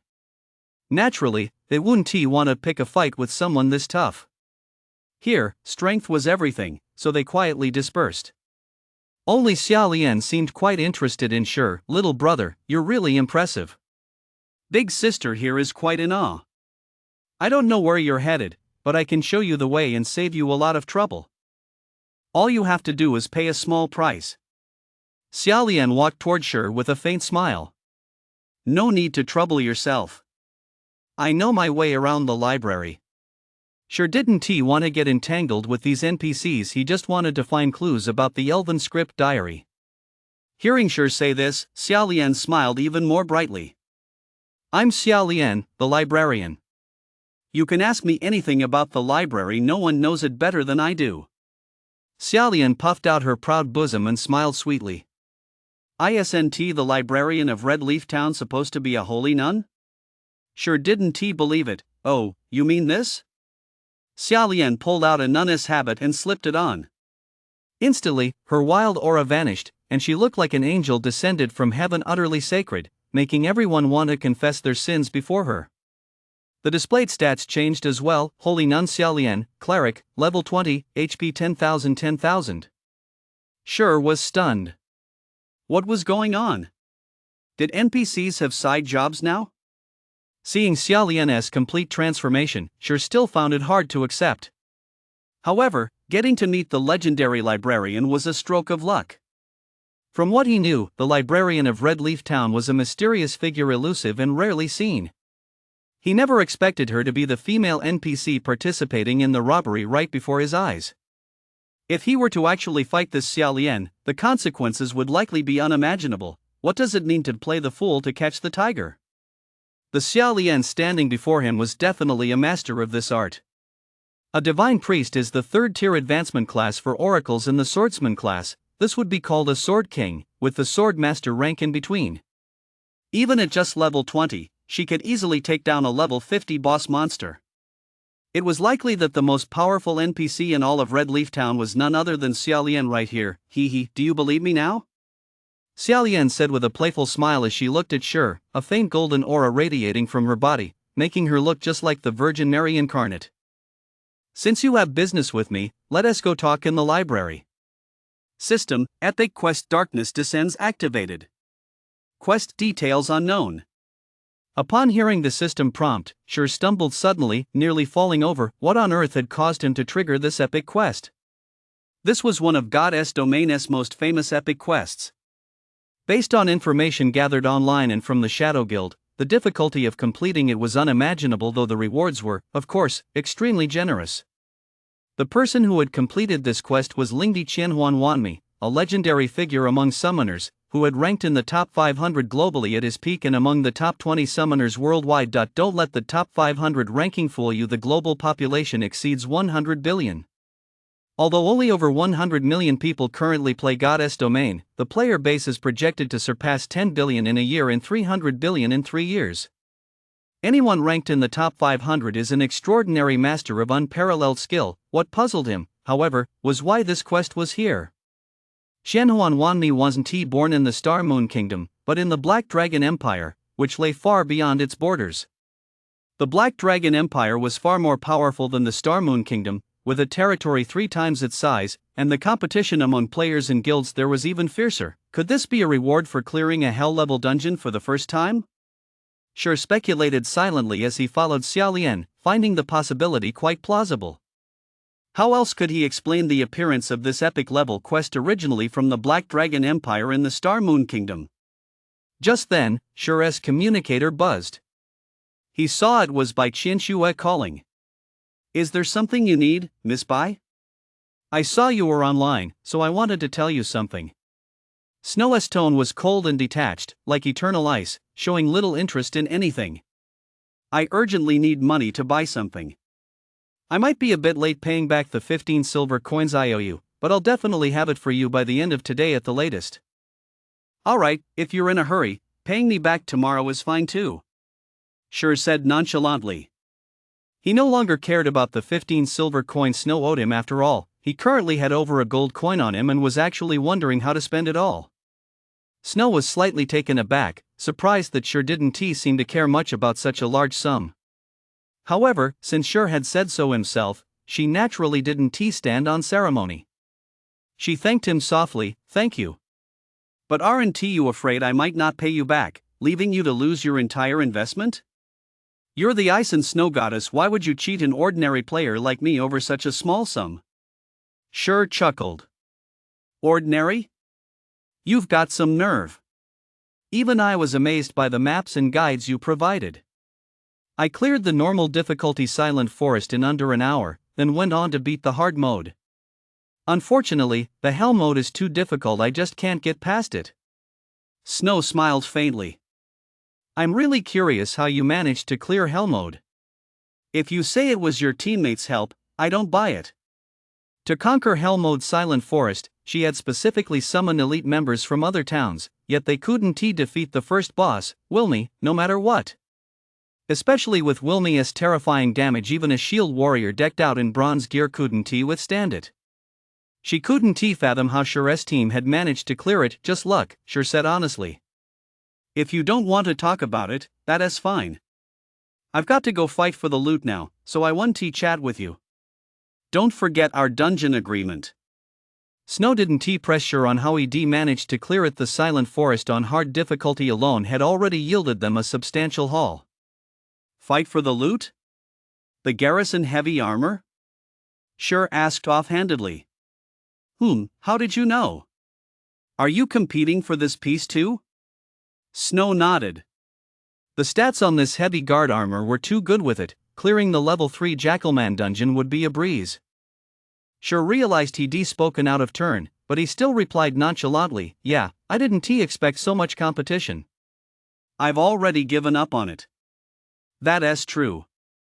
It's selling for 23 silver coins now. Only guilds with deep pockets can afford it. I've got to go. I still need to sell some stuff.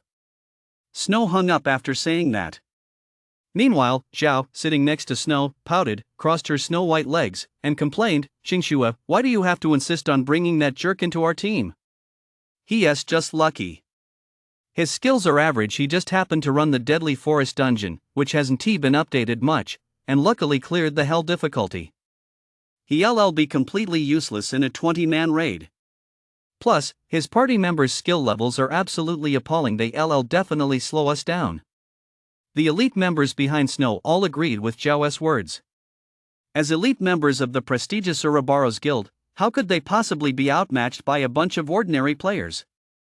I think Brother sure is no ordinary player. He must have been being modest when he said he just got lucky clearing the dungeon. His skills are definitely top-notch. It wouldn't be a bad idea to invite him. Xiao Yao quietly voiced her opinion. You little liar, what do you know? You have no idea how bad that guy is. Besides, it took him so long to even reach level 1. His skills can't be that great.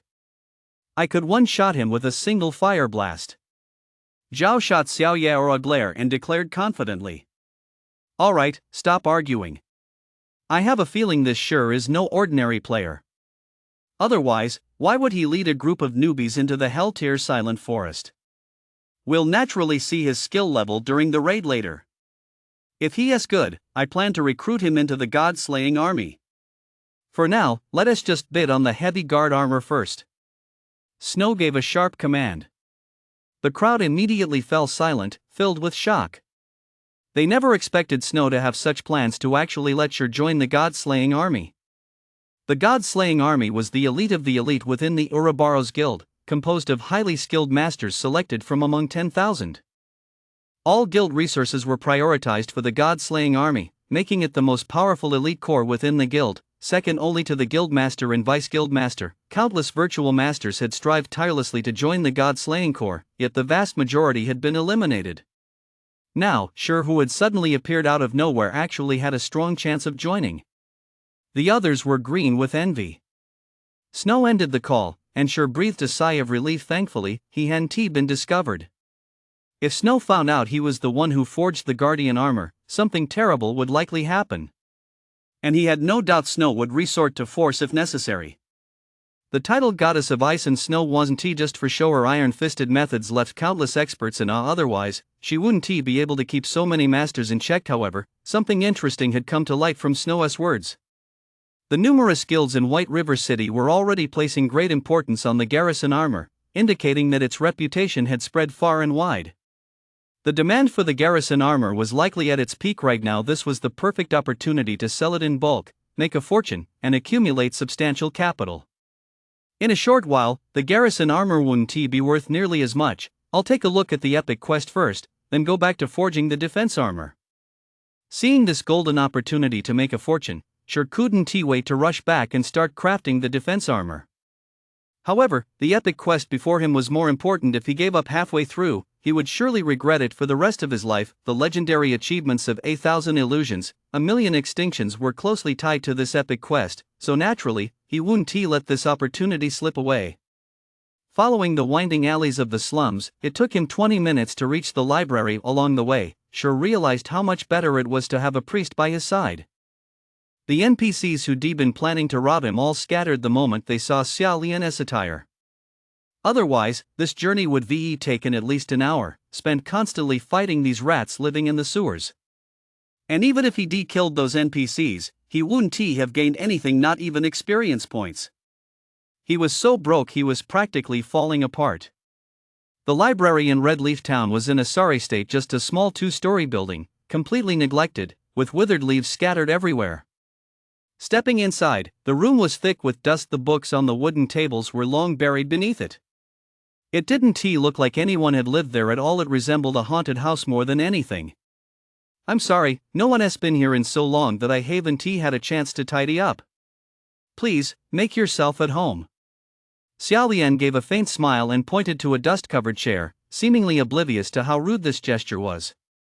Esteemed priestess, I've come here because I wish to decipher a diary. Sure frowned slightly at the half-inch thick layer of dust on the chair. He certainly didn't want to get his clothes dirty and cut straight to the chase. Xiao Lian appeared not to have heard a word Sure said, continuing to search the bookshelves on her own. Sure didn't feel it was his place to say anything. He was used to it. The NPCs in Goddess Domain were a mixed bag, especially the important ones. Eccentric behavior was the least of it. There were plenty of notoriously frustrating NPCs who had driven top-tier guilds to curse their names. After waiting a full 10 minutes, Xiaolian finally emerged from the pile of bookshelves, holding a thick, tattered volume. I know why you came here. The moment you stepped into the slums, I could sense the evil core attributes emanating from you, Xiaolian said with unusual gravity, placing the old, tattered book on the table. An instant cloud of dust filled the room. Let me take a look at it. Sure understood immediately that this was triggered by the diary, so he took the old journal from his backpack and carefully handed it to Xiaolian. Xiaolian didn't rush to take it. Instead, she recited a divine incantation, and instantly, streams of golden divine script enveloped the diary. Just as Sher was puzzled by Xiaolian's actions, the diary began to change. A wisp of black smoke suddenly rose from its pitch-black cover, and a hideous face emerged, looking extremely tormented. Evil, begone! Holy spear! Xiaolian roared, her jade-like hands tracing divine runes in the air as she chanted a third-tier divine incantation. The sound echoed throughout the library, and the entire space above was enveloped by a golden hexagram magic array. From within the array, 3 golden spears of judgment shot forth, piercing the diary and tearing through the hideous face. I won't give up. We'll meet again. The hideous face roared with laughter, its words as cold as ice. Its blood-red eyes fixed intently on Sher standing nearby, as if every word were directed at him. Soon, the black smoke from the diary dissipated. By then, Xiaolian's forehead was drenched in sweat, her face pale and her appearance frail. System, you have been struck by the great demon's evil curse. All attributes are reduced by 50%, and experience gained from killing monsters is reduced by 95%. System, you have been targeted by the great demon. Its phantom will seek you out in 30 days. If you are killed, your body will be taken over by the great demon. Damn it, could this be any harsher? Upon seeing this message, even someone as composed as Sher couldn't help but curse. The great demon, if converted to a human class, would be a 4th-tier class equivalent to a sword emperor. Even as a phantom, it was meant to be dealt with by Xiaolian, a 3rd-tier class, yet here it was targeting him, a mere bystander. With this curse in place, how was he supposed to level up? Not to mention his stats were reduced by 50%, reducing him to the level of an ordinary player. Killing monsters above his level was already a problem, and now he had to face the great demoness phantom as well. Miss Xiaolian, are you alright? Despite being cursed, Sher still felt compelled to offer some polite words. Xiaolian shook her head slightly and smiled. I'm fine. I never expected you, little guy, to pull out something so terrifying. You've actually left me quite weakened. But now that the problem is solved, if you'd kept holding on to it for a few more days, you'd likely have been possessed by the great demon and sent to suffer in hell forever. Thank you, Miss Xiaolian. If it weren't for you, I'd probably be dead by now. Although Xiaolian's words made Sher feel something was off, he still expressed his gratitude, relieved that he'd arrived in time. Otherwise, it really would have been the end. But it seemed his current problem hadn't been resolved yet. There's no need to thank me. This diary is no ordinary item, it's a key. It contains the spell to unlock the gate. Your task is to find that gate, use this diary to enter, and locate the Dark Bible stored inside. Once you retrieve the Dark Bible and bring it to me, I can destroy it, preventing the great demon from descending. Xiaolian explained his system. Player has accepted the epic quest Darkness Descends. Quest objective, locate and destroy the Dark Bible to prevent the great demon's descent. Reward, unknown. Although Sher knew this epic quest would be extremely difficult to complete, it didn't have to be this unfair. At the very least, they could have told him where to find the Dark Bible. In his previous life, Xianhuan Wanmi had completed this quest in the Black Dragon Empire. He certainly couldn't just go there now. Even if he did, the teleportation gate wasn't open at this stage. Even if he ran himself ragged, it would still take him months just to reach the border of the Black Dragon Empire. P.S. Thanks to Zime Yaoji for the tip. Sher fell deep in thought, puzzled as to how Xianhuan Wanmi had managed to complete this quest in his previous life. Where on earth was the Dark Bible kept? Who knew? Moreover, the information he gathered on this quest in his previous life was fragmented and incomplete. There was very little to go on. Now, burdened by such an evil curse, even leveling up was a struggle. He had to find a way to resolve this issue, otherwise, the problems down the road would be even worse. Esteemed Miss Xiaolian, as you can see, I'm currently under a demoness curse. Is there any way to resolve this? Shi composed himself, then turned to the delicate Xiaolian and asked in quick succession, also, where can I find the Dark Bible? Even a clue would be helpful. Hearing Shi's barrage of questions, a radiant smile appeared on Xiaolian's pure, angelic face. You really do ask a lot of questions, you little rascal. It's not that I have no solution for the curse, but you must understand, to gain something, you must pay a price. There is only one way to lift the curse, and that is with the moon drop. The moon drop can dispel all magic and curses in the world, but it requires a great many materials to perform the ritual. I will provide you with some of the materials. As for performing the ritual, you'll need to pay a fee of 3 gold coins. If you want clues about the Dark Bible, you'll have to pay an additional 10 gold coins for the information. Watching Xiaolian's excited expression as she explained, Shi felt a chill run down her spine, especially at Xiaolian's gaze. No matter how pure and holy she appeared now, she couldn't hide the burning desire in her eyes. In the end, it all boiled down to one word: money. System, do you accept the quest to lift the curse? Esteemed Miss Xiaolian, I am willing to pay these fees. What else could Shi say? But Xiaolian's asking price was simply too high: 3 gold coins at once. Right now, there wasn't a single player in all of White River City who could afford that. Since you're willing, then pay a 1 gold coin deposit. Xiaolian unhesitatingly held out her delicate, white hand. Seeing Xiaolian act this way, Shi even wondered if she had X-ray vision. But since he'd have to pay sooner or later, he gritted his teeth and handed her 1 gold coin. The moment he handed it over, Shi went from being a wealthy man to a penniless pauper. Here you go. First, fill this with core attributes. It will take you to Moonlight Grove to collect 30 moonstones. Just bring them back to me. Xiaolian quickly tucked away the gleaming gold coin, then produced a fist-sized glass orb and handed it to Shi.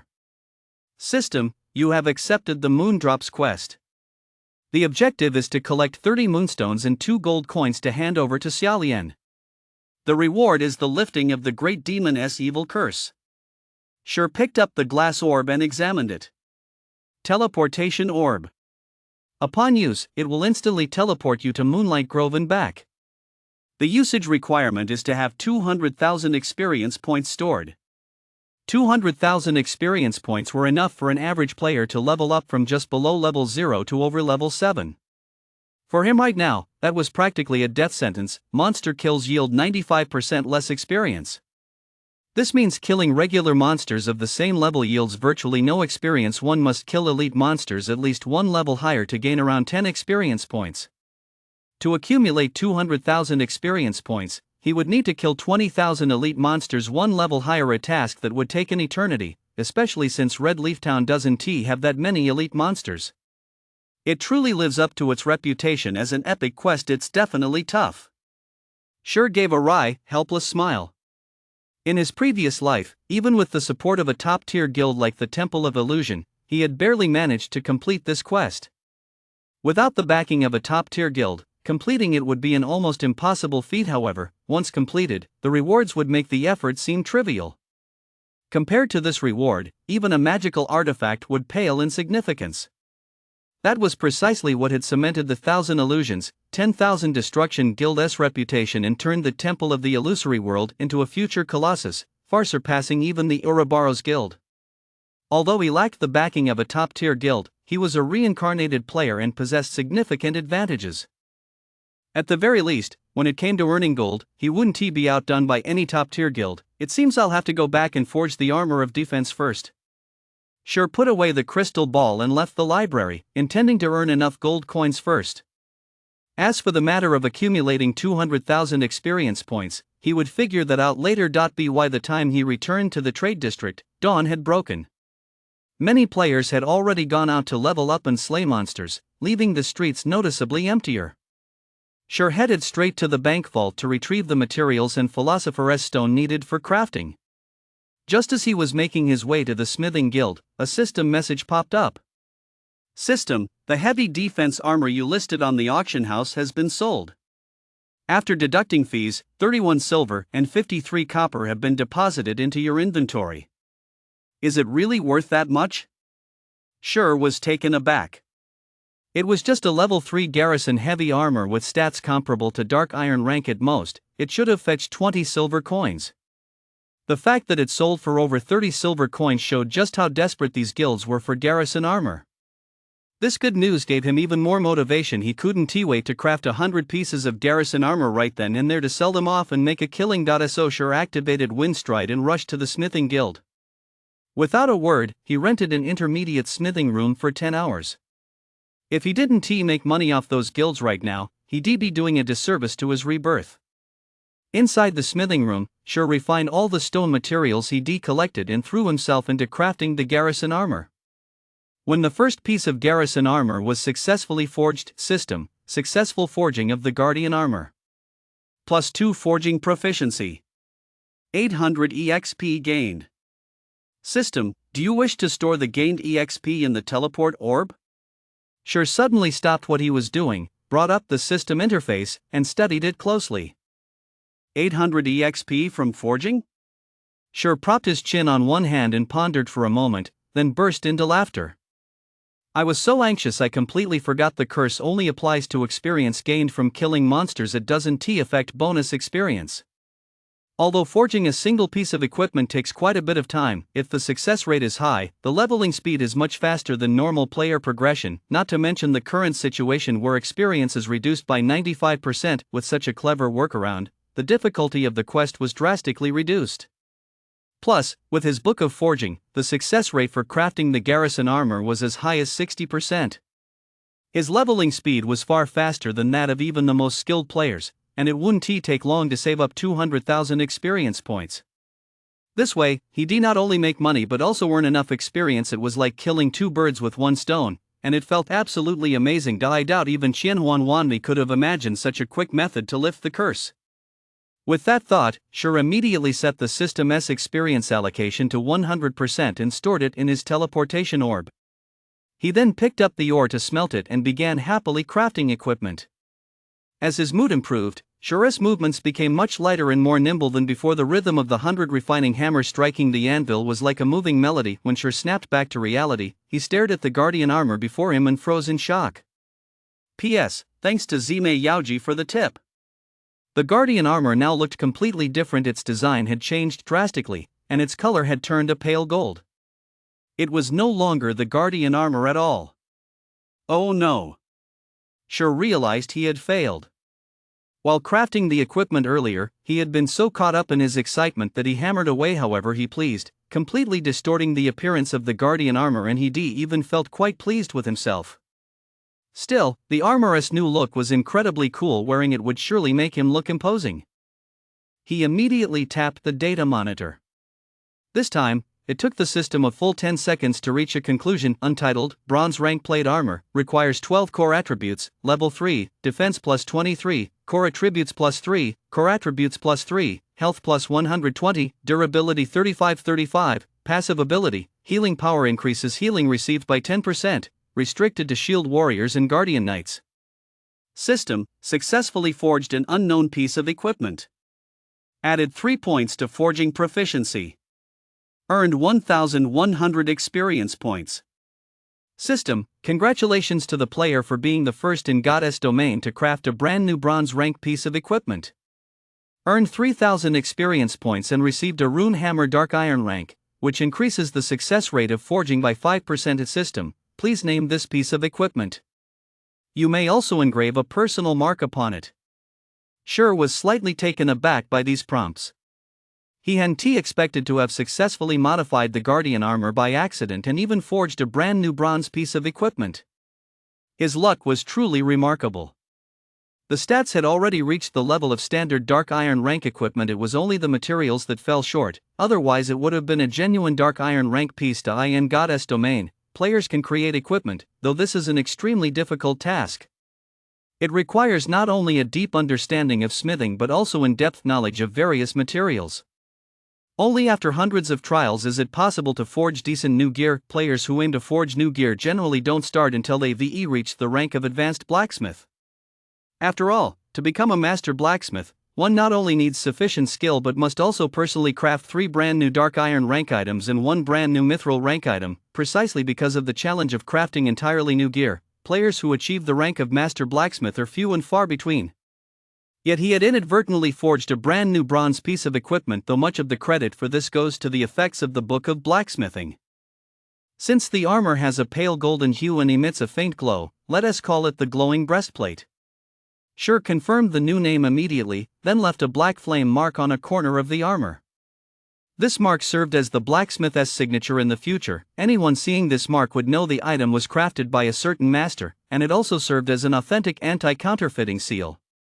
In the blink of an eye, the item's stats changed. Glowing breastplate, bronze rank plate armor, requires 12 core attributes, level 3, defense plus 23, core attributes plus 3, core attributes plus 3, health plus 120, durability 35-35, passive ability, healing power increases healing received by 10%, exclusive to shield warriors and guardian knights. On the right side of the glimmering breastplate, a black flame mark appeared, flickering in and out of view, adding a touch of elegance to the armor. System: Black Flame Mark registration successful. This mark is now bound to your game account and cannot be used by others.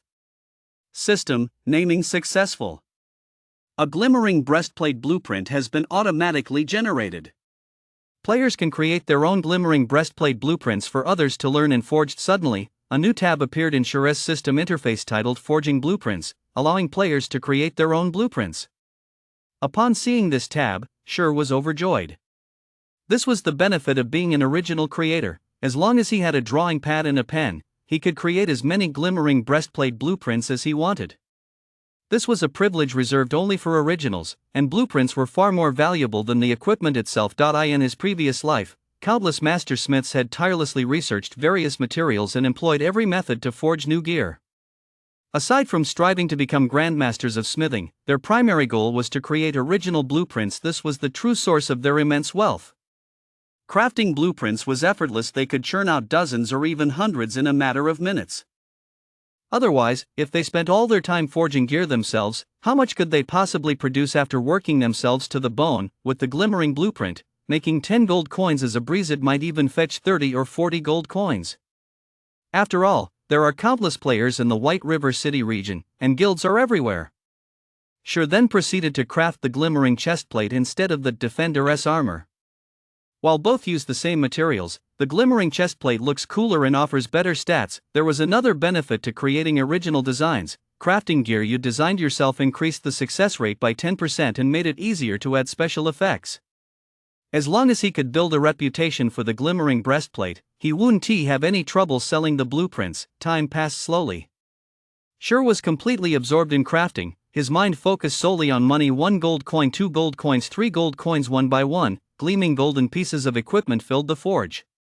When the 10-hour rental period for the forge came to an end, a loud system notification jolted Sure back to reality, and he realized 10 hours had already passed. The haul was staggering, a full 142 successful pieces of equipment, and the materials he purchased were nearly depleted.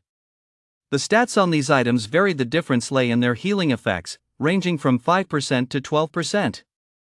Among them, 76 pieces had effects below 7%, 48 ranged from 7% to 9%, and 18 fell between 10% and 12%, taking up most of Sure's inventory space. At the same time, his blacksmithing proficiency had also seen a significant boost, reaching 514 points, just half a step away from becoming an intermediate blacksmithing apprentice.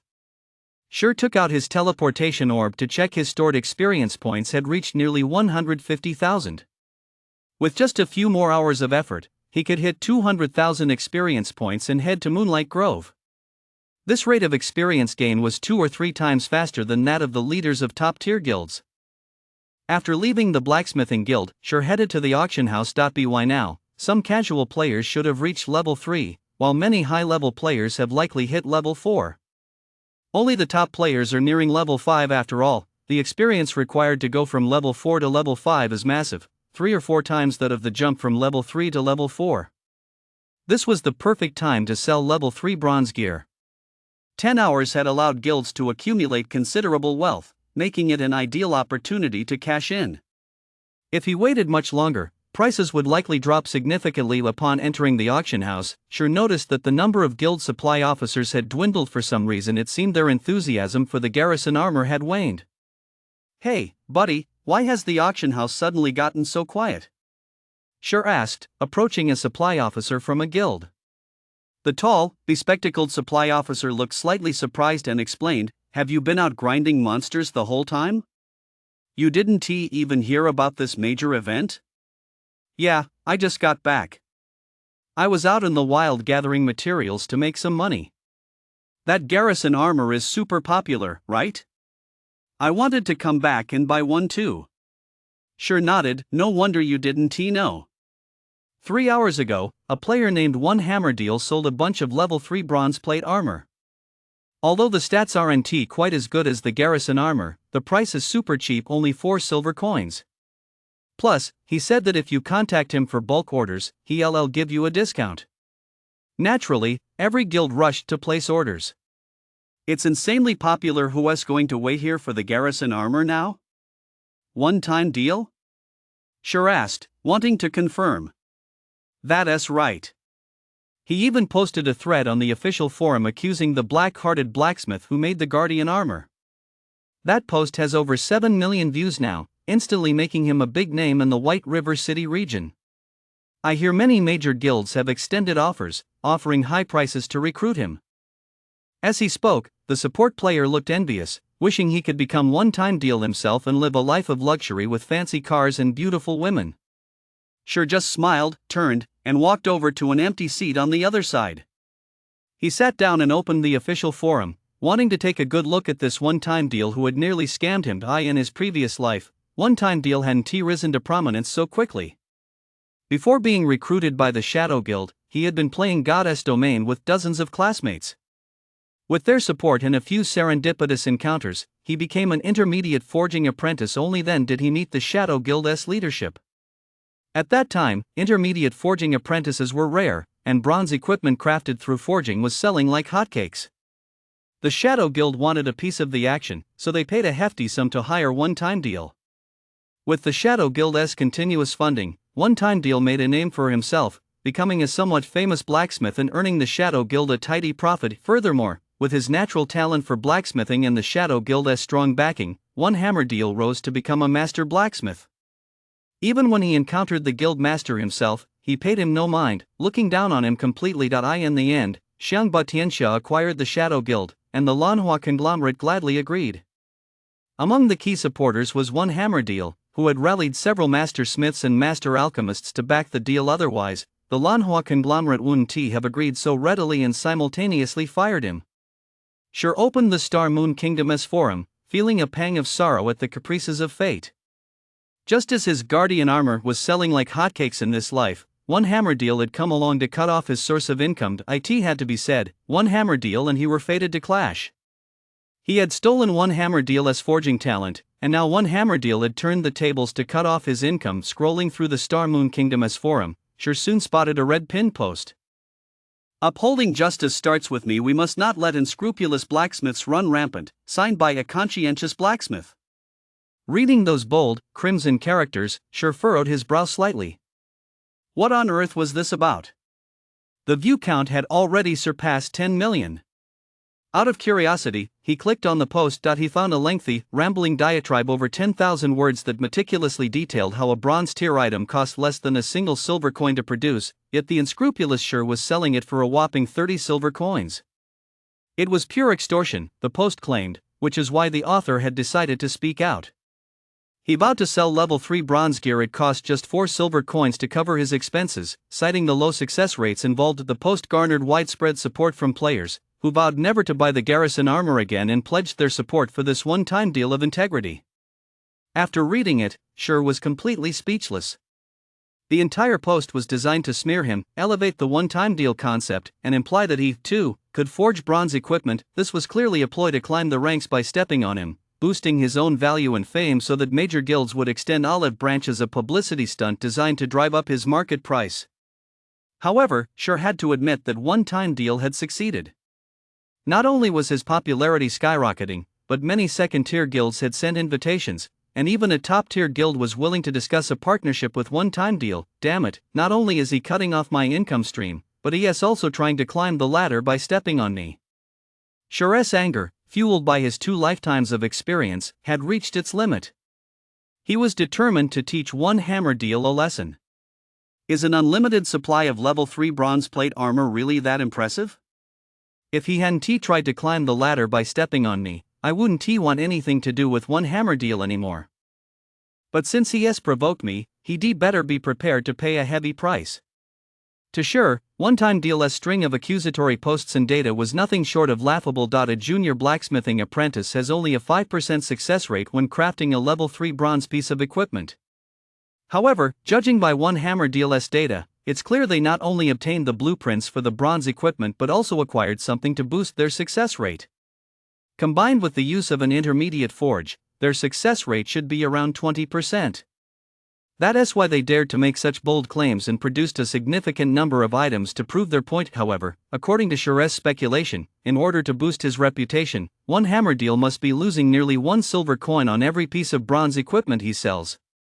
Although Sure doesn't know how much capital one hammer deal has, when it comes to capital, one hammer deal is still a decade behind him. Aren't they selling for 4 silver coins? My gear sells for 4 silver coins too. I have the Philosopher's Stone and the Book of Forging. The cost is barely over 10 copper coins. Add in that terrifying success rate, and we'll see who has the last laugh. Sure didn't hold back either.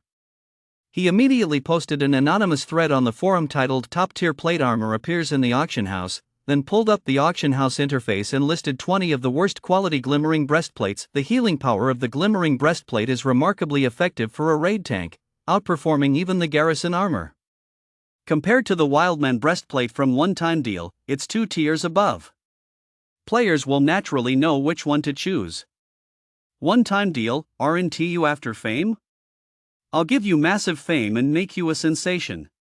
Sure gave a faint, cold smile, closed the interface, turned, and left the auction house to set up a stall outside to buy raw or in sturdy stones. Just 2 minutes after Sure posted on the forum, Sure's post caught the attention of several players. Ordinary players were still very interested in top-tier gear. After all, most didn't even own a single bronze-tier item, let alone a top-tier one, so naturally, they wanted to see it for themselves. When they rushed to the auction house, they were instantly stunned. The stats on this glimmering breastplate were incredible, especially the healing power ability that dungeon tanks absolutely love. After checking the stats, the player clicked to try it on. Seeing himself wearing the glimmering breastplate with its streamlined silhouette, stylish design, and faint glow and the black flame emblem flickering on his left chest, he was utterly blown away. Wearing it made him feel like a legendary hero, dashing, mighty, and full of heroic spirit. He checked the price again, it was only 4 silver coins. The player couldn't believe his eyes. Such high-end gear for just 4 silver coins? Not buying it would be a waste of his life. Even if he didn't have that much money on him, he'd sell everything he owned to get it. In just over 10 minutes, Sure's post went viral. Other players posted screenshots of the glimmering breastplate's stats and appearance, instantly sparking a frenzy. Tank and Paladin players were desperate to get their hands on this top-tier gear right away. However, by the time they went to buy it, they found only 4 pieces left, each having been bid up to over 6 silver coins. Still, the tank of the elite squad gritted his teeth, borrowed money from everywhere, and finally managed to snag one for 7 silver coins. After getting the gear, he felt that the debt was nothing at all. With stats like that and such a cool design, he wasn't worried about paying it back later.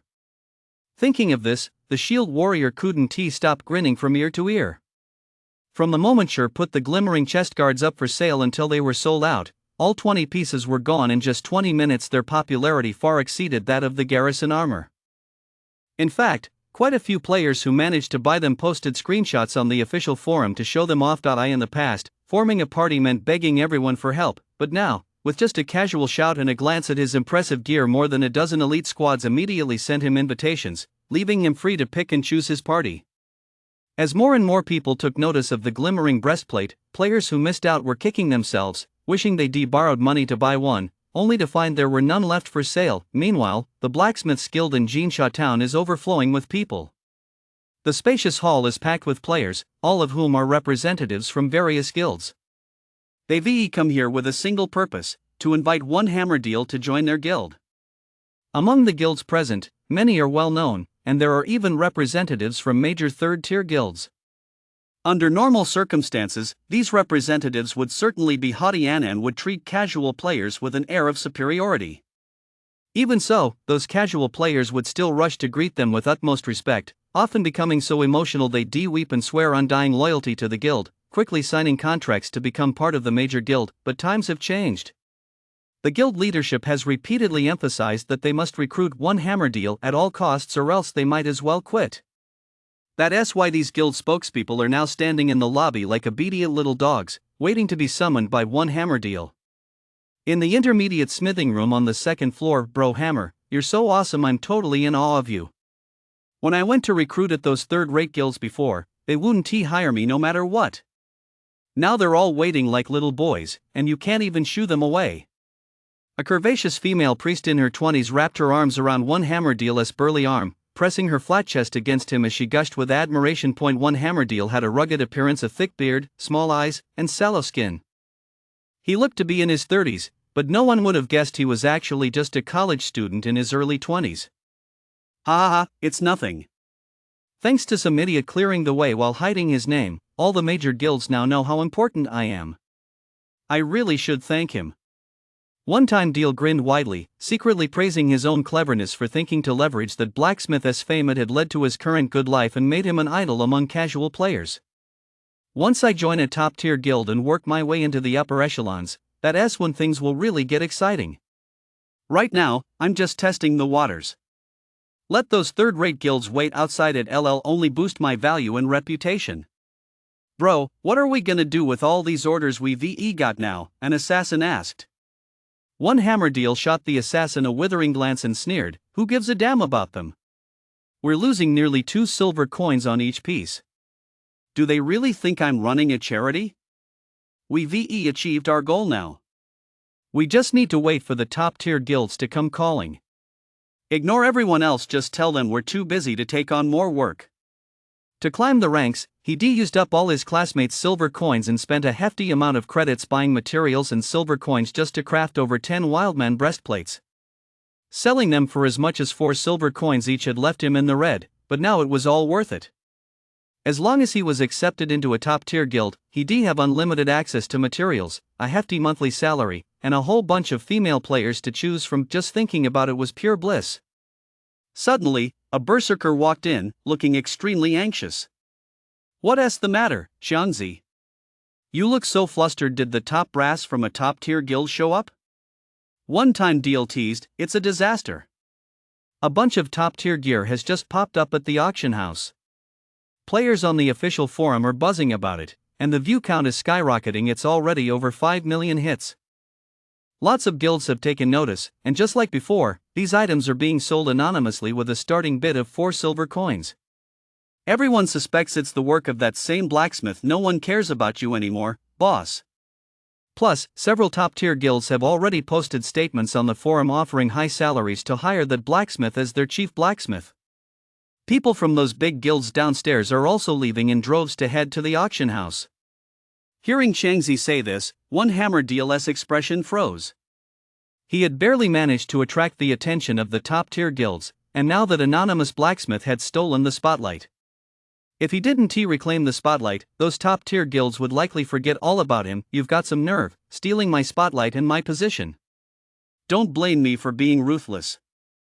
That kind of top-tier gear must have sky-high costs and an extremely low success rate. You're selling it for 4 silver coins? I'll sell it for 3. Let us see how much you lose. One-time deal sprang to his feet, determined to teach Shur a lesson. The position of chief blacksmith and the happy life that came with it was within his grasp. He wouldn't let it slip away. He lost nearly 2 silver coins on every subpar barbarian chestplate he sold. Selling that top-tier gear for 4 silver coins would mean losing at least 4 or 5 silver coins, maybe even more.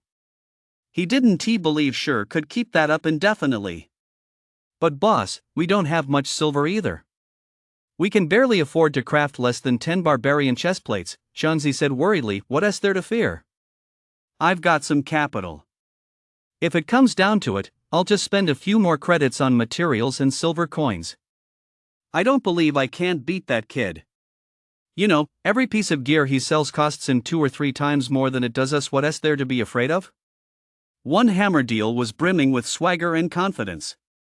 He was convinced that Schur was only making these loss-leading sales to attract the attention of top-tier guilds, but in the end, he would be the one to emerge victorious. Just an hour later, several more Wildman breastplates appeared in the White River City auction house, with a starting bid of 3 silver coins. At the same time, a new post appeared on the official forum. For the benefit of all players, I, One Hammer Deal, have decided to sell Wildman breastplates for 3 silver coins. I will fight these unscrupulous smiths to the end. Please support me. Please show your support. Suddenly, a flurry of player replies pushed the post to the top, with everyone voicing their support for One Hammer Deal's principled stance. Because of this incident, the entire White River City area buzzed with excitement. Everyone realized this was a competition between 2 smiths capable of crafting bronze gear. All the players in White River City grew eager. They knew they would be the ultimate beneficiaries, as they'd soon be able to purchase bronze gear at bargain prices. Various guilds began sitting back to watch the 2 rivals clash, making no moves of their own. They were all waiting for the final victor so they could snatch up the gear and bolster their guild's strength. However, Schur himself was unaware of this. He had just finished collecting stone slabs and hard stones. Upon entering the auction house and noticing the increased number of players, he finally learned of the situation. Want to have a little showdown? Schur smiled faintly. Then bring it on. He pulled up the auction house control panel and listed all his glimmering breastplates, setting it to sell 20 pieces every hour. With over 120 glimmering breastplates in total, it was more than enough to stir up a flurry of activity for a while. That he then used the proceeds from the glimmering breastplates to buy a deck of cards and some hard stones. After purchasing these items, Schur suddenly realized he still had a little over 1 gold coin left. The system kept popping up with notifications. Another glimmering breastplate had been sold, and so many silver coins had been deposited into his inventory that it felt like the silver coins were only piling up. With no sign of decreasing, Schur was considering whether to sell some silver coins at the trading center first, to get a little spending money, rather than letting the silver sit idle. P.S. The college entrance exams are coming up soon. Wishing all the candidates the best of luck. Rumor has it that if you cast a recommendation vote, make a donation, or add this book to your favorites, your luck will increase by 50 points that day. Although Schur sold equipment with ease, things were different for One Hammer Deal. To keep up with Schur, he had to constantly craft new Wildman breastplates. The silver coins in his hand weren't even silver, they were practically copper, vanishing in a flash. He even had to spend credits to buy them. Watching this, One Hammer Deal's heart ached, but the thought that Schur was spending even more made him feel a bit better. He was determined to bleed Schur dry. Meanwhile, Schur himself left the increasingly bustling auction house. Upon arriving at the bank vault, he stored the collected card decks and hard stones inside. Looking at the vault, now filled with over 1,000 slots, Schur's heart swelled with excitement. This is the benefit of reincarnation. In his previous life, he hadn't known any better, so these items had caused him nothing but trouble. Now, however, they had become one of his biggest sources of income. These items weren't worth much right now, but in the future, they would be worth a fortune. They could appreciate tenfold or even dozens of times over. This was especially true for card sets once assembled. A complete set was worth dozens of times more than individual cards, and even then, major guilds would struggle to get their hands on them. After storing his items, Schur stopped by the general store to buy 5 sets of white paper and 1 set of writing supplies. At the store, these items were incredibly cheap. A set of 200 sheets of white paper cost only 10 copper coins, a set of 20 bottles of black ink cost just 15 copper coins, and the finest quill pen sold for only 20 copper coins. Just by buying a few random items like this, he had already spent more than the average player earned in a day. An ordinary player would certainly find this unacceptable, but for sure, these copper coins were practically pocket change. Moreover, these items were essential for crafting blacksmithing blueprints. He would have bought them even if a set cost 10 silver coins. After making his purchases, Schur headed toward the blacksmithing guild. "Sir, would you like a cold drink? I have the best iced fruit juice in Red Leaf Town. It tastes amazing, and it's only 1 copper coin a cup." A frail young girl carrying a small basket asked a male knight with hopeful, lively eyes, though she seemed a bit nervous. Get lost. Don't bother me. It's just virtual stuff, and for a mere cold drink, you're charging a whole copper coin? I wouldn't take it even if you gave it to me for free. The male knight cursed angrily, shoving the girl who looked to be 16 or 17 aside, and added, "What a pain in the ass. If you make me miss out on buying that glimmering breastplate, just wait till I get my hands on you." The girl, who had been shoved to the ground, didn't cry. She stood up bravely, brushed the dust off her clothes, and then approached another player with a smile. Sure was slightly taken aback he hadn't expected the girl to be so resilient. Female players rarely took on such menial tasks, let alone put up with insults from other players. Seeing this girl reminded him of his younger self. So he cast an eye of observation on her. Xianyan, level 1 priest. Upon seeing the name, Sharesh's heart skipped a beat. This girl was actually Xianyan, one of the 10 divine priests. If he could recruit her, his future guild would be well assured. Ha, this is just a virtual game, and you're actually selling cold drinks to make money? Do you really think you're some kind of milk tea girl? Only a fool would buy that. You look pretty good, though. Why don't you come over to my place tonight? I wouldn't mind giving you a silver coin. A sleazy middle-aged man in his 30s walked up to Ziyan Luyun, drooling as he made lewd remarks. Sir, I'm only selling cold drinks. Please behave yourself. Ziyan Luyun took a step back, her tone firm. I'm giving you a break, and you're getting cocky? You're just a lowly casual player. If you don't agree today, don't even think about doing business here in the future. The sleazy middle-aged man flew into a rage, blocking Ziyan Luyun's path. He stared at her snow-white neck, licked his lips, and threatened her. How dare you? You're utterly shameless. Ziyan Luyun's eyes blazed with anger, but she knew she couldn't win. If she kept this up, she'd lose even her last shred of hope. Ha, so what if I'm shameless? Are you going to bite me? Seeing Ziyan Luyun's frantic expression, the sleazy middle-aged man felt even more delighted. Watching Ziyan Luyun fight back, tears as they welled up in her eyes only made her seem more pitiable. Excuse me, sir, but could you move aside? I'd like 1,000 cups of iced fruit juice. Sure cast an observation eye at the sleazy middle-aged man, revealing his name as Shiman Piaoxue, level 3, a decent level for this stage of the game. Shiman Piaoxue turned to look at the scrawny Sure, glaring at him. Kid, I've got this one. If you don't want any trouble, get lost. You ask for 1,000 cups off the bat? I'd ask for 10,000. Think you're some rich kid who can just whip out 10 silver coins whenever you feel like it? Stop your nonsense, or I'll knock you back down to level 0. If it weren't for the rule against fighting in town, he would taken Sure out already. Haha, a show in broad daylight. Go for it, don't hold back. If you can fight, don't just talk. What a big spender, offering 10 silver coins right off the bat. Too bad he crossed Fei Xiong from the Martial Arts Alliance. This is gonna be a good show. Bullshit rich guy.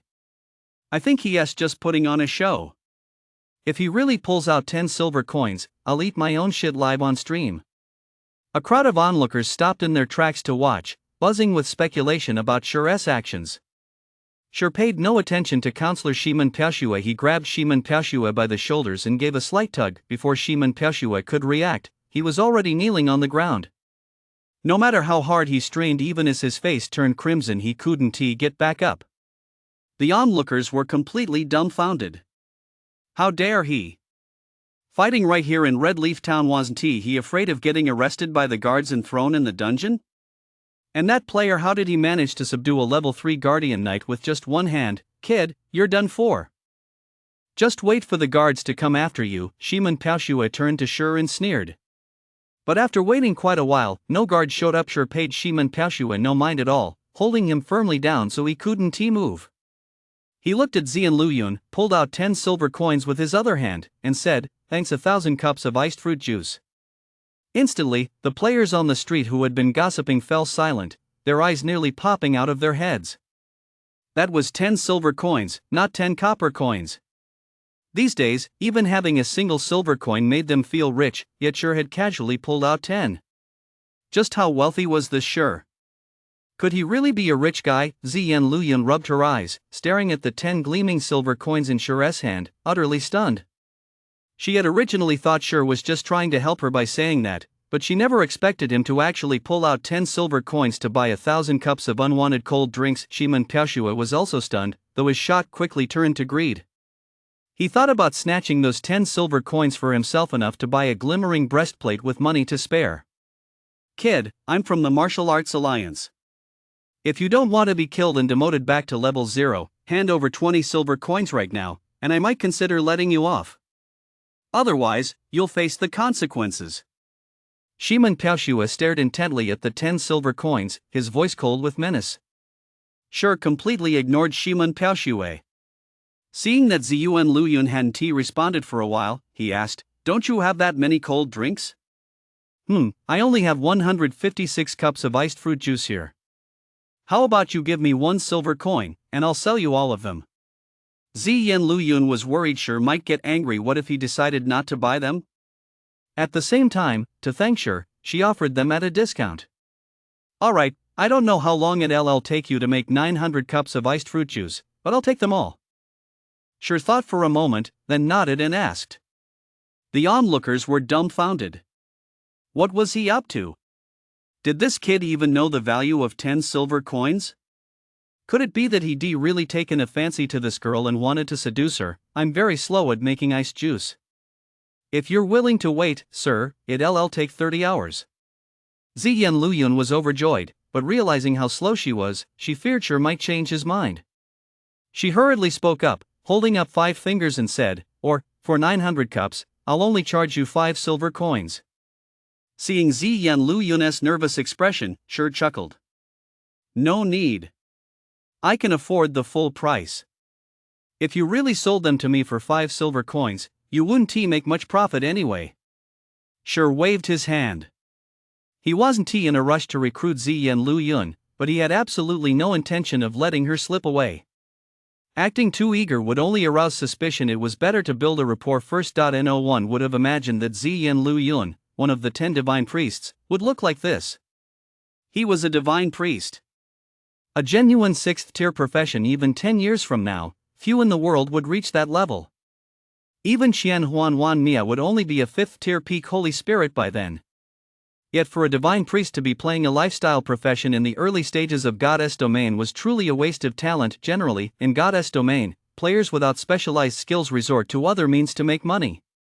However, the most popular secondary professions often have high barriers to entry, such as requiring vast resources and having extremely low success rates, making it difficult to survive without the backing of a guild. Aside professions like cooking, on the other hand, are much easier to get into. The costs are low, and a single player can manage them. If one has exceptional talent and can create delicious dishes, it's possible to earn a decent income in Goddess Domain. However, delicious dishes usually require advanced recipes and high-quality ingredients, items that are hard to come by, so making a fortune isn't easy. It's truly hard to imagine that the future divine priest would be such a clumsy young girl. That he recalled that Ziyan Luyun had been a member of the Ouroboros Guild for the first 3 years. It wasn't until the Ice Goddess left the Ouroboros Guild that Ziyan Luyun followed suit.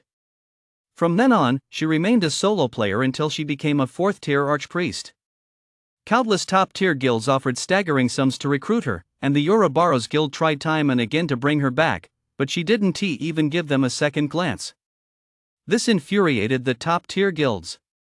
Since they couldn't have her, they decided to destroy her, so they dispatched many elite assassins to take her down.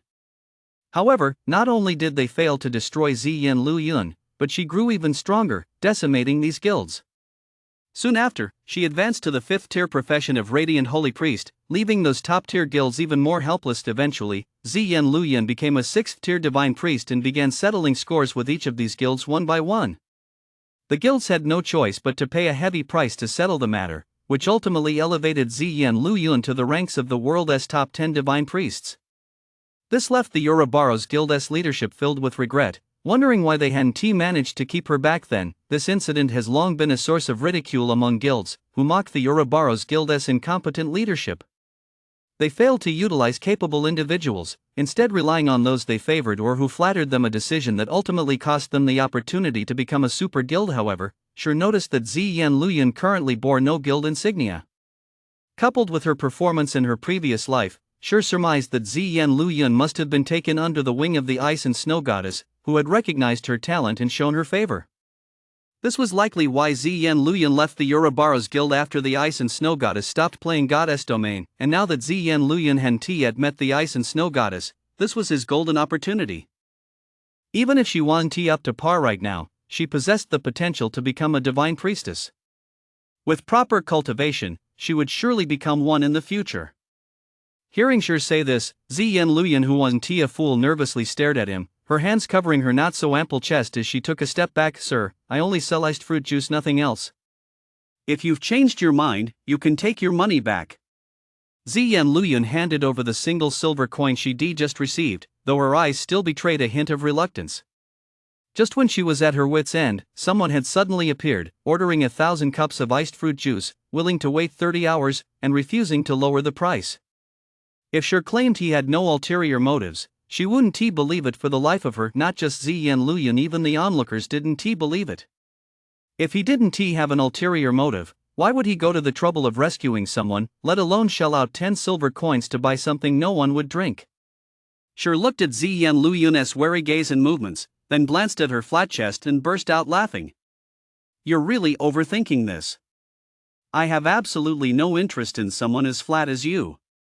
I'm just buying so much because the iced fruit juice happens to be useful to me. If you don't want to sell it, never mind, I'll find someone else. With that, Sure released Shiman Paoshue and turned to leave. But Shiman Paoshue had no intention of letting Sure off the hook. Being forced to his knees by Sure's single hand in broad daylight was an utter humiliation, and when had the Martial Arts Alliance ever been afraid of anyone? Since the guards weren't intervening, taking Sure out would be a piece of cake. With that thought, Shiman Paoshue drew his weapon and charged at Sure with a slashing strike. With his keen senses, Sure naturally anticipated the attack. He spun around, drew his abyssal blade, and parried the blow. With a clang, Shiman Paoshue's greatsword struck Sure's blade, but the impact sent him flying 3 yards back. The durability of his greatsword dropped by 2 points instantly, and he stared at Sure in shock. He couldn't fathom how Sure's core attributes could be so high. He was practically a human beast. The onlookers were equally stunned. Shiman Paoshue was a berserker, so he must have invested heavily in his core attributes. How could the gap be so vast between 2 level 3 players? What they didn't know was that this was only half of Sure's core attributes. After all, Sure gained 6 free attribute points per level, 1.5 times that of an ordinary player. Not to mention his full set of bronze and mystic iron gear, plus his even more powerful magical artifact. Even half his core attributes far exceeded those of an average player. If he hadn't suppressed half of his core attributes, relying solely on the hidden core attribute skill he deactivated, combined with the core attributes from his magical artifact, he could have easily destroyed that ordinary greatsword. You're asking for it, kid. Just wait and see what I do to you. Shiman Paoshue naturally didn't think Sure was his match. He stood up, raised his greatsword, and glared at Sure. What a moron. Sure couldn't be bothered to pay Shiman Paoshue any further attention and sheathed the abyssal blade. Seeing Sure put away her weapon, Shiman Paoshue assumed she was scared and begging for mercy, but he certainly wouldn't forgive her. He boosted his core attributes by a few more points. Just as Shiman Paoshue was about to strike Sure, he was suddenly knocked unconscious. He tried to turn around to curse at the idiot who attacked him, only to find 6 guards clad in silver heavy armor standing before him. Without a word, they cuffed him. You've violated city law. Come with us. Any further resistance and you'll be shot on sight. 2 guards flanked Shiman Paoshue and led him away. Damn it, you've got the wrong guy. I'm a law-abiding citizen. That bastard attacked me first. You should be arresting him. Shiman Paoshue kept pointing at Sure and roaring, shouting that he was innocent, but the guards paid no attention to his screams and simply took him away. Everyone was taken aback. Why had the guards only just arrived? And why had they arrested the wrong person? What was going on? Could Sure be a noble NPC? Only noble NPCs possessed such authority. Ziyan Luyan, standing nearby, frozen confusion. She didn't understand what was going on, why the guards weren't arresting Sher but had taken Shiman Piaoxue instead. Could Sher really be a noble NPC? As Sher was about to leave, Ziyan Luyun bit her pink lips, gazing at Sher with deep reluctance. Her small hands clutched the hem of her robe, but she simply couldn't bring herself to speak. Of course, it wasn't because Sher was particularly handsome, it was because she desperately needed the money. Those 10 silver coins were too important. Just as everyone was speculating whether Sher was a noble NPC, Shiman Piaoxue, being dragged away, glared at Sher like a venomous snake and roared, "You wait, kid. I'll remember you. The Martial Arts Alliance won't let you off the hook. In 12 hours, my old man will be out and back to being a hero. By then, there won't be a single place in Red Leaf Town where you can hide." Hearing Shiman Piaoxue's vicious threat, everyone felt a chill run down their spines. This was going to be a fight to the death.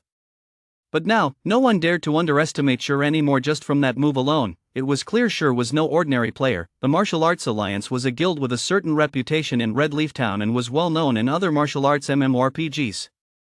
It wasn't a guild organized by a studio, but rather one formed by casual players, backed by investments from a few wealthy individuals. Now they had collectively entered Goddess domain. Although they didn't quite reach the level of a third-rate guild, they were still a force to be reckoned with. Goddess domain currently dominates the entire virtual gaming industry. Supported by the newly developed Supreme God system, the game is managed entirely by this system without human intervention, ensuring fairness. Furthermore, the Supreme God system continuously evolves Goddess domain, constantly generating new quests, dungeons, secret realms, and more. It is a living, breathing game, something no other virtual game can match. Furthermore, Goddess domain boasts a vast map capable of supporting the entire human population. Players can experience nearly everything found in the real world and even more that doesn't exist. They're giving it the potential to become a second world, a feat other virtual games simply cannot match. After Shiman Piaoxue was dragged away, everyone turned their gaze to Sher, their faces filled with curiosity as they tried to scrutinize him thoroughly, eager to determine whether he was actually an NPC. Unfortunately, no matter what observation skills they used, Sher was 100% a player, not an NPC. This only deepened everyone's doubts, but no one dared to ask Sher. They feared he wouldn't reveal the truth anyway. If they angered him, they might well become the next Shiman Piaoxue. Sher glanced at the crowd's puzzled expressions, gave a faint smile, and turned to leave. Having lived in Goddess domain for 10 years, he knew the rules inside and out. Attacking a player in a safe zone would naturally get you arrested and locked up by the guards. However, as long as you didn't inflict damage, even if physical contact was a bit rough, the guards wouldn't intervene. Holding Shiman Piaoxue down was essentially the same as patting him on the shoulder. It was just a matter of varying force. The guards wouldn't intervene in that case. However, when Shiman Piaoxue used a stun damage skill like charge and committed a serious act of aggression, the guards naturally wouldn't let it slide. As for players who tried to harass female players, all the female player had to do was activate her anti-harassment system. Though it's understandable that Ziyan Luyun, having just entered Goddess domain, wouldn't know this yet. As for Shiman Piaoxue's threats, he didn't take them seriously at all. It was merely a guild that wasn't even third-rate. He had previously led the weak Shadow Guild against many top-tier guilds, and those top-tier guilds were powerless against him, let alone a loose-knit guild like the Martial Arts Alliance with a few thousand members. If trouble came his way, he'd just have to take it head-on. As a reincarnated player, and now with a magical artifact in hand, what was there to be afraid of? As for getting closer to Ziyan Luyun, he'd have to put that on hold for now and find another way. The girl was far too wary, though he understood why. If it were the Ice and Snow Goddess acting this way, Ziyan Luyun probably wouldn't react like this. Sher shook his head with a wry smile and walked away. "Sir, please wait a moment." Ziyan Luyun finally couldn't hold back any longer. The temptation of 10 silver coins was too great. This was her biggest opportunity. If she missed it, what would become of her mother's illness? "Oh, have you changed your mind?" Sher turned to look at the conflicted Ziyan Luyun and smiled. Ziyan Luyun watched Sher's eyes warily, trying to discern any ill intent, but no matter how she studied his gaze, she found nothing amiss. Instead, she sensed the vastness of the ocean in his deep eyes. Still, she asked cautiously, "You really only want the ice juice? You won't ask for anything else?" Sure was sweating profusely inside. Just how unreliable was he? She had to ask for confirmation again and again. If it weren't for the divine shepherd, he would have turned and walked away long ago. He couldn't stand being looked at like some sleazy guy. I'm actually in need of a chef to help me prepare some things. How about this? Let us draw up a contract. I'll hire you as my chef and offer you the same benefits as a third-tier guild-s casual player. With the main god system acting as guarantor, you should feel at ease. If you're okay with that, come with me. If you're not comfortable, you can stay here. Sure sighed and spoke slowly. Ziyan Luyun was stunned. The man in front of her was actually offering to hire her and give her a proper job. After all, the cooking profession was one that no one looked down upon, let alone hiring a cooking player. She heard her best friend talk about the perks of being a lifestyle player in a third-rate guild. Back then, her friend had even boasted to her about how great her boyfriend's monthly pay was as a lifestyle player in a third-rate guild and how, if he performed well, he'd get all sorts of benefits. It was better than many jobs in the real world, which made her incredibly envious. I'll go with you, but I work really slowly. Are you sure that's okay? Ziyan Luyun bit her lip and decided to agree to Shure's offer. If she missed this opportunity, who knew what would happen in the future? From Shure's behavior, he didn't seem like a bad person. Besides, she was just an ordinary female player. There was absolutely no reason for him to deceive her or scheme against her. This was a virtual world. Unless she revealed her real-world address, he couldn't track her down. In fact, Shure was the one taking a huge risk. Then come with me. I still need to buy a few things. Shure nodded, appearing calm on the surface, though inside he was overjoyed he'd just managed to snag a divine priest. As for the ice and snow goddess, well, he could only say, sorry, but first come, first served. Ziyan then followed Shure out. Shure took Ziyan Luyun back to the general store and bought a variety of cooking tools, spatulas, knives, and other odds and ends, spending less than 2 silver coins in total. They then went to the Cook's Guild, where Shure spent 1 silver coin to purchase 2 basic cooking recipes, one for wolf meat and one for an invigorating drink. He also bought the ingredients required for these recipes, as well as the ingredients for iced fruit juice, spending another 5 silver coins. Ziyan Luyun was stunned by Shure's actions. Shure had actually spent so much money on so many things. He must be incredibly wealthy. She had previously thought Shure was a bit unreliable, but her opinion had completely changed. The ingredients and recipes he bought were more than enough to promote her to a senior apprentice. Even casual players in top-tier guilds wouldn't receive such treatment. But what Ziyan Luyun didn't know was that Shure felt it was a bargain. Being a chef was really easy to support. All the ingredients listed in the recipes can be bought from NPCs. For less than 10 silver coins, you can train a senior chef's apprentice. If you were training a blacksmith or a potion master, that amount wouldn't even cover the costs. He then rented a standard kitchen and led Ziyan Luyun inside. Sign the contract. These ingredients and recipes are all yours. All you need to do is make 900 cups of iced fruit juice first, and then focus entirely on preparing the dishes listed on these 2 recipes. You'll get a 20% cut from the sales. Your base salary will be determined monthly based on your performance. If you run off, you'll have to pay 10 times the compensation. If you're okay with that, go ahead and sign. Shure pulled out a standard employment contract for lifestyle players from the main god system.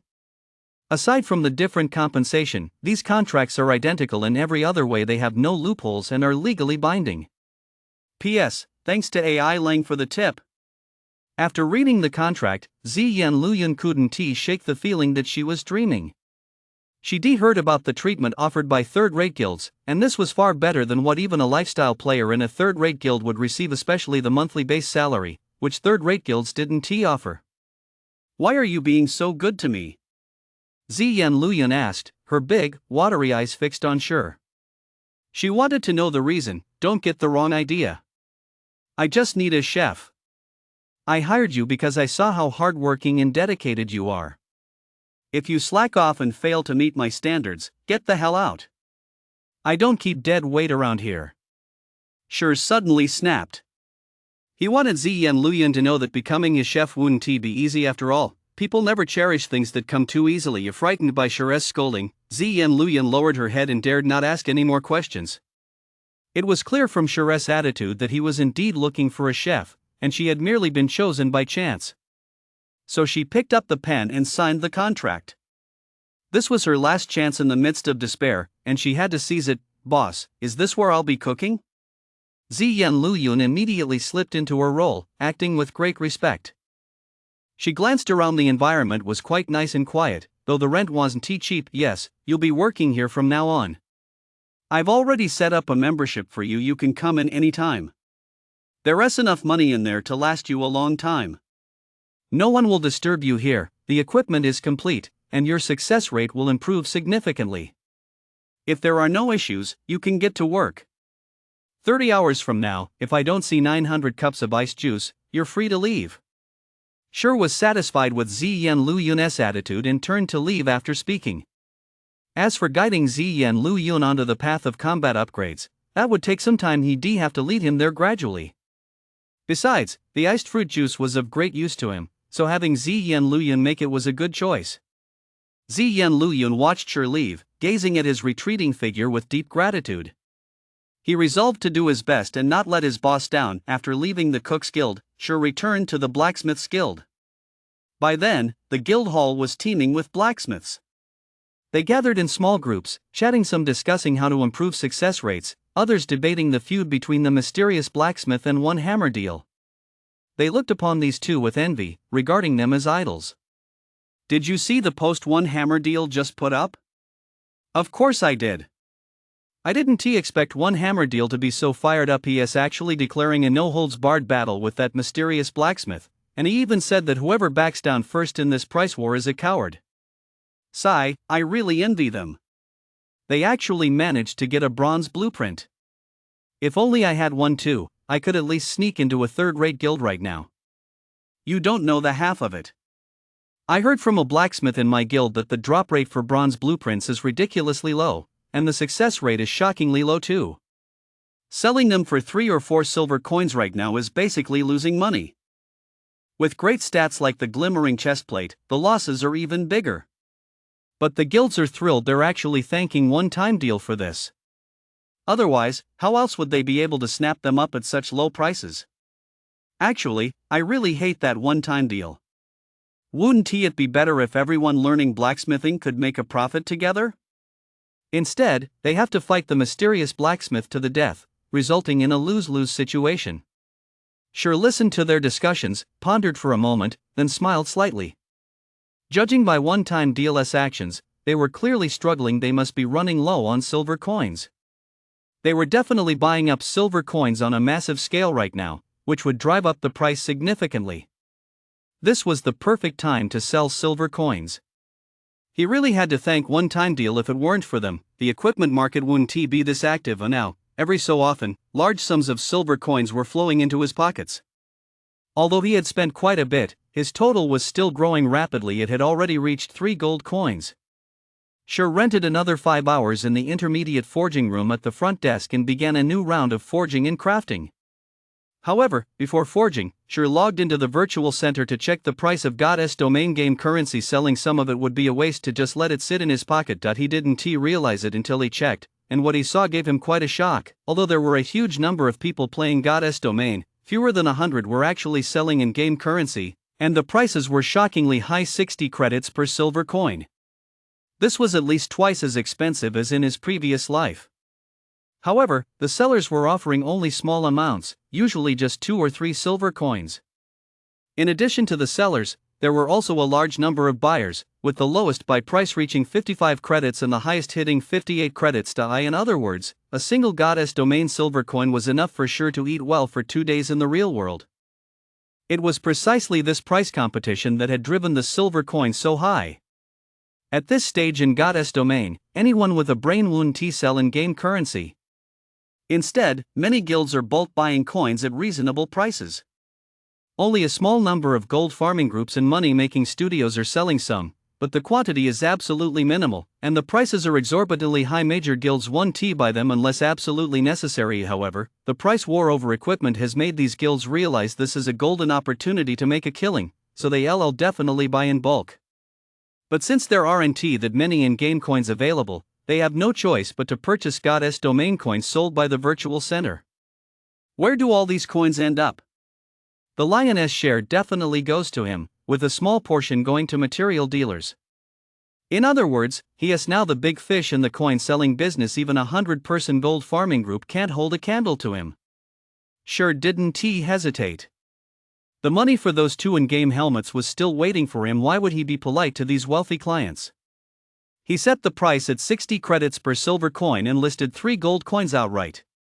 Though the price was a bit high, the major guilds in the White River City region would definitely buy them for the gear, and eventually, those in-game coins would find their way back into his hands. After handling these matters, Sure turned his full attention to crafting equipment and creating blueprints. 5 hours flew by, and Sure had crafted over 80 glimmering breastplates and 50 blueprints for them. He likely maxed out his 200,000 EXP, and his base EXP had also increased significantly. He was now just 22% away from level 4. His crafting proficiency was also just over 200 points short of intermediate apprentice. In this forging session, the blueprints were far more valuable than the equipment itself. With the glimmering chestplate currently in such high demand, major guilds would surely be desperate for bronze-tier equipment blueprints to train their own smiths and craft their own gear. After all, the drop rate for bronze-tier equipment was extremely low, and there weren't that many elite monsters to kill. The gear Sure sold in a one-time deal was negligible compared to the millions of players in White River City. There were still vast numbers of players in need of such equipment. After leaving the smithy, Sure found his pockets considerably heavier. He headed to the trading district to buy up some more stone and sturdy stone, then scoured the auction house for stone and sturdy stone sets. He listed over 80 glimmering breastplates, but adjusted the price no longer starting at 4 silver coins, but 3 silver coins. The one-time deal competition had already driven everyone nearly mad, and seeing Sure lower the price again was enough to make them want to spit blood. If Sure was cutting prices, they naturally had to follow suit. Was he trying to force them to sell a kidney? Did it really have to be this ruthless? Sure himself hadn't given it much thought. He simply wanted to promote the glimmering breastplates more effectively. After leaving the auction house, he stored the Philosopher's Stone and materials in the bank vault. He bought 2 sets of basic healing potions at the apothecary, then headed to the magic shop, where he purchased over 10 types of magic scrolls, 5 of each priced between 20 and 40 copper coins apiece. His teleportation orb's experience bar was now full, meaning it was time to head to Moonlight Grove. However, Moonlight Grove was no peaceful haven. On the contrary, it was fraught with danger and extremely perilous, earning it the nickname, the Land of Eternal Sleep. Without proper preparation, one would surely meet certain death. The scrolls he bought were all essential items for survival in the wild. He hadn't been able to afford them before, so he passed on them, but now that he had the money, he didn't hold back. They would at least give him a fighting chance. He then found a secluded spot, activated the teleportation orb, and Sure turned into a beam of white light, vanishing from Redleaf Town. Under a gloomy sky, a full moon hung high, casting a faint silver glow that enveloped the entire quiet forest. The sound of frogs could be heard from the rippling surface of a small lake, and fireflies fluttered everywhere through the trees, creating a fairy tale world that seemed straight out of a dream. This was Moonlight Grove, also known as the player's place of eternal rest. As soon as Sure arrived, his first action was to pull out the scroll of invisibility and immediately unleash its magic. Elaborate magical runes burst forth from the scroll, and Sure's body instantly became somewhat blurred from a distance. It was nearly impossible to detect his presence. A single scroll of concealment costs 40 copper coins, nearly an ordinary player's entire fortune. Though expensive, its effects are remarkable. The scroll drastically reduces a player's presence, making them hard for nearby enemies to detect. Lasting for half an hour, it's an essential item in dangerous areas. Perhaps the effect isn't as good as an assassin's stealth, but for classes without stealth, it's already excellent. What more could one ask for? With the invisibility scroll active, any ordinary monster below level 15 within 30 yards is extremely difficult to spot, unless you're foolish enough to charge in and attack them. Sure then slipped into the woods, heading to the central area of Moonlight Grove to search for the Moonstone, hoping to lift this annoying curse as soon as possible. Moonlight Grove is a level 9 monster zone. It is not located within the Star Moon Kingdom but exists as a separate realm. Major cities all have portals leading to this area. In my previous life, over 90% of players would come here to kill monsters and hunt for treasure. Even after reaching level 10, they were still getting slaughtered because the monsters here mostly travel in groups of 3 or 5 and possess powerful skills. One slip-up could wipe out the entire party. Yet, despite this, many players persistently charge in, dying over and over again as if possessed, endlessly falling. That's why it's known as the Land of Eternal Sleep. The main reason these players keep coming back is that the monsters here drop gems, and the drop rate isn't low.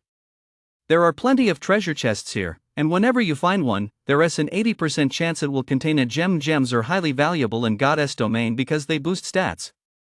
Depending on their color, they provide different bonuses. Red enhances core attributes, yellow enhances core attributes, blue enhances core attributes, purple enhances core attributes, and green enhances core attributes. Even a tier 1 gem can increase stats by 2 points. It may not seem like much, but a bronze piece of equipment can be socketed with 1 gem, while a mystic iron piece can hold 2. With so many pieces of gear to socket across your entire body, the cumulative stat boost becomes staggering. Consequently, the demand for gems is enormous, keeping prices consistently high and driving many players to risk life and limb to farm them here. Moonlight Grove also offers various resources, such as ore, herbs, and rare ingredients. The most famous attraction is the 50-player raid dungeon, Sleeping Castle, which is also a prime location for exchanging set cards. However, to exchange set cards, a raid group must first clear this dungeon. Only then can players in this region enter Sleeping Castle to make the exchange. However, Shura's current goal isn't a deck set, it's the Moonstone.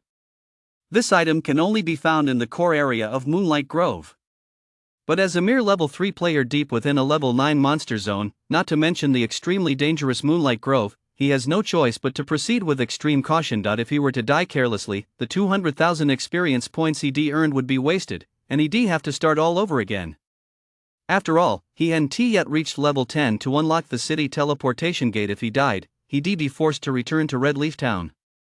To return, he'd have no choice but to save up experience points. There was no other way.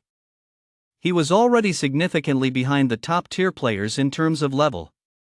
If he were to die again and have to accumulate another 200,000 experience points, it would be a nightmare too terrible to imagine. In the woods, after taking just a few steps, he could spot level 9 shadow leopards lurking in the trees or grass, ready to ambush their prey. If not for the stealth scroll, a level 3 player like him would have been spotted long ago. Facing level 9 monsters, he was naturally no match in a head-on battle. He had no choice but to evade them. Besides, his goal wasn't to kill monsters, so there was no need to engage in a fight with the shadow leopards. Shur carefully skirted around one shadow cheetah after another, and it took him over an hour to reach a vast, towering stone forest. This stone forest was home to a group of warlike creatures known as mountain beast warriors. They were tenacious warriors who feared no hardship and charged headlong into danger. They loved combat and grew fiercer with age.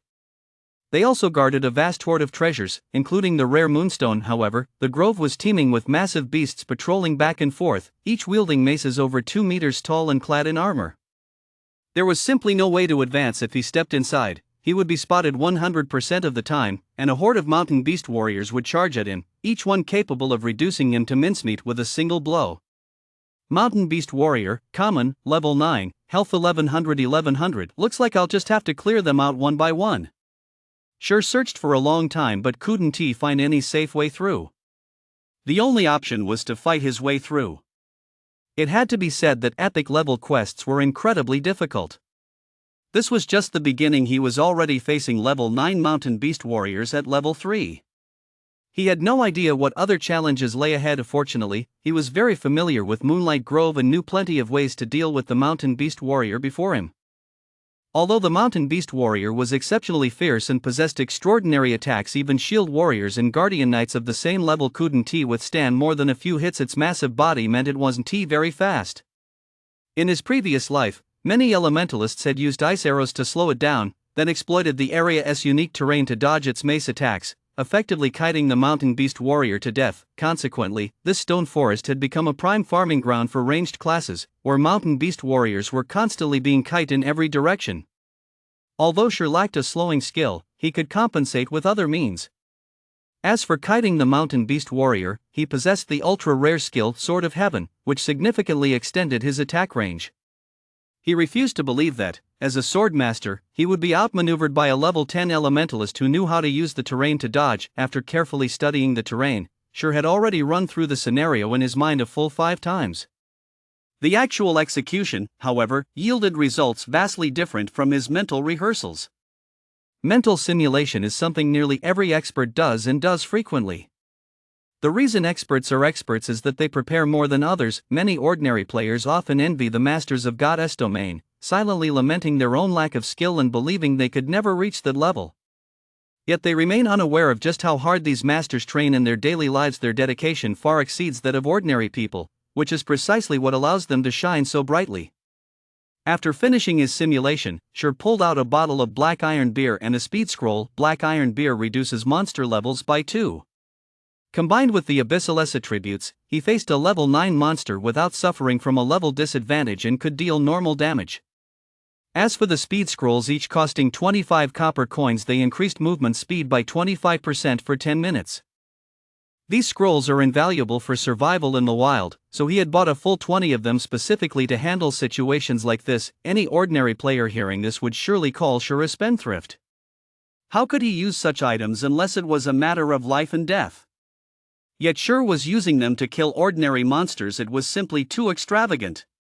If not for the curse, his stats would have allowed him to kite the monsters with ease. However, with his stats reduced by 50%, the disadvantage was too great. Using a speed scroll was the safer bet. If he messed this up, it wouldn't just mean losing a level, it would mean 200,000 experience points down the drain. Spotting the nearest mountain beast warrior, Sure took a few deep breaths to calm himself, then suddenly pushed off with both feet and charged toward it. Just as Sure close to within 30 yards of the mountain beast warrior, the warrior spotted Sure charging toward him. He opened his massive jaws, let out a piercing battle cry, raised his enormous mace, and charged straight at Sure. Sure immediately drew the abyssal blade, parried the attack with a horizontal swing of his long sword. With a thud, Sure was knocked back 5 yards, creating significant distance between himself and the mountain beast warrior, yet he had suffered no damage. After landing, he turned and sprinted into the stone forest. Had he been hit by the charge, the mountain beast warrior would have instantly cast severed tendons to slow him down, making escape impossible. In my previous life, when an elementalist faced a mountain beast warrior, they would cast Frost Nova immediately after being hit, freezing the warrior for 8 seconds.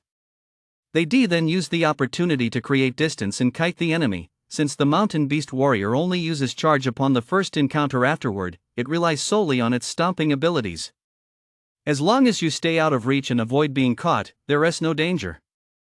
Plus, with massive boulders scattered throughout the area, using them to outmaneuver the mountain beast warrior makes the fight much easier. Sure used a speed scroll, gaining a slight edge in speed over the mountain beast warrior. Not a huge difference, but just enough to keep the beast from catching up. Entering the dense stone forest, Sure turned and unleashed a thunder flash, striking from a distance of 15 yards and piercing the mountain beast warrior's armor to deal 15, 19, 23. Without a level advantage, even with stats reduced by 50%, Sure's attack power and skill damage remained formidable. After using the skill, Sure's speed slowed slightly, and the mountain beast warrior caught up instantly. Enraged by the hit, the warrior bellowed and swung his mace, bringing it down on Sure with a single blow. Sure spun sharply and ducked behind a nearby rock. The mace missed Sure, striking only the rock and sending debris flying. Thanks to this attack, Sure gained over 8 yards of distance. After Thunder Flash ended, Sure activated Sword of Heaven, suddenly increasing his attack range to 15 yards. As long as he maintained a 5-yard distance from the mountain beast warrior, the warrior couldn't hit him, and so, Sure spun and swung his sword while keeping an eye on the distance to dodge the club as it closed in. Streaks of sword light struck the mountain beast warrior, who could only roar in frustration as his health steadily dropped. He never expected a human to be so agile and cunning. Each time he attacked, Sure would dart behind a rock, making the massive wolf tooth club miss completely and actually forcing him to back off. Just as this mountain beast warrior's health dropped below 7%, another one suddenly emerged from behind a large boulder, blocking Sure's path and charging at him. Get lost! Facing the unexpected attacker, Sure immediately cast Abyssal Bind, immobilizing the mountain beast warrior and interrupting its deadly charge. Now that the mountain beast warrior was immobilized, Sure wasn't about to waste the opportunity. He immediately activated Windchase Sword, instantly outpacing the low-health mountain beast warrior and slashing at the neck of the bound one.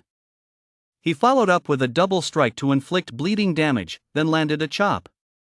In less than 3 seconds, he had dealt 16% damage to this mountain beast warrior. Seeing the other low health mountain beast warrior closing in from behind, Sure sidestepped and moved behind the immobilized one. Raising the pitch black abyssal blade high, he swung it with all his might. Thunder Flash. 3 consecutive damage numbers appeared above both mountain beast warriors' heads: 16, 19, 23. The low health mountain beast warrior crashed to the ground. A system defeated mountain beast warrior. Killing a monster 6 levels higher grants a 600% EXP boost. Earned 36 EXP for a level 3. Sure, this amount of experience was negligible. However, using skills against enemies 6 levels higher resulted in a rapid increase in skill proficiency, a guaranteed 3-point boost each time. This allowed Chop to quickly reach level 3. Combined with the Abyssal S stats, it became a level 5 Chop, further enhancing its power. Double Slash had also reached level 2, and when used through the Abyssal, it became a level 4 Double Slash, significantly increasing the bleeding damage dealt. The bound mountain beast warrior roared and finally broke free from its chains, attempting to obliterate Sure. However, Sure didn't give it a chance, immediately dashing 5 yards away and beginning to kite it. Although Sword of Heaven has a long cooldown and short duration, with the combination of Thunder Flash, Double Slash, and Parry, Sure could slowly wear down the mountain beast warrior. In less than a minute, another mountain beast warrior fell. However, the mountain beast warrior didn't drop much for Sure, just 3 hard stones and 2 copper coins, but killing them was a good way to farm skill proficiency. Sure continued forward while taking down mountain beasts. They respawn quickly, and Sure would occasionally draw 2 or 3 at a time. Fortunately, the narrow stone forest meant the massive mountain beasts had to block each other, actually slowing them down. Seeing this, Sure had a sudden idea and began luring even more mountain beast warriors. Before long, he had attracted over 20 of them, all chasing him in a pack. But the confined space of the stone forest left them unable to maneuver freely. The slightest movement caused them to bump into one another, making things much easier for Sure. He continuously used Thunder Flash and various other skills to wear down the mountain beast warriors behind him. By killing some while luring in new ones, Sure's skill proficiency kept rising. 3 hours later, Thunder Flash had finally reached level 3, Chop had reached level 5, Double Slash had reached level 4, Wind Chasing Sword had reached level 3, Sword of Heaven had reached level 2, and Windwalk had reached level 2. This made it increasingly easier for Sure to kill monsters. With the boost from the Abyssal, a single Thunder Flash could deal over 90 points of damage to a mountain beast warrior, a single Chop dealt over 60 points of damage, and the bleeding damage from Double Slash was also quite formidable. However, Sure was still only level 3, quite a ways from level 4. If it weren't for the curse, he would have reached level 4 long ago. Looking at the corpses of mountain beast warriors littering the ground, Sure decided to take a break and collect the loot, otherwise, the bodies would be too much of a nuisance. In Goddess Domain, if players don't pick up monster drops, the corpses take 24 hours to be cleared. The loot from hundreds of mountain beast warriors was staggering. The coins alone amounted to over 4 silver coins, along with a large quantity of materials. 7 moonstones had dropped, though he was still quite a ways short of the 30 he needed. Additionally, there were some common equipment pieces ranging from levels 7 to 10. Isn't this the Silver Moon set?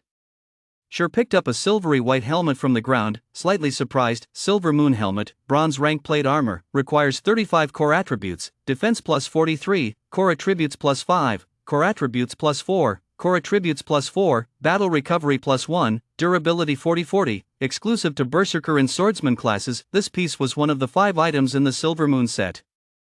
Collecting just 2 pieces unlocked the first set bonus, 4 pieces unlocked the second, and 5 pieces unlocked the third.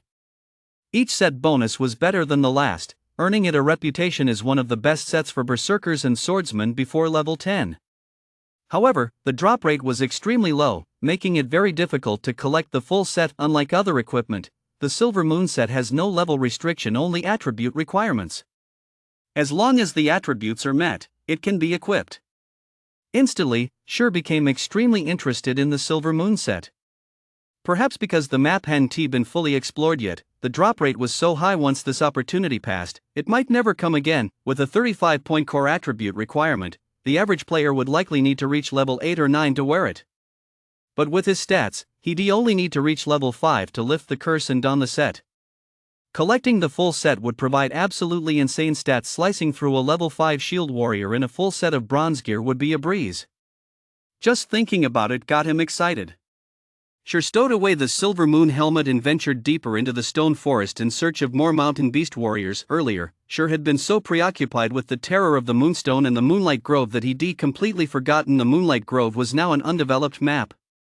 It was brimming with treasures, though in his previous life, when he visited, it had already been ravaged by the elite and second-tier guilds, leaving only scraps behind, which he had to fight countless guilds over.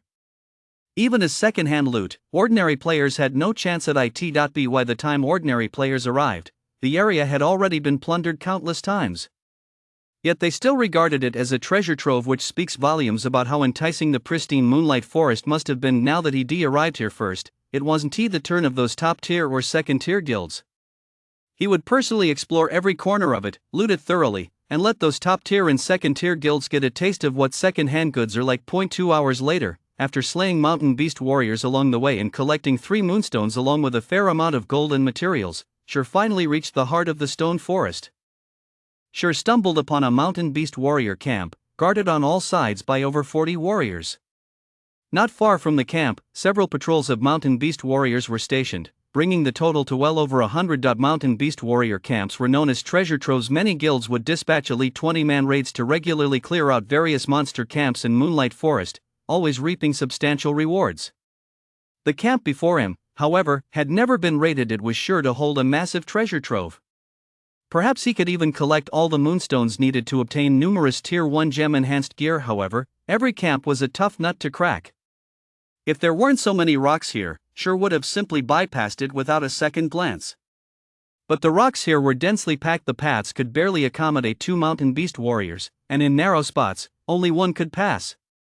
It was definitely a prime spot for farming mountain beast warriors. It would be a shame to give it up. So Shur picked up a few small stones from the ground and crept closer. To avoid any uncertainties, he decided to lure them all out at once. Otherwise, if he ran into a group of mountain beast warriors while kiting them, he'd be dead for sure. However, the key to luring these mountain beast warriors was dealing with their charges. If handled improperly, he'd be charged to death in an endless loop, the most frustrating scenario imaginable. He'd been there before. Despite being vastly superior in strength, he'd been stunned to death by monsters charging one after another. Although each mountain beast warrior only charges once, with over 100 of them, that meant over 100 charges. Getting them all to charge at the exact same time was extremely difficult. With his current health pool, he wouldn't last 2 hits from a mountain beast warrior, so he couldn't afford any mistakes. He had to make sure all the mountain beast warriors he lured charged him simultaneously, then dodge the follow-up attacks. Only then would he have a chance to take them down. Getting several waves of mountain beast warriors to charge at once required precise timing, otherwise, it wouldn't be a monster hunt but a gang up. Still, Shur was fairly confident in this. After all, he used to be a sword king and was considered a top-tier master. The mountain beast warrior on guard stroked his beloved greatsword with his furry hand, standing atop the high wall. His blood-red eyes scanned the surroundings constantly. The moment he spotted an intruder, he would charge forward and let his mighty blade feast on them. Suddenly, a stone flew through the air and struck the mountain beast warrior on the head. It turned to look and spotted a human not far away, still clutching a stone. It touched the spot where it had been hit, and rage surged through it. How dare such an ant throw stones at it? Roar! Roar! Roar! The mountain beast warrior's roar alerted the entire den, and warriors from all over the camp rushed out, charging toward Shur. At the same time, Shur threw stones at the other groups of mountain beast warriors, quickly enraging them as well, and they too charged at him. Seeing over 100 mountain beast warriors running toward him, Shur remained unflustered. He activated Phantom Kill, sending his clone into the stone forest while he faced the 100-strong horde alone. Facing 100 mountain beast warriors at once would be too much even for a 20-man elite squad, let alone Shur, who was all alone. As more and more mountain beast warriors closed in on Shur, his heart raced. His move was reckless. The slightest misstep would mean death. This long-forgotten thrill made his blood boil, and his senses sharpened. When they were less than 30 yards away, the vast majority of the mountain beast warriors had reached charging range. A furious roar rang out, and the vast majority of the mountain beast warriors charged simultaneously, though a few were slightly slower. Shur immediately activated Sword Defense, defying heaven, which could withstand 3 close-range attacks, while gripping the Abyssbringer tightly, ready to parry. When the first wave of the charge hit, Shur used his parry but was still sent flying. Immediately after, the second wave struck, stunning him and leaving him immobilized. As several mountain beast warriors raised their greatswords to strike, Shur held his ground and refrained from using any skills. Watching the greatsword swing toward him, Shur still did not use the swap skill, and the 3 instances of melee damage immunity from Sword of Heaven vanished abruptly. When Shur was actually struck by the greatsword, his health dropped by more than half. Just one more blow would finish him off. Just then, the third wave of the charge arrived. Shur was stunned once more, and the second blow was about to land. "Switch!" Shur shouted in his mind. In an instant, Shur and his clone in the stone forest swapped places. After the clone was struck, the final wave of the charge followed in quick succession, and the clone was beaten to death in the melee. Hiding in the stone forest, Shur immediately pulled out a bottle of basic healing potion and downed it in one gulp. It tasted sweet and sour delicious, and his health instantly recovered by 180 points, allowing Shur to barely withstand one more strike. With the clone dead, the mountain beast warriors' aggro shifted to Shur in the stone forest, and they swarmed him at once. Once inside the stone forest, it was naturally Shur's domain. Activating his speed scroll, he faced the frenzied mountain beast warriors crammed onto the rocky path. With a single thunder flash, 3 bolts of lightning streaked through the air, instantly stripping them of over 100 health points. In less than 10 minutes, every mountain beast warrior he had drawn out was dead. At the same time, Shur's experience points, which had been just a hair's breadth short of level 4, reached the threshold, and he finally leveled up to level 4, catching up to the second wave of players. Shur allocated all 6 attribute points to core attributes, making him the top damage dealer. After clearing the loot, he was surprised to find another silver moon leg guards, along with 7 moonstones, 2 tier 1 gems, and numerous materials and common gear. A very decent haul. But the richest rewards weren't just these. The real focus was the camp's warehouse, since mountain beast warriors always stored their collected treasures there. After clearing the loot, Shur hurried into the camp to see what treasures the warehouse held. As expected for a first-time run, there are quite a few treasures. From a distance, Shur could already see several large chests inside the warehouse, one of which was a dark-colored dark iron rank chest. Just as an excited Shur was about to step into the warehouse to inspect the chests, he heard a roar. Arg! A silver-armored mountain beast warrior 3 times Shur's size burst out of the warehouse, wielding a massive battle axe in both hands, its blood-red eyes fixed intently on Shur. P.S. Thanks to Tian Suiyun for the tip.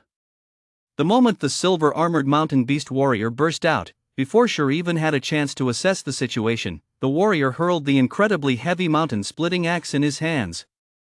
It flew like an arrow, appearing before him in the blink of an eye. It all happened too fast, too suddenly. An ordinary player would likely have been decapitated before they even had time to react. But Shur was no ordinary player. He swiftly drew the abyssal blade and parried the deadly flying axe just as it was about to cleave his neck. The axe and the longsword collided, producing no sparks, only a thunderous crash. Shur was sent flying over 10 yards away. The giant axe then crashed to the ground, sinking deep into the earth. The ground began to tremble, a testament to the axe's immense weight and to the sheer terror of the silver-armored mountain beast warrior capable of hurling it so effortlessly. Its core attributes were far superior to those of an ordinary mountain beast warrior. As soon as he landed, Shur immediately activated his Eye of Observation to examine the creature. Mountain beast warrior, special elite, level 10, 3500 HP. Seeing these stats, Shur realized the mountain beast warrior's strength and, without a word, turned and ran. No way. Going head-to-head with a level 10 special elite was practically suicide. When encountering a special elite in Moonlight Glade, a player shouldn't be thinking about whether they can kill it, but whether they can escape. The mountain beast warrior was far superior to the mountain beast warrior not only in core attributes, but also with significant improvements in speed and agility. It wasn't as easy to toy with as the mountain beast warrior. If he hadn't parried that axe swing earlier, even if he blocked it with the abyssal, the gap in strength was too great. He would have died anyway.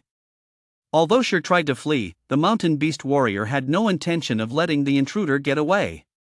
With a single charge, he lunged at Shur, casually picking up a passing great axe as if it were a leaf, and headed straight for him with ease. Seeing the mountain beast warrior charging after him, Shur knew he couldn't shake him off. He spun mid-air and thrust his sword toward the mountain beast warrior. Abyssal bind. In an instant, the charging mountain beast warrior was bound by pitch-black chains, frozen in place, forced to watch Sure with nothing but a glare. Sure didn't dare linger. He activated Windstride and quickly left the camp, darting into the stone forest. With the speed boost from Windstride, the mountain beast warrior couldn't possibly catch up to him. Nearly 20 seconds later. Finally got away. Sure glanced back and saw that the mountain beast warrior had already turned and left, so he breathed a sigh of relief. If he kept chasing, the duration of Windwalk would have run out. His luck was terrible. A special elite had actually appeared in the camp. In his previous life, there were no special elites guarding camps. He only occasionally encountered ordinary elites.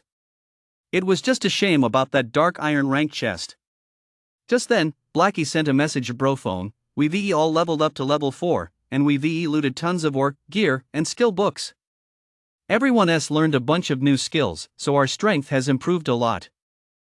The only downside is that grinding goblins for levels is way slower now. When are you coming to lead us through the Hell-Tier Silent Forest? We're all fired up and just waiting for your command. Blackie chuckled. Everyone level 4 already? Sure fell into deep thought, pondering what to have Blackie and the others do next. After a moment's consideration, he decided on a good spot. Blackie, stop grinding goblins. Head back to town first to organize your inventory, then go to the level 5 zone, Redleaf Forest. Farm forest wolves at these coordinates. Wolf meat and wolf hides are top-notch items. The more you farm, the better that's pure gold. With Blackie and the others' current strength, farming forest wolves was a breeze, especially with Blackie's gear. 3 shadow arrows were enough to take down a target with 400 HP plus. The Spotty D chosen was a large wolf den with a fast respawn rate, and they had the high ground. As long as Cola and Lonely held the uphill path firmly, preventing the wolf pack from charging up, the ranged team can deal damage freely. Plus, beasts are vulnerable to fire, so we get bonus damage. 1 hellfire can wipe out the entire pack. That'll boost our leveling speed by at least 60% to 70%. Awesome! We've been farming goblins here so much we're sick of them. Let us head over as soon as we clear out our bags. Blackie said cheerfully. With more and more players coming here to farm goblins, and since they just hit level 4, their leveling efficiency was slowing down. Naturally, they were thrilled to head to a new farming spot. Guys, let us call it a day. We're not going to fight them for mobs anymore. We're off to a new place.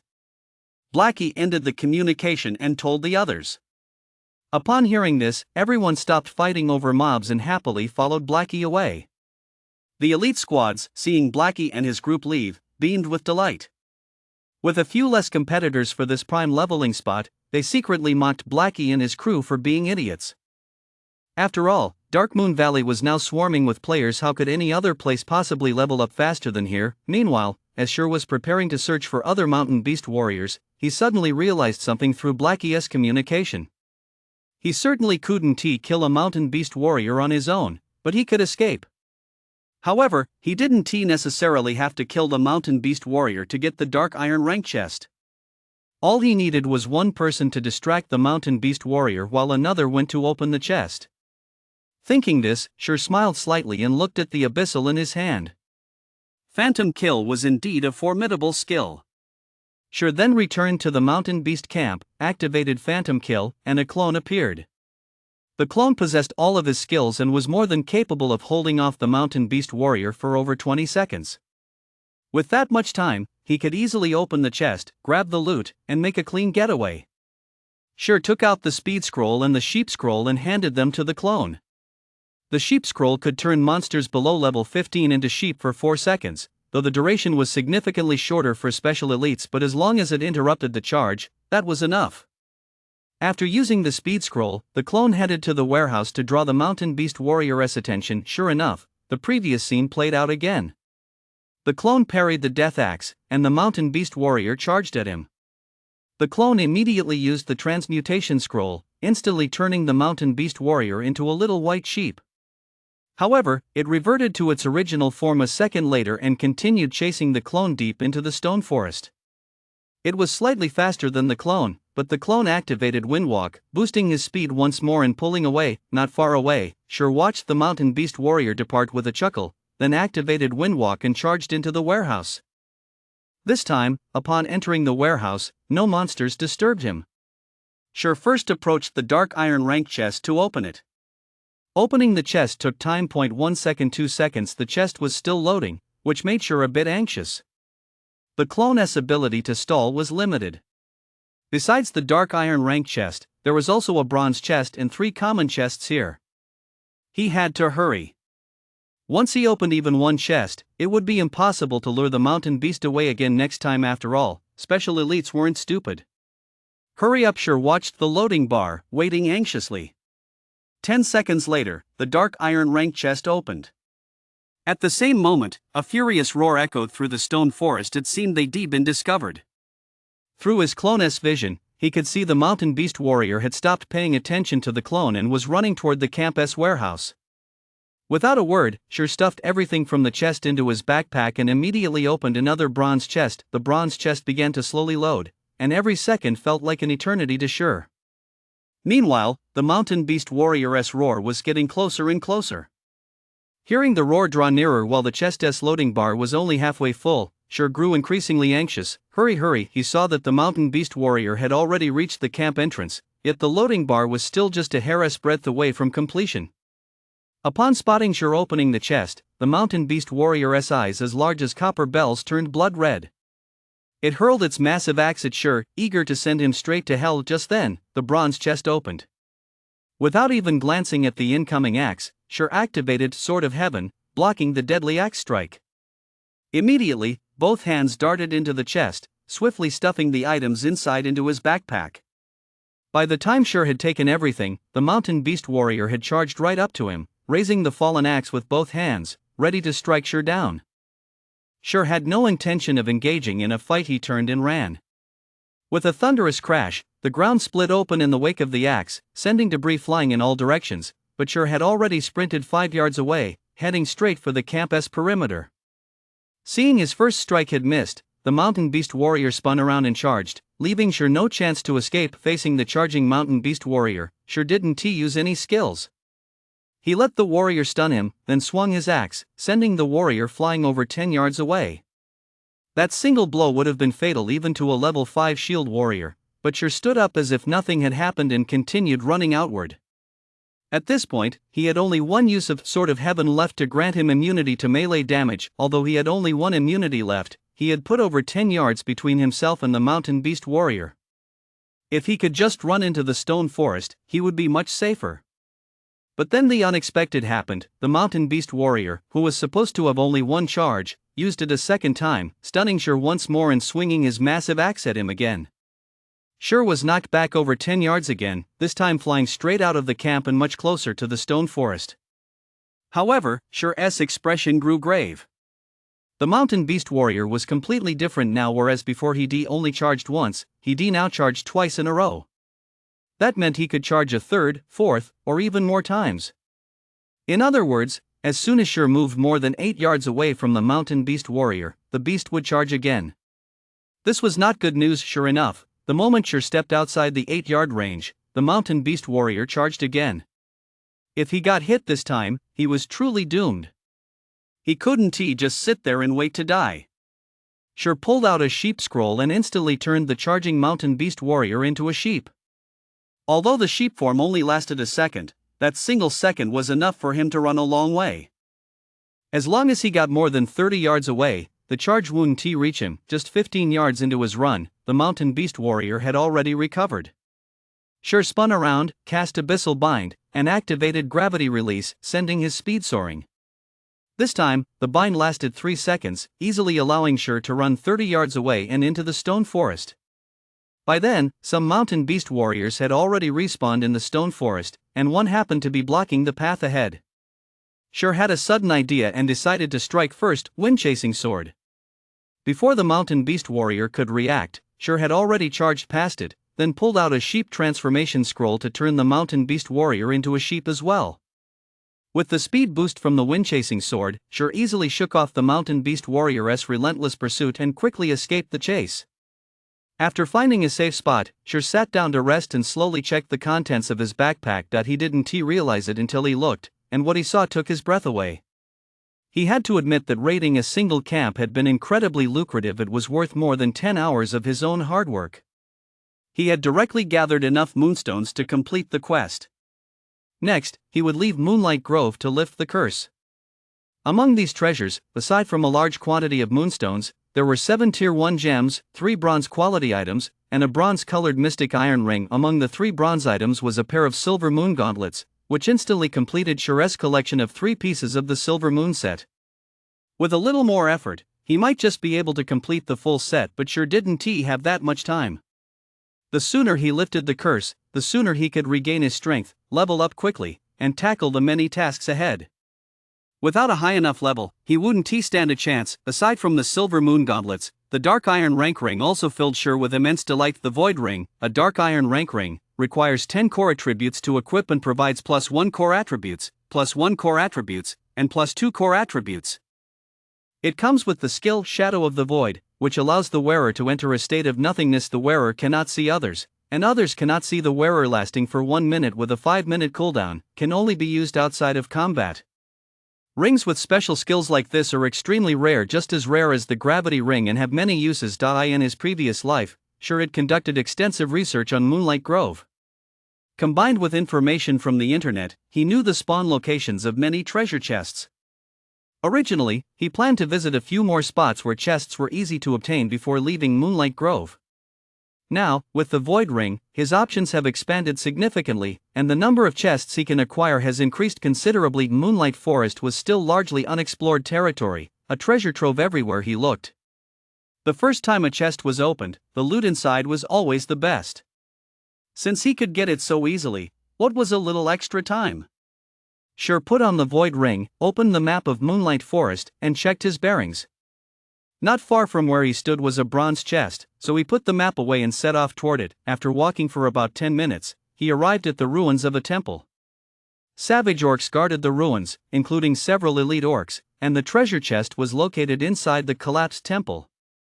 However, clearing out all the savage orcs here would be impossible without a 20-person elite party spending a significant amount of time on it. Although he couldn't defeat the savage orcs directly, there were other ways. Sure immediately summoned a clone, instructing it to move away from the area and find a safe spot. He then crept forward quietly. Once within range of the savage orcs without being detected, he activated Void Shadow, entered the void state, and sprinted toward the temple. In the void state, Sure could not see the savage orcs, nor could they see him. In this way, he slipped silently into the heavily guarded temple. Several savage orcs were still stationed inside the temple, less than 20 yards away from the bronze chest. Sure was slowly opening the chest. While opening the chest, Sure's void state did not dissipate, so the process went smoothly. However, the moment the chest creaked open and Sure's hand reached inside, the void state vanished. Instantly, 5 savage orcs spotted Sure, flew into a rage, and charged at him, swinging their stone hammers. Sure calmly activated Sword of Heaven, packing the contents of the chest into his backpack. Before the savage orcs could break through his defenses 3 times, Sure had already retrieved everything. He then used a clone to swap places, allowing his true body to retreat to a safe location. He leisurely left the ruins and headed toward the next chest. Moonlight Glade was vast. Adhering to his persistent style, Sure spent over 10 hours thoroughly clearing the area. He collected 3 dark iron rank chests, 22 bronze chests, and 56 common chests, a harvest so bountiful it was absolutely thrilling. His backpack was stuffed to the brim, forcing him to discard some common gear with subpar stats. Just as he was organizing these items, the system emitted a notification sound. Sure glanced at it. It was the alarm he set, reminding him that morning had arrived and he needed to log off and get some rest. For the sake of his health, Sure found a safe spot and logged off. Outside the window, a thin mist still hung in the early morning air, and the sky was overcast with dark clouds, hinting at an impending rain. Ugh, the air quality is getting worse and worse. Once I make some money, I'm definitely leaving this lousy suburb and renting a nice apartment in the city. After getting up, Sure glanced out the window, then stretched his stiff body. He got out of bed and did 20 sets of exercises before heading to the cramped bathroom to wash up. Once he was all set, Sure picked up his phone from the desk and checked how much money was left in his bank account. Eating instant noodles all the time wasn't good for his health, and with his current workout routine, his nutrition definitely wasn't keeping up. He finally managed to get the Beta membership card in vouchers, only to discover they wouldn't be usable for another 5 days, which left him feeling a bit down. For now, his only hope lay in the sales of his goddess domain and game currency. He had listed 3 gold coins for sale on the virtual trading center earlier. If someone bought them, the money would be deposited into his bank account. However, the virtual trading center had a 3-hour transfer window, and even if the transfer went through, he hadn't enabled account notification alerts. He had no way of knowing how much money had been deposited into his account and could only check it himself using his old-fashioned cell phone. He couldn't afford the latest smartwatch, otherwise, it would have handled so many tasks for him. You could even use it to swipe a card for payments. Plus, these days, any shop that sells goods supports smartwatch payments. It's fast, secure, and reliable. Before long, Sure logged into his bank account on his phone to check his balance. If he had enough credits, he planned to treat himself to a proper meal. He recalled that the last time he'd eaten meat was back in his junior year, and now he was a senior about to graduate. He'd previously withdrawn all the money from his account to buy instant noodles, so his current balance was likely less than 1 credit. He'd been selling game currency all night, so someone must have bought some, especially guilds in the White River City area. He didn't believe those guilds could raise funds that quickly. Even if they signed contracts with gold farming groups or had their own dedicated teams, there was no way they could absorb all this gear in such a short time. They'd likely have to buy some. They bought quite a bit. I wouldn't have to worry about food for the next few days. Sure saw that his account still had over 1,700 credits and smiled slightly. However, the transaction tax was really high. Selling just 30 silver coins for 1,800 credits resulted in nearly 100 credits being deducted. That was way too steep. Still, at least he had some money now. This was more than double his monthly living expenses, enough to keep him well fed for a while. If he sold all 3 gold coins, that would be 18,000 credits, enough to cover the cost of 2 virtual helmets.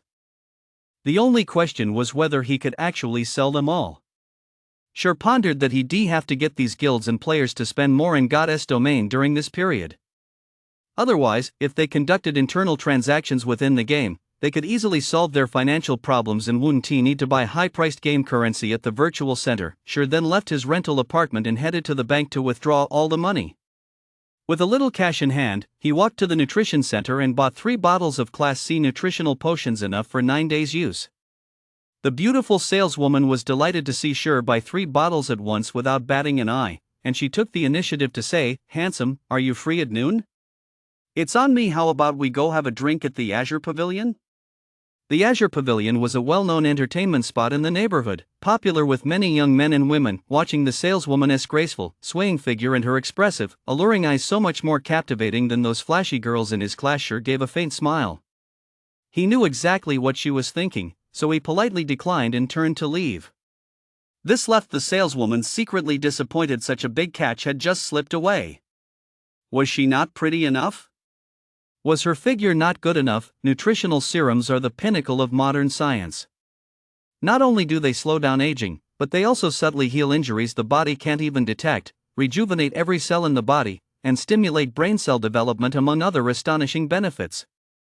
These serums have become essential for athletes and martial artists, though they're quite expensive. Ordinary people might buy a bottle every now and then to try it out. After all, a month's salary isn't that much, and they simply can't afford to drink one every 3 days.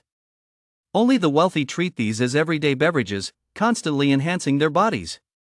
Although a few hundred years ago, children from wealthy families' girls were generally beauties and boys were generally handsome, with very few ugly girls or unattractive boys, in this modern era, thanks to nutritional serums, beautiful women and handsome men are a common sight on the streets. A bottle of C-grade nutritional serum costs 400 credits. A bottle of B-grade nutritional serum costs 1,000 credits. A bottle of a grade nutritional serum costs 10,000 credits. As for the top-tier S-grade nutritional serum, that is something ordinary people can't even dream of buying. It's sold exclusively through internal channels. In his previous life, Sure was fortunate enough to purchase it because he was a core member of the Shadow Guild. A single bottle was worth 1,000,000 credits, extremely expensive, but its effects were astonishing, far surpassing those of grade A nutritional serums. Although grade S nutritional serums are exorbitantly priced, there are plenty of wealthy people in the world. Those who can afford them wouldn't bat an eye at the cost after all. Who wouldn't want to buy their way back to youth? It's hard to imagine that what was once a human dream hundreds of years ago has now become a reality.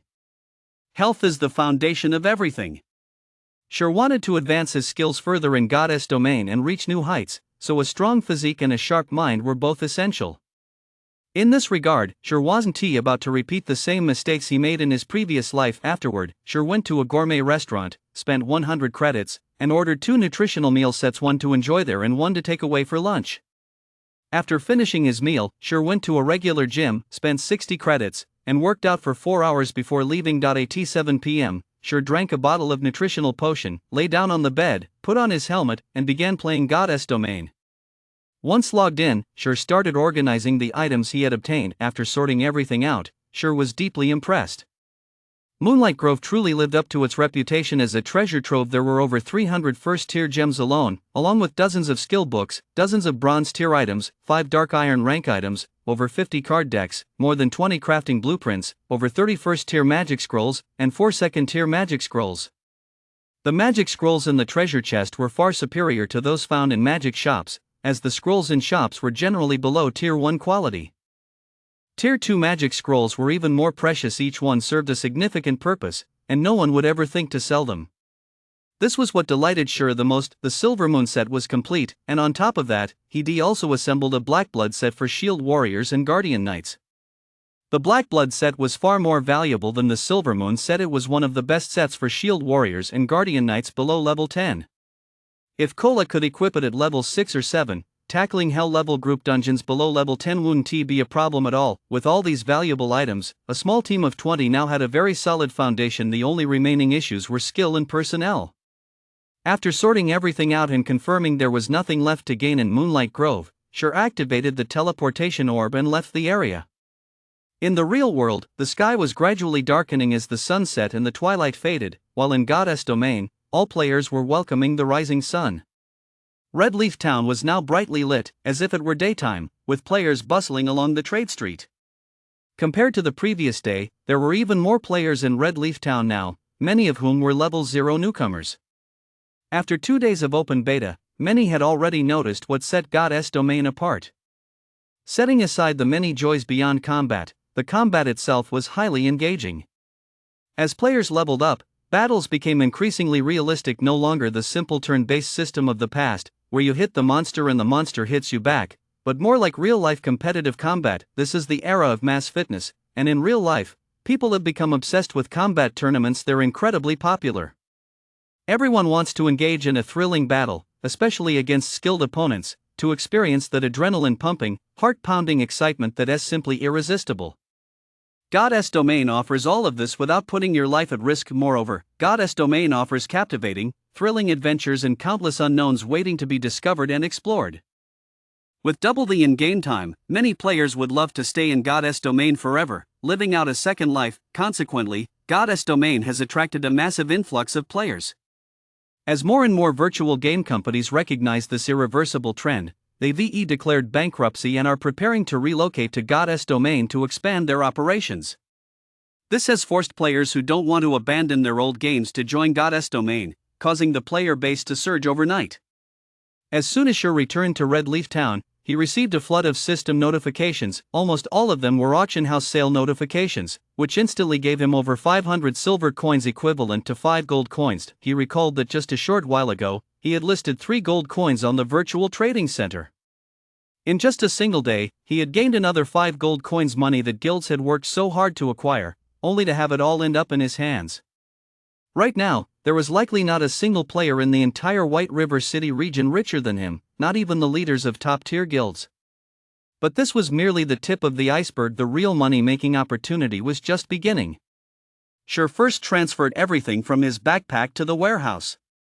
He didn't plan to sell them, he was saving them for later use. After all, gems and skill books were hard currency that would never depreciate, whereas equipment lost value rapidly as players leveled up. Sure then returned to his old trade. Nighttime is the prime time for business. With dawn approaching, he set his quests aside, set up a stall, and began buying up stone ore, magic essence, sturdy stones, and card decks. Since Sure had bought these items a few times before, many players had been holding on to them specifically for him.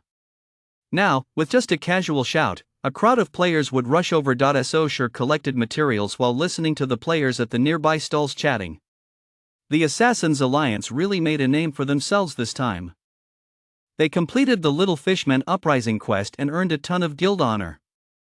It probably won't be long before the Assassins Alliance is promoted to a level 2 guild. That's nothing.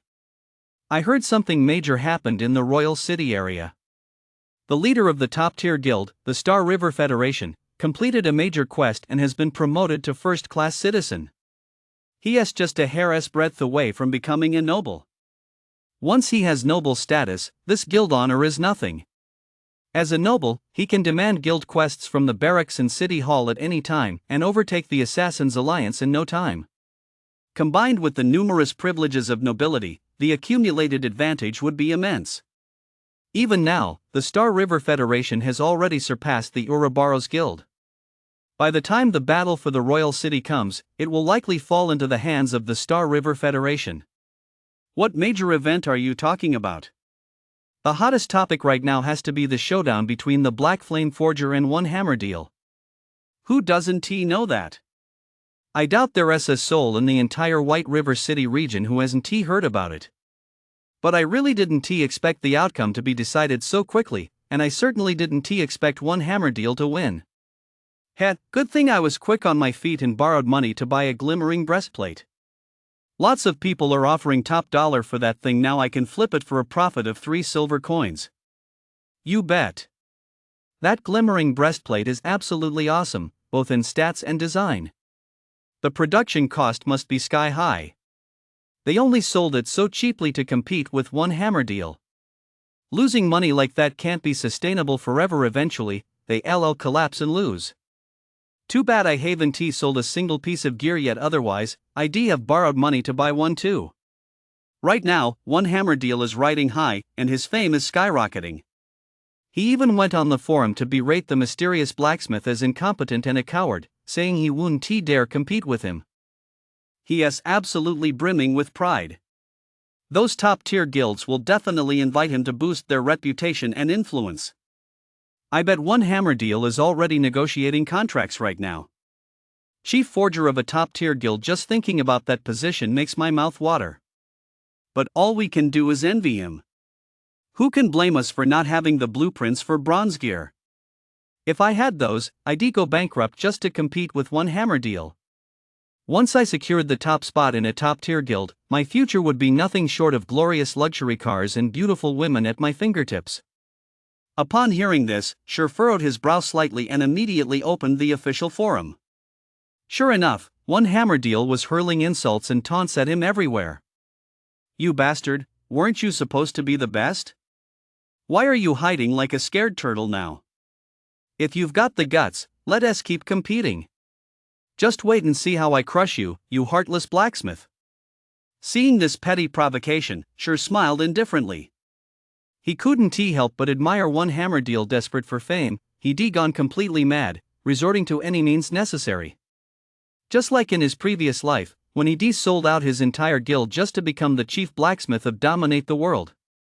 After collecting the materials, Sure headed toward the auction house. Thanks to One Hammer Deal's antics, the glimmering breastplate had become a household name, and it was time to move on to the next phase of his money-making scheme. At this stage, most casual players had reached level 3, many advanced players were at level 4, and quite a few elite players had likely reached level 5.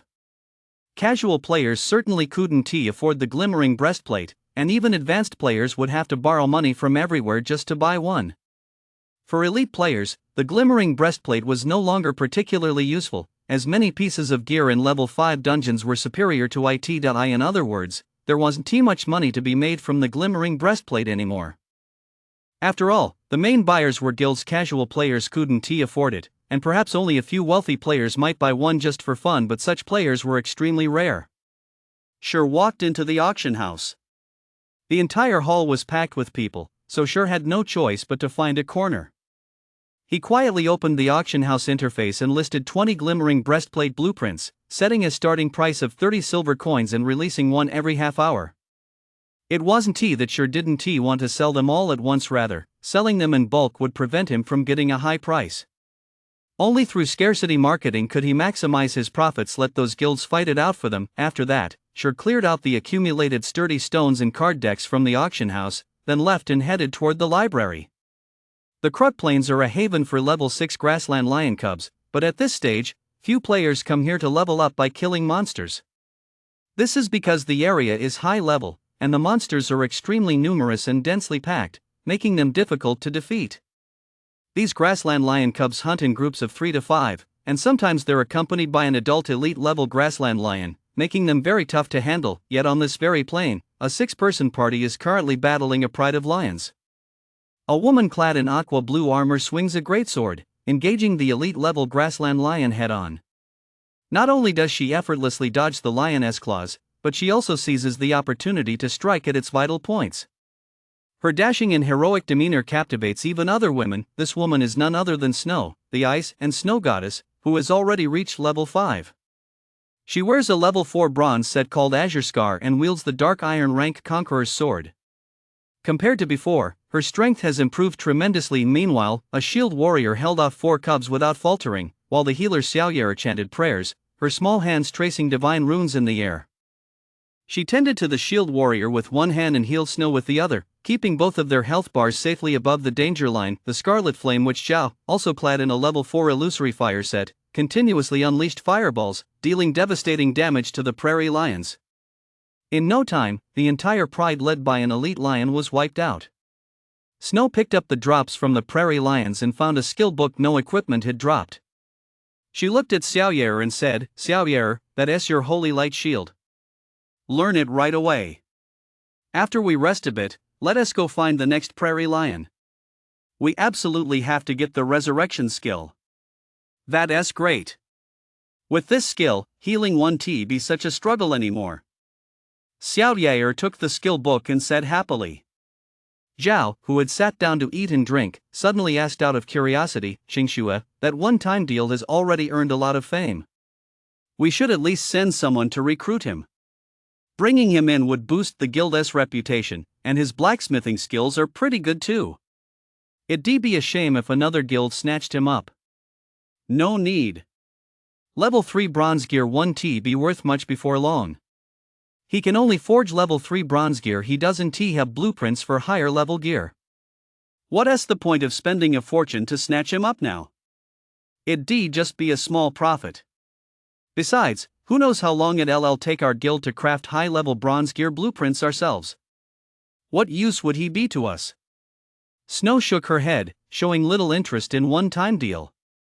"Instead," she said, "that Black Flame Smith, on the other hand, has piqued my curiosity, especially his behavior. I can't seem to figure out his true intentions. If he wanted to attract the attention of top-tier guilds and make a name for himself, he wouldn't need to hide his name at all. There would certainly be plenty of major guilds reaching out to him. Yet he has concealed his identity, making himself untraceable, which suggests he doesn't want anyone to know who he is. But then he got into a bidding war with one-time deal, driving down the equipment prices and making himself a household name once again, catching our attention. And just as things were heating up, he suddenly withdrew from the competition, fading from our view once more. Producing 3 different forged items in a row. The fact that he managed to obtain blueprints for so many bronze tier items shows he is highly skilled. But why did he suddenly withdraw? What is this Black Flame Forger's objective? Or has he already achieved his goal, which is why he has stepped back? Even now, I still don't know what that Black Flame blacksmith is up to. He is shrouded in mystery at every turn. Xingxue, why don't I have someone look into this blacksmith? After hearing you say that, I'm curious to know what kind of person he is." After hearing Snow's analysis, Zhao had an epiphany. She immediately became interested in this Black Flame blacksmith, sensing that he was no ordinary figure. She was fascinated by his identity, and the mere thought of uncovering it gave her a little thrill. Meanwhile, on the second floor of the blacksmithing guild, in the intermediate forging room, "Everyone, have you all had a chance to think it over?" One-time deal sat with his legs crossed, narrowing his eyes as he looked at the representatives of the top-tier guilds present, speaking in a very laid-back tone.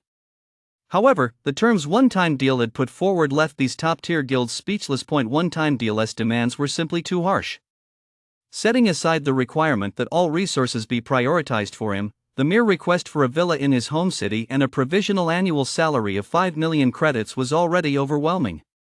Such treatment was likely reserved only for guild masters and vice masters, and for one-time deal to demand the same wasn't that tantamount to wanting to be on equal footing with them. Think it through, one-time deal said with a smirk. It wasn't easy for me to build such a massive reputation. The moment I join your guild, popularity will skyrocket, surpassing all others. Combined with my forging skills, there'll be no shortage of bronze gear. Plus, I'll bring in a fortune for the guild. The price I'm asking for is nothing, right? He grinned, as if to say, if you don't recruit me, someone else will, and don't come crying to me later. One-time deal was confident he had these top-tier guilds in the palm of his hand. Right now, every top-tier guild was desperate to stay one step ahead of the competition, as that would give them a better chance of capturing the city and controlling the wealth of a virtual city, something that couldn't possibly be compared to a measly 5 million or a villa. His asking price was actually on the low side. Watching the representatives of the top-tier guilds, their faces hesitant, yet their eyes gleaming with a resolute determination to recruit him, one-time deal suddenly felt that staking his entire fortune on this competition had been a brilliant move. Had he not been ruthless enough to borrow some money from loan sharks in the end, he likely wouldn't have been able to withstand the pressure from Black Flame Forger. Fortunately, Black Flame Forger had gone under first, allowing him to reap the final fruits of victory. Just as one-time deal was basking in his triumph, the expressions of the representatives around the negotiation table shifted abruptly, revealing looks of shock and elation. Brother one-time deal, I'm truly sorry, but our guild intends to withdraw from this competition. We'll leave it to the other guilds. We won't be participating. I have other matters to attend to, so I'll take my leave. The representative from the Star River Federation suddenly said, that price is too high, our guild has no choice but to withdraw as well. We'll look forward to collaborating with you next time. In the blink of an eye, all the guild representatives had left, each looking frantic, as if they were in a mad rush to get somewhere and didn't want to waste a single moment. What do you mean? Are we done here? Don't you dare regret this. I'm a smith who can forge bronze gear. When the time comes and you beg me, I won't be there. One-time deal was initially dumbfounded, unable to fathom what had come over these people. It was as if they all coordinated their actions. Then, slamming his fist on the table, he roared in fury. Is forging bronze gear such a big deal? The auction house is currently selling bronze gear blueprints. With those blueprints, we can train our own craftsmen. We certainly don't need 5 million for that. As one representative was leaving, he shot one-time deal a glance, gave a cold laugh, and walked out of the forge. What did you say? Explain yourself before you leave. One-time deal jumped to his feet upon hearing this, thinking he must have misheard. P.S. Thanks to Brother Shuzi for the 588 tip and Yu Yenkong for the 100 tip. With more and more readers showing their support, Old Cat is thrilled. Please consider bookmarking and recommending this story. One-time deal watched as everyone left, then slumped into his chair, his eyes vacant and his gaze unfocused. Someone at the auction house was actually selling design blueprints for bronze equipment? How was that possible? One-time deal simply couldn't comprehend it. Such behavior was as foolish as handing someone the key to a vault full of gold. Only an idiot would do something so stupid. No, wait, these people must be tricking me. One-time deal suddenly sat up and opened the official forum. He was going to make them regret this. He was going to ruin them, just to show them not to underestimate him. But when he saw the pinned discussion threads, he was stunned. Some idiot was actually selling the blueprints. Bronze equipment blueprints unearthed in the auction house pictures prove it. He clicked to view the details, and one-time deal was completely stunned. The blueprint was for the glimmering breastplate, the very piece previously sold by the Black Flame blacksmith.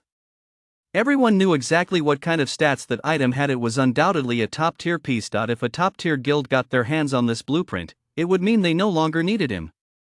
Fame meant little to top-tier guilds. He only dared to act so cocky before because he learned the Wildman blueprint. Now that someone had snatched up his best equipment blueprint, who would even give him the time of day? In the comments, many top-tier guilds were making it clear, they were determined to get this blueprint, and anyone who dared to compete would face their full fury. So everyone started focusing on who would end up with the blueprint. No one paid him any attention anymore. Instead, they all gloated and began mocking him, saying he was finished. This left everyone in awe of the mysterious player who sold the blueprint. It was a bloodless kill with just a single piece of paper. He brought down a one-hit wonder who was the envy of thousands, snatching him from the pinnacle of fame and plunging him into an abyss from which there is no return. Such a masterful move deserves nothing but praise. One-time deal was now seething with hatred toward the player who sold the blueprint. A life of luxury and beauty had been within his grasp, only to be shattered in by some brain-dead idiot, no less. You don't fear God like enemies, but you do fear pig like teammates. Now, he had to add another entry to that list. He feared idiotic bystanders even more. One-time deal's eyes were bloodshot, his face ashen, and his expression was fierce enough to devour a man. No way. I have to buy this, no matter the cost. Once I have it, I'll regain all my advantages. Then I'll have not only the Wildman chestplate but also the glimmering breastplate, and those top-tier guilds will be begging me on their knees. One-time deal was like a gambler blinded by the heat of defeat, pinning all his hopes on acquiring the glimmering breastplate blueprint. With that thought, One Hammer Deal slammed his fist on the table and bolted toward the auction house. But he wasn't the only one rushing there. Guild leaders from towns large and small across the White River City region were all heading in the same direction. They all wanted to secure the blueprint, for everyone knew just how powerful the glimmering breastplate was. Possessing the blueprint was like holding a gold mine. This led to an extraordinary bustle at the auction houses in towns across the White River City region. The crowds were packed shoulder to shoulder, stretching all the way to the entrance, making it difficult for many players to even get inside. The competition for the glimmering breastplate blueprint was in full swing, with guilds pulling out all the stops and bidding sky-high prices. In just 10 minutes, the bid had reached 1 gold coin. That's right, 1 gold coin, nearly the entire working capital of a major guild, and yet the price kept climbing, showing no signs of stopping. Guild Master, I'm out of money. What do we do now? Damn it, how could that be? I gave you 1 gold and 20 silver, how could that not be enough? But it's already up to 1 gold and 56 silver. Shit, these people are crazy. It's just a blueprint. Hold on a moment, I'm going to ask the gold farming group for money right now. I refuse to believe we can't buy it. As the price of the glimmering blueprint soared, major guilds scrambled to raise funds, contacting gold farming groups and their own members. Only when all else failed did they turn to the virtual trading center to make a purchase. Meanwhile, the very person driving all the guilds in White River City into a frenzy strolled leisurely into the library. Esteemed Miss Xiaolian, I've brought what you requested. Can you lift the curse for me now? Presented 2 gold coins, 30 moonstones, and a teleportation orb with genuine sincerity. Upon seeing the gleaming gold coins, Xiaolian nodded in satisfaction. With a motherly air of pity, she shook her head regretfully and said, "You truly amaze me, adventurer. To gather all these materials in such a short time, if I'd known, I should have explained that the moondrop ritual has different tiers." Tiers? Looked at Xiaolian's regretful expression and felt something was off, as if he were a mouse being stared down by a cat. Xiaolian sighed. The Moon's Tear is a very ancient ritual. In fact, it doesn't just remove curses, it has other effects as well. However, to make it more user-friendly, later generations kept modifying it until it was used solely for curse removal, greatly weakening the other effects. If you pay another 3 gold coins, I can gather all the materials needed for the complete moondrop ritual. Besides lifting your curse, it will also grant you an unexpected big payoff. 1 you consider it? When Xiaolian said the words big payoff, her voice was unusually loud, as if this payoff were something truly remarkable, but knew that Xiaolian must possess some kind of clairvoyance. How else could she have guessed there were 3 gold coins left in his bag? He had already spent 3 gold coins to lift the curse and had no intention of being taken advantage of again. As if reading Cher's mind, Xiaolian said, "Adventurer, do you know the legend of Celios, the demon-slaying sword saint? Legend has it that Celios was cursed by the great demon king and suffered terribly for a long time. But after enduring countless hardships, he finally found a way to break the curse, the Moon's Tear. After completing the ritual with the Moon's Tear, he was reborn, gained incredibly powerful core attributes, and thus defeated the great demon king, becoming the legendary sword saint of the goddess domain continent. Don't you think Sword Saint Celios is truly great? Xiaolian said, blinking her big eyes as she stole glances at Shi, repeatedly sighing with admiration at the word Sword Saint. Shi was instantly speechless. Seeing Xiaolian act this way, it was clearly as if she were saying, "The Sword Saint is beckoning to you, aren't you going to give it a try, young man?" Shi glanced at the smiling Xiaolian, feeling utterly helpless. She was practically a diamond saleswoman. Although Xiaolian possessed a wild, untamed aura and a figure that tempted one to sin, charging 6 gold coins per session was simply too steep. 6 gold coins equaled 36,000 credits. Well, he was tempted. If it meant becoming a sword saint in the future, it would be worth it. Out with the old, in with the new. Esteemed Miss Xiaolian, I'd like to try the full moon drop ritual. Is it safe? Shi said, reluctantly pulling out 3 gold coins. After receiving the coins, Xiaolian beamed, "Adventurer, rest assured. Though this is my first time, my skills are top-notch. Even my mentor called me a genius." Let us begin right away. The sky was still dim, the moon suspended in the heavens, refusing to set. In the mangrove forest outside the slum library. "Adventurer, if you're ready, just step into the center of the magic circle. It'll hurt a bit once the ritual begins, but just bear with it, it'll pass." Xiaolian pointed to the black stone platform in the center, a hint of excitement in her eyes. Finally, she could begin this experiment. Shi, completely unaware of Xiaolian's thoughts, nodded and stepped into the magic circle. After all, Xiaolian was a big shot with a third-tier profession. Nothing should go wrong. As for the pain, it wasn't a big deal. Getting slashed by monsters in goddess domain battles hurt just as much, yet most players chose to accept this setting rather than set pain transmission to 0%. The goal was to enhance realism, but more importantly, to improve combat skills. As the old saying goes, no pain, no gain. Only through pain can one learn a lesson, and only by learning from those lessons can one improve. Therefore, to grow in goddess domain, enduring this pain is essential. However, considering players' tolerance levels, goddess domain defaults to 20%. Some experts, however, set the pain transmission to over 60% to keep themselves on high alert. Shi himself has set it to 50%, a level he is accustomed to that allows him to perform at his best. After taking his stance, Shi nodded at Xiaolian, signaling that she could begin. Descent of the Moon Goddess. Xiaolian began to pray, chanting the incantation as her fingers ceaselessly inscribed divine runes. Line after line of runes floated in midair, drifting toward the horizon. Compared to the third-tier magic she had cast before, the volume of runes she was inscribing this time was immense. She wrote hundreds of lines without stopping. Sweat was already beading on Xiaolian's cheeks, and she looked somewhat exhausted, while the magic circle on the ground began to emit a dazzling silver glow, gradually rising into the air.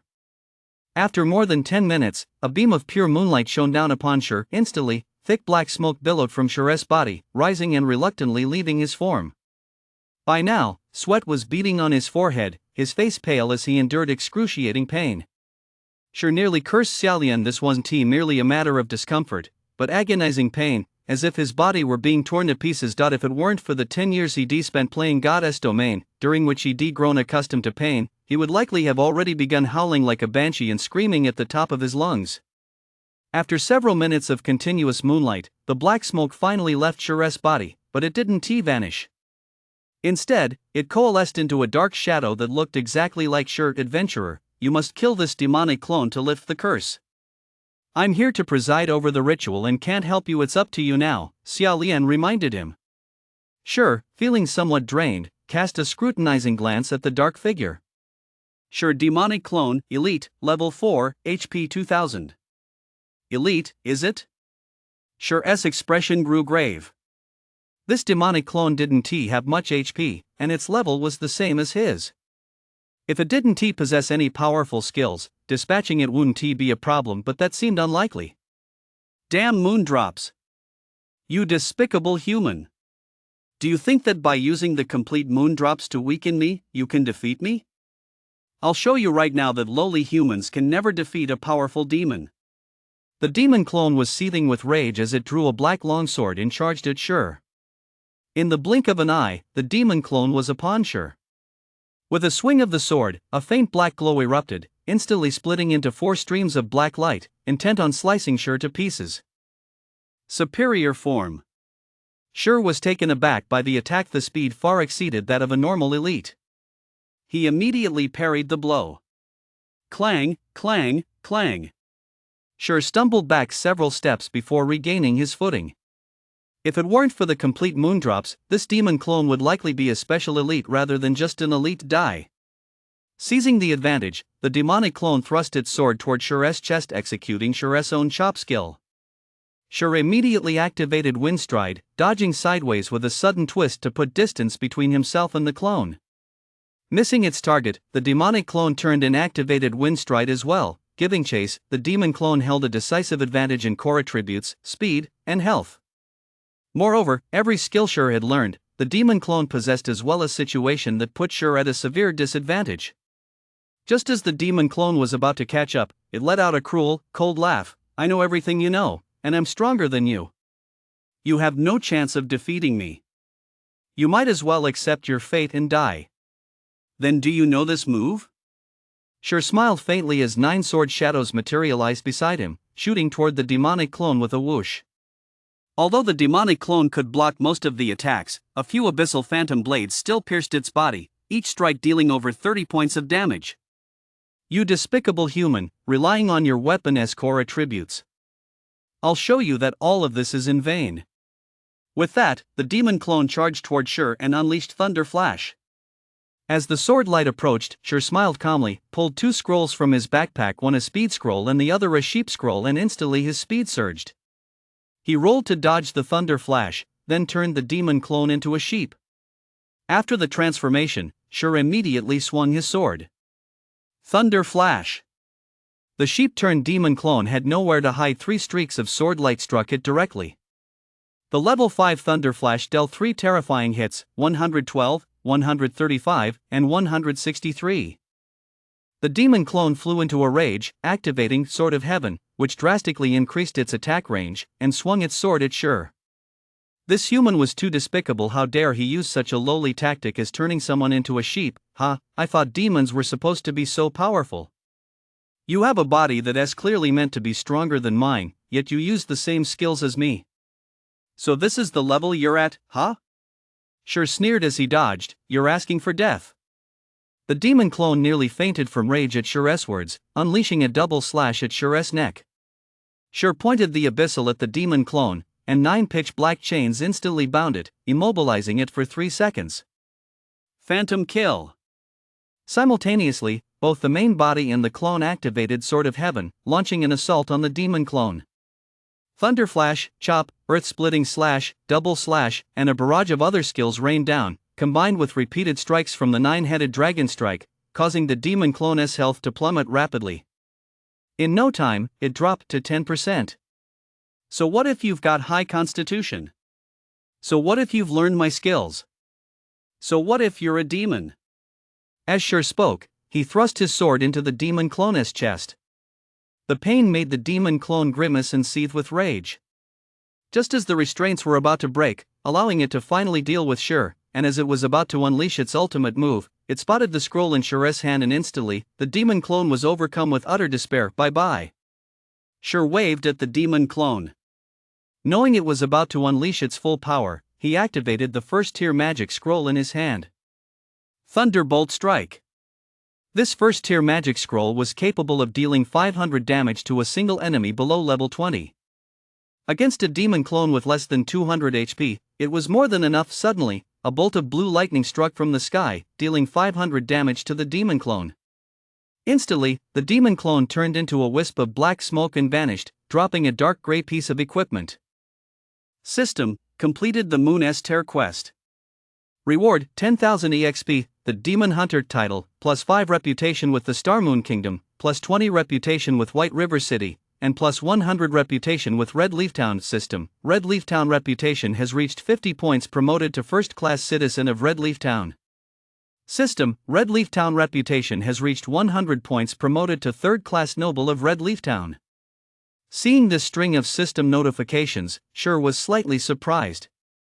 10,000 experience points wasn't too much for a level 4 character like him. It only brought him to 27% of level 5, leaving quite a distance to go. It was the other rewards, however, that really caught his eye. He couldn't believe that simply killing a mindless elite demon could yield such a generous reputation reward. Reputation was a precious commodity in Goddess domain. Few quests offered reputation gains, and even those that did provided only minimal increases. With sufficient reputation, one could accept high-level quests otherwise unavailable, purchase items like bronze equipment and special potions that were normally off-limits, receive discounts on purchases, and boost NPC favor, all of which brought immense benefits. Not to mention the prestige of reaching a certain level and becoming a noble. In Goddess domain, the noble class enjoys a vast array of privileges. It is a symbol of status. If a commoner provokes a noble, the consequences are severe, ranging from imprisonment to execution. Consequently, no player dares to cross a noble. Even if a noble were to assault a commoner in a safe zone, the guards won't intervene, such as the gulf in status. This is precisely why Shur was so astonished. Possessing the noble title of Red Leaf Town would make things much easier in the future. Shur immediately thought of several high-level quests that only nobles could accept. I wonder what this Demon Hunter title is good for. Shur opened the system menu to examine the Demon Hunter title. Demon Hunter, a fearsome warrior, a revered exorcist, enjoying a status akin to nobility across the land, a grim reaper feared by dark creatures. This title reduces the stats of dark element monsters within a 100-yard radius by 10% while increasing damage dealt to them by 10%. Damn, this title is awesome. Shur felt a little excited after reading the description. Unless one had a deep understanding of Goddess domain, they wouldn't grasp the significance of this title, just as a stray dog wouldn't know the value of a gem. He had reached 100 reputation points in Red Leaf Town to become a noble, but this noble status was limited to Red Leaf Town. Outside of it, no one would recognize it. Of course, if one were a noble of White River City, their status would be recognized throughout the city's jurisdiction, making it far more widely applicable. Compared to a small town noble, the difference was stark. A demon hunter, however, holds noble status everywhere. This means that even outside the Star Moon Kingdom, other nations recognize their noble status. It's important to note that nations aren't always friendly, some are even hostile. Venturing into another country to complete quests isn't easy, one is easily targeted. But with this title, one won't be targeted by NPCs. This is the true value of the Demon Hunter title compared to the nobility of Red Leaf Town. The latter pales in comparison. Shur picked up the equipment dropped by the Demon's avatar. The Demon Mask, a special item, allowed the wearer to disguise themselves as another person without advanced observation skills. The disguise was impossible to see through. What a great item, well worth the 6 gold flowers. Shur happily stowed the Demon Mask away. It was practically a god-tier tool for raiding and looting, though he wouldn't do such things himself. That didn't stop him from using it for other purposes. Adventurer, the ritual is complete. It has left me quite weakened, so I'm heading to White River City to recuperate for a while. If you want news about the Dark Bible, bring your reward to White River City and find me there. I'll be waiting for you. Xiaolian looked frail at that moment, completely devoid of her usual sharpness. After speaking, she immediately opened a magical portal and departed for White River City to recuperate. Watching Xiaolian's graceful figure fade away, Shur couldn't help but marvel inwardly. This moondrop ritual had been far more complex than he'd imagined otherwise. A third-tier priest wouldn't have been left so weakened. Even Shur could sense that he was now capable of defeating her, which made it all the more evident just how frail she must be. Never mind. These matters have nothing to do with me. Now that the curse is lifted and my stats have recovered, I can start leveling up quickly. If I reach level 10 sooner, I'll be the first to open a portal to White River City. Shur shrugged, putting the affairs of the powerful aside. As a nobody, he had plenty of his own work to do, starting from scratch with everything in disarray. He wasn't even thinking about competing with those guilds. Just being targeted by a major demon was headache enough. He didn't have the time to worry about anything else. Shur then left the library and headed to the Cook's Guild to check on Ziyan Lu Yun. Red Leaf Town's trade district. The moment Shur stepped inside, he sensed something was off. The sun had risen, and normally players would be out in the wild leveling up. Yet now the streets were packed with players buzzing with excitement, as if celebrating a festival. Every so often, high-ranking members of major guilds could be seen rushing through the streets, frantically shouting offers to buy game currency at premium prices. The more currency they received, the higher the price they paid out. If he'd seen this on any other day, sure wouldn't he have thought much of it, but with people buying up in game currency everywhere, something was clearly off. What on earth was going on? It had even driven these guild leaders to start buying up currency from ordinary players.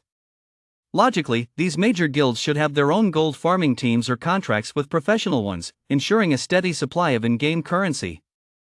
The fact that they were doing this now meant that even the currency provided by these gold farming teams wasn't enough to meet demand. Sure had been worrying about how to boost spending among these major guilds, but now it seemed like a waste of time.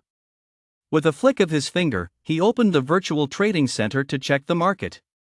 Ugh, what's going on? It sold out that fast.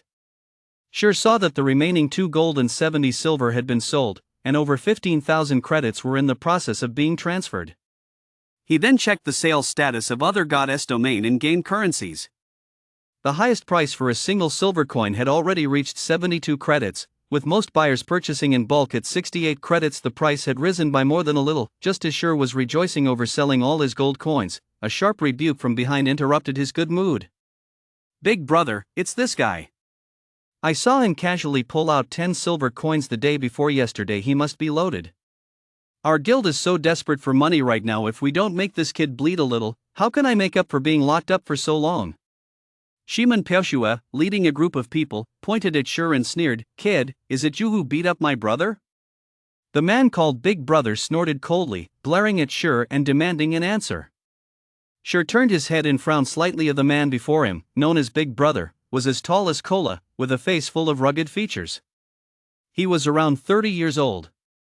In his previous life, Sure had crossed paths with him. His name was Iron Sword Mad Lion. Like Sure, he was a swordsman and one of the top experts in the Martial Arts Alliance. He was extremely powerful. They declashed several times while fighting monsters in the wild.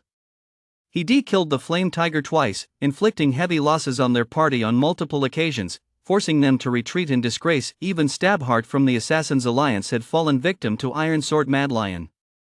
Since then, Iron Sword Mad Lion's reputation had skyrocketed, propelling the Martial Arts Alliance into the ranks of third-tier guilds. Sure was about to say something, but Iron Sword Mad Lion cut him off. Iron Sword Mad Lion saw that Sure was skinny as a rail. While his gear was decent, he lacked the aura of a skilled player and didn't even have a guild emblem. Judging Sure to be a casual player, likely a sucker who bought some gear just to show off, he said haughtily, "Young man, what goes around comes around. Since you attacked my men, pay 20 silver coins, and I'll let this slide. Otherwise, don't blame me for being merciless with my sword." P.S. Thanks to SBChen for the 588 tip and to ZXE and ZP for the 100 tips. Getting mugged in broad daylight, especially in such a bustling trade zone, was bound to attract attention. As soon as Iron Sword Mad Lion finished speaking, a crowd of curious players swarmed around them. "Hey, isn't that Iron Sword Mad Lion from the Martial Alliance? Is he that good?" "Of course. Just look at his level and gear. He's one of the few level 5 experts around. He's got at least 6 bronze items from head to toe. I've seen the weapon he's wielding too. It's called the Knight's Longsword. It's top tier among level 4 bronze weapons. Plus, he has killed plenty of players out in the wild and built quite a reputation. Pfft, he's just relying on numbers, bullying the outnumbered. What kind of skill is that? If he is so good, why doesn't he go take on the big guilds? They can only bully newbies here. And demanding 20 silver coins? That's way too much. Even the top players in the game are lucky to have 3 or 4 silver coins on them, let alone 20. He is clearly trying to kill us. Shoo, keep your voice down. He is not just bullying the outnumbered, he is genuinely skilled. He used to be one of the top players in that virtual wuxia game and only switched to Goddess Domain out of necessity. Yesterday, while fighting over a monster in the wild, he took down 4 of their players all by himself. Those 4 weren't noobs, they were veteran players, stronger than even us. If he hears you, just try leaving town, and you're in for a world of trouble. Then you'll have only one way out: delete your account and start over. Hearing this, the onlookers all gasped in horror, dared not say another word, and cast pitying glances at Sure. Why did he have to pick a fight with a top-tier player and one who was fiercely protective of his own? Those 20 silver coins are as good as gone, unless he deletes his account and starts over. But reaching level 4 wasn't easy if he deletes his account. Over 2 days of effort will be wasted. Most people would rather pay the fine than delete their account. This guy's really having a run of bad luck. Normally, he could scrape together 20 silver coins by spending a little money, but now in-game currency is not only expensive but also hard to come by. You're absolutely right. With such high buyback prices, even I'm tempted to sell up. But at this rate, prices will keep rising. I'm going to stockpile some to sell later. Just as the onlookers were lamenting Sher's bad luck, at a small stall on the street, several players clad in luxurious gear were quietly watching Sher, each with a smile on their face. Brother Cixin, should I go up and help out? That way, Sher will owe us a favor. A male priest asked, looking at the skinny, monkey-like Cixin. Cixin pondered for a moment and found the suggestion reasonable.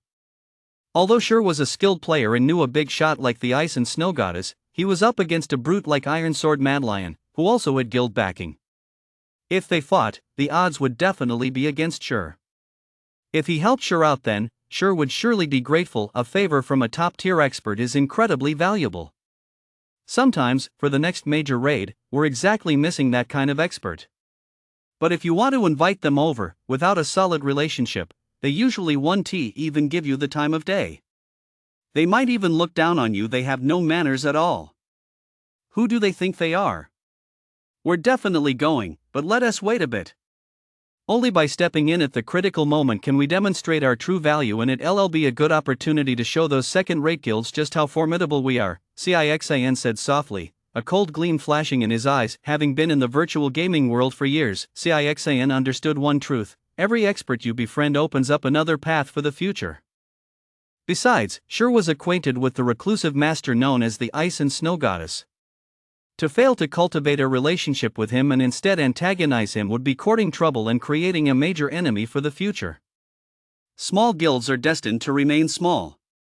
After all these years in the game, if they lack even this basic insight, they'll be weeded out before long. When the time comes, using the Martial Arts Alliance as an example to make an example of others will help solidify the Assassins Alliance's position in Red Leaf Town.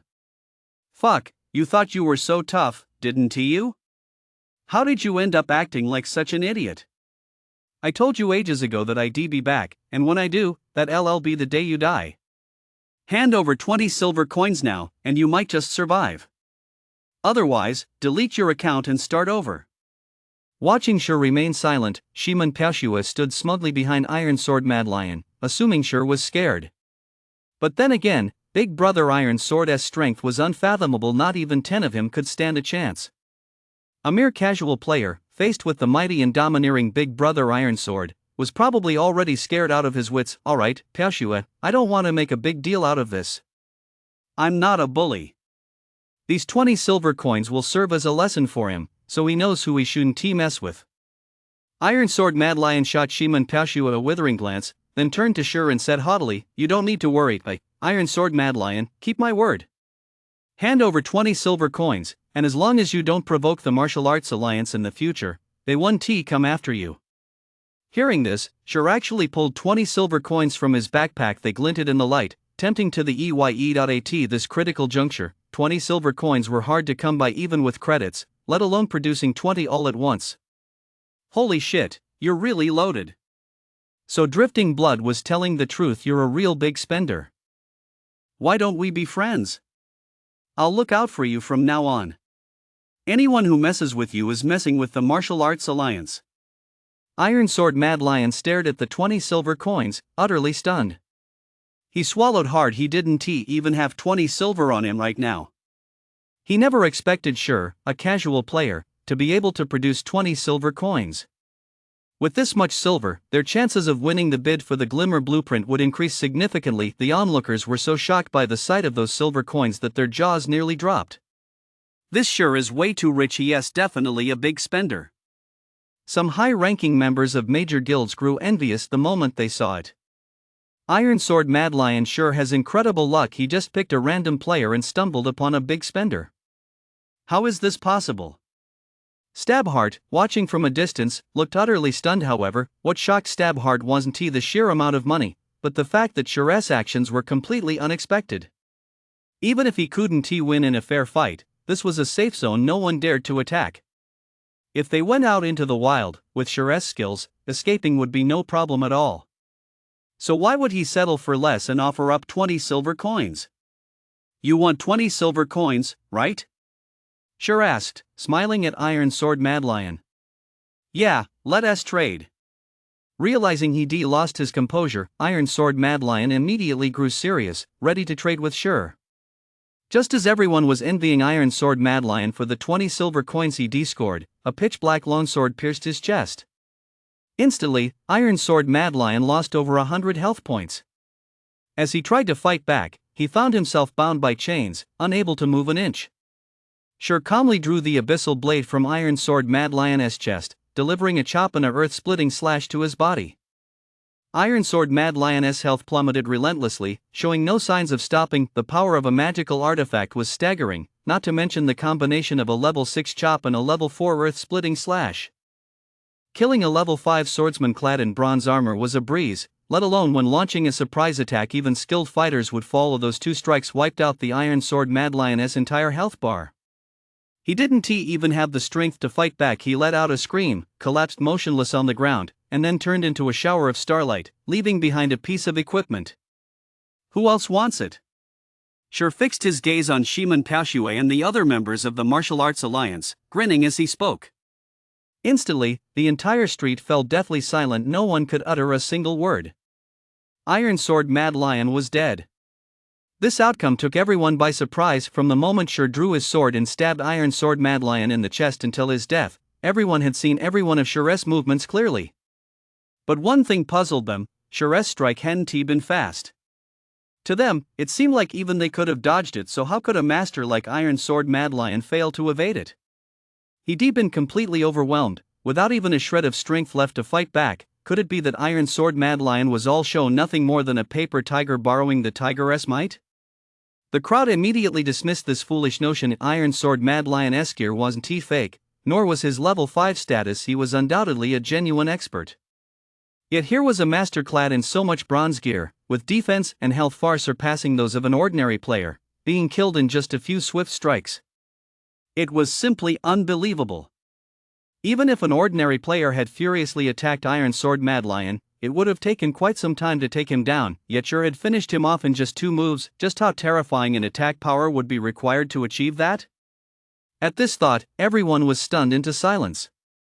The smiling Sure before them wasn't some rich, easy prey tycoon. He was a masked devil, grinning at them, and they hadn't even realized it until now.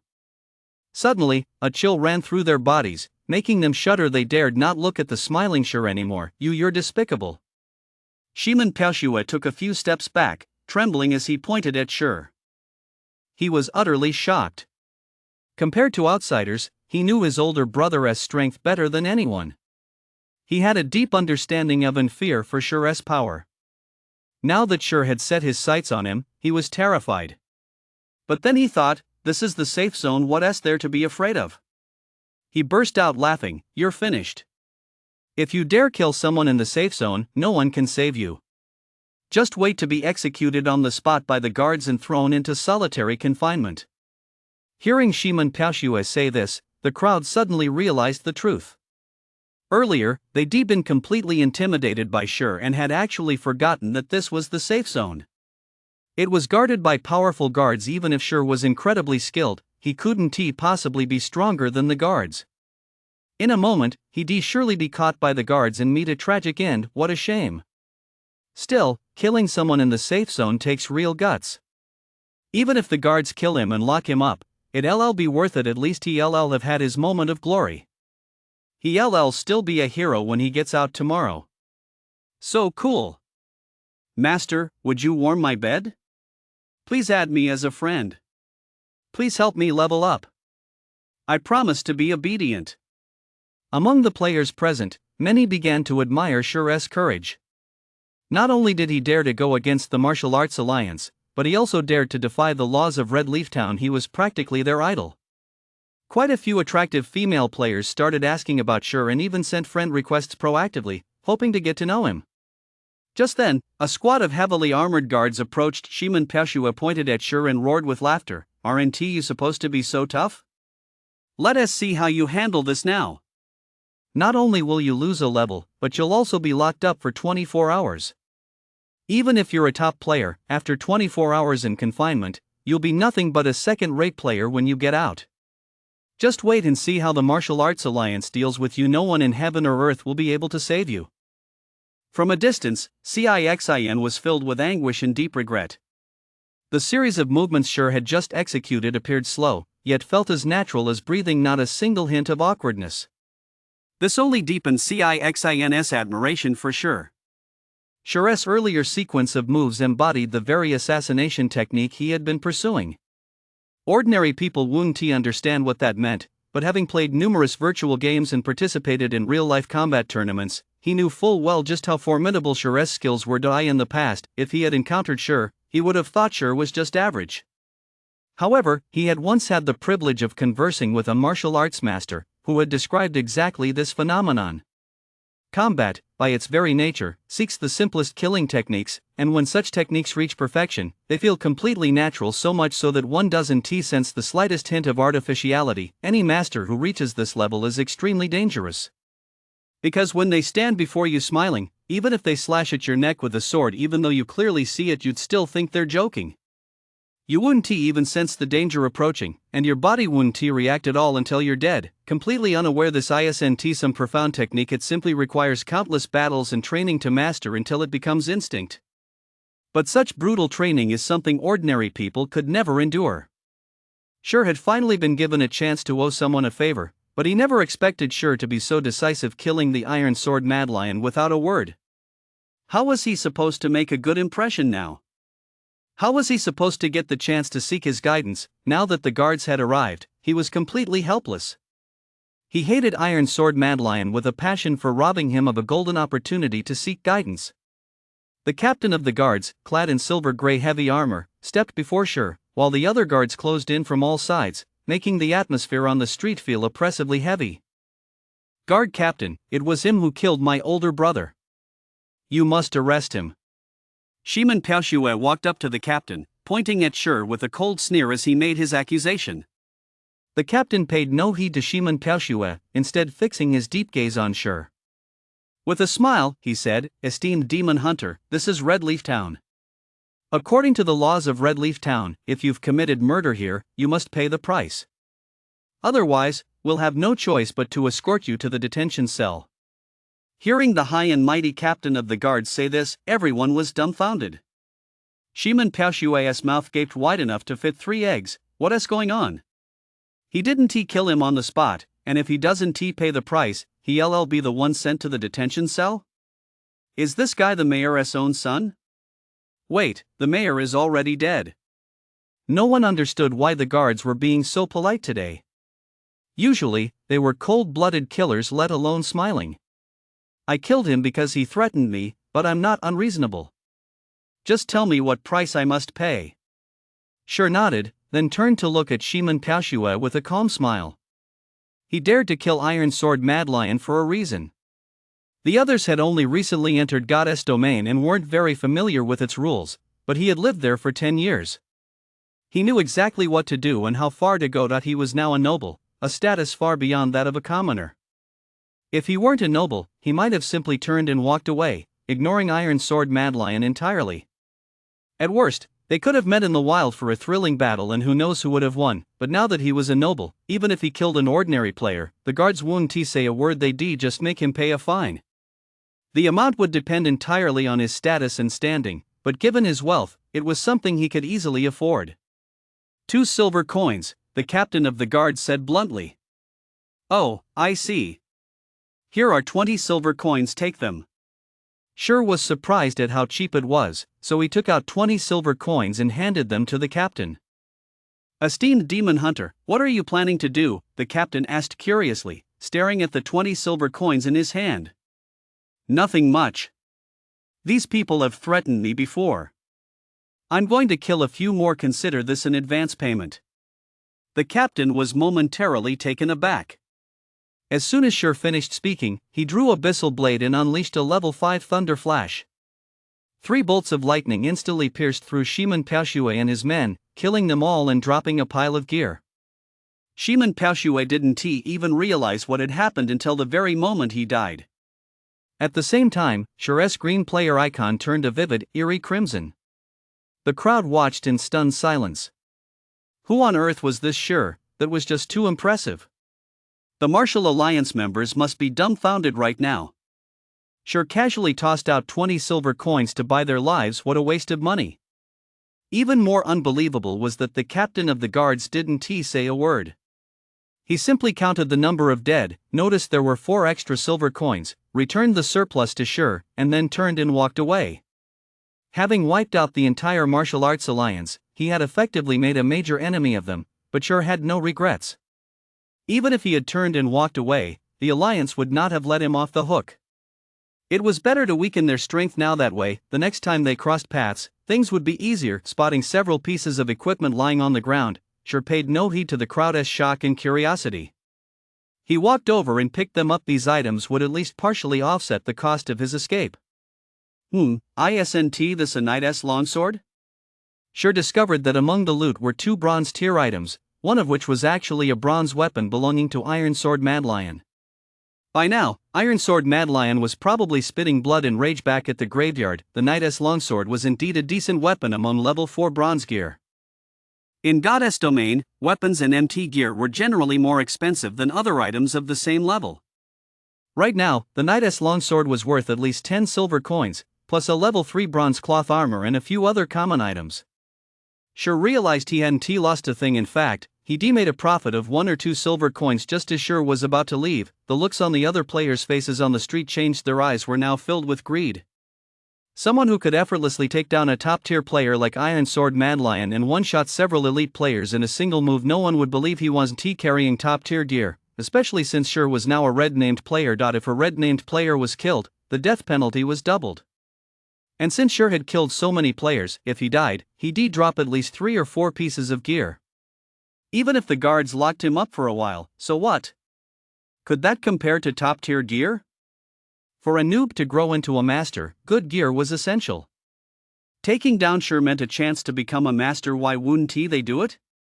Were they content to remain ordinary? What, you guys wanna mess with me too? Shur scanned the area and let out a cold laugh. It had been a long time since he'd felt this sensation of being surrounded by a sea of enemies. Faced with Shur's icy glare, the crowd instinctively stepped back. No one had the guts to strike first. They were all waiting for someone else to make the first move so they could reap the rewards. Make way, all of you. Shur is a friend of the Assassin's Guild. Anyone who messes with him is picking a fight with the Assassin's Guild. At that moment, Cixin led over a dozen subordinates through the crowd, clearing a path toward Shur. The players who had intended to kill Shur were taken aback by Cixin's words. Who exactly was this Shur? Not only was he incredibly powerful, but the Assassin's Guild was also going to such lengths to protect him. The Assassin's Alliance was a household name in Red Leaf Town, the only second-tier guild in the town. Its members were scattered throughout the entire Star Moon Kingdom, though their main force was concentrated in the White River City area, making them incomparable to any other guild. To make an enemy of the Assassin's Alliance meant you'd have to delete your character and start over, because the guild was renowned for assassination. The mere thought of being constantly watched by a horde of assassins was enough to send shivers down your spine. With the Assassin's Alliance stepping in, the players naturally dared not set their sights on Shur. Since there was nothing to gain, the crowd dispersed. Thank you, Shur said, looking at Cixin with gratitude. Not at all. With Brother Shur's strength, even if I hadn't come, they likely wouldn't have been able to touch you. I merely helped push things along. Cixin clasped his hands in admiration. Brother Shur, you've truly opened my eyes today. Even for me, taking down Iron Sword Madlion is difficult. I never expected your skills to be so formidable. You took him down in just a few moves. Just luck. Shur smiled indifferently. Brother Shur, you're truly humble. But there's one thing I don't quite understand. Why didn't the guards give you any trouble after you killed a player in the safe zone? Cixin had already guessed the reason, but he hadn't believed Sure could have achieved it so quickly. It's nothing. I just completed a quest and became a noble of Red Leaf Town, which is why I have this privilege. Sure didn't hide anything. He knew he couldn't keep it a secret anyway, so he decided to tell part of the truth. As for the secret of the demon hunters, he'd better keep that under wraps, otherwise, it would be too flashy and attract unnecessary trouble. Hearing Sure say this, Cixin's heart skipped a beat, and he looked at Sure in disbelief. Just to gain reputation in Red Leaf Town, they had already expended untold effort and had only managed to earn 10 reputation points. Even Duan Fenglu, the leader of the top-tier guild Star River Federation, was merely a first-class citizen, still a long way from nobility. Yet Sure, standing right before him, was already a noble. That gap was a bit too wide. Cixin had already overestimated Sure's strength, yet it turned out he'd still underestimated him. In Cixin's memory, he knew nearly every top-tier swordsman, or at least had seen them, but Sure didn't resemble any of them. Still, the world was vast, and there were bound to be reclusive masters out there. With Goddess Domain's influence growing, it wasn't surprising that such experts were entering the realm. No wonder the Ice and Snow Goddess had been so friendly toward Sure. He must be a very famous reclusive master. It was just that Cixin hadn't realized it yet. Building a good relationship with such a reclusive master early on would be of immense help to the guild's future development. Thinking of this, Cixin smiled slightly, feeling fortunate to have discovered a top-tier master like Sure so early. Sure didn't know why Cixin had suddenly started smiling. Glancing at the guilds collecting in-game currency all over the streets, he suddenly asked, "Brother Cixin, I wonder what is going on? Why are so many guilds collecting in-game currency everywhere?" You don't know?" Cixin paused, looking at Sure in surprise.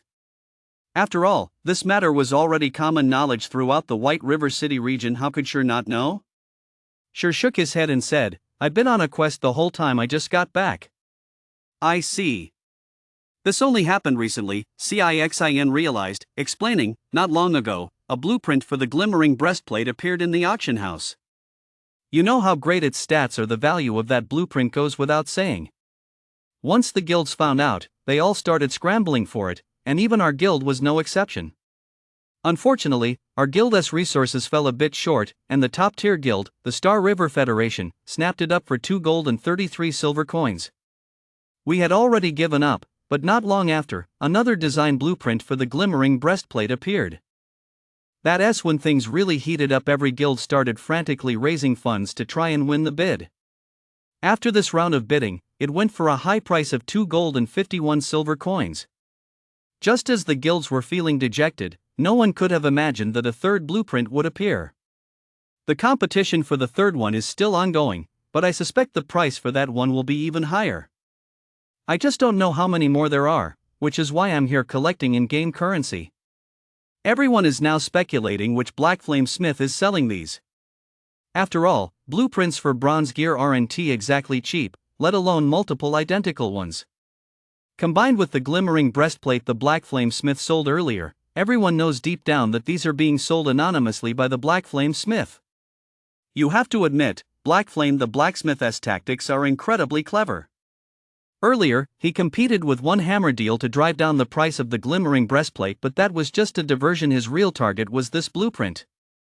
One Hammer Deal, who had been competing with Blackflame, has completely lost his mind, vowing to fight Blackflame to the death. Unfortunately, no one is paying him any attention anymore. Now, many people are trying to contact Blackflame the blacksmith, but unfortunately, they can't reach him at all. Even the Ice Goddess of the Ouroboros Guild posted on the forum, asking Blackflame the blacksmith to contact her to discuss a potential partnership. She said he could name his price. This has made Blackflame the blacksmith famous beyond measure, and now, it's not just the White River City region talking about Blackflame the blacksmith. The entire Star Moon Kingdom is abuzz with his name.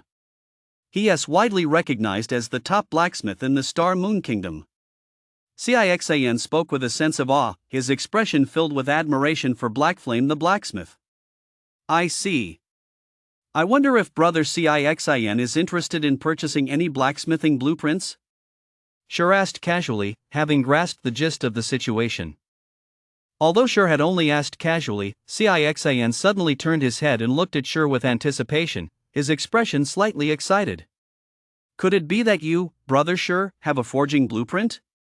Currently, blueprints for bronze-grade equipment were being snapped up like crazy. Major guilds were all competing for them, pitting their resources against one another. No one could be sure how many more blueprints from the Glimmer Guild would be sold. Who knows? It might be that by the time it reached them, these second-tier guilds, the top-tier guilds, would have already snapped them all up. If they could get their hands on a bronze equipment forging blueprint right now, the Assassins Alliance could easily gain a head start over other second-tier guilds, build significant fame, and make a huge profit. That would give them a much better chance of success when the battle for White River City came. Sher shook his head. Cixin's excitement instantly faded, leaving him disheartened. But upon reflection, it made sense so far. Aside from the Black Flame Blacksmith and One Hammer deal, no other player had managed to produce a forging blueprint. After all, it was a matter of luck. Aren't you planning to bid on the glimmering breastplate? I can lend you the money, Sher said slowly. Cixin realized that Sher was indeed wealthy. He'd been able to fork over 20 silver coins, proving he had substantial funds. But compared to those top-tier guilds, he was still far behind. 30 or 40 silver coins was the absolute limit. So he sighed and said, "Brother Sher, it's not that I don't trust you, but the price of the glimmering design blueprint is too high. 20 or 30 silver coins won't get me very far." "Oh, so how much would it take to win the bid?" Sher asked confidently. Although he didn't know exactly how much it would take to secure the blueprint, he had over 4 gold from selling 2 blueprints, money that had long since been deposited into his inventory. Winning the bid for the third Glimmer blueprint was practically a sure thing, and it would also allow him to repay Cixin's favor. After all, the money would eventually come back to him anyway. Why not? He hadn't expected the Glimmer blueprint to be this effective. With guilds fighting so fiercely and determined to win at all costs, it was no wonder game currency was in short supply and prices were slightly inflated. But for him, this was fantastic news. If he didn't take advantage of the situation now, it would be a waste of all his hard work over the past months. Cixin held up 3 fingers and said helplessly, "The competition is getting fiercer and fiercer. I estimated I'll take at least 3 gold coins, otherwise, there's really no hope." "How much do you have?"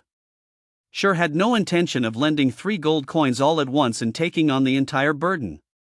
"I have 2 gold and 10 silver. It's so hard to get game currency right now. Other guilds have snapped up almost all of it. I've already decided to give up on the competition and focus on leveling up first." Cixin shook his head and sighed.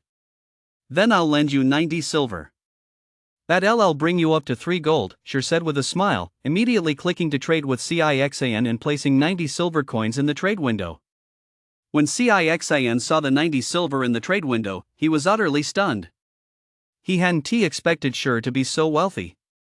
Adding the 10-odd silver he'd spent earlier, didn't that mean Sher had at least a little over 1 gold coin on him? If it weren't for the guild's all-out fundraising efforts, the Assassin Alliance's working capital would be about the same as Sher's. But they were a second-tier guild with over 20,000 members and a dedicated 500-person gold farming team, and yet, Sher alone had earned nearly as much as their entire guild. "Brother Sher, thank you so much. I'll definitely repay this favor someday," Cixin said gratefully, "but I can't let you lose out on this. I'll definitely pay you back 1 gold coin tomorrow." In-game currency was incredibly scarce right now, especially during this critical period of competition for blueprints.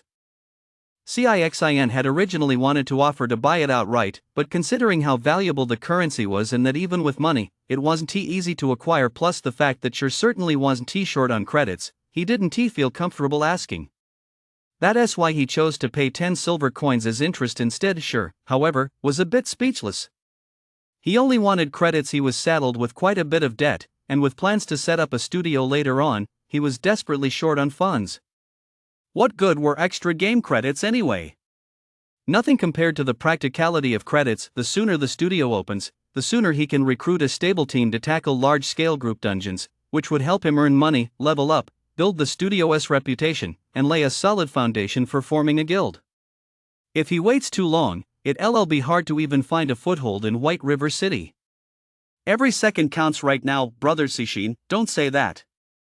If you hadn't stepped in, I would been in for a bloody battle today. I owe you a favor. As for these 90 silver, I'll sell them to you at 60 credits per silver. In the early days of a guild, we need in-game currency for everything, don't be so formal. Shur said earnestly. Upon hearing this, Cixin was deeply moved, feeling that Shur was a friend worth cultivating a deep friendship with. If he had to repay Shur 1 gold tomorrow, it would cause no small amount of trouble for the guild's operations. Moreover, training blacksmiths and purchasing materials all required a large amount of in-game currency. If he could buy them with credits, that would be ideal. I really can't thank you enough, brother Shur. But 60 credits per silver is way too low. I wouldn't feel right buying it at that price. People would laugh at me if I told them. Let us make it 80 credits per silver, for a total of 7,200 credits. I'll transfer the money to you right away. Cixin was overjoyed. Even though Shur had insisted otherwise, he stubbornly transferred 7,200 credits to Shur. Brother Shur, I'm going to bid on the blueprints right away. If you ever need anything in the future, just let me know. I'll do my best to help. With that, Cixin and his friends rushed off to the auction house. Shur saw the 7,200 credits added to his account and smiled wryly. His regard for Cixin grew considerably, and he decided he could help him out more in the future. He now had over 20,000 credits in his bank account. He had enough to cover the cost of 2 virtual helmets, ensuring they wouldn't expire in 7 days and that he wouldn't be unable to play Goddess Domain. His remaining task was to earn more money and build up capital before the school social event began. Perhaps he could seize a major opportunity at the event and lay an unshakable foundation for the studio. In his previous life, it was precisely through that major opportunity at the social event that the Shadow Guild's strength had surged, giving them the confidence to compete with third-rate guilds for control of White River City. Since he was attending this social event in this life, he certainly wouldn't let such a golden opportunity slip by. He would seize whatever he could. Shur then found an inn and rented a room. In Red Leaf Town, his red name was far too conspicuous. If he didn't find a way to resolve it, his every move would be scrutinized by the players around him. I didn't expect I'd need this so soon. Shur pulled the demon mask from his backpack and chuckled to himself. Without this item, he really wouldn't have been able to resolve the red name issue. After putting on the demon mask, Shur casually adjusted his facial features so that his appearance differed significantly from his own. At the same time, his red name turned green. Without a high-level insight spell, no one would be able to detect his disguise. Once he was certain everything was in order, Shur listed the remaining 3 gold coins on the virtual trading center, setting the price at 80 credits per silver. Given the current level of competition, as long as the Assassins Alliance secured the blueprints, the top-tier guilds and other second-tier guilds would likely become even more restless. The frenzy would surely intensify beyond current levels, so he had no worries about selling these in-game coins. Just as Shur was about to leave the inn, a sudden flash of inspiration struck him, and he gave his forehead a light tap. How could I have forgotten about this? Now that I have the demon mask, I'd be crazy not to make good use of it. A bright smile spread across Shur's face. P.S. Thanks to Runwuzai Shanyan 88 for the 200 coin tip. P.S. This is a newcomer's first time on the top 3 charts. Please support me and vote for the top 3. The demon mask can conceal one's identity. In Goddess Domain, there are many matters where it's not convenient for him to show his face, but with the demon mask, he can operate in the shadows under a different identity and accomplish things his current persona cannot. And now is the perfect time. Shur stepped out of the inn and scanned his surroundings. He noticed several players acting strangely, staring intently at the inn's entrance as if waiting for something. However, thanks to the demon mask, they didn't notice him. Why isn't that kid coming out yet? Does he plan to stay holed up in there until his red name turns back? An assassin sitting outside the inn's door said impatiently. What's the rush? That kid's as good as dead. He dared to ambush Iron Sword Boss and took out so many of our brothers. Our martial arts alliance is on a no-holds-barred vendetta against him. I'm just waiting to see how long he can hide. If he is stupid enough to wait for his red name to fade without killing monsters to reduce his sin points, it'll take at least 30+ hours. Even if he is strong now, in 30+ hours, our gear and levels will far surpass his. Killing him back to level 0 will be a piece of cake. Another assassin sneered. As these members of the Martial Arts Alliance chatted and mocked Shur, they didn't notice for a moment that Shur was standing right beside them, hearing every word clearly. The Martial Arts Alliance moves pretty fast, sending an assassin squad to keep tabs on me. They really do think highly of me, but I don't have time to play along with them. Let them just wait patiently until dawn. Shur had long anticipated that Iron Sword Mad Lion Wun Ti let him off the hook. After all, they declashed many times in his previous life, and he knew the man's temperament well. He was the type to settle every grudge, seeking revenge with reckless abandon. Even if it cost him dearly, as long as he could exact retribution, he would do so and repay it 1,000-fold. To put it nicely, he is simple-minded. To put it bluntly, he is single-minded, making his intentions all too easy to read. Shur then strolled out of the inn with a carefree air. A squad of assassins still stood foolishly waiting at the door, mocking Shur for his cowardice, claiming he dared only to hide inside the inn, only to meet his end in the end. In front of the auction house in the trade district, the crowd was so thick it was impossible to squeeze in to buy any materials, so he had to give up. Instead, he headed to the Cook's Guild first to check on the results of Purple Smoke and Drifting Cloud. Compared to the currently popular Blacksmithing Guild, the Cook's Guild was practically deserted, with only a handful of lifestyle players coming and going. Before entering the rented kitchen, Shur adjusted his demon mask to restore his appearance and hide his red name. Upon entering the kitchen, he found Ziyan Luyun intently preparing an iced fruit juice. Her technique was surprisingly skilled and swift, and her skill level had already reached level 3, far surpassing most lifestyle players. He had seen many culinary masters prepare cold drinks in his previous life, but none had moved with such natural fluidity as if it came effortlessly. It was hard to imagine why Ziyan Luyun had claimed her preparation was slow when it was actually astonishingly fast. Could she have been deliberately deceiving him? Shur shook his head, deciding there was absolutely no need for that, and walked over to ask suddenly, "Ziyan, how is it going?" But Ziyan Luyun seemed completely oblivious to Shur's question, remaining fully focused on making the iced fruit juice, her mind completely absorbed in the task. Seeing Ziyan Luyun's intense focus, Shur was secretly impressed. He didn't disturb her but stood to the side, observing. More than 10 minutes passed, and Ziyan Luyun still hadn't noticed Shur. By then, she had already made over 10 cups of iced juice. The drinks were fresh and crystal clear, faintly exuding an enticing aroma. Just as she ran out of ingredients and was about to fetch more, Ziyan Luyun jumped in surprise, realizing that Boss Shur was standing right behind her. It seemed he'd been waiting for quite some time. Realizing she'd kept the boss waiting so long, Ziyan Luyun couldn't help but feel flustered. Lowering her head nervously, she said, "Boss, have you finished the 900 cups of iced juice?" Shur asked with a smile. At that moment, his regard for Ziyan Luyun had grown even higher. The more focused one's core attributes are while working, the higher their efficiency and the easier it is to overcome difficulties. It's akin to the Taoist concept of unity of heaven and man, or perhaps an epiphany. However, not everyone can maintain such intense concentration consistently. It's like when studying for a long time, one's mind inevitably wanders to other things, or when listening to a teacher lecture, one's attention inevitably drifts, but Ziyan Luyun possessed extraordinary concentration. When he set his mind to a task, his efficiency doubled, allowing him to achieve twice the results with half the effort. No wonder he eventually became a divine priest. Even if he hadn't chosen that path but pursued another class, his achievements would likely have been no less impressive. I've finished everything. But while I was working on it, I had some new insights, so I used up a lot more ingredients to make a new kind of iced juice. "Boss, you won't be mad at me, will you?" Ziyan Luyun said nervously. After all, he hadn't followed Shur's instructions to the letter. He started making other dishes after finishing the 900 cups of iced juice. Shur chuckled wryly. Glancing at the hundreds of cups of new iced fruit juice on the table, he encouraged her, "How could I possibly blame you? I'm actually going to reward you. With this new iced fruit juice, I'm even more confident about that task. Here are 3 silver coins as a token of my appreciation. I hope you'll continue to innovate. As for your share of the profits from these drinks, I'll give it to you once I've sold them.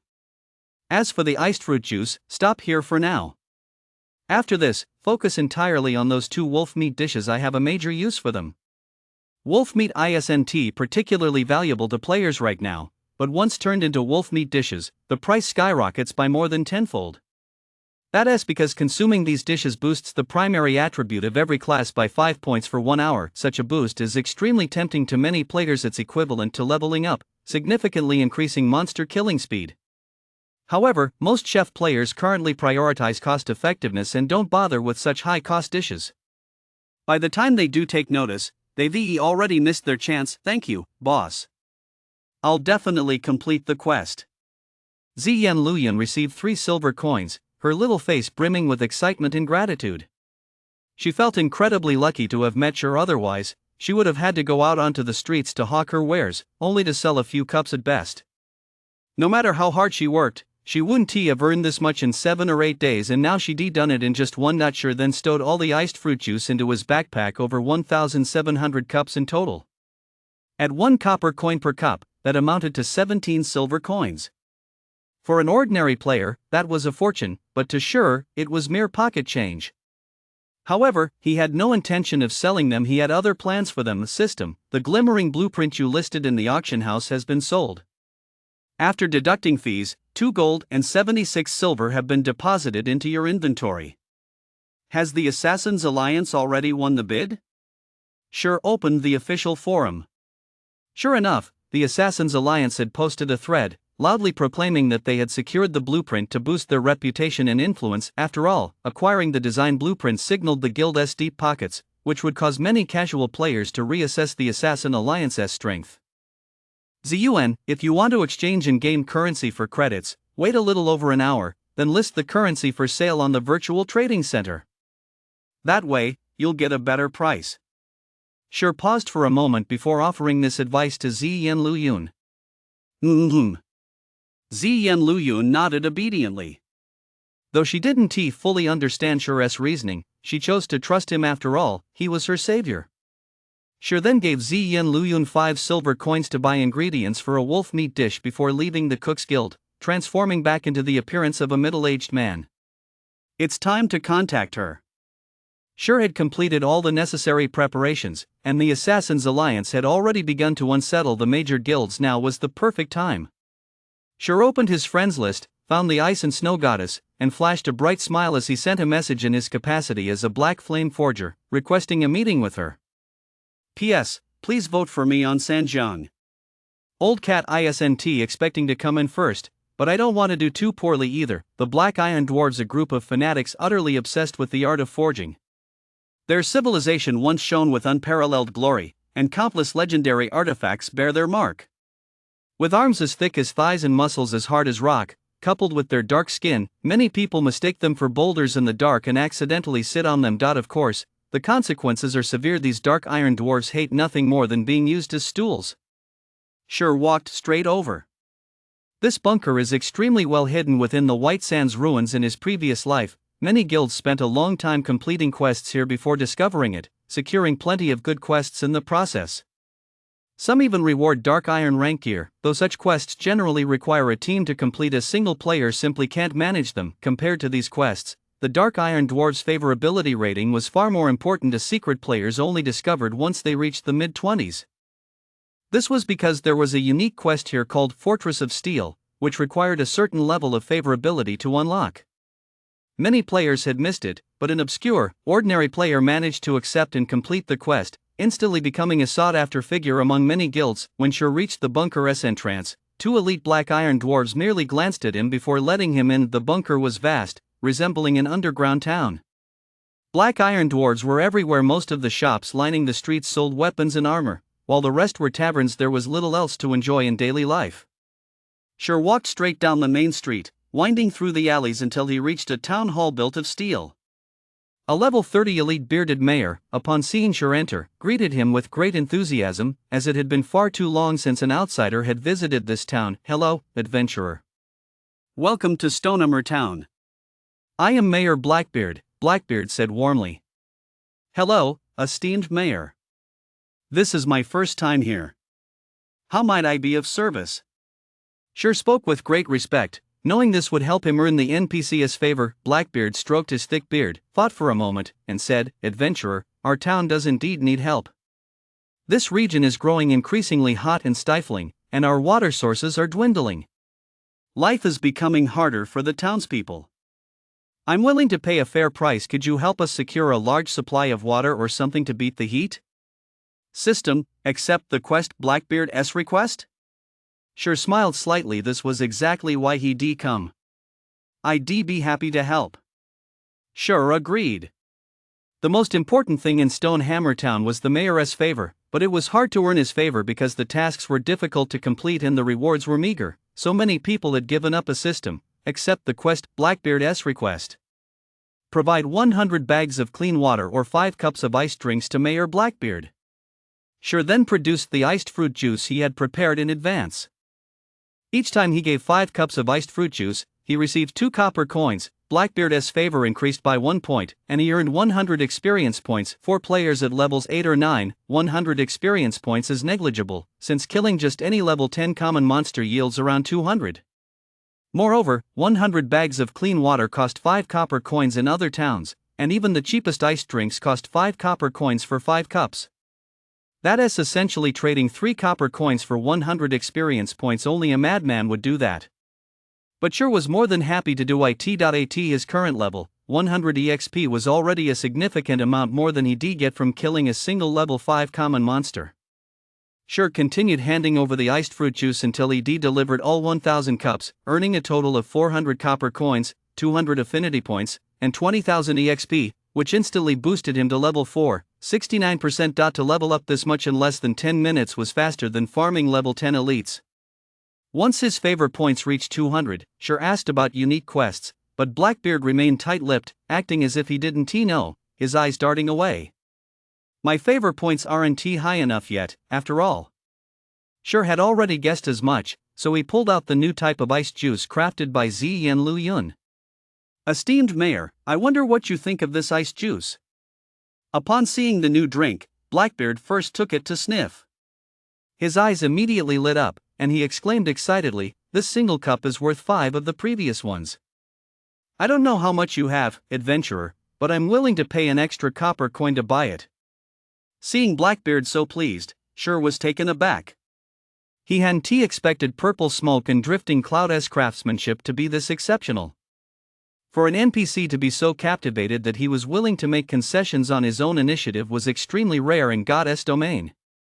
Since Blackbeard liked it, Sure naturally kept trading. A full 750 cups of the new iced fruit juice, each cup yielding 3 copper coins, 1 point of goodwill, and 100 experience points showed just how much Blackbeard loved this stuff. In one go, Sure earned 2,250 copper coins, 750 points of goodwill, and 75,000 experience points, instantly leveling him up to level 5, 46%.